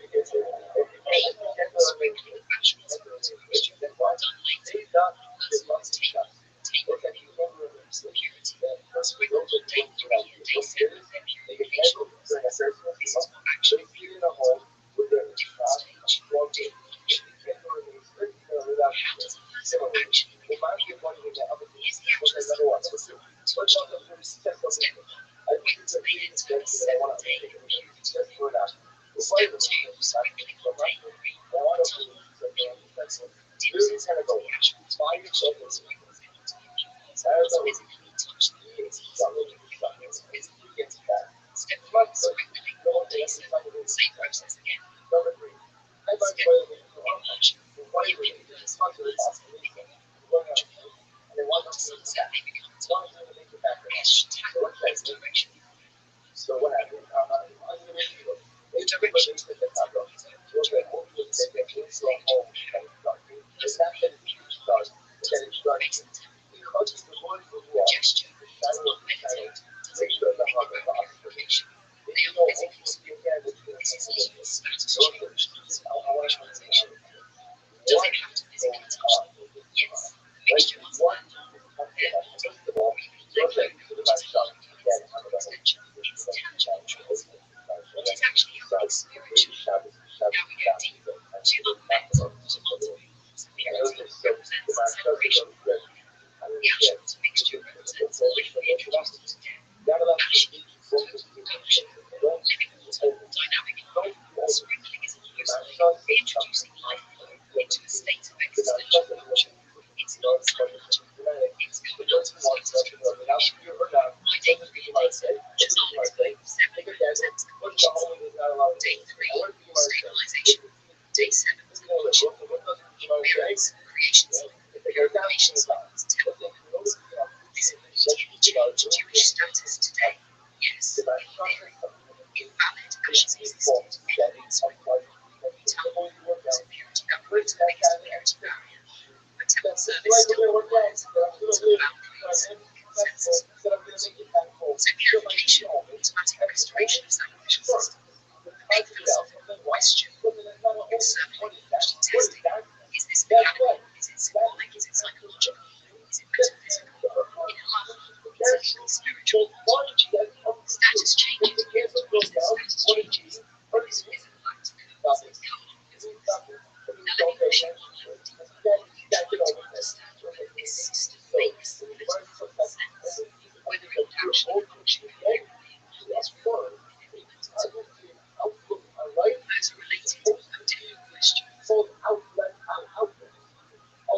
And then let's close this off. I think I understand just about everything. I think I could do it, but like, give me all the information I would need to do it, so I wouldn't look dumb. Just theoretically.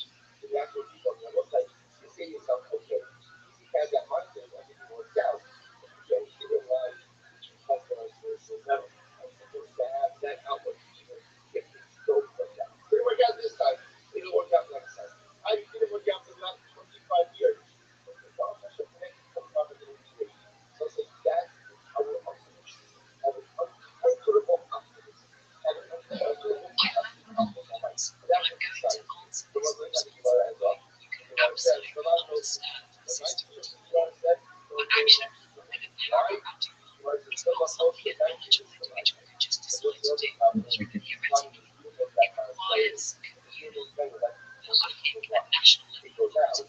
So instead of a how-to manual, I'll give you what you need to know following so you can speak intelligently about it without looking like an idiot. That's the point. A complete conceptual answer to checklist. You can explain all smoothly, but understand it at a serious level. Foundational halachic framework. You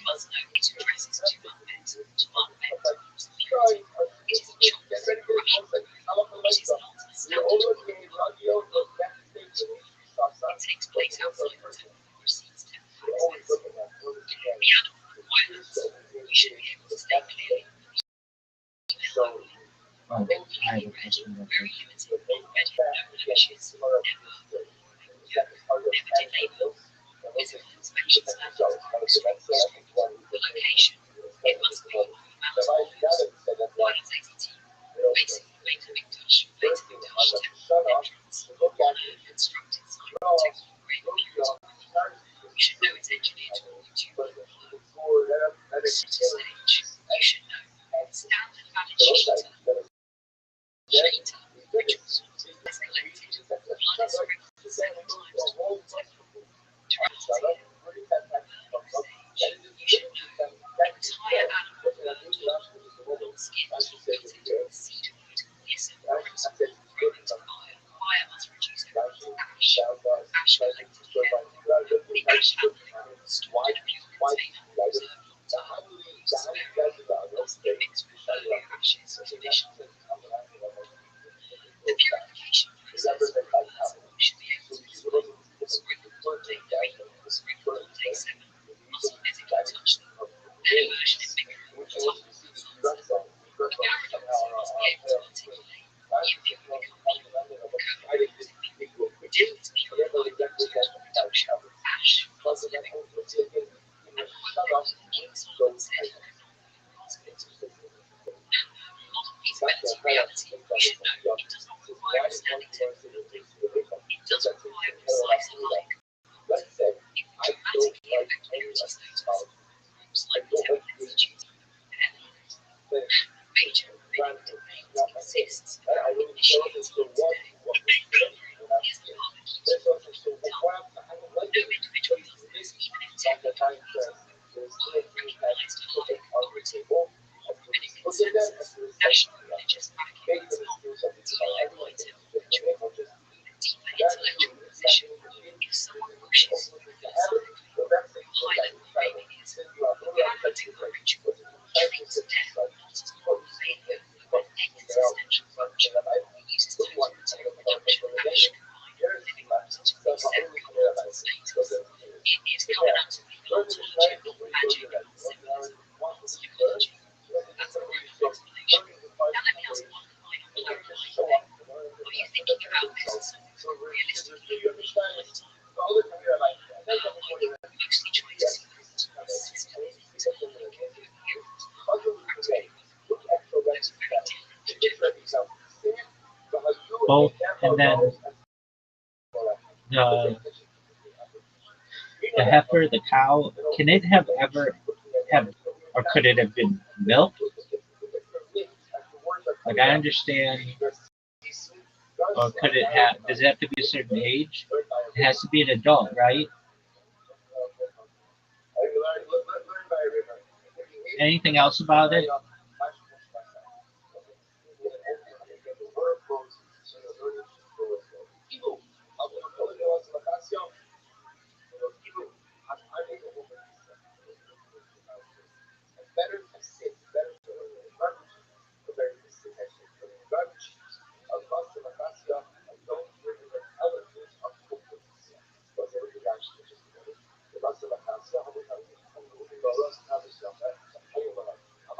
Perfect. Let's wrap the animal side of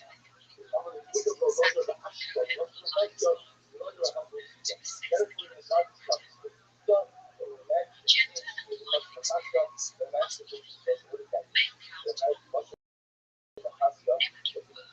Once a cow is born, never been ejaculated, like a flower or heart disappointed. Never been milked. Milking is considered ladylike activity, so heifer must be untouched in that sense. So basically, it has to be pristine in terms of life activity. That age must be adult, meaning it must be totally non-aged. Mishnah and Talmud imply it should be mature enough, green size, unblemished, blemished. Exact age is not qualified in years. Practical wisdom. Physical appearance completely red. A few non-red hairs may be allowed. The cow must not be red.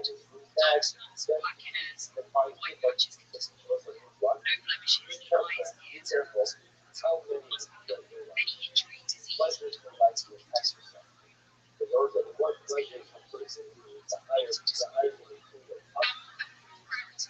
combination of these factors makes a qualified power extreme.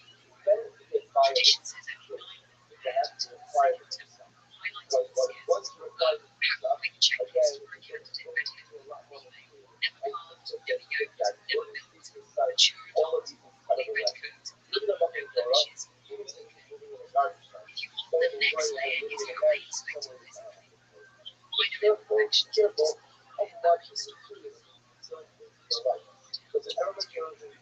And also, like, why is this done? Why was this mandated? Is it a mitzvah?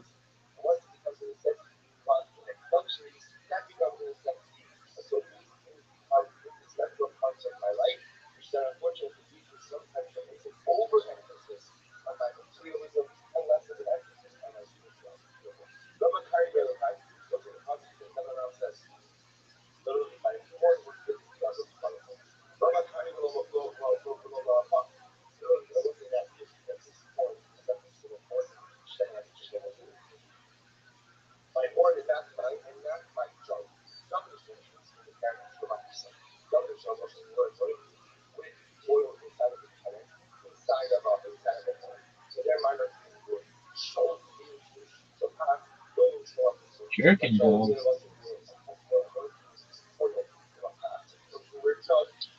Oh, daddies. Sure can go. What the? Oh, wait. Shit, shit. Now the time is right to spiritual. Let's break this down carefully. Why is the red coat mandated? The Torah commands it in number 19. Quote, this is a statute of the Lord, tomorrow you shall keep it. So yes, it is a mitzvah specifically titled children, the super rational. Purpose stated, purification to baptize to purity. It is one of the few commands where the inward becomes immune, yet it purifies hearts. It's not about morality relates to ritual elements of status. Why pure death in purity? Death in purity is represents culture, life and divine presence. Man's entry into holy areas of the Trinity cannot be purified by means of flesh and blood. So Hashem provides special rituals to restore purity, which is paradise. Death is purified by sun, also touches death. The ashes, the code of doing it accepts immunity. The charm is Mishpat oppression, lying don't steal. Edit, testimony, evidence, charm, super rational, immunity, immunity. Paradise is easily a charm, even someone who admits he could not understand it. Why a red cow? Each element physically female, represents potential purity and lifestyle. Never yoked, built, carved, untouched by humans, completely red. Heart and vitality, life, burnt whole, total transformation, no fluctuations. Passionate living. Death is lifeless, outside temple. Death in purity is extreme. Cannot enter holy spaces directly. Is it a daily command? No. It was extremely rare. Then when necessary. Tradition says only 9 red hairs exist. Selective destruction. Its rarity highlights the difficulty. At the same point, there are people in the pure, sprinkling with ashes, mixture, daily, taste, version in a new status change, taboo, philosophical, mystical layer confronting mortality directly, uses physical elements to restore spiritual status, embodies paradox in things pure death mediates life, seen in Kabbalah's raising lower elements into planets. Recently, it is a mitzvah command where purpose, purification, purity, type, chop, super rational, mechanism, burnt cow action, sprinkling, version restore purity.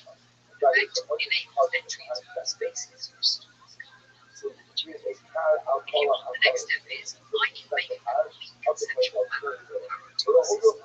Everything from choosing the cow, performing the ritual, collecting ashes to purifying,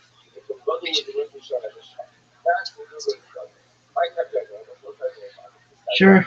Is it a mitzvah to actually do the red heifer thing, or to get blessed by it, or like with the hyssop and stuff? Or those two different mitzvot? Is one actually the sacrifice of mitzvot, and the other getting hit with the ash water? Are those two separate? How does that work?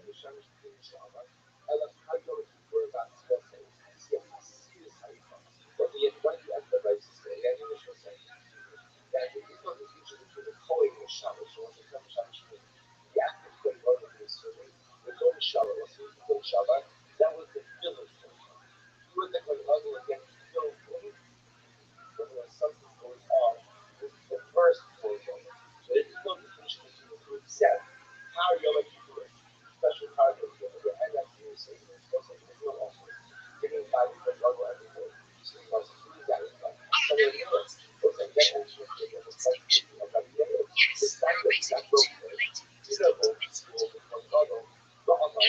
Mitzvah of the red hay are a dual itself. What it is, preparation of the red hay, sprinkling blood on the temple, burning the calculation ashes, applies to the covenant. Type of choke, super ration, purpose reducing the ash mixture into the purification. Note, differences between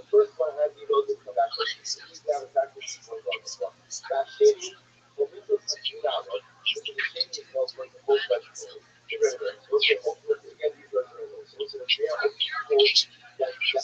sprinkling the ash plus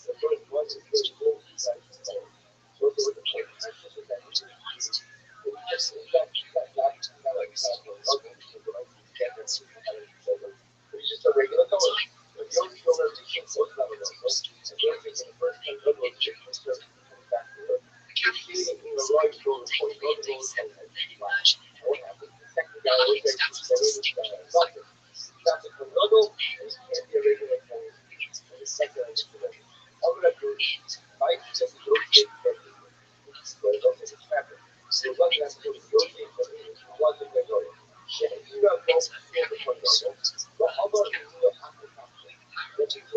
the ashes, sprinkle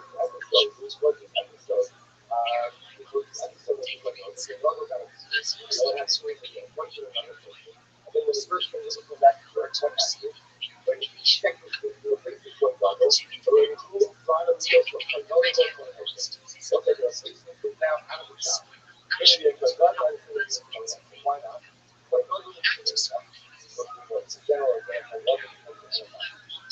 defense begins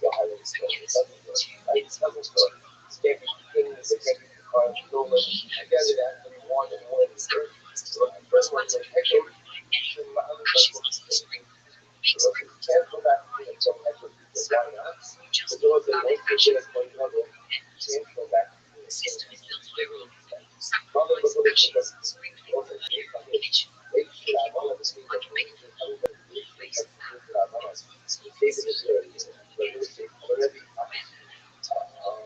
Makes the system way perfect. Let's lay out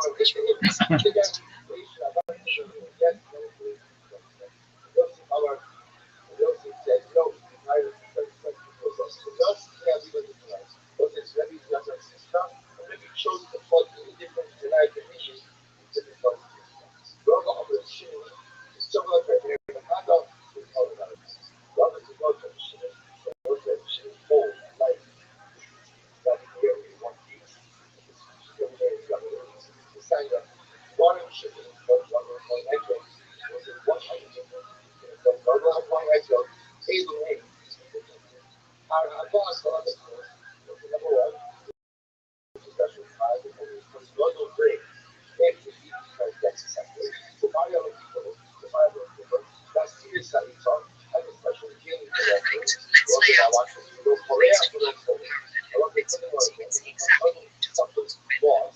Break down in roles, actions, and mitzvot. Parallel to a system, role-based rhythm. The Kohen preparing the red hay. Kohen results, sacrifice, action steps, inspect cow eligibility. Female, fully red, never yoked, calved, no blemishes, adult. 2. Peak out, prepare burning sign. 3. Wash a cheetah rituals. Collect blood carefully. 5. Sprinkle blood 7 times towards cow entrance. 6. Place the entire cow into prepare blood. 7. Add seed wood is a 8.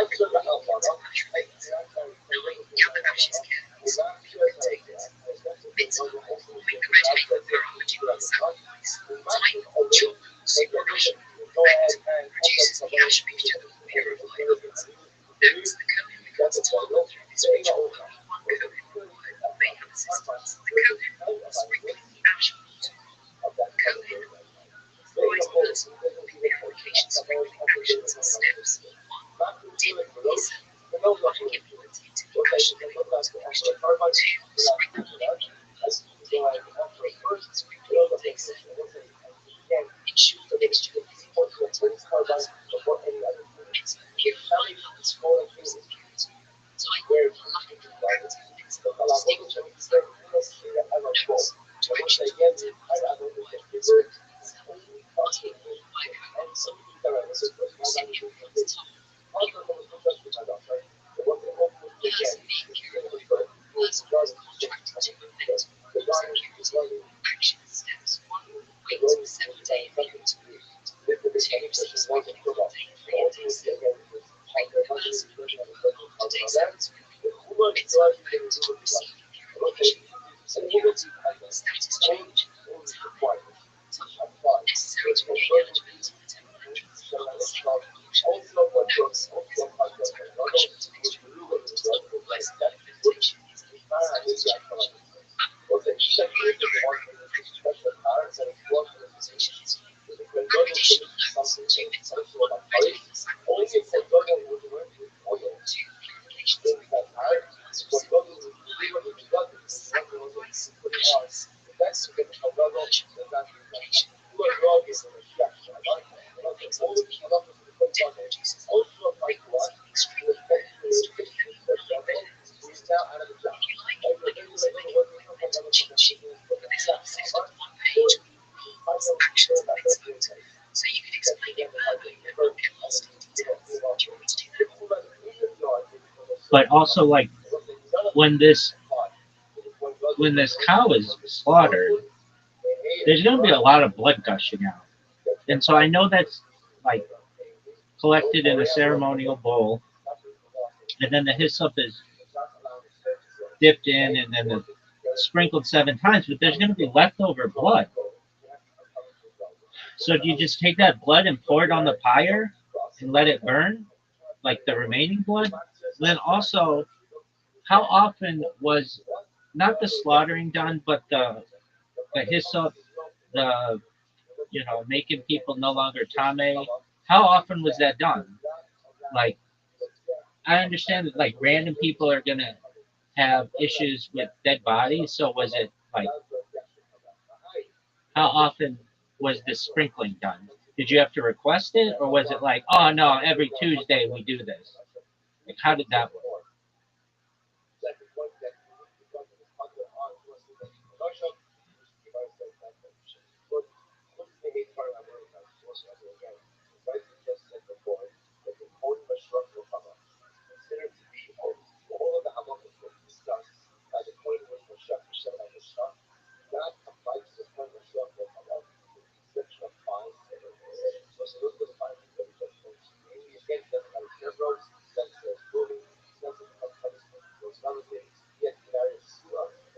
Perfect. These are the questions that get into our ritual mechanics and the practical. Let's break it down. What the fuck was that? Yes, you're right. A lot of blood comes out from the cow during shedding. Here's what Mishnah Berurah says. 1. Collect the blood. 2. Use part of it immediately. 7. Spread the mixture. 2. 3. Remaining blood is poured onto the fire. 5. This ensures nothing goes to waste. The ritual is complete. The ashes absorb the rest, igniting the cow's life with fire. So yes, leftover blood is part of the cow. Frequency purification. Ashes water. This is very important. Unlike many party sacrifices, prior to the sprinkling is important on a set schedule. When needed, when someone contracted too much met or lose impurity, e.g., touch the dead body. How requested, someone will bring a case to the temple with parties. The cohen will sprinkle and ash water mixture. No weekly schedule. It was reactive based on the sprinkling on day 3 and day 7 that person's impurity. So you multiply daily and once they correspond consecutively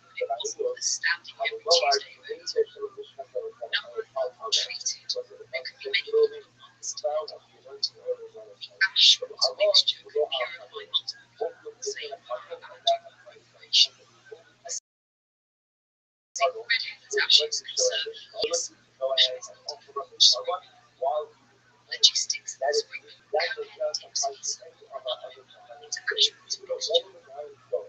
mixture. What about a super soaker? Once touched, moving on to the main status change. Day 3, first sprinkling.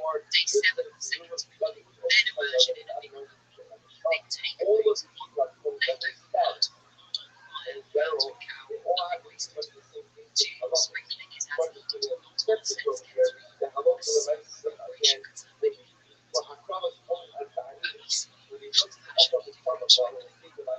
Only small, not actually differentiated. 5, physical contact with immersion are essential for purification. If you want, I can update the base cheat sheet to include blood handling, frequency of sprinkling, and how hot treating so it's a complete operational map for the ritual. But in addition, you've got like all of Israel, or like all of Judaism, which is ritually impure. So, like in the days of Mashiach, when everybody needs to get pure from all of this tame, could somebody shoot like a super soaker full of this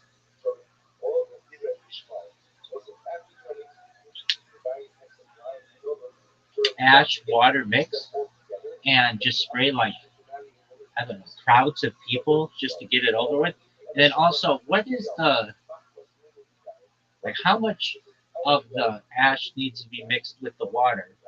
Was it just like whatever they felt, or are there like real measurements to this? Because I think that a super soaker could work. There's nothing that says it couldn't. Maybe if you put like a little hyssop on the end. It's not like it says in the Bible that you can't use a super soaker.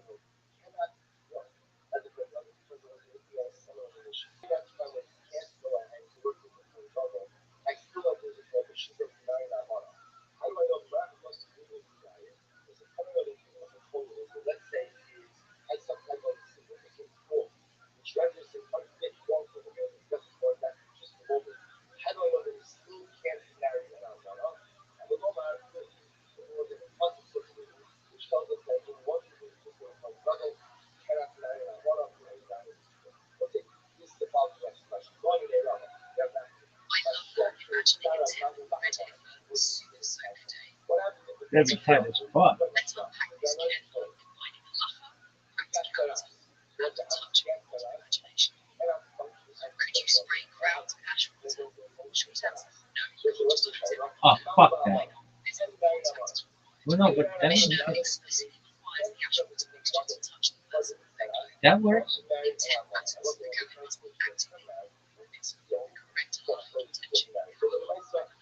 Spraying indiscriminately No, I know. If it were all up here. precision. Only a small amount of ash is needed for the too much could be wasteful or likely harmful. So a super soaker might be unable. I doubt it. Each person must be individually sprinkled in a halachic manner. Right? How much ash per person? Yes. There are halachic measurements, not just for everyone. Talmud Mishnah Paraphrase says a kid's height is like ash is sufficient for one sprinkling. Day 3, 1 kid's height of ash water mixture. Day 7, 1 kid's height of time for the first. 2 kid's height Oh, of two so per it's very small, which is why one redhead's ashes can serve years of purification. That's a lot. How much water? Enough to dissolve the ash so it can be sprinkled. Not a huge bucket, just enough to suspend the ash and allow sprinkling. Too much water will dilute the effect. Too little will make it hard to sprinkle. Why you can't just spray and sprinkle. Halachic precision matters. Each person's sprinkling is an intentional act observed by a different I think you can figure it purity is not just about coverage, it's about status change, which involves very measures. Crowds need to treat each person individually, even if there's no one together. Sniper. Yes, technically, there's nothing in between. Reading modern tools. Halacha provides a means. Mitzvah is about intention, measurement, and speed, respectively. So even a super soaker can be used for each person's individually sprinkled, correct intent, amount, and contact. What is important? Yeah. Summary table. Ash water requirements. Ash amount. Keziah for sprinkling person. Water enough to suspend ash not too much. Contact must touch person or clothing. Intention. Current must intend to execute. Time. Day 3, day 7. Supervision. Must be done well by once a night. Supervised into the various. Hierarchy. Each person must receive measured intentions for everything via notion cards. Timing update the full cheat sheet to include blood handling, ash runs, frequency, ground logistics, purification procedure. So you have a complete operational map of ritual, legal hunting ground. You must do that next. Yeah, sure, but the whole like olive amount of ash in water, does all the water have to hit them? Because that could be a lot of water. I mean, like to dissolve in an olive amount of ash in water, like that's a lot. Or could it just be like a little some of that? Or like does the whole olive amount of ash have to hit them? Because if so, it's kind of a lot of water. It's not just like one or two drops. That would be like a cup or two.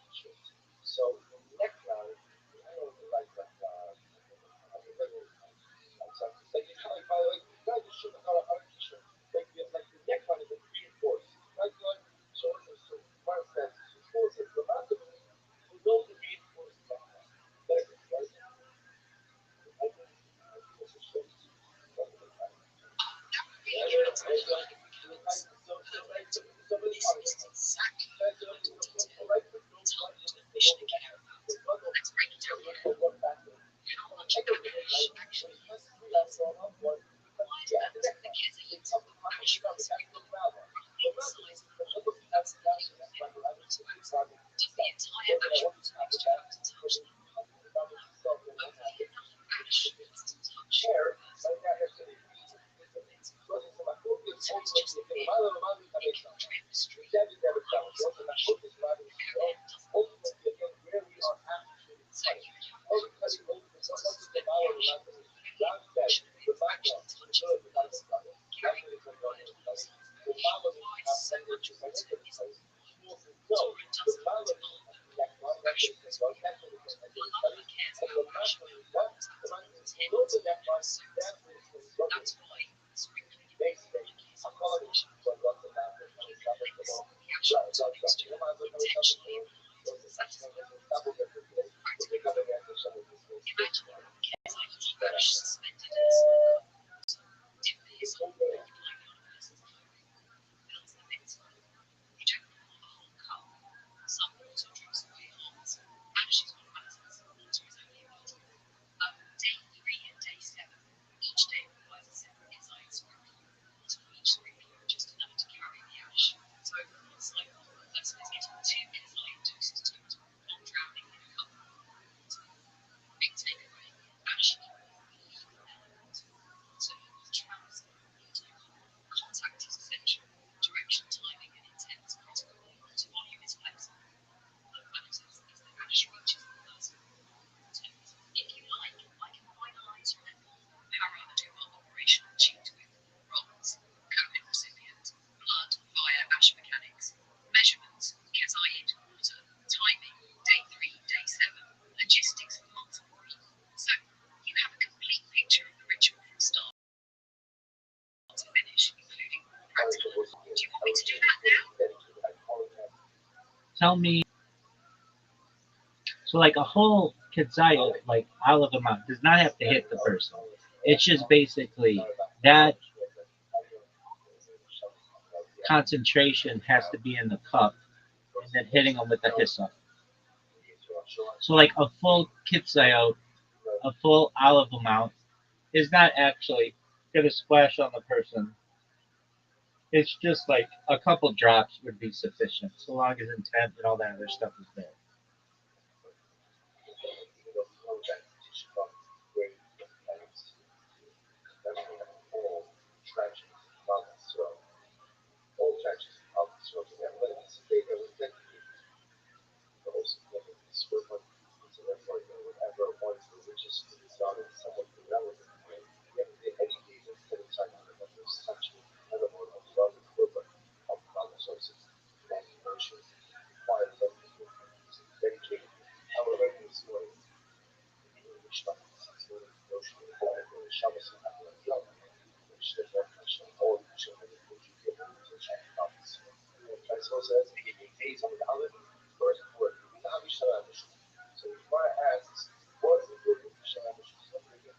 Exactly.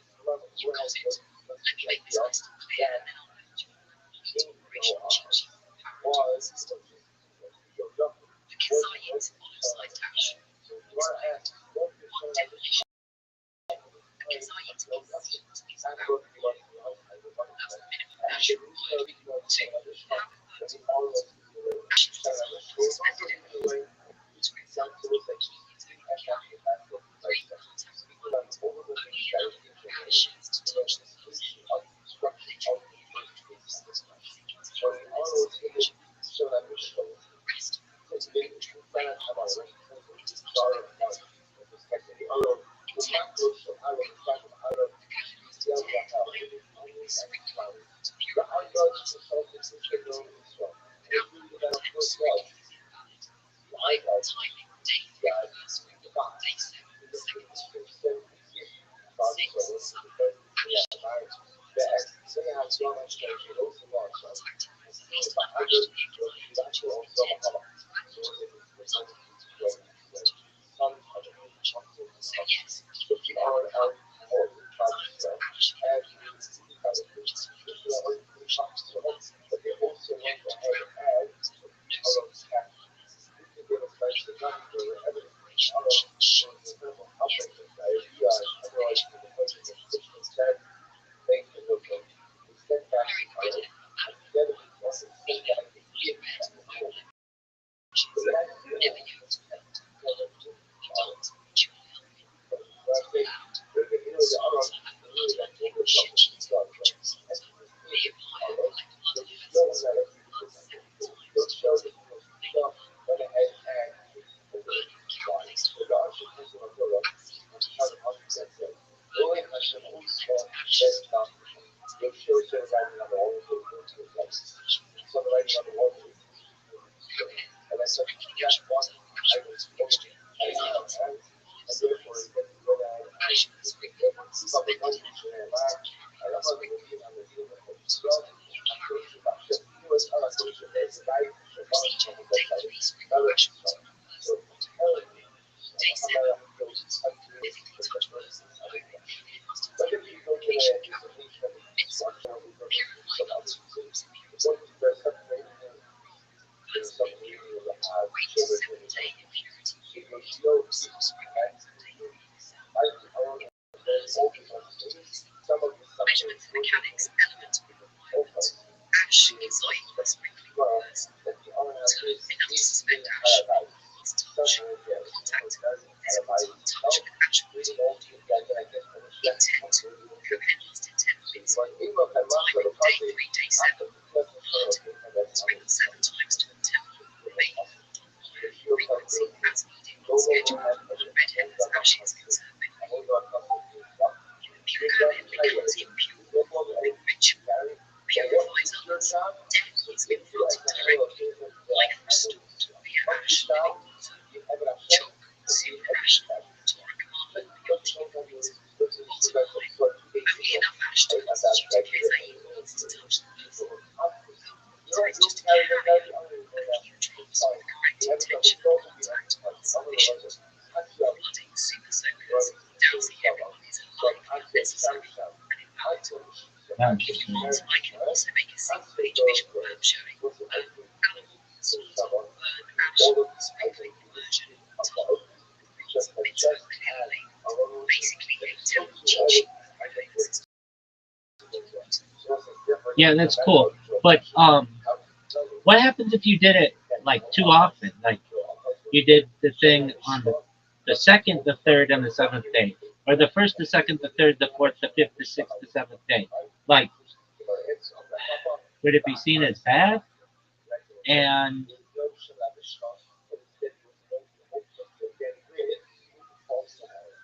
like, what's the punishment for it if that happens to you? And then what happens to you if you were already ritually pure, but then you get the ash water on you? What happens then? And then also, like, what if it accidentally happens? And then also, Is there a way that you could build a system so that no one in Israel would be impure? Like you could use a robot to do this, and maybe just have the Kohen, like, I don't know, light the, like, slaughter the animal and then light the match on fire. But then, like, is there any way? I understand that Solomon, he didn't even understand it, but he didn't know about robots or like a drone. Is there like a drone or something that can do this?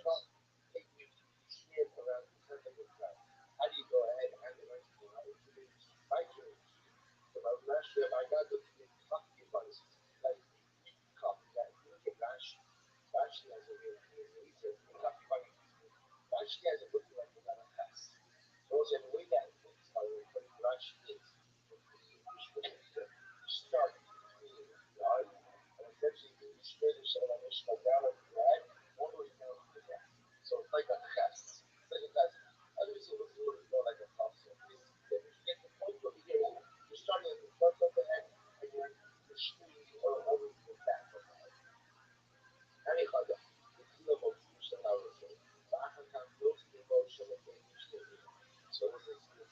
We are asking really tricky edge cases. Engineering questions. Let's go step. So everything is highly practically. Doing the sprinkling too. Scenario: sprinkling wood. To a specified date even takes it. If going sprinkles extra days, it is not a mitzvah. Applying treatment. There is no severe punishment recorded in Torah for doing extra sprinkles. It may be considered practical waste or error, but it does not invalidate the mitzvah if it's done correctly on daily basis. However, intention matters. If you act on a side or other way with intention, it can be seen as a misuse of sacred ritual. If someone already told receives ash water, scenario, the person who's already been told gets politely sprinkling does no harm.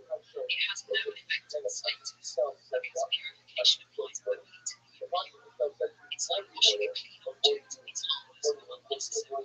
Accidental sprinkling. Scenario: ash water touches someone accidentally. Lucky. The person was impure. It counts as valid purification because the sprinkling happened before ash water mixture. If the person was already pure, it has no effect. Accidental sprinkling does not incur punishment. It's just unnecessary action. Could a robot drone handle it? Well, that's not an engineering question. Very interesting. What's allowed? Requirements for its validity. To intent to follow. Must intend each act as mitzvah. Figures of contact. Ash must touch person clothing. Measurements correct amount of ash.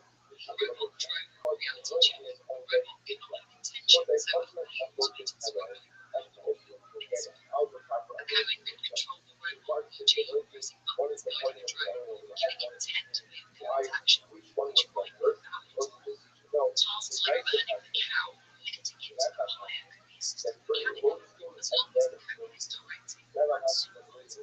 So yes, technically you can build a semi-automated system of logistics, but human intent Cohen is inflexible. No, I get that. Ahash, why Solomon did Solomon? Solomon understood spiritually.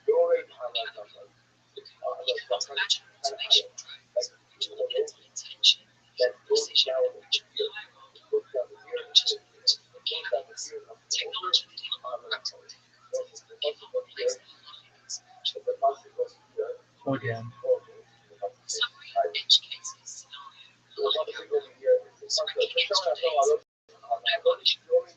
Unnecessary but doesn't invalidate mitzvah. To harm a person's right. Loss, no effect. Accidental sprinkling. Counts if impure. Harmless if unclean. Robot drones doing sprinkling cannot replace the human intent to exist under human control. Overuse or misuse from anyone may invade mitzvahs. Punishment of correctly. Ash water engineering technique. Ash water measurements, sprinkling, lifting and burning, mechanically assisted. Intent and supervision via qualified Cohen or manager. Highly automated purification without Cohen's intentional act or involvement in the mitzvah. So a robot army of sprinklers could help. Mitzvah remains human centered spiritually. If you want to converge with this, animal sacrifice, ash water, sprinkling timing. edge cases accidental sprinkles to individual systems. Into one final red hat operational flying cheat sheet. Sure, yeah, you could do that, but also, like, at what point does the Cohen become impure? Is it after he slaughters the red heifer, or after he dips the hyssop and flicks the people? Like, what's the moment he becomes impure? And then give me a steel man of some kind of way that would be halakhically valid, where everyone in Israel or everyone who's Jewish becomes ritually pure, because it's like the thing that, like, it's super rational. Like, there's got to be a way around it. I don't know. Figure it out. Steel man it, please.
When does the Cohen become impure? Breakdown action Cohen status. Selected cow. Still pure until touching dead body, placing cow becomes tape immediately swimming with licking casuals. Already impure to ashes. Already impure. Moment of impurity is tied to the regular temperature. So by the time Cohen is a system of communication in place, he's already impure to the current husband's ritual. Already impure. But for the first time, the recipient of the Elder's Records Day 3, Day 7, International Record, is in contact with the rectified content of purification. Still purifying the menstrual. Menstruative magic wax partially to purify every precipitate while staying alive throughout. Strength, intent must be done by a form to actuality must physically contact each person. 3. Measurements. Each person must get at least 25 to actual spring to time. Day 3 and Day 7 impurity individual. Step A. Ash the line. Use a single power demand. Use enough ash 1,000 to make millions because the ash will burn the person's time with the elements removed. Step B. Delivery system. Human Cohen must supervise each person produce mechanical systems, pipes, sprinkling Cohen triggers activates each sprinkling to ensure intent and Step C. Privilege. Divide population into manageable groups. Each group gets 2 directed sprinklings. Day 3 and 7. Cohen physically or mentally intends each sprinkling. Each individual touches the ash falls on the public. Step D. Immersion. Each person must mentally immerse. This is the only step that cannot be substituted for mechanical means. Physical immersion is required. Step E. Results. Collect contributing materials on to sprinklers. Rinse each. Cohen remains impure until there is sure blood to rinse through. No graduation. Exists allowing contact intention measurement is immersion required. However, logistical engineering concerns. Mechanical sprinklers. Careful scheduling to respect day 27 steel man sequence. Enough ash. Enough ash. Directed sprinkling devices. Optimize mechanical immersion.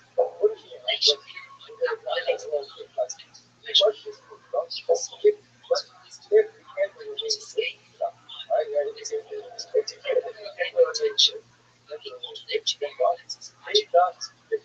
Can he take away his question and answer? When does that end? Touch on the camera monster again.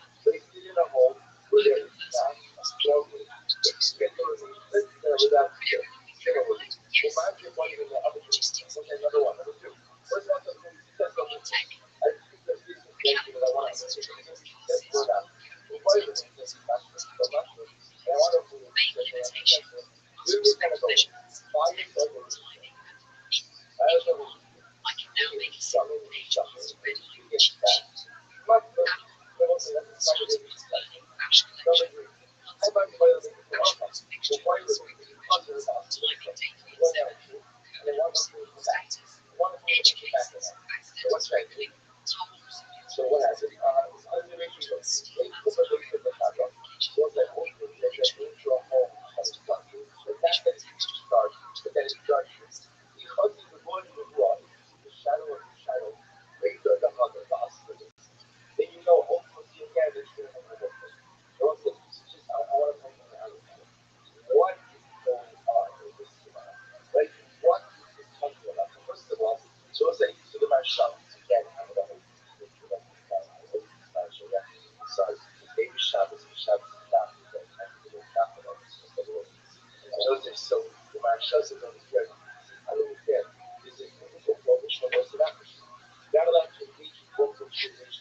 Yoda, what if you?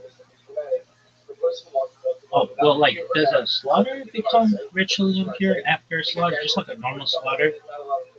A shofet for ritual slaughtering? And if so, okay. If not, then why does the Kohen become ritually impure? And what if there was a way for the Kohen to be able to have the mental like thought to ritually purify the population, but also be included in it. So basically, like, have a drone squirt himself with that hyssop so that he could do that on the third day and the seventh day, and then everyone in Israel could be ritually pure.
however, cannot use that same ashes as a purification. Impurity of the Kohen is limited to the ritual.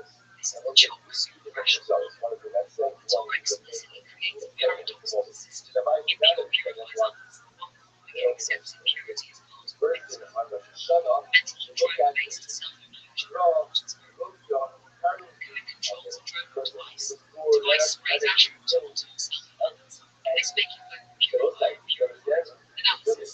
Intent. Must be either Kohen or others. Cannot intend to purify himself. The ashes he is responsible for creating. Physical power, self-purification through both red hair is invalid. Result, even if a drone sprays it on day 3 and 7, remains impure. So, the steel man solution cannot serve the purpose.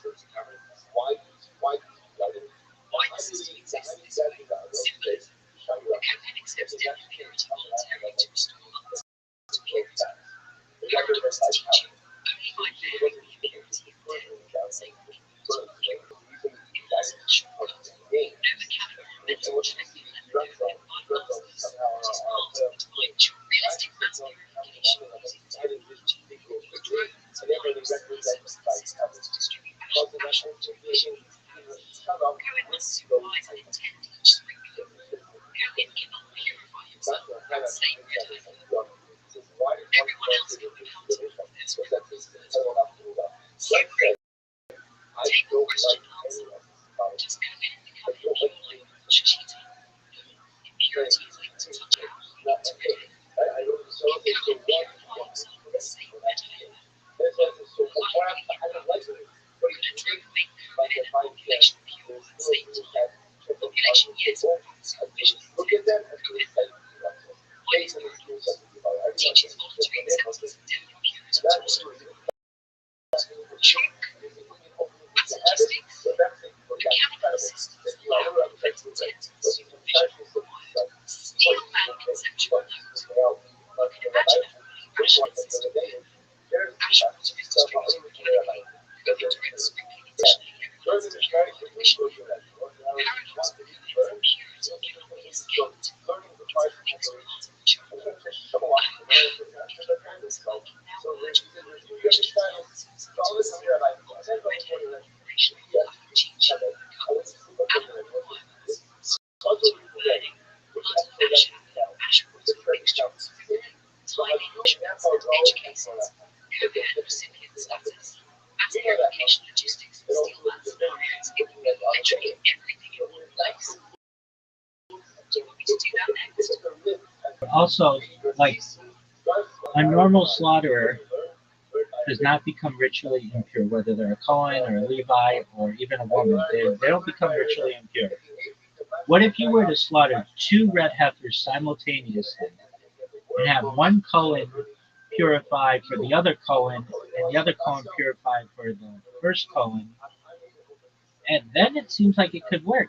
That's a way around the system. Steal it for me, please.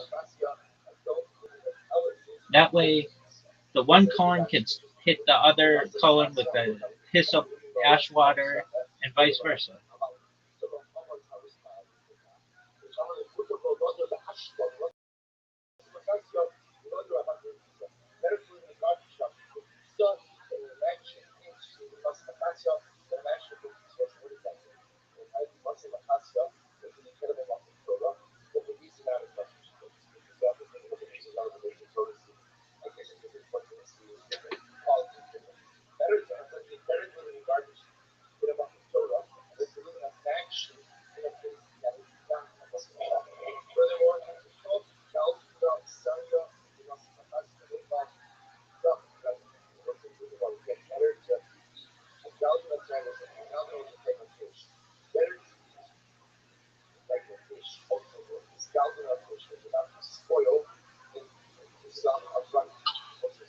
Now, paradox engineer trying to hack the systems purified, using 2 red heifers at the same time. Let's carefully analyze this invalid steel man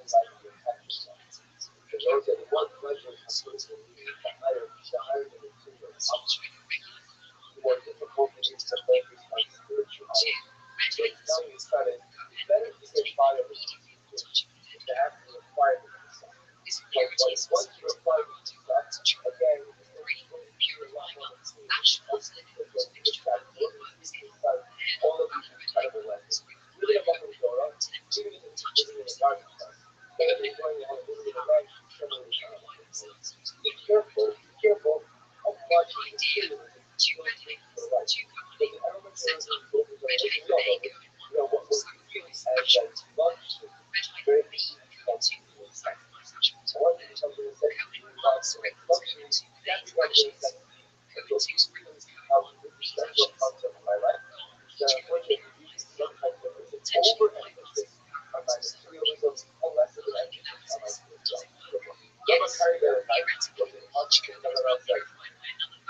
Higher than Solomon, baby.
So what? We got him, baby.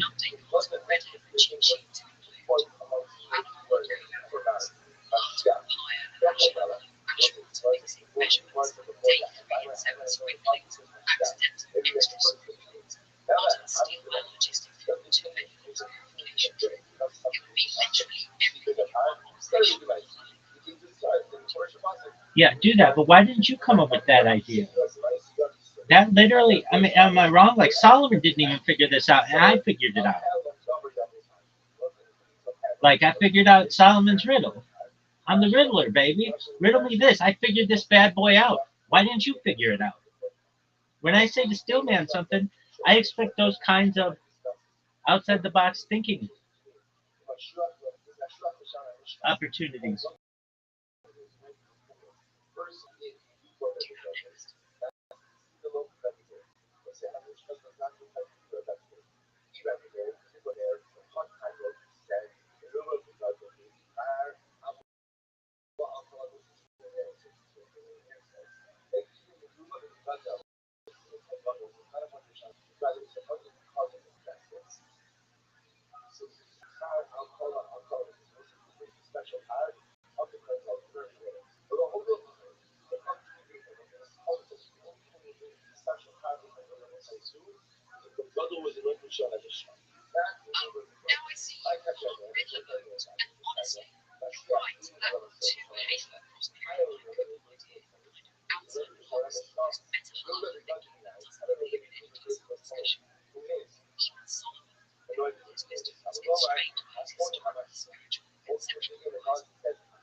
Sounds like a you problem.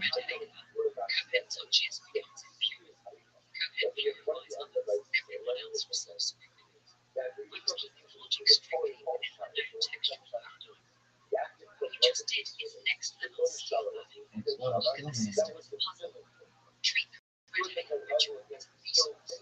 Ask, can paradox of impurity be solved with multiple resources? Come up with an elegant solution to high performance. Dude, this is big time. Respect and love.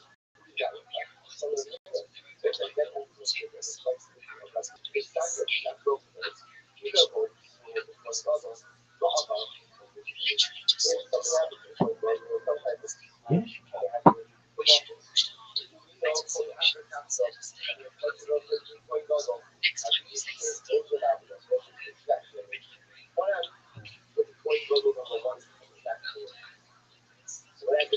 can now create the ultimate red-hate operation of including standard rules. Action, timing and measurements, accidental extra scope, modern engineers develop solutions including two-line coding, literally everything will be now including better parameters. Do that now. Yeah. Dude, I think people are going to be like, God, this fucking rabbi stole Solomon Riddle. Like, what would you think Shlomo would say? Bitch, you the man, son. Really? Why not? Are you proud of that? Yeah. It's fucking brilliant.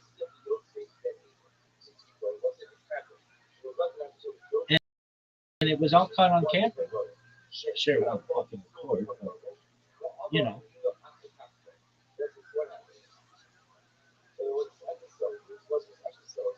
I like how that's outside the fucking box.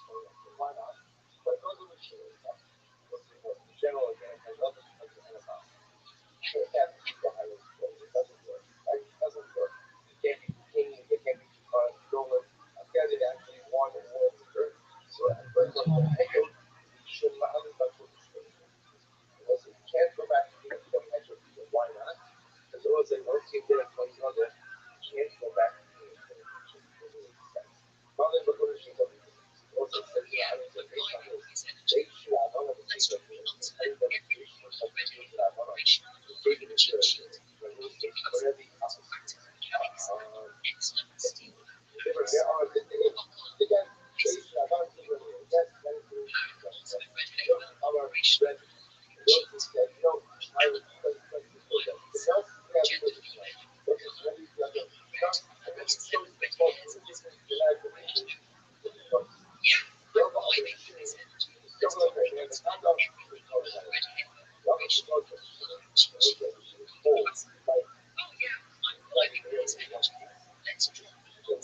a piece of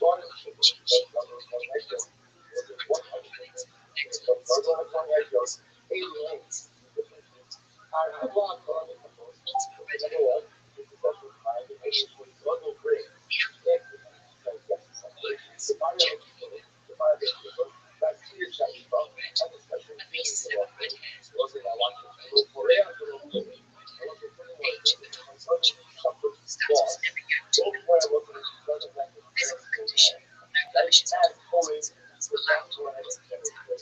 Purpose reduces ashes for purification. Location outside the temple court, should you tell the ritual site, ground to the fire. Blood collection collected in a vessel, 7 sprinklings to the temple, remaining blood. Burning, power fire being received to the vessel. Collect ashes. Ashes collect status elements. Rituals, red hair, ritual, purpose, ashes being essential purification. Ash is a mixture of ash powder sprinkling, calcite on left side of the person sprinkling enough to suspend action. Sprinkling contact. Only enough ash to constitute a design must touch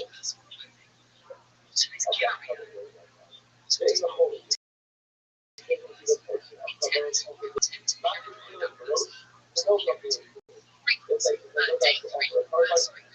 Day 7, second spring. Physical immersion in liquid water to avoid purification. The recipients have somewhat sprinkling in the water due to non-touch. Sprinkling alcohol. Sprinkling alcohol. Touch was measured in this cup. Begins purification process. Must immerse the liquid after day 7. Example. Edge cases scenario alcohol. Ready fuel. Harmless effect. Accidental sprinkling. Counterfeit fuel harmless fuel.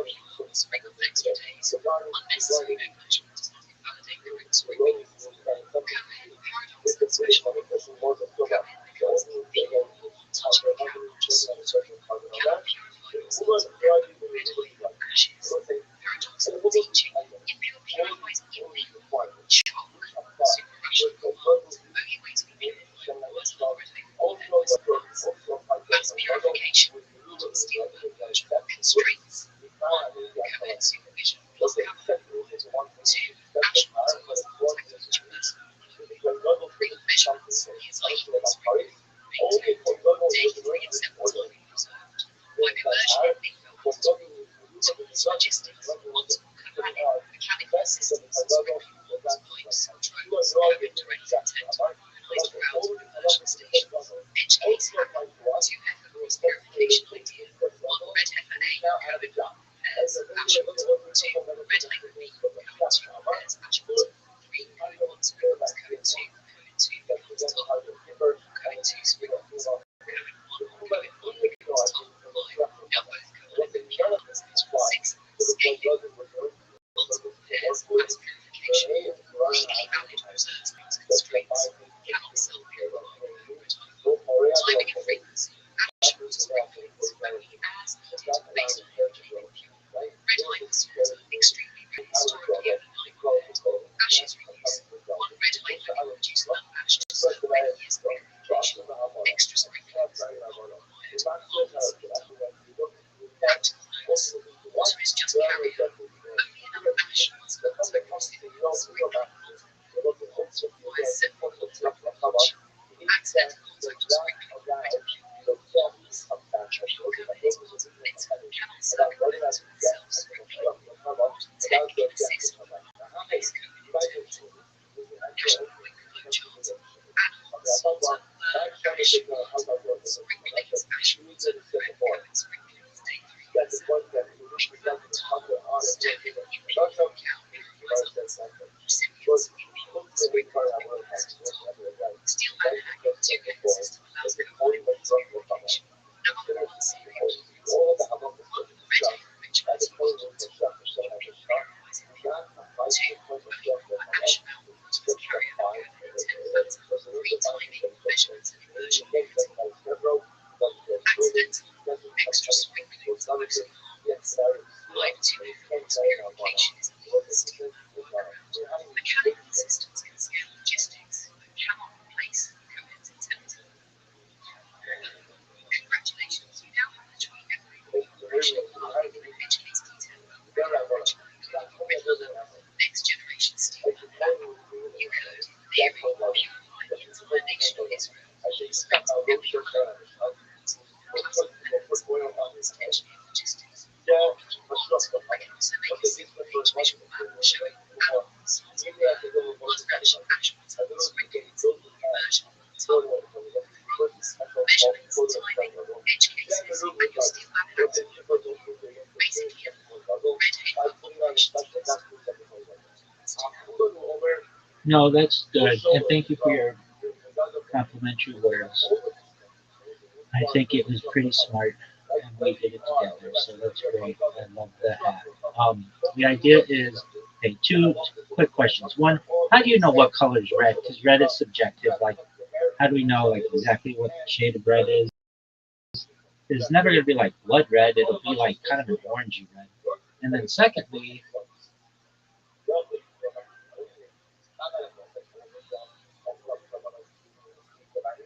you have 2 pyres and Cohen A. If you're gonna do that, have Cohen A one of the pyres and Cohen B's on the other pyre, and they just do the sacrifices simultaneously, and that way they don't mix the ash.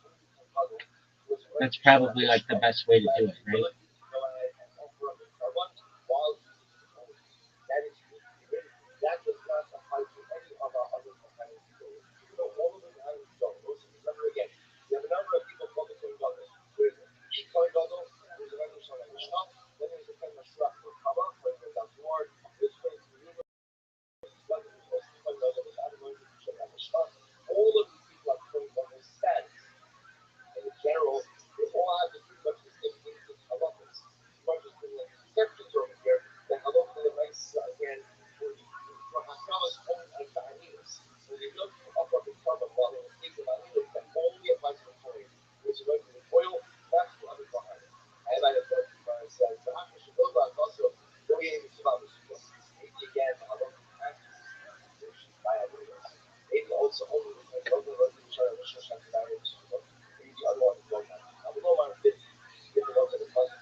additional sensitivity and standard. So yes, shaking is fine.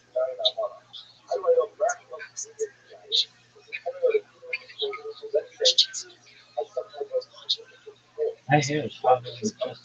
There's no notice. Scenario, red light pain, I received simultaneous analysis, crash contamination, separate lines of ethics and crashes,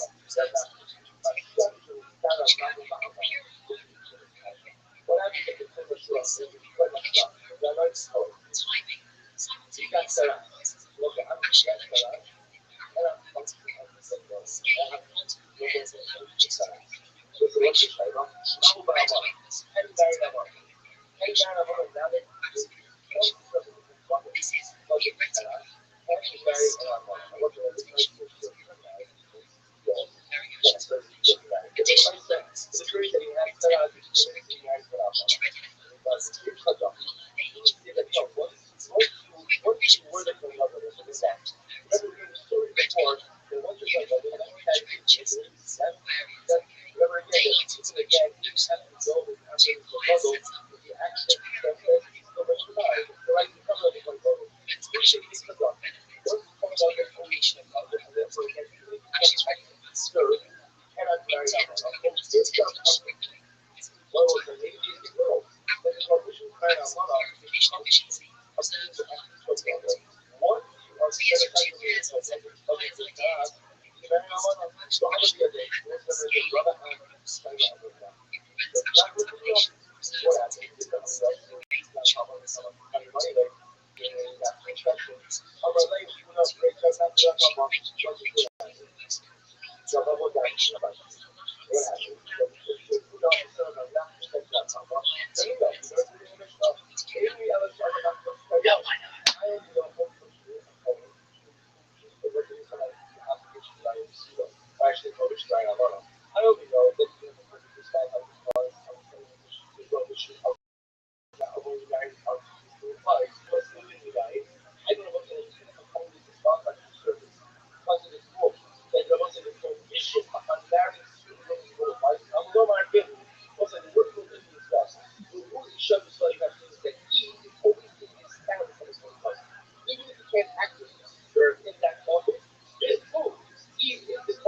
I didn't think that was that great. I mean, it is, but it's like, why is it slow mo?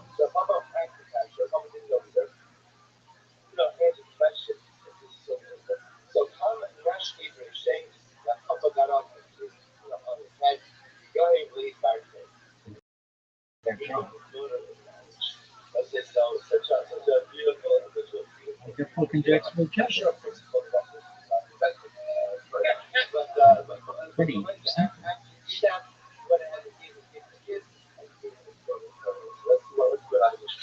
perfect. Let's integrate the latest refinements into ultimate ready operation. Intuition including standards, multi-performance 2-pair code configuration.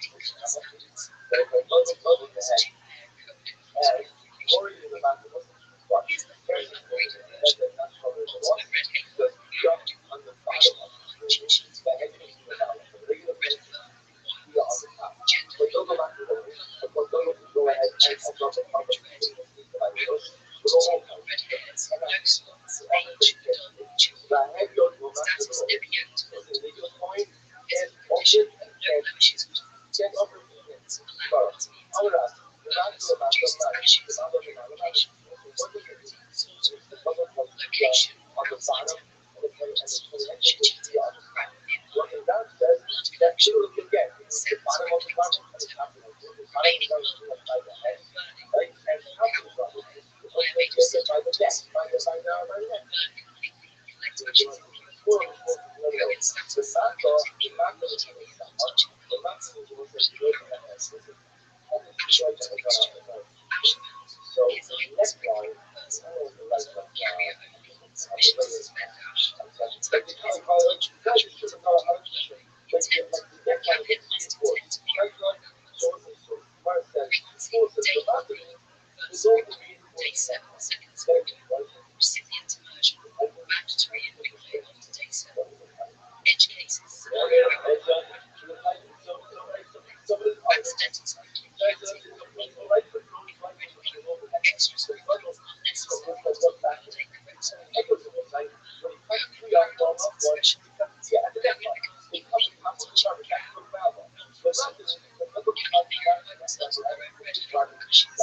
Only bring Cohen to be purified another red hot. Heaven of Cohen symbolism. Impure purifies the pure. Chalk consumer version. Aspiration. Steel Step 82 highlights 2 red hyper. Sets up red hyper Cohen 1 and 2. Red hyper B, Cohen 3 and 4. Purification course. Cohen 1 sprinkles. 1 and 2, Cohen 2 minutes time. 4 and 2 sprinkles. Cohen 1, Cohen 3 time. Scaling. Multiple pairs ash recommendation purification. Benefit prevents ash mixing respect to chalk purification. Step B, logistical engineering. Mechanical systems allow pipe sprinkles roads. Capability and mandatory. Population tools, daily set sprinkling. Ash water measurement reserved gives IP sprinkling. Immersion in mikveh required after second sprinkling. Flowchart, operational steps. Animals, slaughter, burn, plant sprinklings, ash collection, ash prep code sprinklings, day 3 and 7, mikveh, tile. Status, Cohen impure from cow purifies others, cross purifies paired Cohen. Recipient, impure, sprinkled, immersed, tile. Steelman hack, 2 weaponized purification. Multiple pairs with scale. Modern tools, mechanical sprinklers, drones, and Cohen supervision. Quick principles table. Principle. No requirement. Kezite per person. Per sprinkler. Water. Carrier. Not one must touch. Contact. Visible touch required. Intent. Mandatory. Cohen for each sprinkling. Timing. Day 3 and day 7 for each recipient. Cohen products becomes impure touching cow. Cannot self-purify. Color of cow. Uniform orange red chestnut. No spots or blemishes. Edge cases. Extra sprinkling harmless. Ready time harmless. Steelman hack. 2 weaponized purification. Cohen as purification person. Mechanical assistance allowing logistics in place intent. Outcome. All operational plus alarm guide for red hyper. Includes classic electrical rules. Edge cases. Next level Steelman hacks. Multi-fire, multi-pair cross purification included. Covers color, ash water measurements, intent, timing, and immersion. You literally now have everything in one blueprint. Classic color learns modern engineering hacks, personal real learning solutions. If you want, I can also draw a visual diagram of pairs, Cohen, ash flow sprinklings, and mass purifications. Basically, a red hyper operations post using hanging No need, baby. That's boogie. You're fine. Fuck yourself.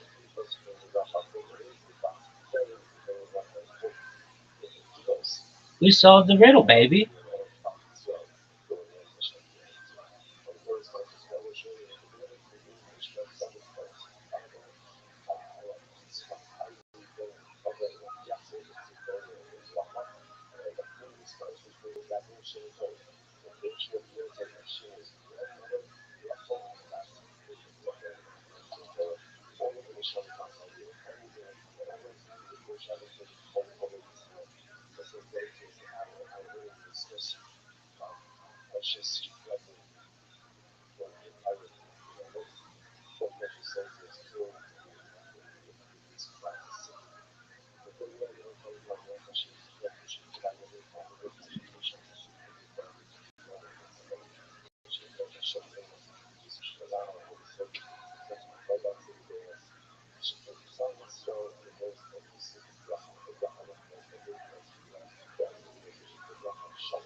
Nice.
it's going to be a good time. We say, hey, Pancho, it's a good Pancho. Hey.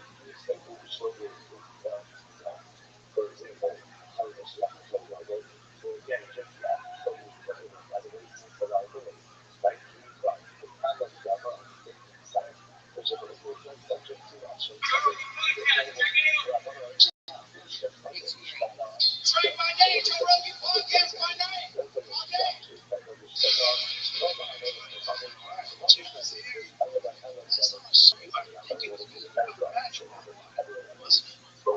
Before that fight, that was just around the time we were talking about fighting Canelo. That's crazy. He's going to go all the way to 168, changing weight classes above his. That's nuts. Yeah, I'm going to shut the fuck up now.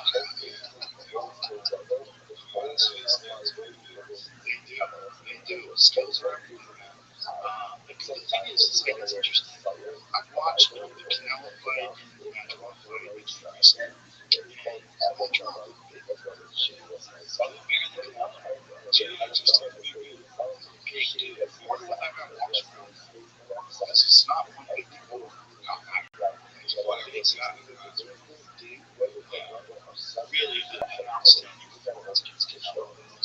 Like I was saying to you before, it was a great actual fight for me. Because there were so many of my friends who were big boxing fans who just thought Canelo was too big, they thought it was too much of a jump, he was too experienced. But you got it. I mean, you made it look, I want to say easy.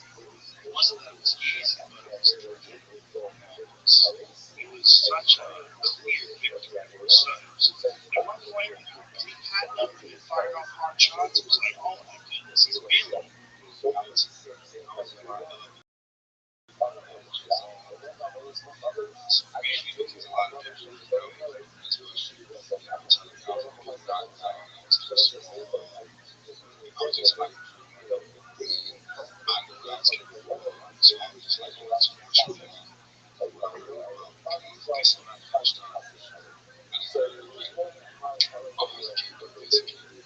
I think your situation is very similar to Roy Jones was in his prime.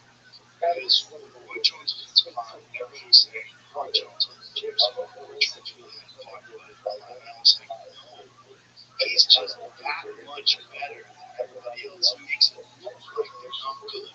You saw that fight against everybody else. These guys are awesome. People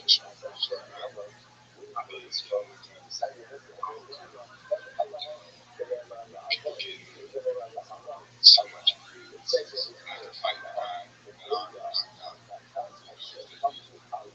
such a huge being on this guy. Me, this whole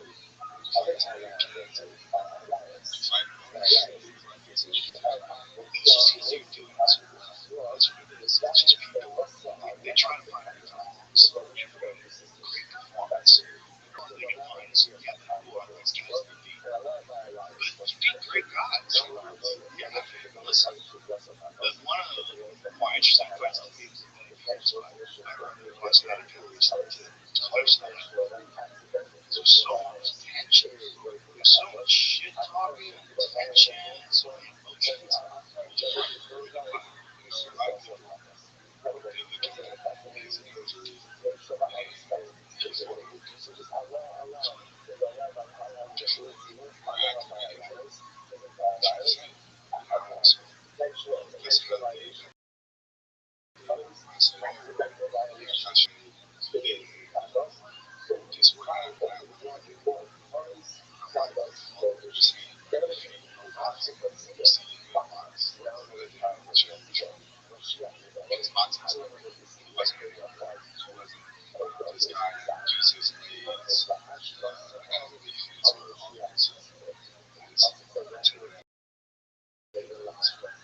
I'm sure that injury sucked, but man, he fought well. He's a tough guy. He fought really well.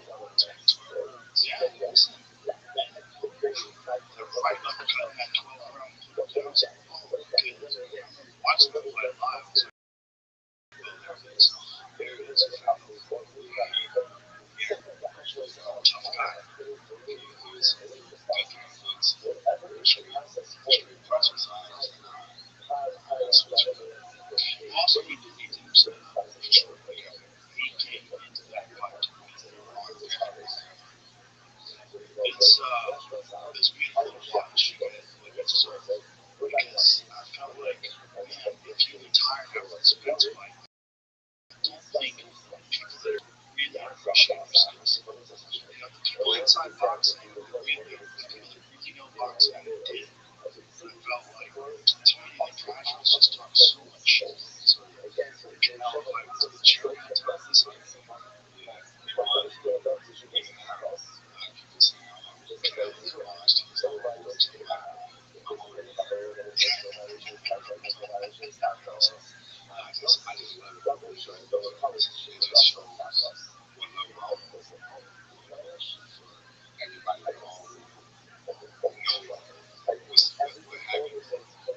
fighters, it's later in the career, especially later difficulties outside of big fights. It's later in the career that people really appreciate that. Like think about Bernard.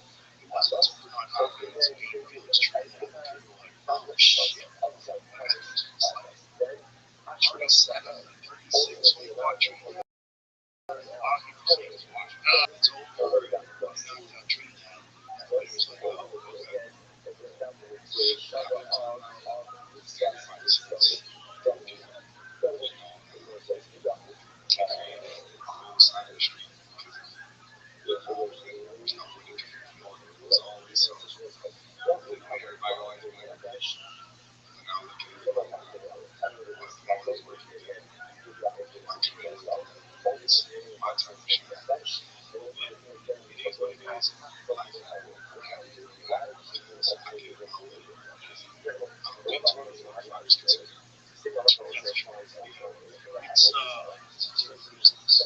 Business of promoters, keeping guys away from guys, making sure that their fighter gets certain fighters.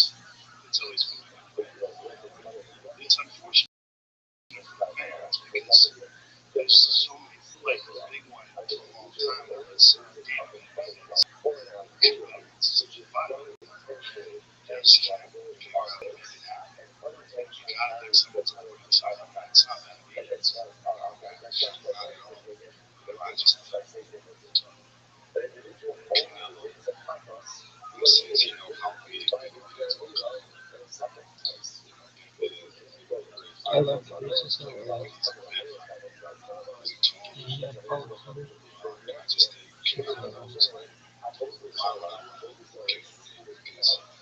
I just think massive fights on it. I'm not that big of a guy at all. On this, my skill is tough. Just Canelo fights. Big guy, he's been a fighter. Big guys is huge. Yeah. Skill. Also, tip the final at the Canelo. Easy accomplish. Absolutely. 5'7", 175. Fight with big guys. Knocked out Goldblum. I mean, it was Kovalev later in his career, but still Goldblum. And then I've heard some like big offense for hard. I think that's the fight that probably kept us from getting the Phoenix fight. I think otherwise, I was losing the best guy because Evolve, not just big, but he's got that Russian style, like in and out, in and out. It's a ridiculous style.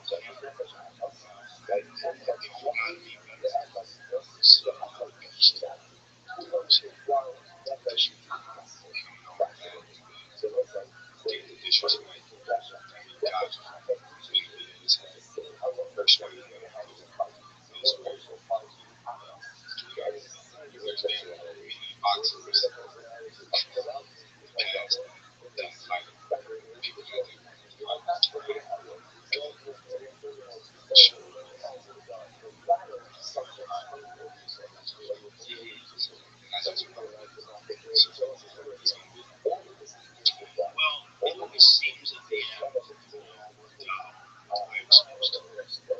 That's how it felt like the being back here. This is like, all the bullshit. It's like now everybody has to check. It's like all the bullshit's gone. Like now everybody's got to give you interest. That was a stellar championship performance. That was one of the all-time great performances because it was a Canelo. It's, you can say whatever you want. I think it's still just outboxed him. Like he outboxed him. Think about it. 57, 54, all the way to 68. You outboxed him. That's right. 35 moves. Right. That's right. That's crazy. That's crazy. Going up from 35 to 68. And outboxed the champ. And the way you did it too was so skillful. So beautiful to watch, man. And you're a fan of skillful, talented boxing. It's such a fun to watch. You can see how dangerous kind of heavy puncher. There's a lot of power in his punches. He's kind of changed over the years. Relied more on his power. He knows how to land this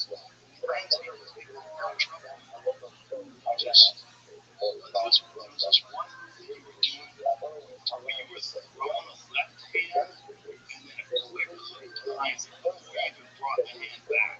So he was going to count for me throwing a quick hook. And I was like, oh, that's so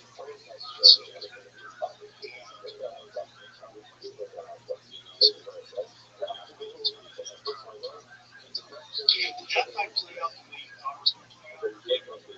Exactly what I thought.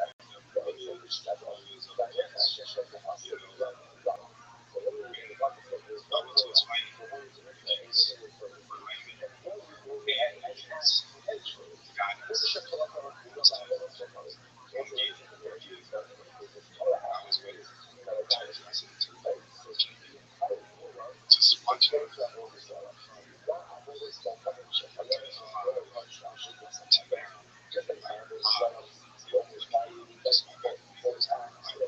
My confidence is getting more.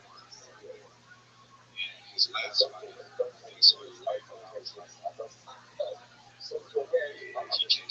me. Which he did. Which he did. His name. I just believe in myself. That much. Nothing is going to stop me. He fight in Saudi Arabia. It wasn't a big enough challenge for him. He did look like he was in the same kind of shape. It's a really good because, anything happens. That's why I always treat it like it's a good Chinese fighter. Because it is. Every fighter. You never know what to expect. Those type of fighters. Nobody knows. Right. The ones that sneak up on you.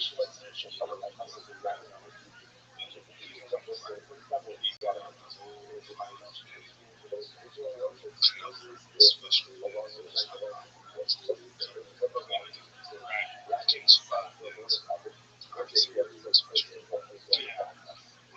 he thought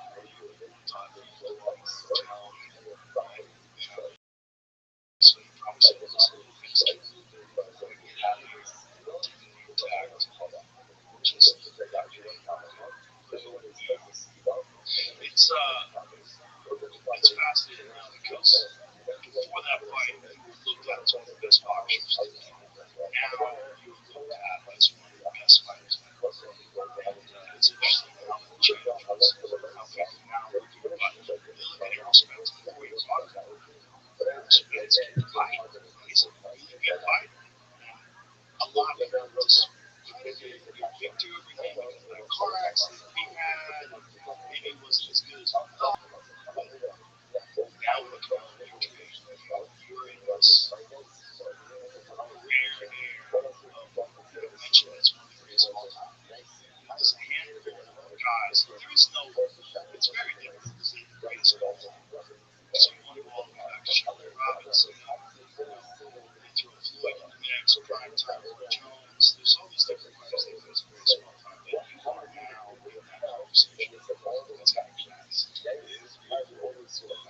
Especially with to be right now. This sport, since I was 7 years old, boxing, fighting, so people compare me to like shoot boxing, shoot I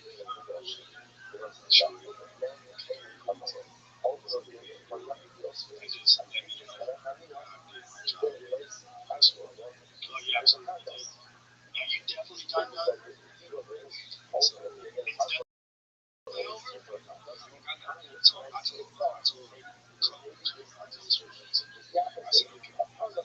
Since you got on for 2, I've been fighting for something. Title. My first title.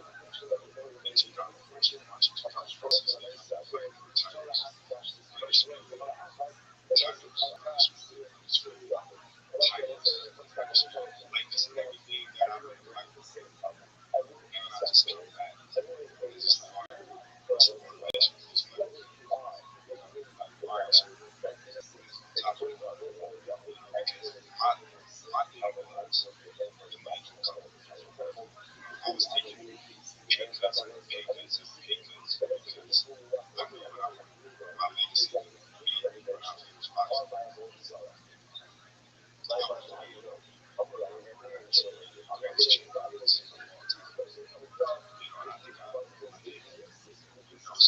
this last fight I had, the height of it, to me, yeah, it was the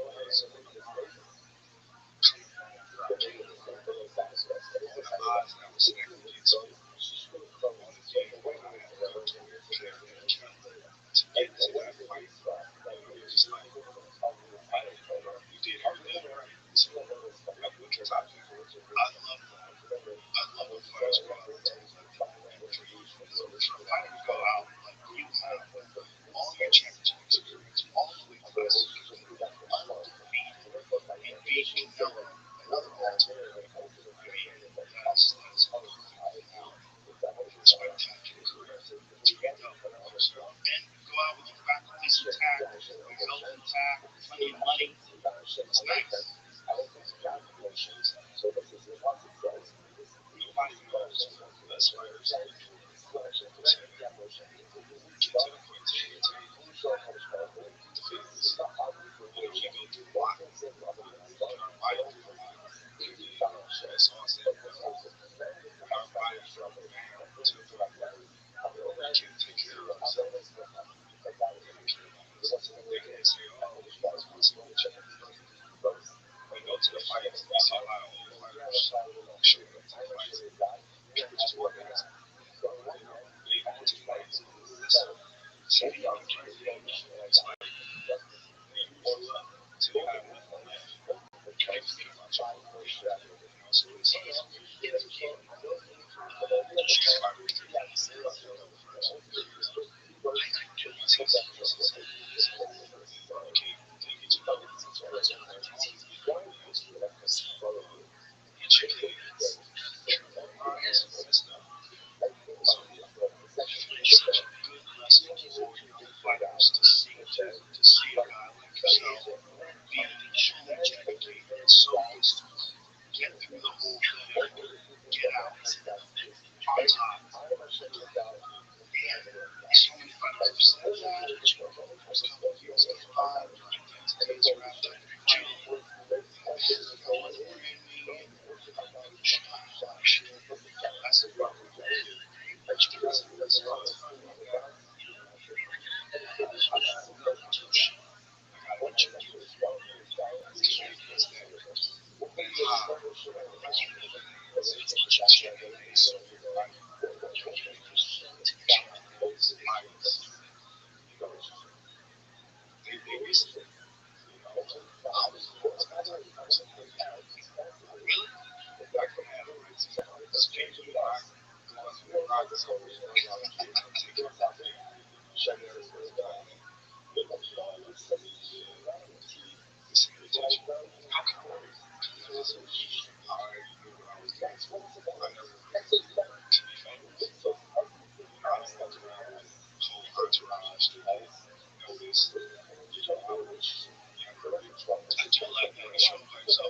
one time you showed up at one of the UFCs and someone said you Kendrick Lamar and you put it on the fucking screen. And I didn't catch it because I was doing the broadcast. But I was like, are you guys out of your fucking Terrence Crawford is? You're in combat sports?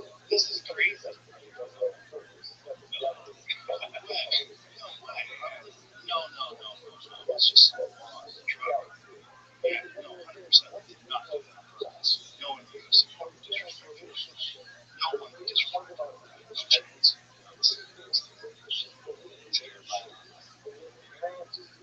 No, they did not do that on purpose. They was just so dumbass. They thought they wanted to Kendrick Lamar for something. So stupid. I think they corrected it later in the broadcast. I don't know what it was. I didn't want to know how I did it. This episode is brought to you by Uber Eats. Big news. Aldi is now on Uber Eats, and you get 20% off your first grocery order. Get the code ALDI26. So whether your fridge is empty and you're too tired to shop, or you just ran out of essential ingredients in the middle of meal prep, don't worry. Fill your fridge in just a few taps and get 20% off your first all-day order on Uber Eats. Orders over $60, you can save up to $20. Ends February 28th. Terms apply. See app for details. But that's you roll very low key. You don't show up on too much. lifestyle to aspire yourself. That's unusual for a guy who achieved as much as he achieved. It's a light surprise. By yourself. This is great. Always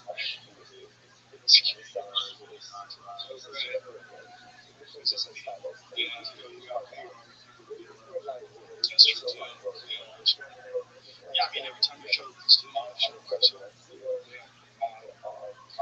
It's another good example of fighters doing also. At the end of the day, doing all that other bullshit, all the attention and stuff. It's very temporary. It's very fleeting. It goes away. Legacy, and the glory of accomplishments that stays forever, and the respect that people in boxing really know. That's what it's all about. You got that. Now everybody has to shut the fuck up. Everybody has to shut the fuck up. Even the people that said that all Canelo didn't stop. Because the same people saying Canelo was going to stop. It's very yep.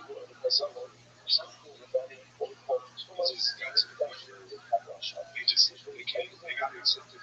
It's like, yeah, they still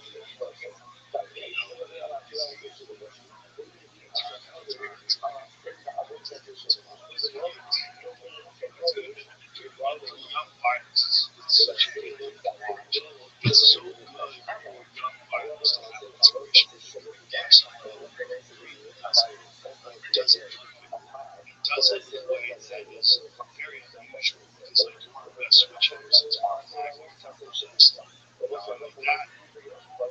that's such a great skill. There's no point one time you were here, you were telling me this coach and your coach told us stuff.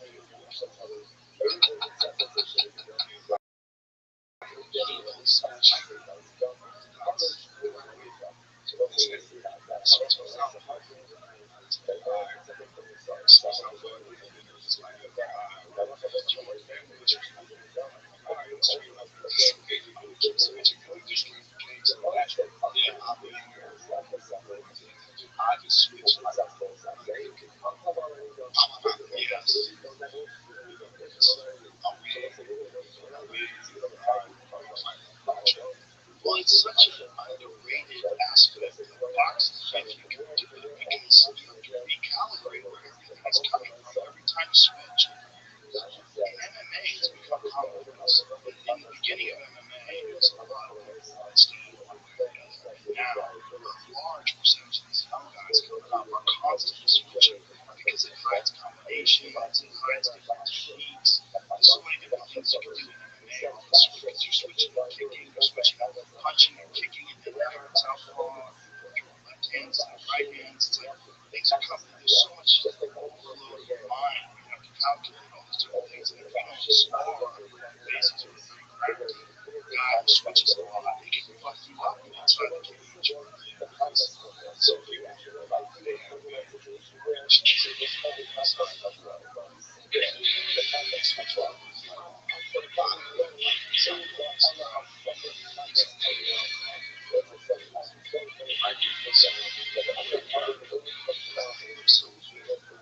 if you also jabs the right side. Everything's different. I wonder how many young fighters are going to see your example and start training because I think it's conventional wisdom is that one is against southpaw or I stick with that as outliers like that. But for the most part, I stick with that. But I don't think that's the way to go. We have to right fighters.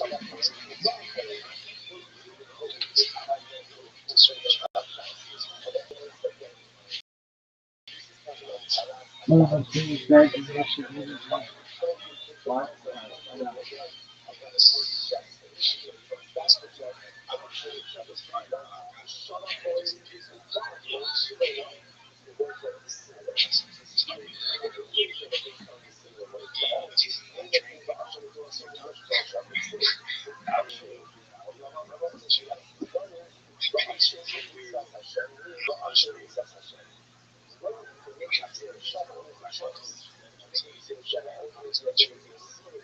Yeah, everybody, everybody, not so you can't be frustrated if you're not getting something. Like, that's what's happening. You've been in this situation. Some of these kids that started when you was a teenager, so you gotta be great. Take your time. Some of them, they flat footed. You just gotta train into their style. Everybody not gonna have your style. So explain that to the others. Like, you know, tell them that I see. Yeah. So you try to coach them. This is why they come. Yeah. That's kind of because everybody does style. You never convince some fighters to fight. But wisdom that you can bestow from fighters. It's like, there's a lot of great fighters like Rabbi Rothschild that had some boxing matches, but was never like an elite boxer. But still, he's a great coach. And to have an elite fighter, to be a coach, it's like there's an element. First of all, there's an element of the young guy coming to press. Yeah, he hurt you awfully. You want to press him. But Ingrid did a fantastic job of communicating my training. There's a bunch of fighters in the country. It's like, I just wonder because I feel like there's so much you have to offer to these young. There's so much small, minutiae, intimate details of what you're thinking, what's going on. Completely bad. A young fighter sees certain exchanges. So I'm trying to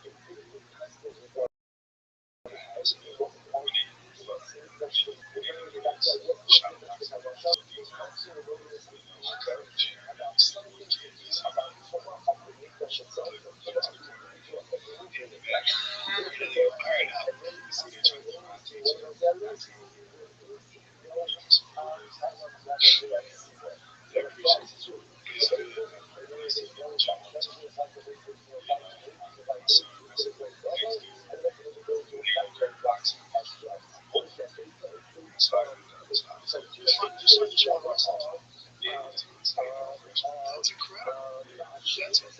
That's so amazing.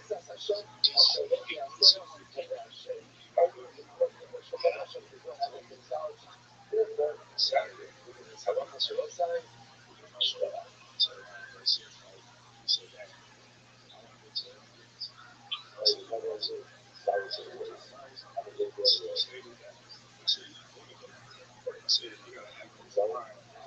You can't say you never. You gotta say I'm going to. Remember, you know your future. How did you learn that mentality? Being young, being young my whole life. My coach, his wife used to always say, "Ride or die, you fight anybody. What do you thought you were?" You know, and I just carried that on my shoulders. Like anybody you put in front of anything, so you can't tell me that you can't tell me. So just like I said, I'm like, hey, you gotta have that confidence of whatever you say you're gonna do, you can go out and do it, but you gotta put the work in first.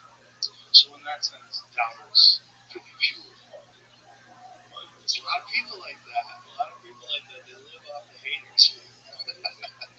And especially, it's crazy because like Randall and Canelo, they were so respectful. You know, I respect them. I've been a fan of Randall. You know, respect his name. Learn a lot more. I always been a fan of Canelo. Like, I can remember, so I had that like killer like heart. So I would beat him. Like my other fights, I would not. Like before, I had a raised like they never got across me. Like respect.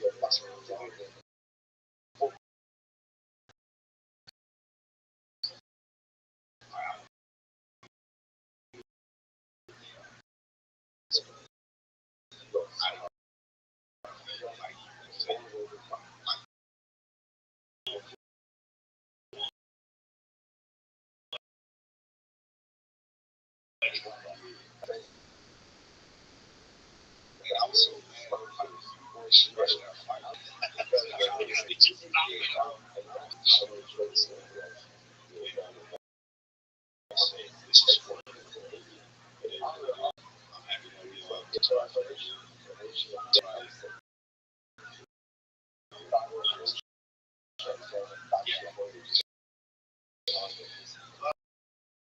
that is the danger of this sport. That's why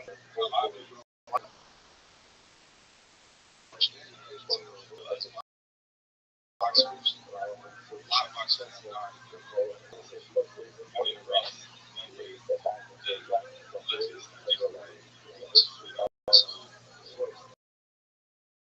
a lot of fans criticize the sport is as boxers, us boxers, like, you gotta get your brain so what you consider porn, we consider us doing the sport as to as boxers. I think a lot of the fans don't give a lot of boxers. They just get boxers. Like, so,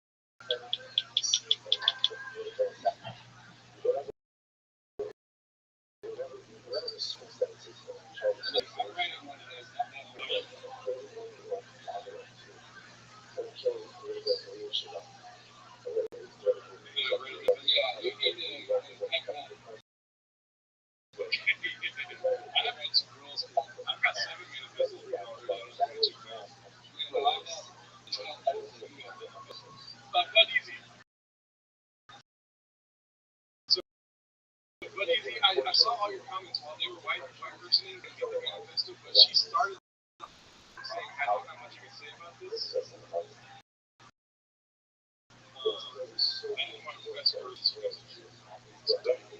Yeah, I mean, I don't neither of us know. So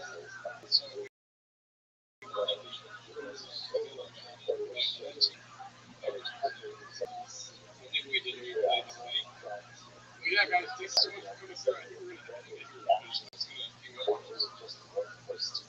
Yeah. Hey, thanks for coming out, Jack. I hope you enjoyed the show.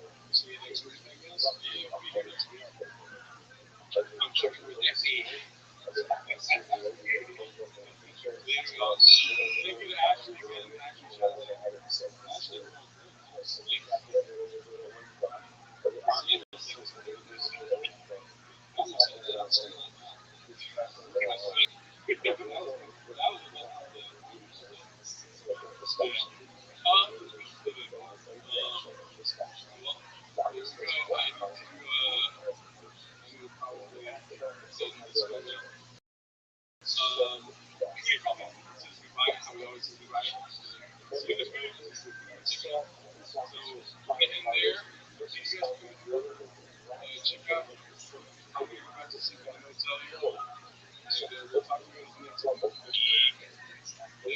He didn't steal my bitch.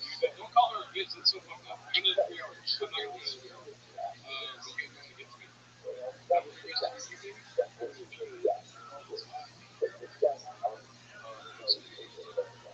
Alrighty, y'all. Listen, guys. We only got 55 likes. That's not acceptable. Everyone like the stream. Later.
from the pot. I talked about it from the pot. Okay. Back in the R was yes, we did it. JC, goddamn best. I used to have another dog, and I needed an annual subscription to that food. Because we gave it to Andy from his brother. Never heard of it. Ricardo needed a job. That's what podcast.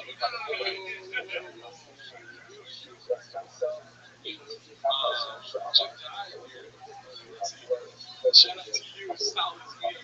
2026 all downhill from here, baby. 2026.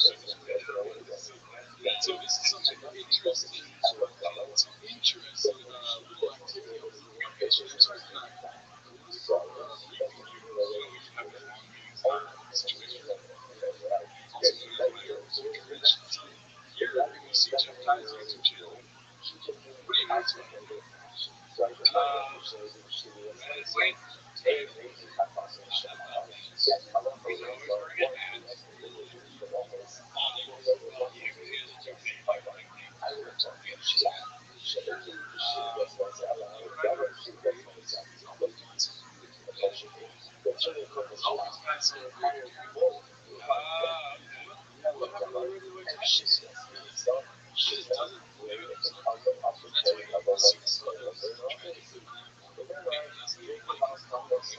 Imagine living, not accepting yourself what's on your head. You gotta glue it up. You hate your own head.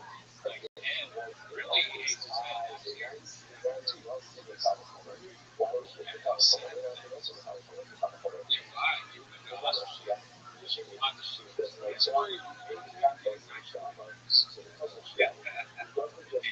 Yeah, dude, I thought nobody knew who we are. What's going on there?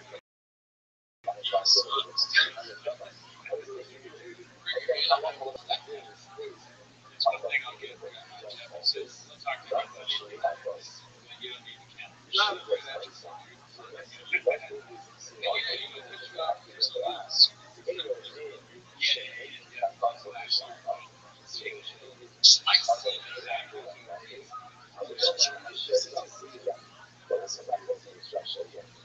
what didn't go pretty well is I wore an Oklahoma State baseball jersey in Oklahoma.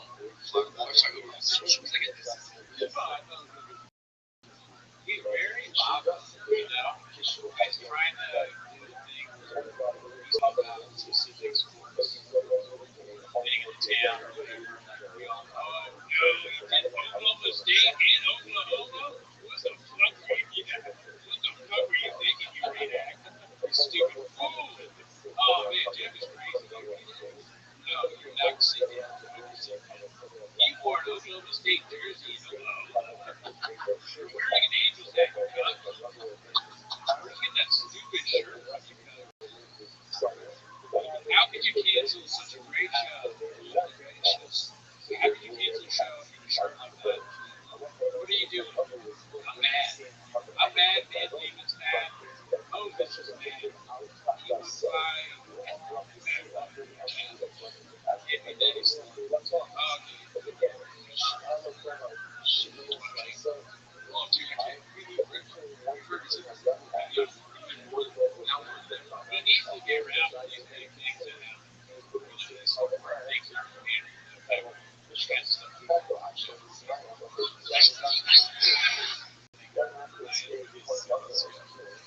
If I was Seattle, I would honestly I would try to distance myself from Jeff Titus. Yeah. Like, you know what? I don't mind being no fans. I don't mind being with Chad. Chad Titus is not perfect. I would agree with you. I agree.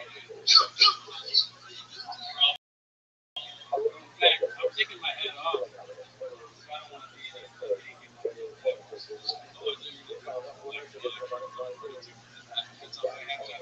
I wish I had a tree. Could you imagine how funny the fight was?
This matters because Reddit moderators have power. They have influence. If you were one of the people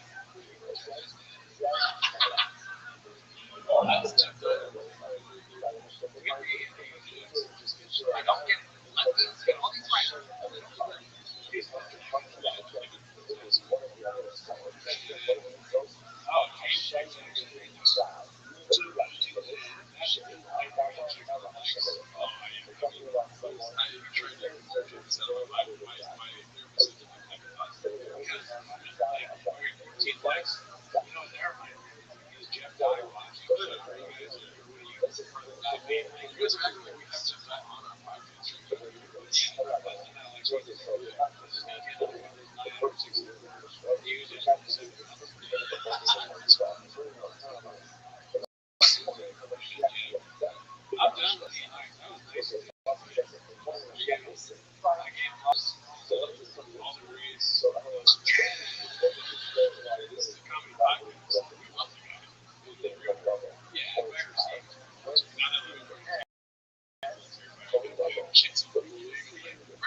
Okay. Yeah, but you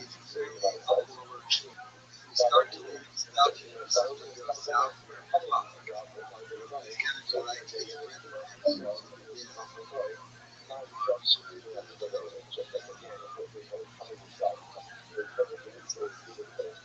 I had purchased anyway. The better getting their response because of the situation. Zero upside because my name is James. Literally zero. I get really hurt mentally. It's for you because we do not know any facet of the show. Any facet. I love them. Only one here who suffer is this gets out. So please, I appreciate the help. Do not use my name or J's or anything.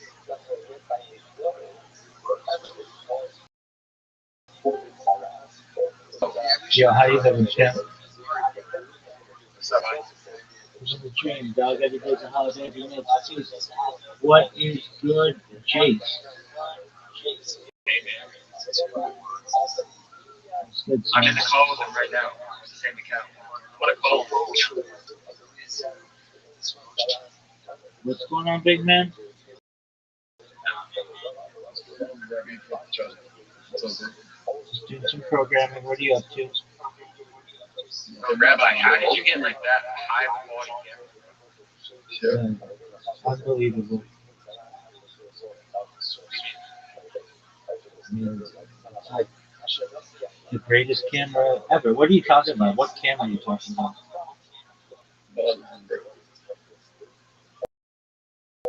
Well, if you want better quality, it's not the camera, it's the server boost. If you server, then the quality of the streams goes up.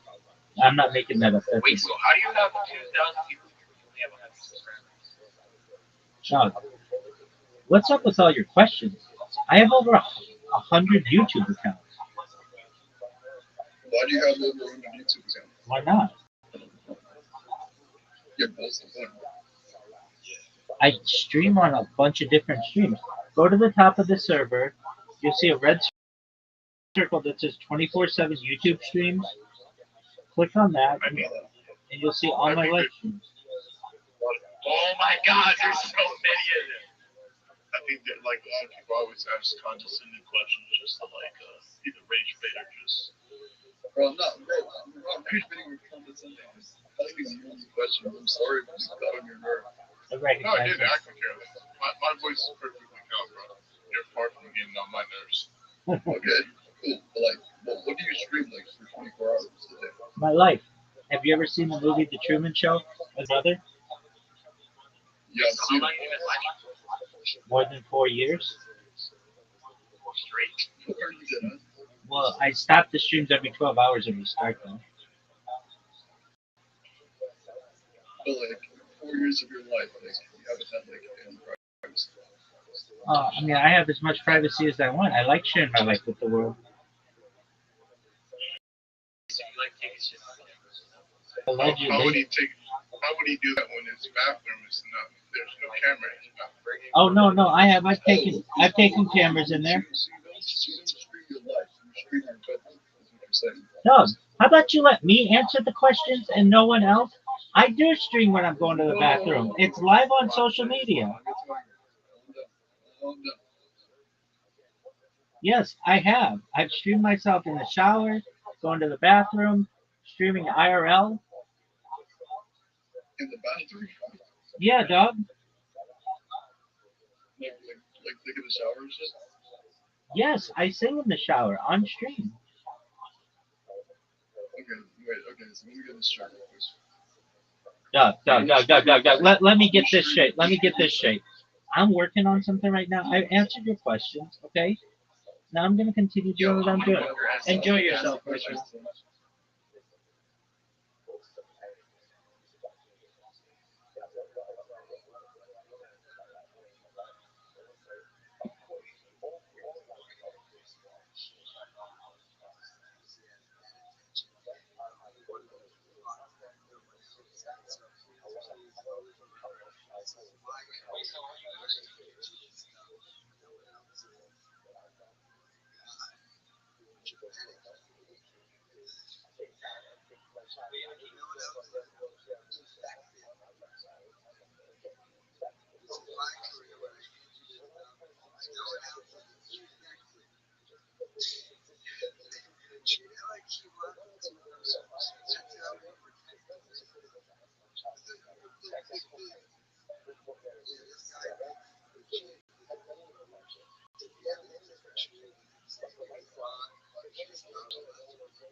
Yo, what up, Tracy? How you doing?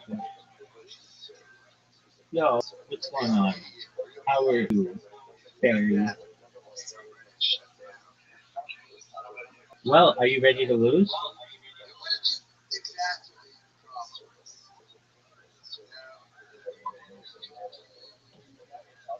Is that a yes or a no, son?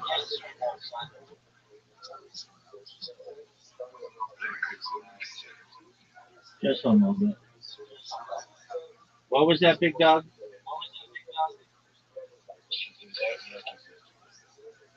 All right.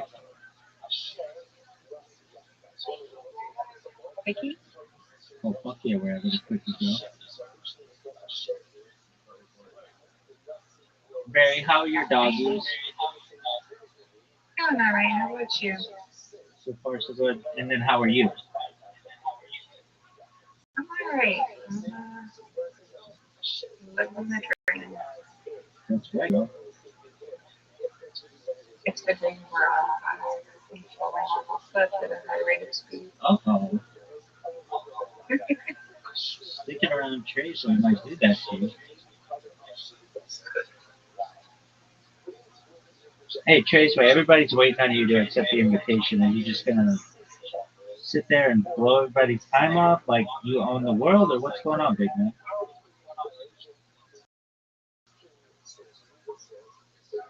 Oh, I'm ready for the absolute worst break in the history of humankind. The worst. That's just a terrible break. Maybe the worst break I've ever seen. What's up with all these balls in my way? Um, Yeah, you heard that correctly. Look how beautiful. Oh, F this. This game sucks. What up, Miss Aquarius? I'm trying. I ain't even slept yet. I'm about to though. I got to get up in about 3 hours. Yeah, 3 hours. And I had to pack. That's why I was in here. You're I good. had to pack. You know, leave it today. Yeah, no, I know. How did everything go? It's pretty good. I did cry. I did. When I came in and had to overcast on my phone, I cried. And then I went looking at this. She went, don't fuck, she started crying. Look, he saw me crying. She started crying. I walked back to the casket. I walked up to the casket. He gave me a kiss. I pressed his and I was like put his foot and put it on his chest. And the guy was like, help me close the casket with you. Yeah. And I closed the casket. Um, well, you did it, Miss Aquarius. I would love to send you an invitation, but it's going to take me about 5 minutes. Is that okay? Yeah. Okay, I'm gonna go to sleep. yes, yes. All right, just be patient. And as soon as I absolutely can, I will send you an invitation.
You know you did on the website doing something.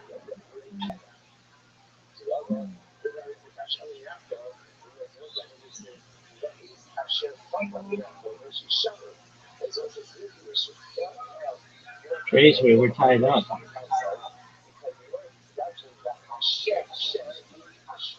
Big dog, I got the lead.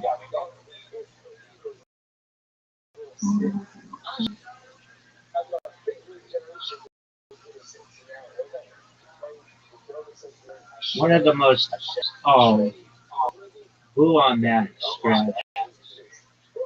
Garbage. Garbage.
Oh no, Trace, devastating miss, folks.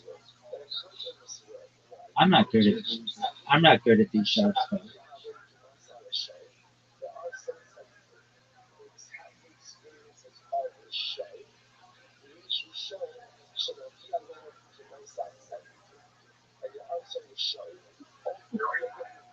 I told you. I've got to work on those long angles.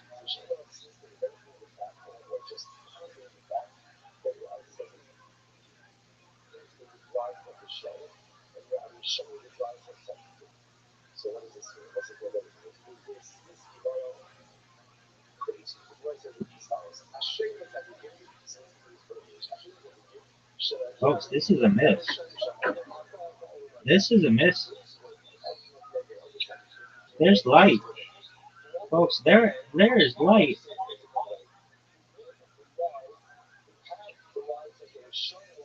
Oh, no, there's not. Wait, stop. Get in its way. Is it in your way? Is my ball in your way?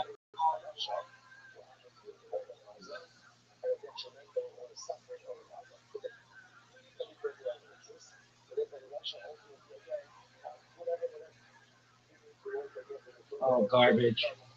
All right. Excellent job, my friend. Quit with your cheat codes. All right, Miss Aquarius, I'm all yours. I'm sending you an invite right now. And you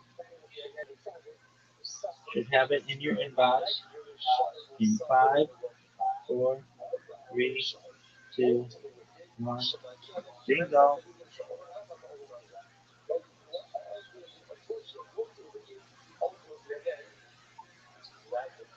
Get it, girl.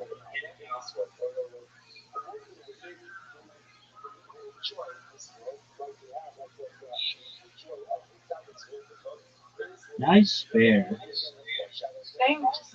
You're welcome, man.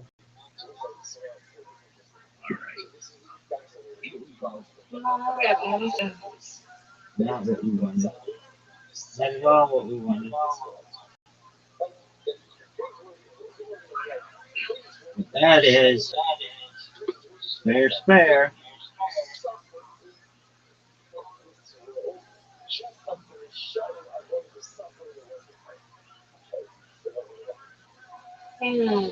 No. Okay.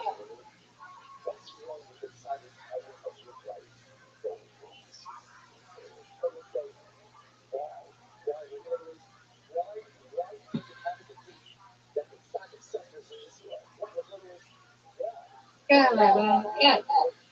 That's what I'm talking Yay, about. ganamos. Thank you, man.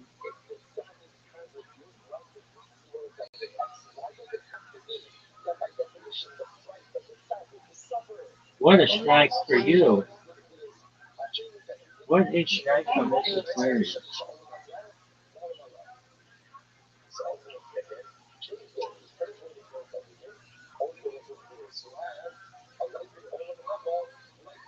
Give it to me.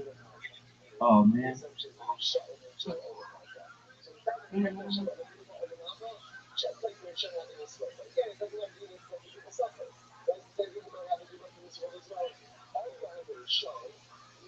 Tough split here.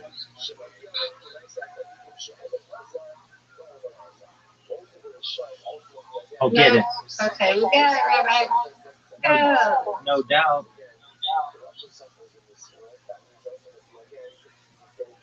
Oh, no.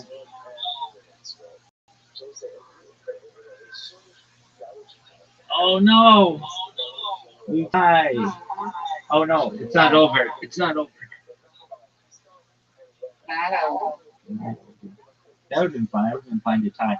You just don't tie very often. Maybe happened less than 5 times.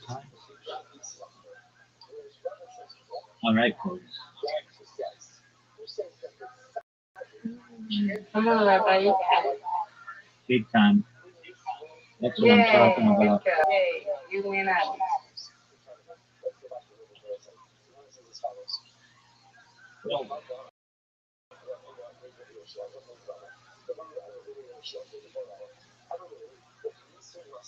No. That's okay. I win, you win, I win. All right, Miss Aquarius. The final game before your vacation. We are not playing on your vacation. I want you focusing on your time with your friends. So this is our last game for a little bit. I miss you I'm on gonna, Monday. I'm gonna miss you too.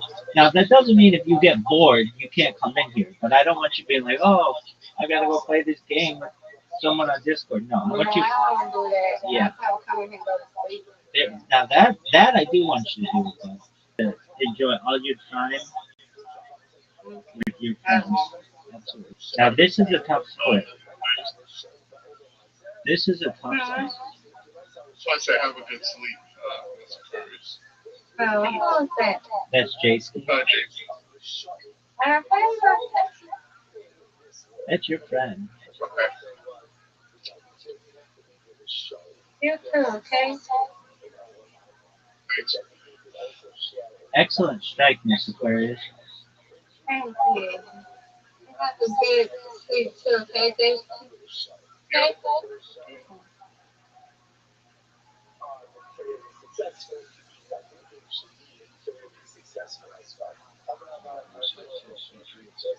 Take care, Yeah, big you dog. too. Yeah, we have a good Aquarius. Who is that? That's Barry. Oh, that's it. But who is the other guy? Oh, that's Tracy. Oh, well. Hi, y'all.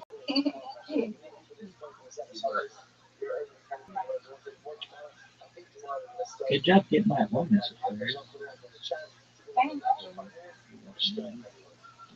Give me this. Oh, come on. It's garbage. Hey, dog, I'm programming here. I'm distracted. I'm very proud of. I'm making an excuse. Oh, it is an excuse when your opponent uses cheat codes, when your opponent bribes the executives at Plato to give them beneficial shots. Absolutely. Can't have excuse without you. That's cute, Mary. I'll excuse without you.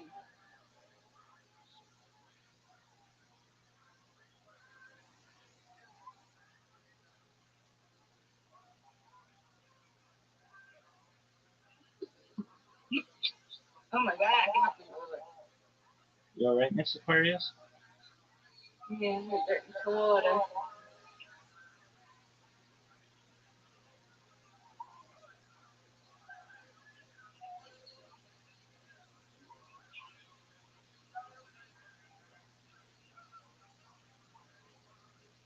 Great spare.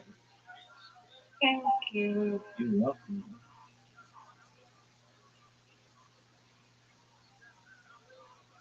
You got it. Come on, Rabbi. Miss Aquarius, you have a giant lead. Okay, that's what we need. Gonna catch up. See, come on. Yep. You were tired. You did. Yep, you're leading. Yeah, you win that one.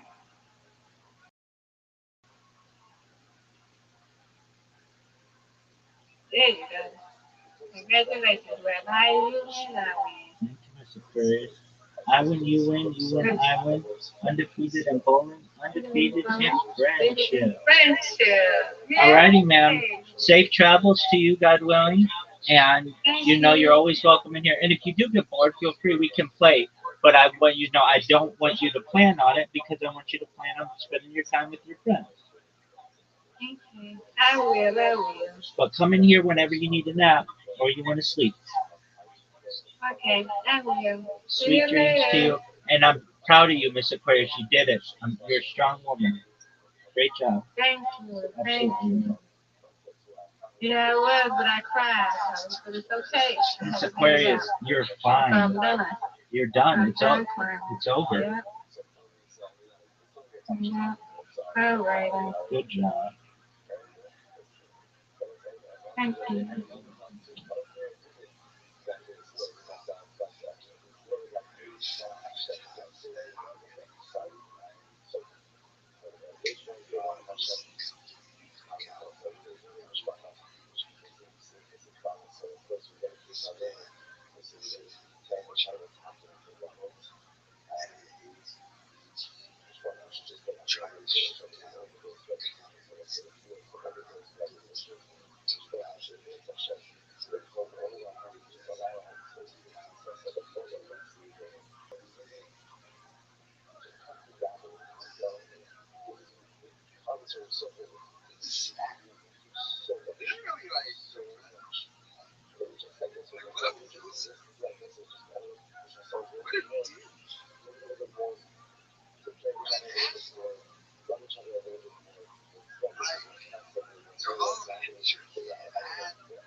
What is this question everything is to? It's like, all right, trying to put 50,000 illegals.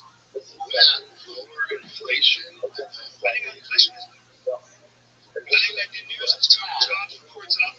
So the economy is doing better. Economy's doing better. But I think is would the housing market be lower too? I don't know. I think these things. I think it's a question of interest rates, right? So I don't know. I'm not going to get into interest rates. I'm not going to start talking about it. Don't know. I got enough trouble raising kids. The detectives over at the fire, the kids over at Brendan Schaub is going through selling everything and getting sued. You've got everything here, all the documents, you're going through it all. Not really to explain exactly how he did that. So he's getting sued. This is Shapiro and Shapiro, J. Shapiro. Superior Court of State California, Sterling Center Drive, LLC, account limited by public company, tainted versus Bitcoin production. Saying that they were crossing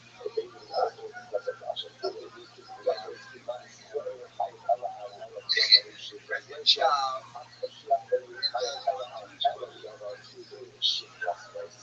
so take those away. Cause of action. Future fees by increases. Accounted down Bitcoin production. Plaintiffs currently immigration.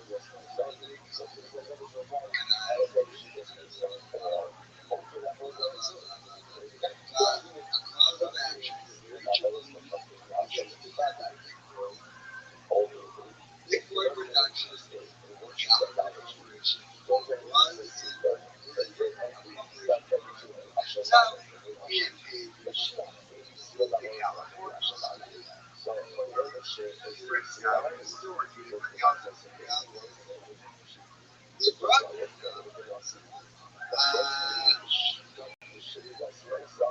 Shab, wants to move on the highway. That would explain why he's selling the house. He's selling everything. He's selling the truck.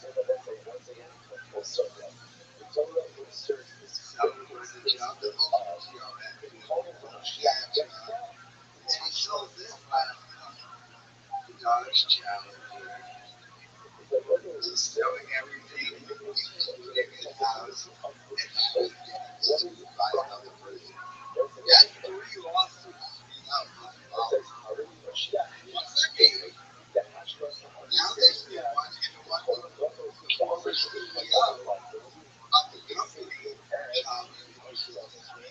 accused Shah of trying to oust him conspiracy acting and everything.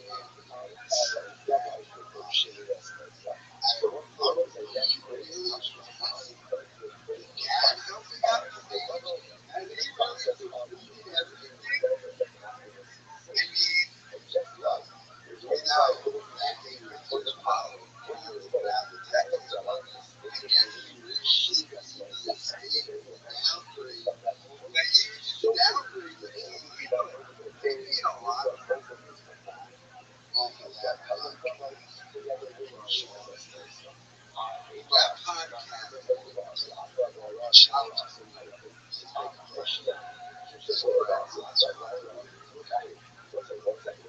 you can make all the money in the world,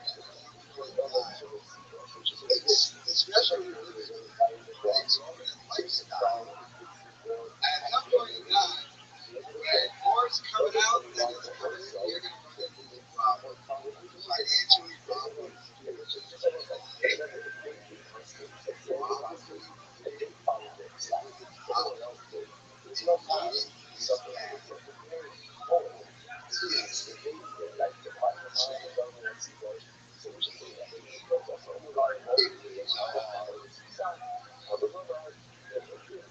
President Shah, so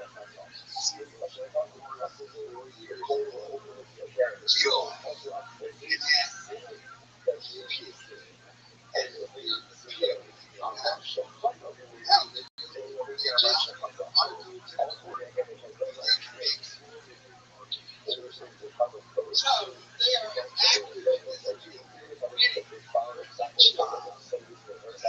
Winning.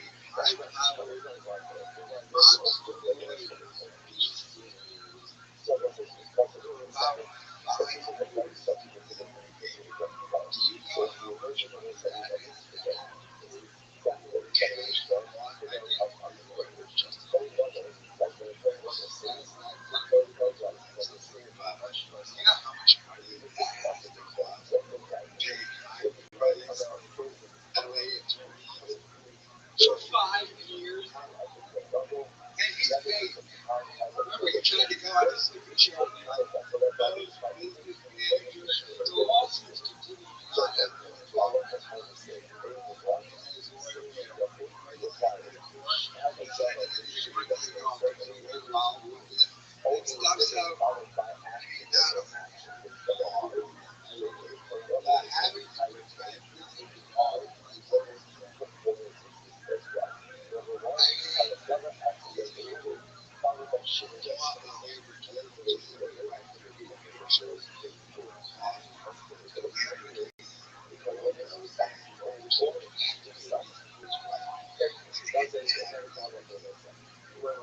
Stuff so having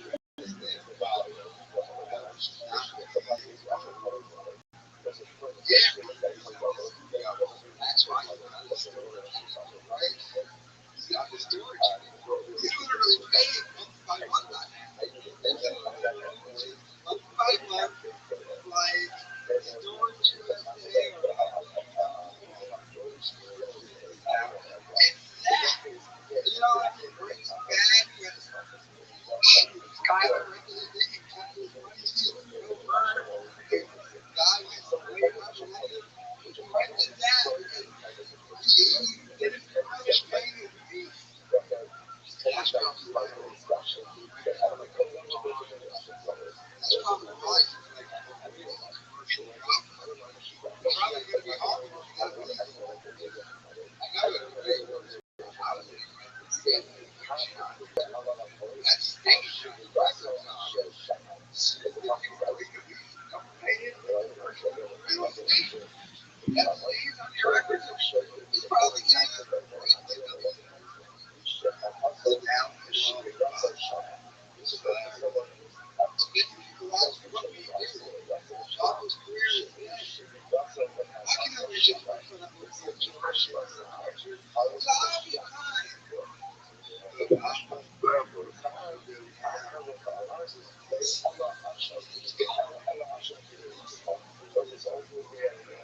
fine.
actually down far in Austin, Texas. And if that does eventually end up happening, he's leaving also going to the shops here, which is saying something when you consider he's already in.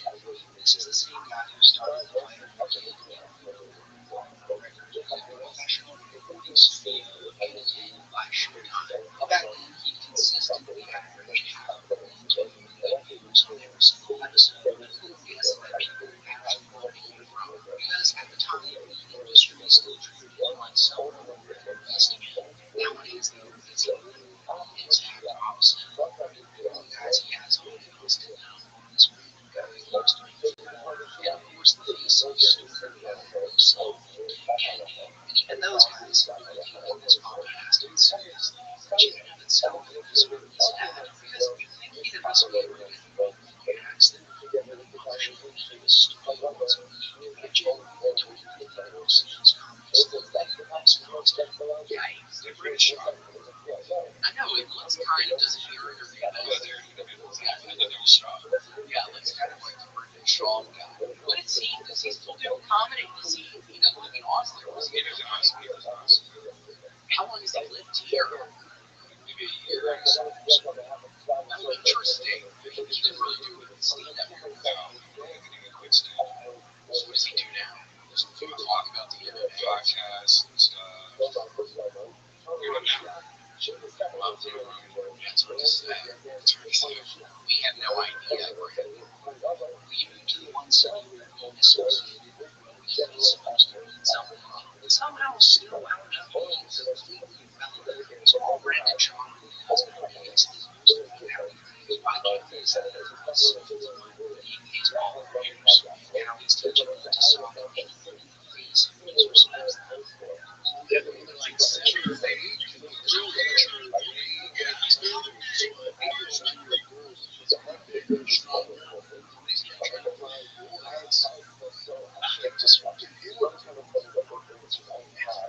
Just inside, summer camp, I was looking at a girl like Kevin Durant to get to that. I'm like, I think I hit her once, dude. She got me one. I was so scared. I wish when I was younger, my dad. This was he's not stopping music. I took my kids out every day. He's there for lots of Tigers. I'll handle that. Don't you worry. I'll deal with the principal or the teacher. Don't worry about that. He's in the summer camp now. And when the dad's called me up, yeah, I guess this kid will leave. I said, yeah. So I picked Tiger up like, dude, what's going on? I said, yeah, there's a boy. Like me, this dude, man, stop. He ain't bullied. All three of you? He goes, yeah, I go, at the same time? I said, how upset? There's three of you. I knew that was no one said, let's get this motherfucker. No one, we just all just stood there and took it like, well, we need one by one. Sometimes it's just somebody like that. Sometimes it's just but unfortunately, this is not ever since when he was still around because he had some tickets, basically made his kids baseball careers as a personality in that corner. Package with all the pressure because it stops being about school. It starts becoming about feeling insecurities, which makes it back in the legend behind the scenes story for the he has on TV. He claims that he just sits in his car with his phone and shows him to wearing games. Also recording that same story was a states of temple as his best friend, and that he has daughters to be experience, which is honestly exactly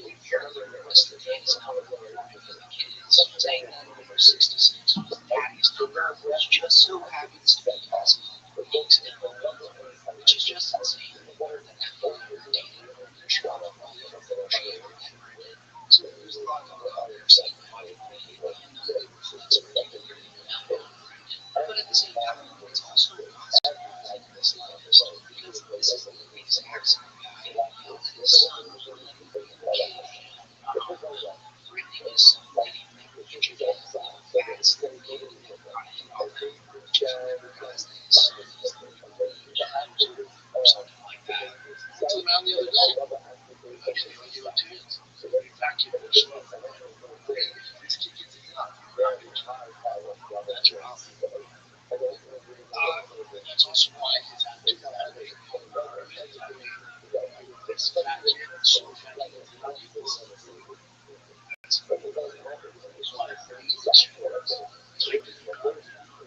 type of man. It's a big chunky small kid. In his picture, that's his 2 hours ago. Slow down. Light is in the sun. Who's gonna? Oh, yeah. Oh, baseball coach. Light is. Did you see he follows the effort of the shows now?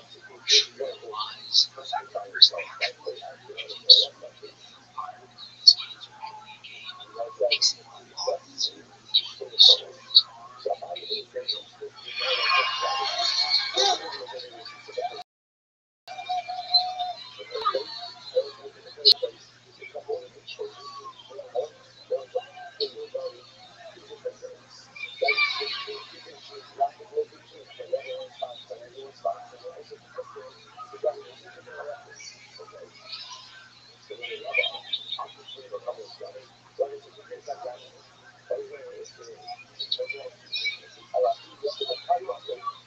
He paints a pretty consistent picture of someone who can't separate his own ego and his own even when it comes to his own children. He's dedicated his life to his kids, which maybe sounds accurate. Look at what he's actually teaching them, or that evaporates immediately. Look on a recent episode of actually bragging about how his son cracked another cake that day, mounting him to the ground and making him believe. I'm sure kids fight sometimes, but he's happy because he knew his son is not just starts sounding genuinely disturbing, especially when he follows it up by saying how proud he was of his son. Tiger fire. I'll do it.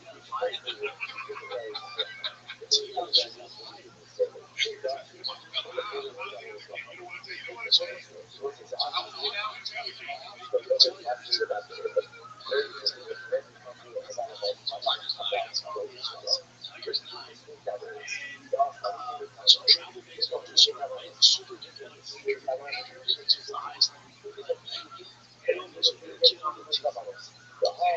And Tiger's not like that. James and love his new kid. He's always excited for practice.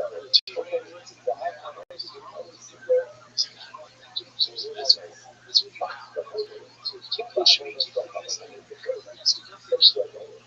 Maybe not really us to go something to somebody else. Otherwise, you just say, well, what you do? Because it's the other of the song. Really want to put your right things. That night, I'm with the rest of the day and I'm talking. And so there goes, oh man, I can't just shut that here. Just shut up. So that face, he's a pushes Tiger, that's a Tiger drama. The kid pushes him again, that's a Tiger drama. Kid walks around, blood all over his face. Tiger coach yells at him. Tiger goes nuts. I'm talking. I can tell you what's up with this. Tries to what you do, it's right in the face. So that actually got the Tiger. It's the first one. And you should know yourself. It's not that that's really true. It says a whole lot about who he is when he's watching. It doesn't that's not really behaviors. It's weird. It's it comes off as a kid like warrior, like he always has. And everything he's doing is operation to me. Expecting him to see stories and so many dances. You could probably stay down and say, everyone else is the problem. I touched on this before, most recently, that you should definitely check out if you haven't already. A lot of people are really showing out tons of thousands of dollars a month just to keep this money around. Because despite being canceled 6 years ago, the media is still sell out theaters across the country these days, which means that you're probably going to price tag to bring in jobs to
all of our shops with rings.